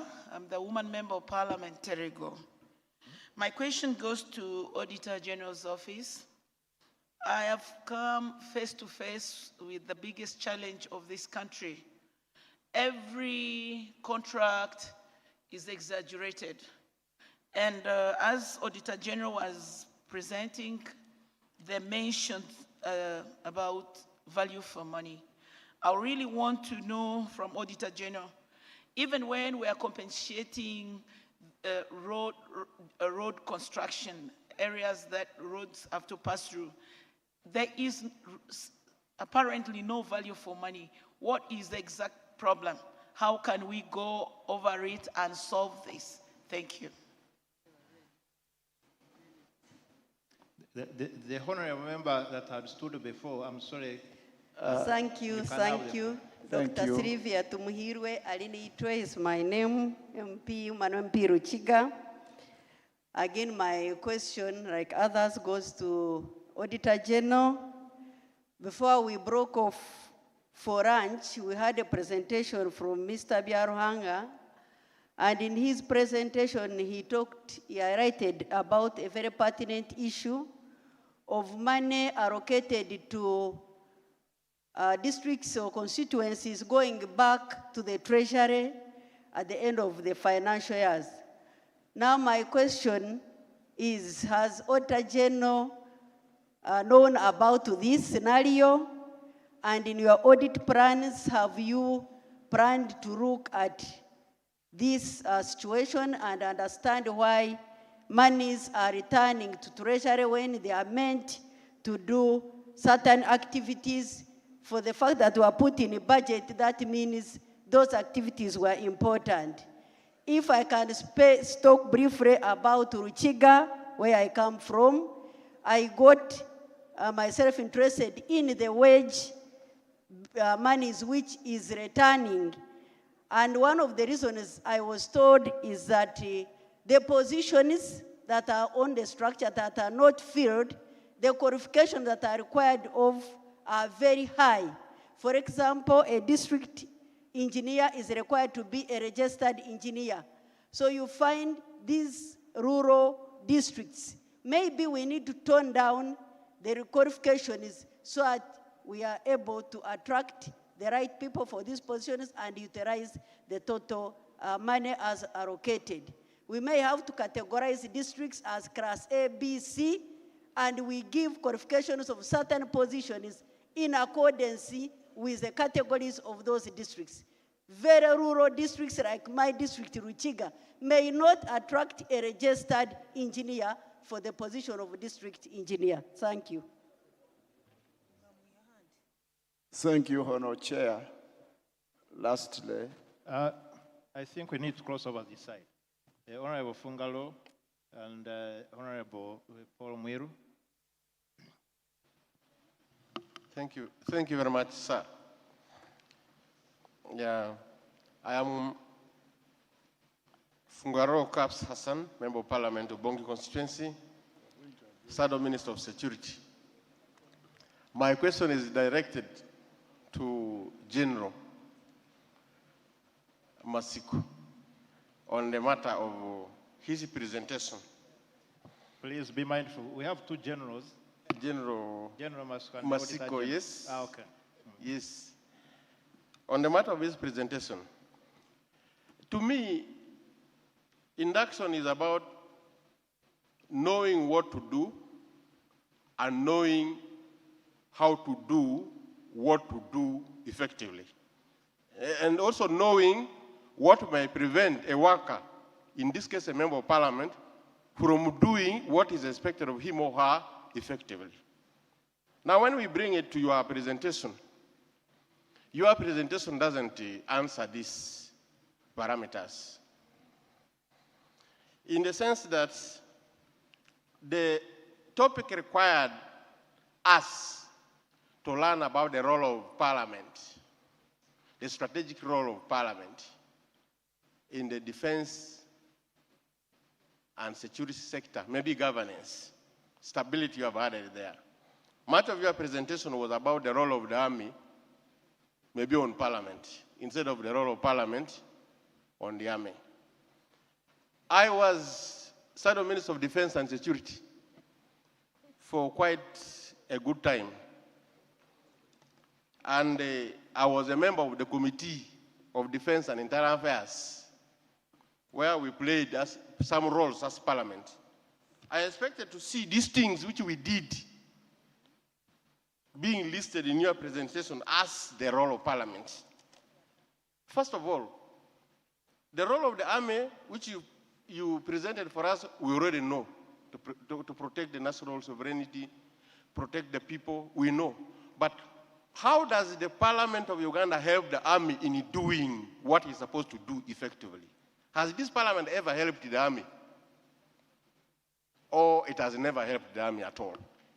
We needed to see some examples of where there are things which the army was supposed to do and was not able to do without the help of Parliament, but Parliament came in and helped the army to do them well. For example, this. Defense industries. This is the modern world where industrialization is key. There was a time we went to Nakasongola, to the defense industries, and we met a general there called General Mujira. I think he's here with us in Parliament. And he cried to us, we the committee members, that you see, the commander-in-chief deployed me here to solve a problem in the defense industries. There were problems which made the system not work well. They removed the previous manager and then brought him, asked him to make a plan, he made, but he was not given money to implement the plan. Then they asked us, how do I, as a new manager, effectively so that I am better than the previous person, I can deliver if I'm not given money? Then we came back to Parliament and interrogated why money was not given and what to do in order to make sure that money was given for the defense industries, and I think our plan worked. So we needed such things where Parliament intervened and helped things to work. The other thing is the issue of welfare of the troops, UPDF. Has Parliament played any role in improving the welfare of the UPDF? And I can cite one example where there were things which were causing problems between the families of the UPDF, particularly those who died on duty. We noticed a problem where the army was not managing funerals properly. And grief, either binds people or separates people. The old practice was, if people died, they would first of all wait for bodies to accumulate in the mortuary, then get one vehicle to drop bodies. For example, say, this vehicle is taking dead bodies to northern Uganda. It will pass from Lira to Gulu, to Moyo, to Yumbe, and then come like this. So, I see new things have improved. I see these days the funeral vans, and it was our recommendation. Have you come across these roles of Parliament? Lastly, army soap. Soldiers.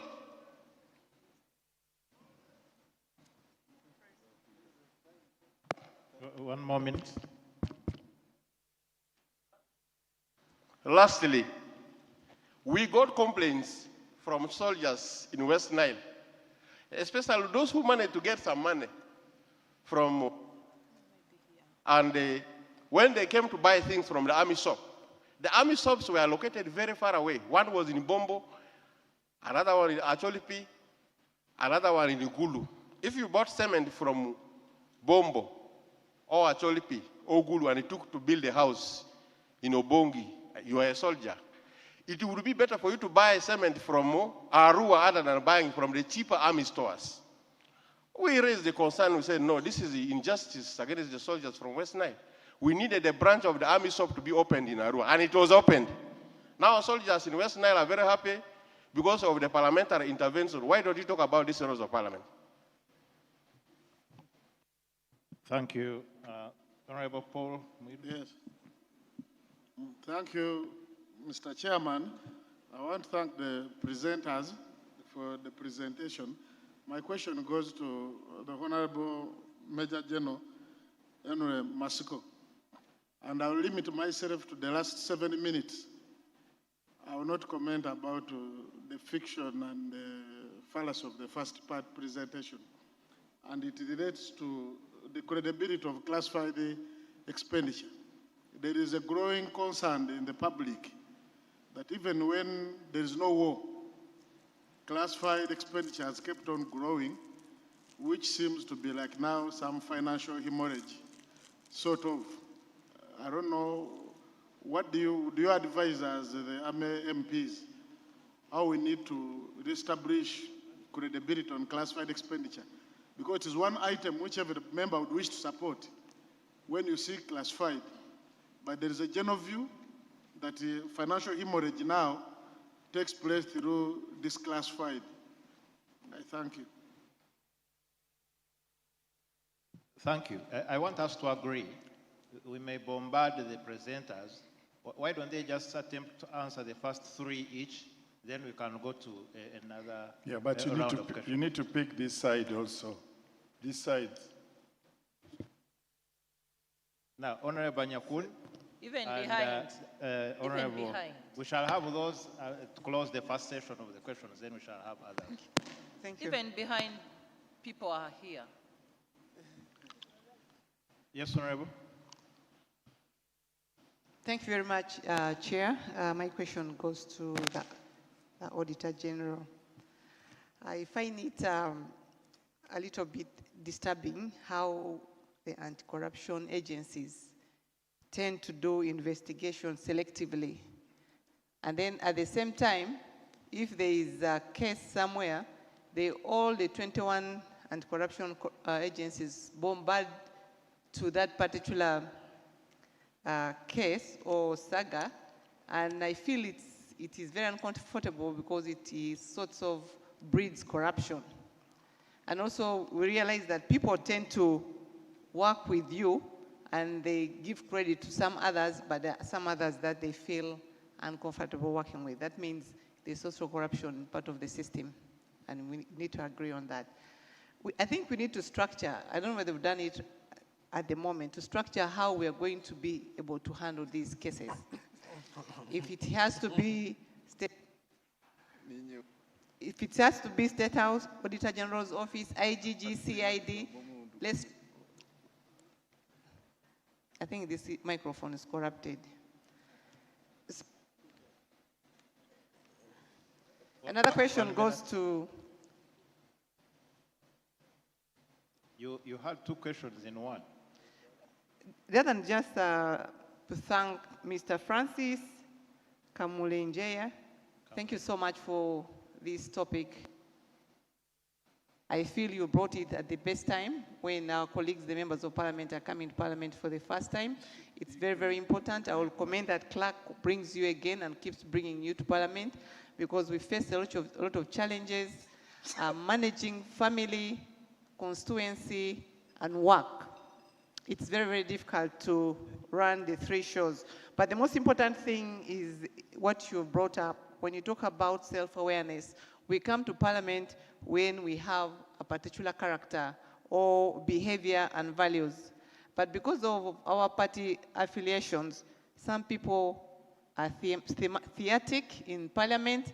They want to show on camera, and yet they forget that they're destroying the image of Parliament. So I think this is a very, very, very important topic for people to know, that when you come with how you came to deliberate for the people who have voted for you, but not to cause drama and theater in Parliament. Empathy. Empathy is a very, very important topic. And then there was working with others. This is a very big institution. Finding people working of 529 people in one building, it's very, very difficult, but we have to accommodate each other. We have to understand each other as members of Parliament, and please let us manage how we are handling each and every one of us. You talked about minding about yourself. This particular mention, it was your last submission. Members should really be very, very mindful about themselves. You've come to Parliament, you're seeing a big chunk of money in your account, you want to do other things for other people, including your voters, and you forget even to buy a roll-on for yourself. Let us be very, very mindful about what we are eating, where we are sleeping. You have to have a beautiful living as an individual, because at the end of the day, when you leave Parliament, the voters will not look for you. They will move on, and you live a very desperate life. We have seen our colleagues who have gone down after failing elections. So thank you so much to Clark for bringing you here to speak to the members of Parliament, and I want you to come again with life examples so that people should know that leadership does not end only in Parliament. It has to go to family. You manage yourself, manage Parliament work, and also manage your voters. Thank you so much. Thank you, Esther. Thank you, Mr. Chairman. Yeah, coming in as the last for the first set of questions. Yeah, thank you, Mr. Chairman. I'm Dr. Engineer John Bosco Koi Karisa, and I represent the people of West West. Mr. Chairman, my question goes to the Auditor General. Mr. Auditor General, you have indicated that while you are doing your auditing, you look at the economy, efficiency, and effectiveness. However, we have observed that the government has continued investing, for example, through UDC in factories, through providing mobility for different governments in vehicles and other equipment. But we hear less of the reports on the efficiency of those equipment and those factories that are purchased by the government. And to the extent that the road equipment, for example, which were taken to the districts, we hear less of how efficient and effective are those equipment themselves, other than the work they are doing, but are they effective? Are they efficient? Are they doing the right job? Were they the right specifications of equipment required for our road infrastructure in the country?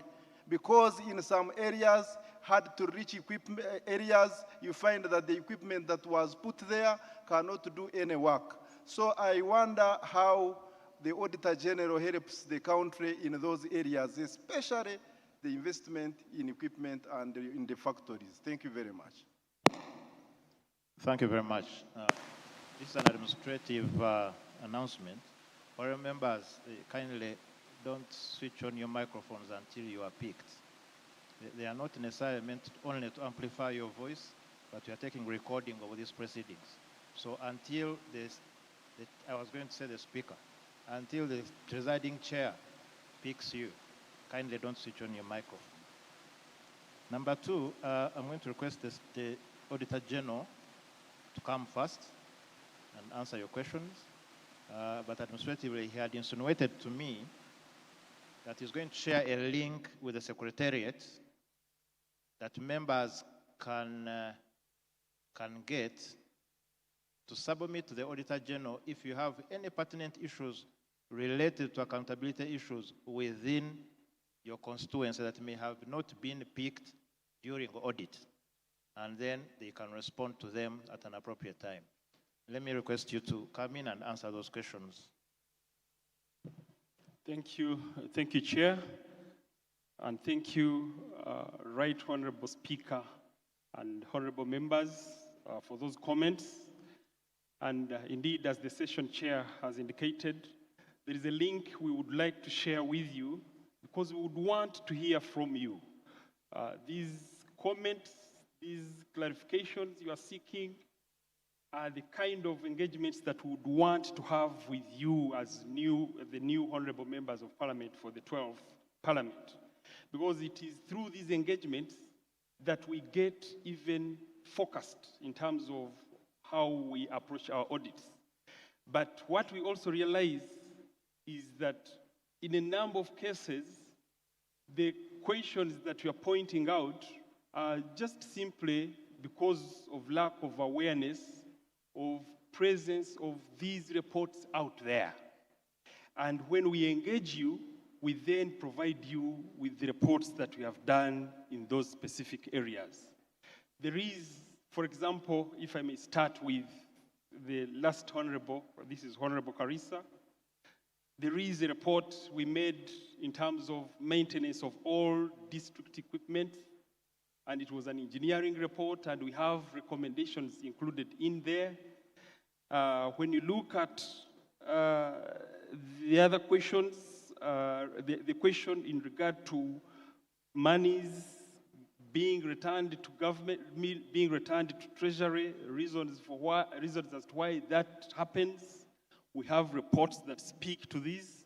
And through these engagements that we are going to have with you and the contacts that you will provide to us in the survey that we are sending, we will be able to give you those specific reports that speak to those particular aspects that you've raised.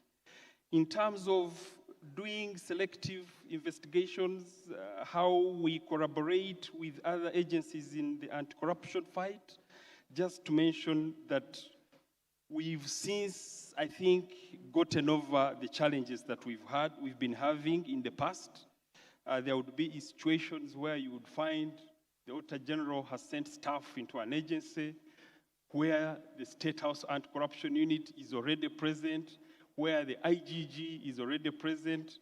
And we have a mechanism whereby nowadays, if one of those agencies has gone in, another agency doesn't have to enter that specific institution unless that initial agency that entered has a specific request in terms of a specific specialty that they may need from their sister agency. That is only when they will call upon another agency to provide support. But as far as we are concerned, we are now very organized in terms of how we undertake those investigations. Now, in terms of the comments, before I get to the comments from the Right Honorable Speaker, there was also a comment on overpriced contracts, no value for money from these contracts. Again, just last year, we did what we call a thematic audit in the procurement area. And in this procurement area, we were able to identify those particular gaps that are existing in the procurement processes across government. That specific report will speak to all the issues that you are inquiring about. This came from Honorable Obiga. And I will end with the questions that were posed by the Right Honorable Speaker in terms of what do we see as the reasons as to why there is a backlog. Right Honorable Speaker, in my presentation, unfortunately, I couldn't get to a certain slide which was ahead in terms of scope, the scope of the Office of the Auditor General. Just to give you an example, for this year that ended yesterday, in our plan, in our audit plan, we intend to cover a total of 4,421 audits. And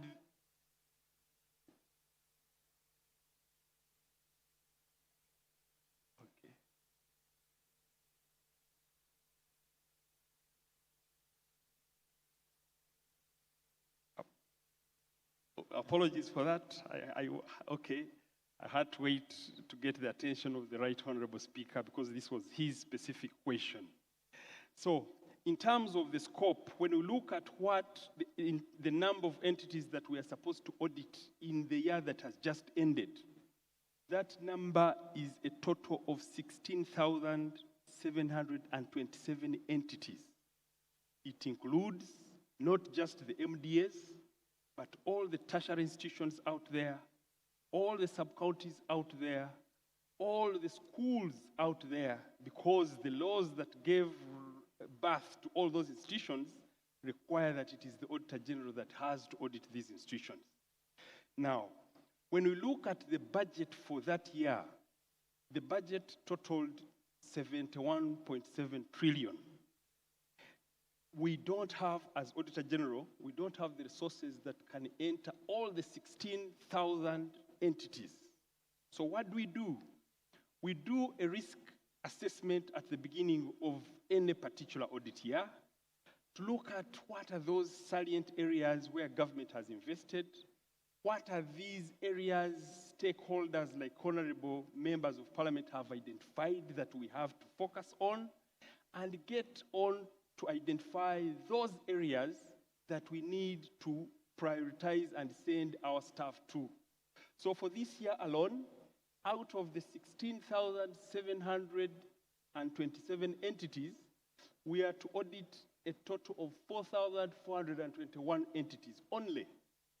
But the beauty around it is that whereas the 71 trillion is being spent by the 16,000 entities, the 4,421 audits that we have specified that we are going to audit, the money expended by those 4,000 entities will cover over 99% of the 71 trillion, at least from the amount of resources that are out there. We have confidence then that we are going to provide the necessary audit results that can enable Parliament to provide the oversight role. But then, these are 4,000 audit reports to Parliament. And Parliament is ideally expected to consider them between January, because the report comes in December, by end of December. So Parliament is supposed to consider those reports between January up to somewhere in March or April, just because the results of those audits, the way the PFMA was designed, are supposed to feed into the budget process. Parliament is expected to have considered all those reports, and the results of which should feed into the budget process for the subsequent year. In other words, by the time the budget for the subsequent year that is starting in July is approved, Parliament is expected to have considered 4,000 reports. This is for this year. Last year, we presented over 7,000 reports. So that number alone is quite massive, Right Honorable Speaker. So for us, we feel, I think we need to find a way as, of course, we, the authors of these reports, to try and find a way we can focus you in terms of pointing you to some of those reports that are very critical. But even then, when you look at the accountability committees, they are structured in such a way that you can't split and have consecutive sessions being held for different accounting officers at the same point, at the same time. So you find one committee has to hold one session to consider one accounting officer's report. And yet, if there was a mechanism that could be handled and split, but of course it then falls back to you as Parliament to design your rules of procedure to enable that to happen. But as it stands, one PAC session has to be held for each accounting officer, and then that has to happen. So, and then when you look at... Just the clerk here should tell us, is that the position of the rules of procedure? Because it looks like it's a management issue. It's management. Because to the details, yes, we can increase the time, we can amend and put the time frame in the rules for those committees. But the committees can have small subcommittees within itself to work on this. Because there are people with core competences. You can have 6 people form a committee, depends on the management of that committee. They can do a marathon. They can decide a 2 months marathon.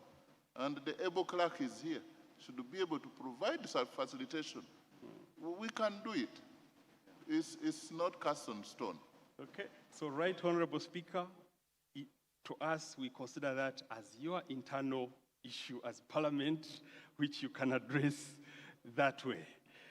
So we feel if that is enabled, we are going to make traction in terms of number of entities that can be then considered at any one point in time. And your proposal regarding the Directorate of Accountability Committees, Right Honorable Speaker, of course, when I was presenting, I indicated that one type of audit that we have not undertaken on Parliament is a performance audit. And as auditors, we always want to comment on things where we have appropriate evidence. And through such an audit, we can then be able to come up with reasons as to why some of these, in addition to what I've already mentioned, other reasons as to why we continue to have those backlogs. But on the issue of setting up a separate directorate for accountability committees, to me, personally, even before I request my team to do some analysis, I want to think that that would be a decision in the right direction, just because, like I pointed out earlier on, you will need to see that there are performance standards, and who is going to get to whip these accountability committees in the event that they are falling short of these performance standards that you have set for each of these accountability committees. I want to think that if that committee is set up, that would be part of their role to make sure that each accountability committee sets a performance standard, expected level of minimum standard, upon which you can measure their performance periodically and then guide in terms of whether, when in situations where you see that they are falling short in terms of meeting the numbers. I beg to submit, Right Honorable Speaker. Thank you very much. Let me request the General.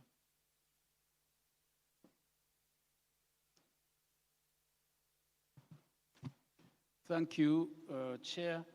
Let me start with the concern of Honorable Paul Mwiru. Two comments which may be, he's around. One, Honorable Mwiru, you are a general. When you belong to such an august forum, you are at strategic level. There is a general defense doctrine, and let me educate you that in times of peace, you prepare for the worst. And in bad times, you prepare for better times. That's general. So that should comfort you, since you'll be a member of that classified committee. But for the other comment is that definitely being a classified budget, I could see you were also guarded. You didn't give us facts, much as you said there is increasing trend. Definitely in that committee of competent members, there is rationality.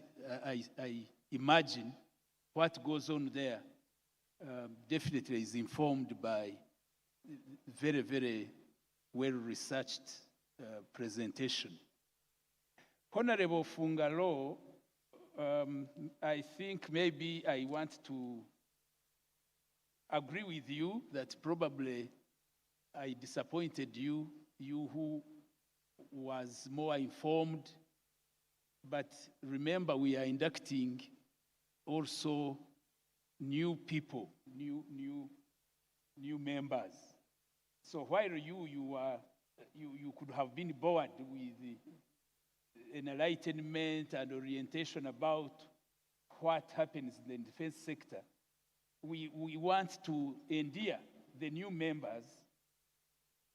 We want to endear the new members to the fact that as they will be supporting the defense and security sector, things have been going on, and it is within the constitutional, legal, and administrative framework. That was the spirit of why I spent a little more time, but also on how Parliament is strategically supportive. I became a little more generic, because if I was to state all the good things you've done, definitely I wouldn't have had the time.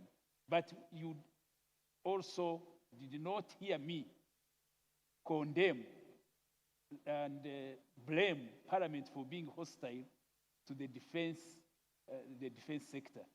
I did acknowledge constitutionally these are the areas where strategically Parliament supports the defense sector, and the details definitely will come by with the new members of the Internal Affairs and the Defense Committee. They will get to know the details, and when you read the policy statement, which I alluded to, these issues come out. So I didn't intend to VOIU, but also from what our colleague here did indicate, empathy is also important. You should empathize with the new ones who needed part of this orientation. I thank you. Thank you, General. I see Honorable Fungaro nodding in acceptance. Very good. We are going for the second set of questions. I'll start with Honorable Hindi. Then there is a honorable member behind there. I can't see you quite well. There's a third one. Then on this side, in this order, Honorable Kanusu. Yes, honorable member, you put up your hand a long time ago. Honorable Begumisa, we shall first have those 6, then I can add on. Thank you very much. In that order, please.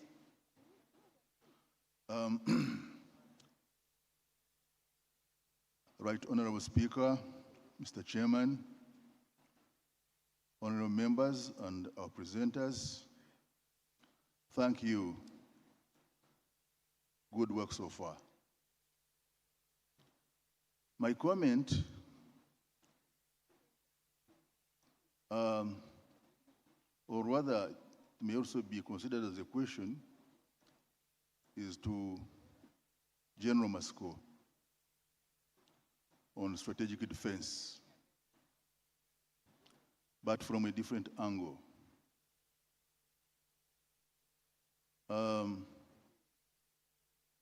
Let me begin like this.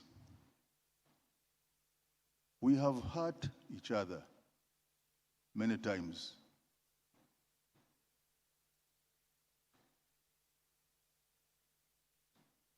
And at different occasions,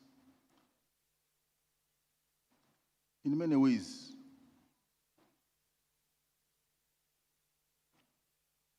Isn't there a time when we must get together and face each other in the face and talk to each other and see what comes out? The element of forgiveness is priceless. The element of what? Forgiveness may not exonerate, but it liberates. And it frees stressed energy to productive energy. Ending conflict is favorable on favorable and lasting terms, achieves more enduring success in society. In 2007, after the election violence in Kenya, Kofi Annan was called in to mediate. And after a few days, he was asked about the progress. And he said, tremendous. The moment Raila Odinga sat on the same table with Kibaki and looked each other in the face, I knew that much of my work was done.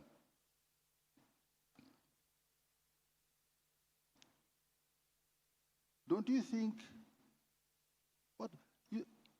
even America the other day had to sit with Iran. But why come in after there has been a lot of destruction, loss of life, loss of property? Then you begin sitting to negotiate. I believe that it is time we have to sit together, listen to each other, and see how to move forward. So, General Masco, tell us whether there is a possibility for us. I would want to see this parliament a parliament of peacemakers. The 12th parliament should be a parliament of peacemakers. And indeed, as the Bible says, peacemakers Happy are the peacemakers, for the kingdom of heaven is theirs. We have hurt each other many times. You see, I know many of us are undergoing serious pain in different ways. A person may not actually be in jail, but may be enduring a lot of pain even more than the person in jail. That's possible. That's possible. But for how long must we go on with this pain? I'm not saying that peace is not suffering. By the way, peace is a necessary ingredient of life. Peace brings about endurance.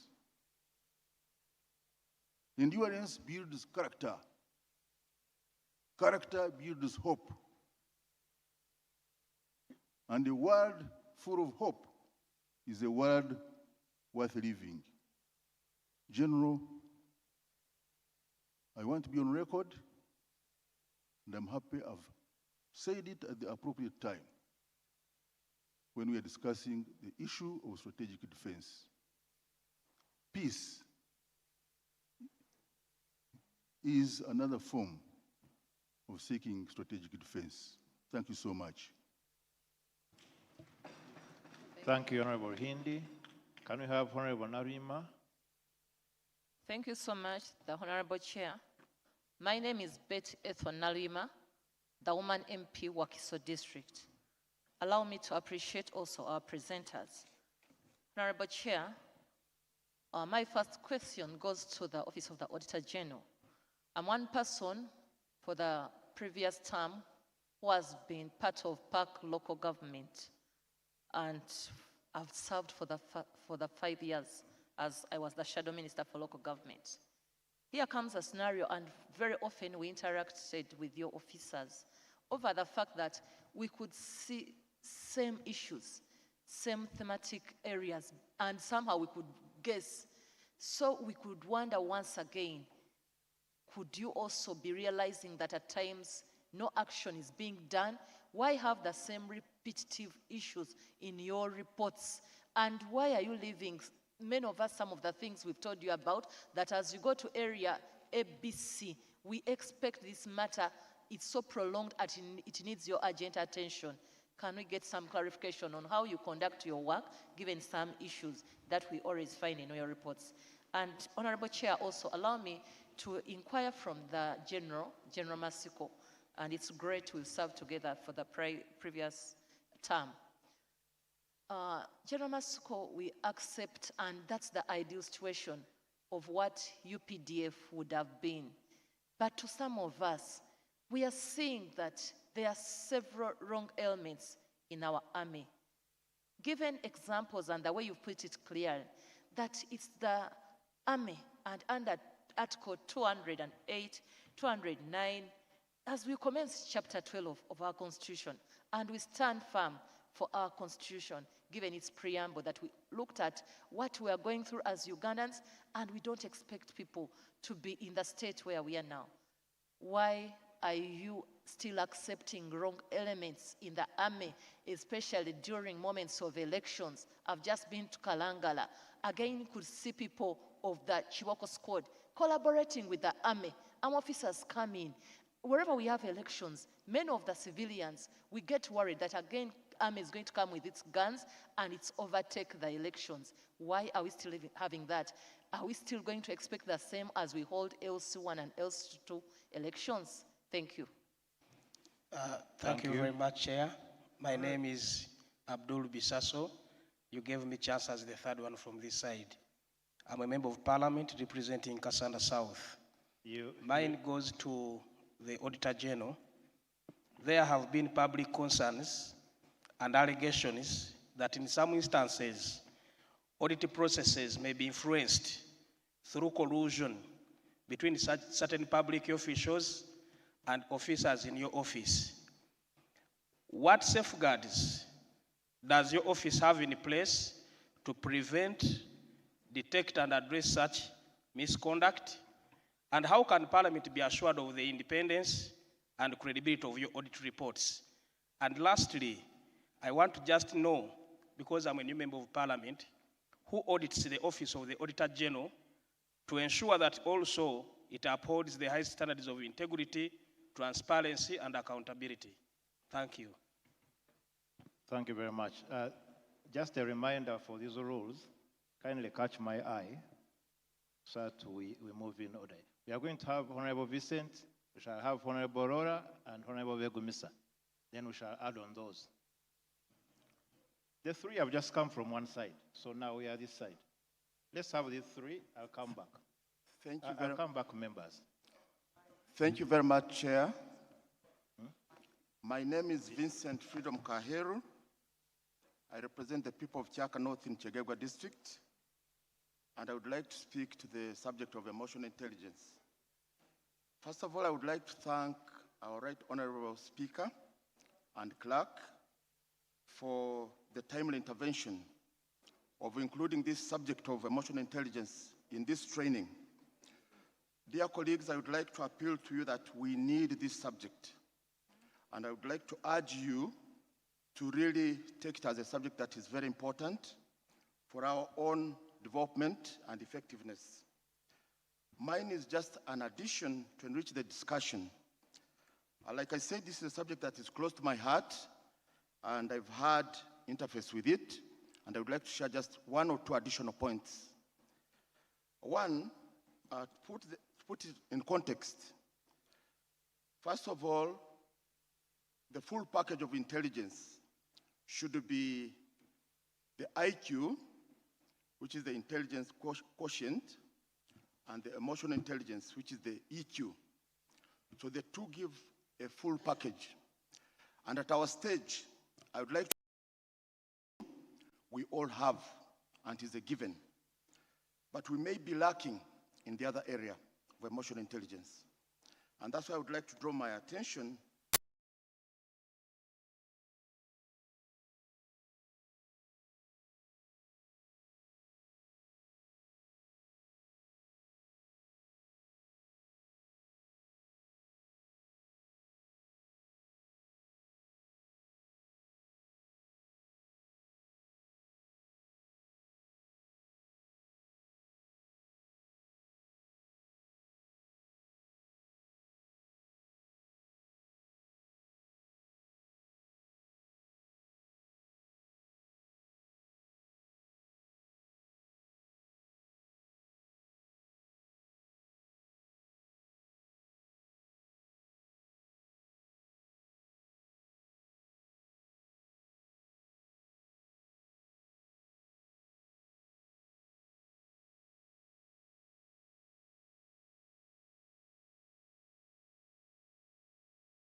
and the prisons. I would like you to comment on that, but I also want the Auditor General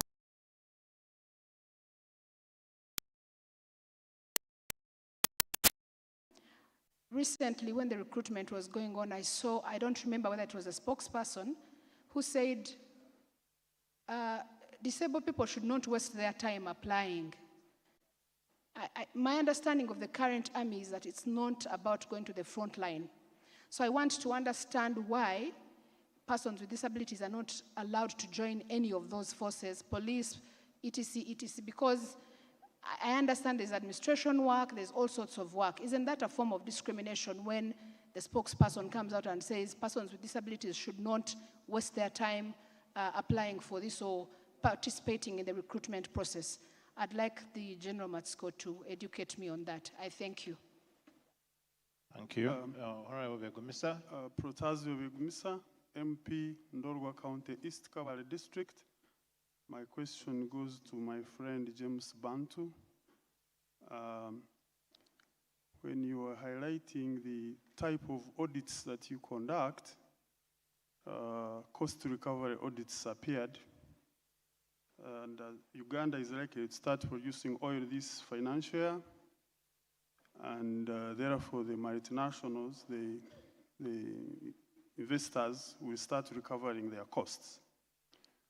My question is, how up to date are we on cost recovery audits to avoid disputes on the oil sharing once the oil starts flowing?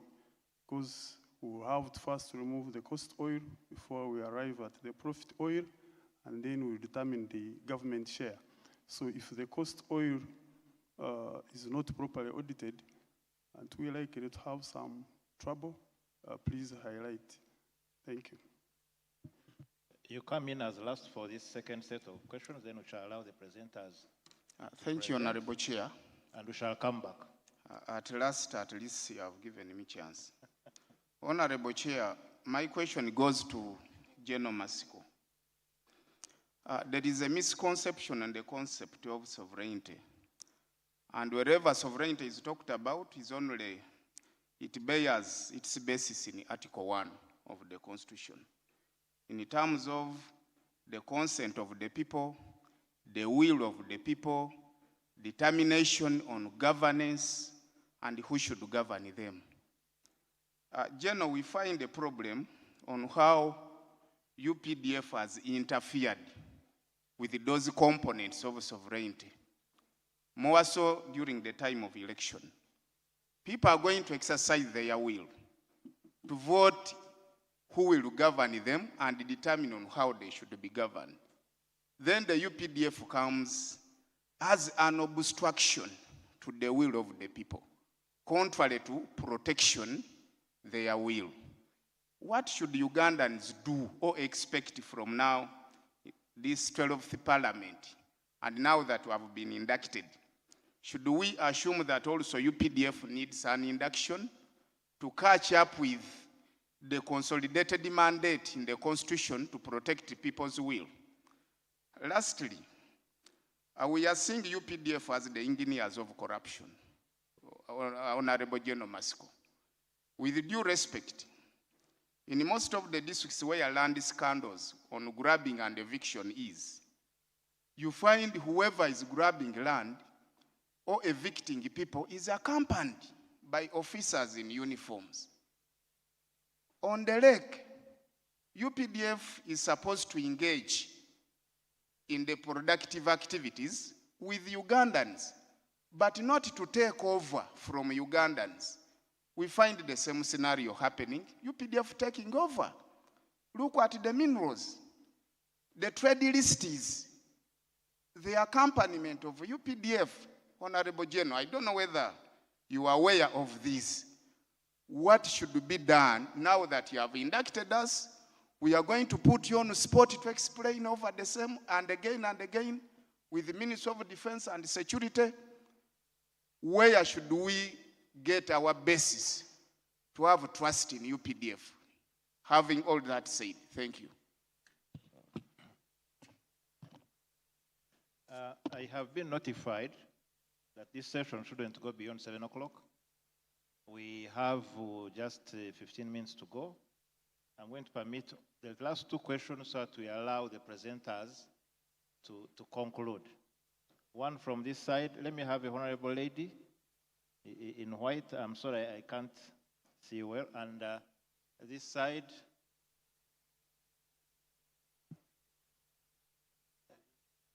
Let me have the very last one behind there. Let me have that lady. Let's have those two. The one in white had talked in the morning. The one of Chitenje was not here. Can we have those two? And then we allow the presenters to. The very last one. That side also. Okay. Let me start with this side. Thank you very much, Chair. Adrian Katsime, Honorable Member of Parliament representing Shema. Mine goes to Auditor General. I want to thank you for the presentation, but my concern is I have also ever audited government and private sector. And you audit this year, you audit the other year, you audit so many other years, but you find that the same findings. Yes, you have the new findings, but you also get the same findings. And I also think this is the same with you, with your office, as you audit government and parliament. I, as of the view, is it possible to have a specific report indicating those areas that have been, not worked on, so that they come out and the public gets to know that you have done your work? But maybe the specific departments and they are not doing their work, because it really disturbs having the same findings and when people in charge are not working on them. Lastly, to our consultant who worked on emotional intelligence, I really liked the presentation. But my concern is when you said that members of parliament, we shouldn't bury, we shouldn't go for, when you're doing counseling, there are those trained and those who are doing, good at speaking. You would train and someone gets better, but there is also when you counsel, when you have gone through the same. Consultant, you will get calls and calls of, yes, you will manage as an MP, or also you will understand your constituency, because there are areas where you will have to do certain things, whether you want it or not. So we will bury, but we will manage, as you said, the last one of person. Thank you very much, and God bless you. Honorable Marshall. Yeah, thank you very much. I just want to go on record. First of all, for the organizers of this induction, they should balance that even MPs who are new should share sessions so that they can pick all of us equally. I've noticed that old MPs are only picking people they know by name. We should be picked equally. Some of us have been putting up our hands for 2 days. So I find that unfair and unjust.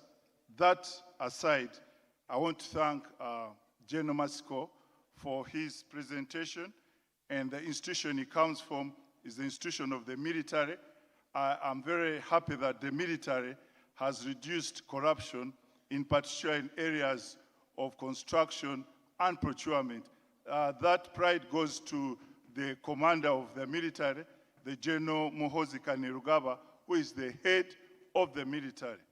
Now, my question is, today when we were talking about Uganda Vision, we found that corruption was one of the key areas. So I'd want General Masiko to highlight slightly how the Army has been able to address the issue of corruption in as far as procurement and time for managing projects is concerned. I want to congratulate the UPDF for the good efforts. Thank you. Thank you very much. And finally, we allow the presenters to make to answer. I apologize. Quite a number of honorable members wanted to raise issues, but in the interest of time, we can't have everyone. Let's allow these presenters to answer those few questions. Let me start with the Auditor General.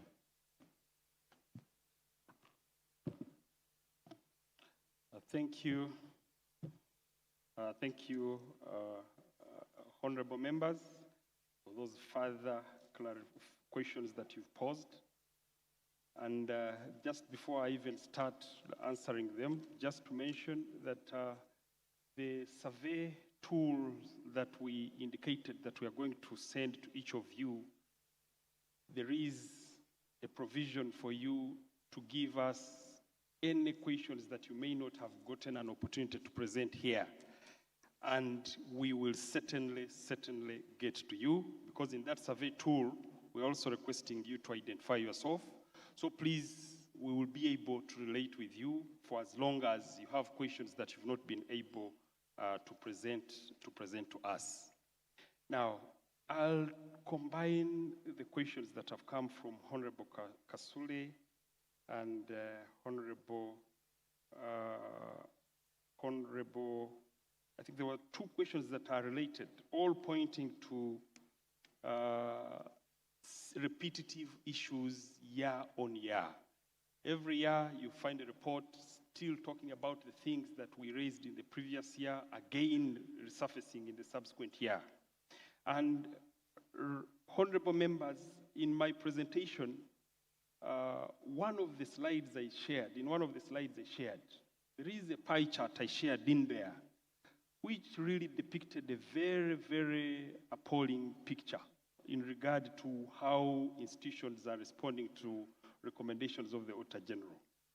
And in that picture, we indicated that we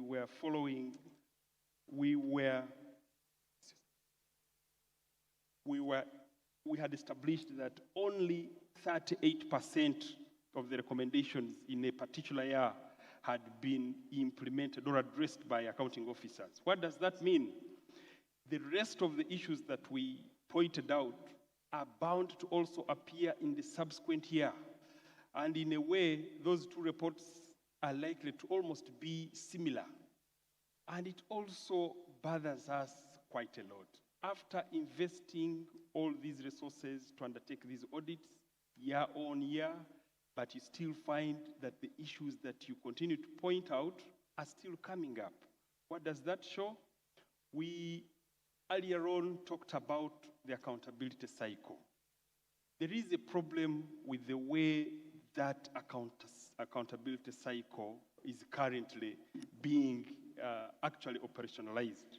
We feel that there is an end bit of it in terms of the actions regarding the Treasury memoranda that are supposed to be followed through that is not actually happening. To the extent that, first of all, you will find the Treasury memo reports that we obtain from the Minister of Finance after, of course, conclusion of the discussions of the consideration of the Auditor General's reports by the accountability committees are not prompt. I think, if I may recall, the last Treasury Memoranda report, in the report that we included for last year, we were talking about a Treasury Memoranda for 2019. This is 2026. This is the report that we were making in 2025, but talking about a Treasury Memoranda for 2019. Honorable members of Parliament, what does that show? You know, all that period, you find that a number of those things that you've highlighted, a lot of them have there are things that have happened between then and now. But then the question is, what is going to be the value addition if we are going to say the accountability cycle for a given year is going to be completed 5-6 years down the road? So to me, again, it comes back to the way we are addressing the issues, the reports that we are handling, the reports that are being considered by Parliament, and also putting to task the Minister of Finance in terms of finalization of those issues that have been considered already by the accountability committees, for which we expect Treasury memoranda and then provide the necessary audit, because the Auditor General is also supposed to audit the Treasury memoranda. So please, as part of, I think, the engagements you'll be having, I would like to propose that this is something that you need to put to the responsible ministry seriously, so that we see a change. And I'm also glad to report here that this aspect has also been picked up by the Secretary to Cabinet.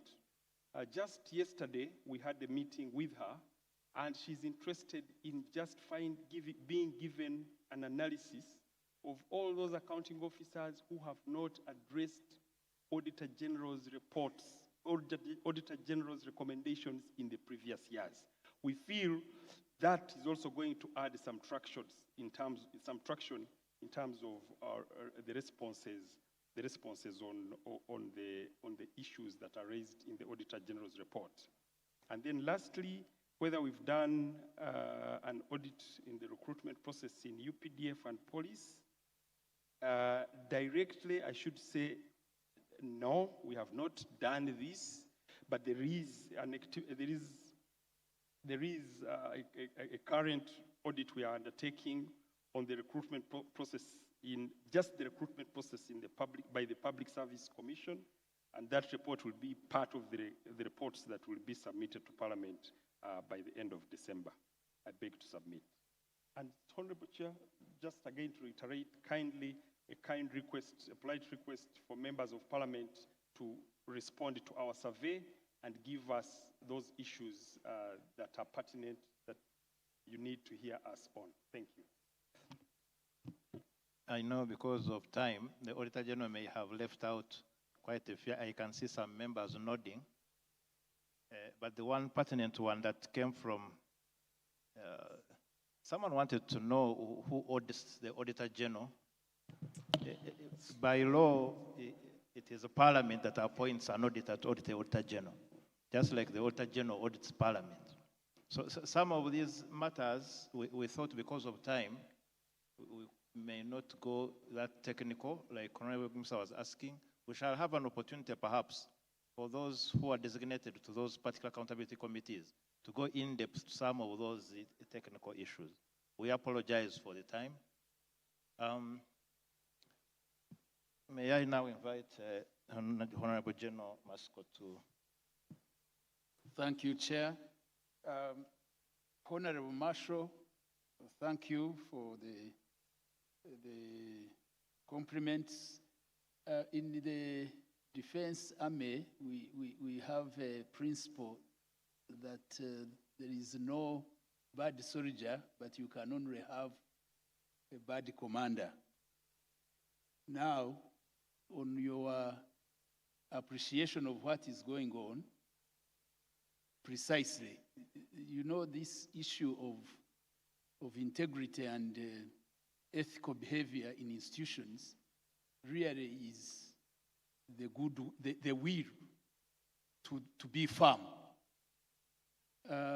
You will have opportunity to interact with the other 9 colleagues of ours.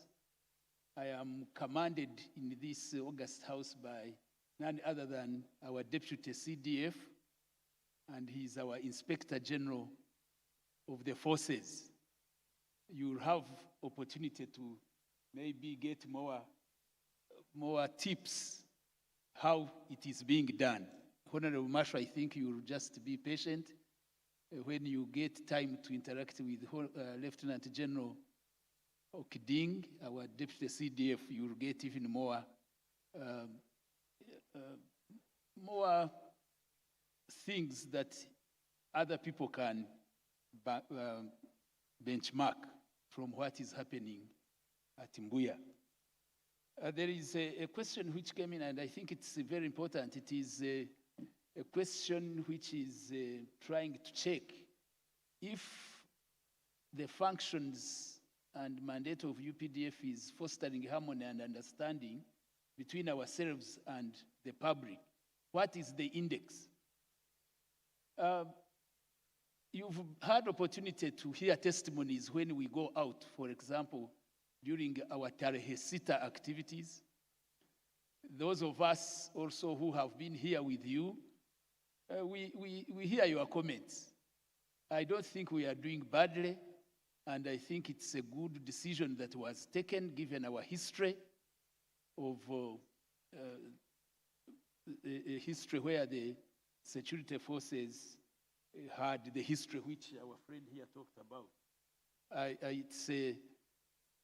It's not the end, but we've gone a long way. The index is clear. You hear people talk. At one time, you could hear people say, rather deal with UPDF than any other agency, not only security agencies, but even some civil agencies which are not particularly in harmony with the population. Honorable Adrien, and Honorable Kanushu raises the issue of the parameters of recruitment. Military, you will also have time, because one of our colleagues is our chief of personnel, Honorable Major General James Chinarwa. If you could have a one-on-one, I think you could get more details. Not that I may not.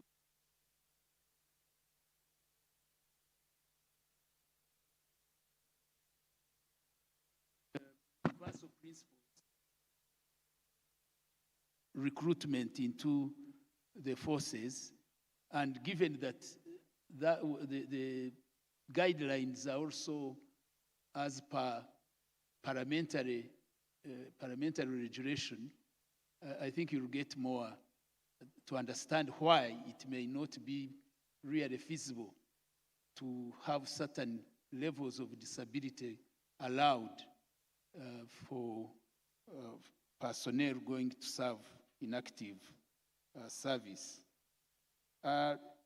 You also talk of irregularity during recruitment. Again, if there was time, you would hear the elaborate system we are using. You may wish to know that we've stopped this assembling in recruitment centers. People now apply online. They are vetted and interviewed later, and those who succeed are taken on merit. The details you will also get. We also, previously, actually the blame was not very much on our own teams. One of the principles is that to be a member of UPDF, you must be of good character. And this was always a requirement from the community from where we recruit from, for the leaders to make recommendation. And at times you would find these irregularities actually were coming from those people we expected to support us. And that's why we took a decision to change the system. Right now, you apply online. There are requirements, and online, if one of the requirements is not there, your application will not be successful. That's what is happening. Chair, I also want to combine the concerns of Honorable Betty and my friend from Bale about what we are normally accused of excesses during political contestation. You see, ordinarily, we stay with the population. Our barracks are collocated with the communities, and you never hear any tension. How come whenever there is a simple exercise like an election, tensions go high? We need to interrogate, where is the problem? If an election is a civil activity, but people take it as a do or die. You find people behaving in a very, very non-civil way, and at times it is such provocation that invites the tension you talk about. You have is exercise on us, and it's good you are raising these issues when I am on the panel as the joint political commissar. We think we would have had worse situations, but by the standards of what we do, our personnel know that they are people's army, and our code of conduct is very, very clear. We are not supposed to antagonize the population. We are not supposed to be harsh to the population. But we also beg that as political leaders, let's not turn civil democratic processes into militaristic environments. When you do that, then you invite some of the inconvenience. That's what I can comment. Now, on our personnel engaging in illegalities, again, you will get more as you interact with our inspector of our forces. Really, we don't tolerate rogue behavior. We are very, very clear and very, very harsh with any errant personnel. You just would need to know our internal mechanisms to see how many of our personnel every day are before courts, those who don't comply to the standards. But remember, our personnel come from our society. Even if we wanted to make our people angels, definitely it's a tough order. I mean a tall order. You will have a few who will not stick to our code of conduct, but when we get them, we firmly deal with them. That's what I can comment. It would have been worse if we were not enforcing strict discipline and a very strict justice system. So I want to assure you that as we work together, we are in harmony here. Anything you pick in your constituency, it's good we are the 10 of us here. You just tip us off and we shall firmly deal with such errant behavior. I think, Chair, for Honorable Hindi, I think it's food for thought. But all I know, the biggest principle in conflict management is to ensure that you recognize that there is life after the conflict.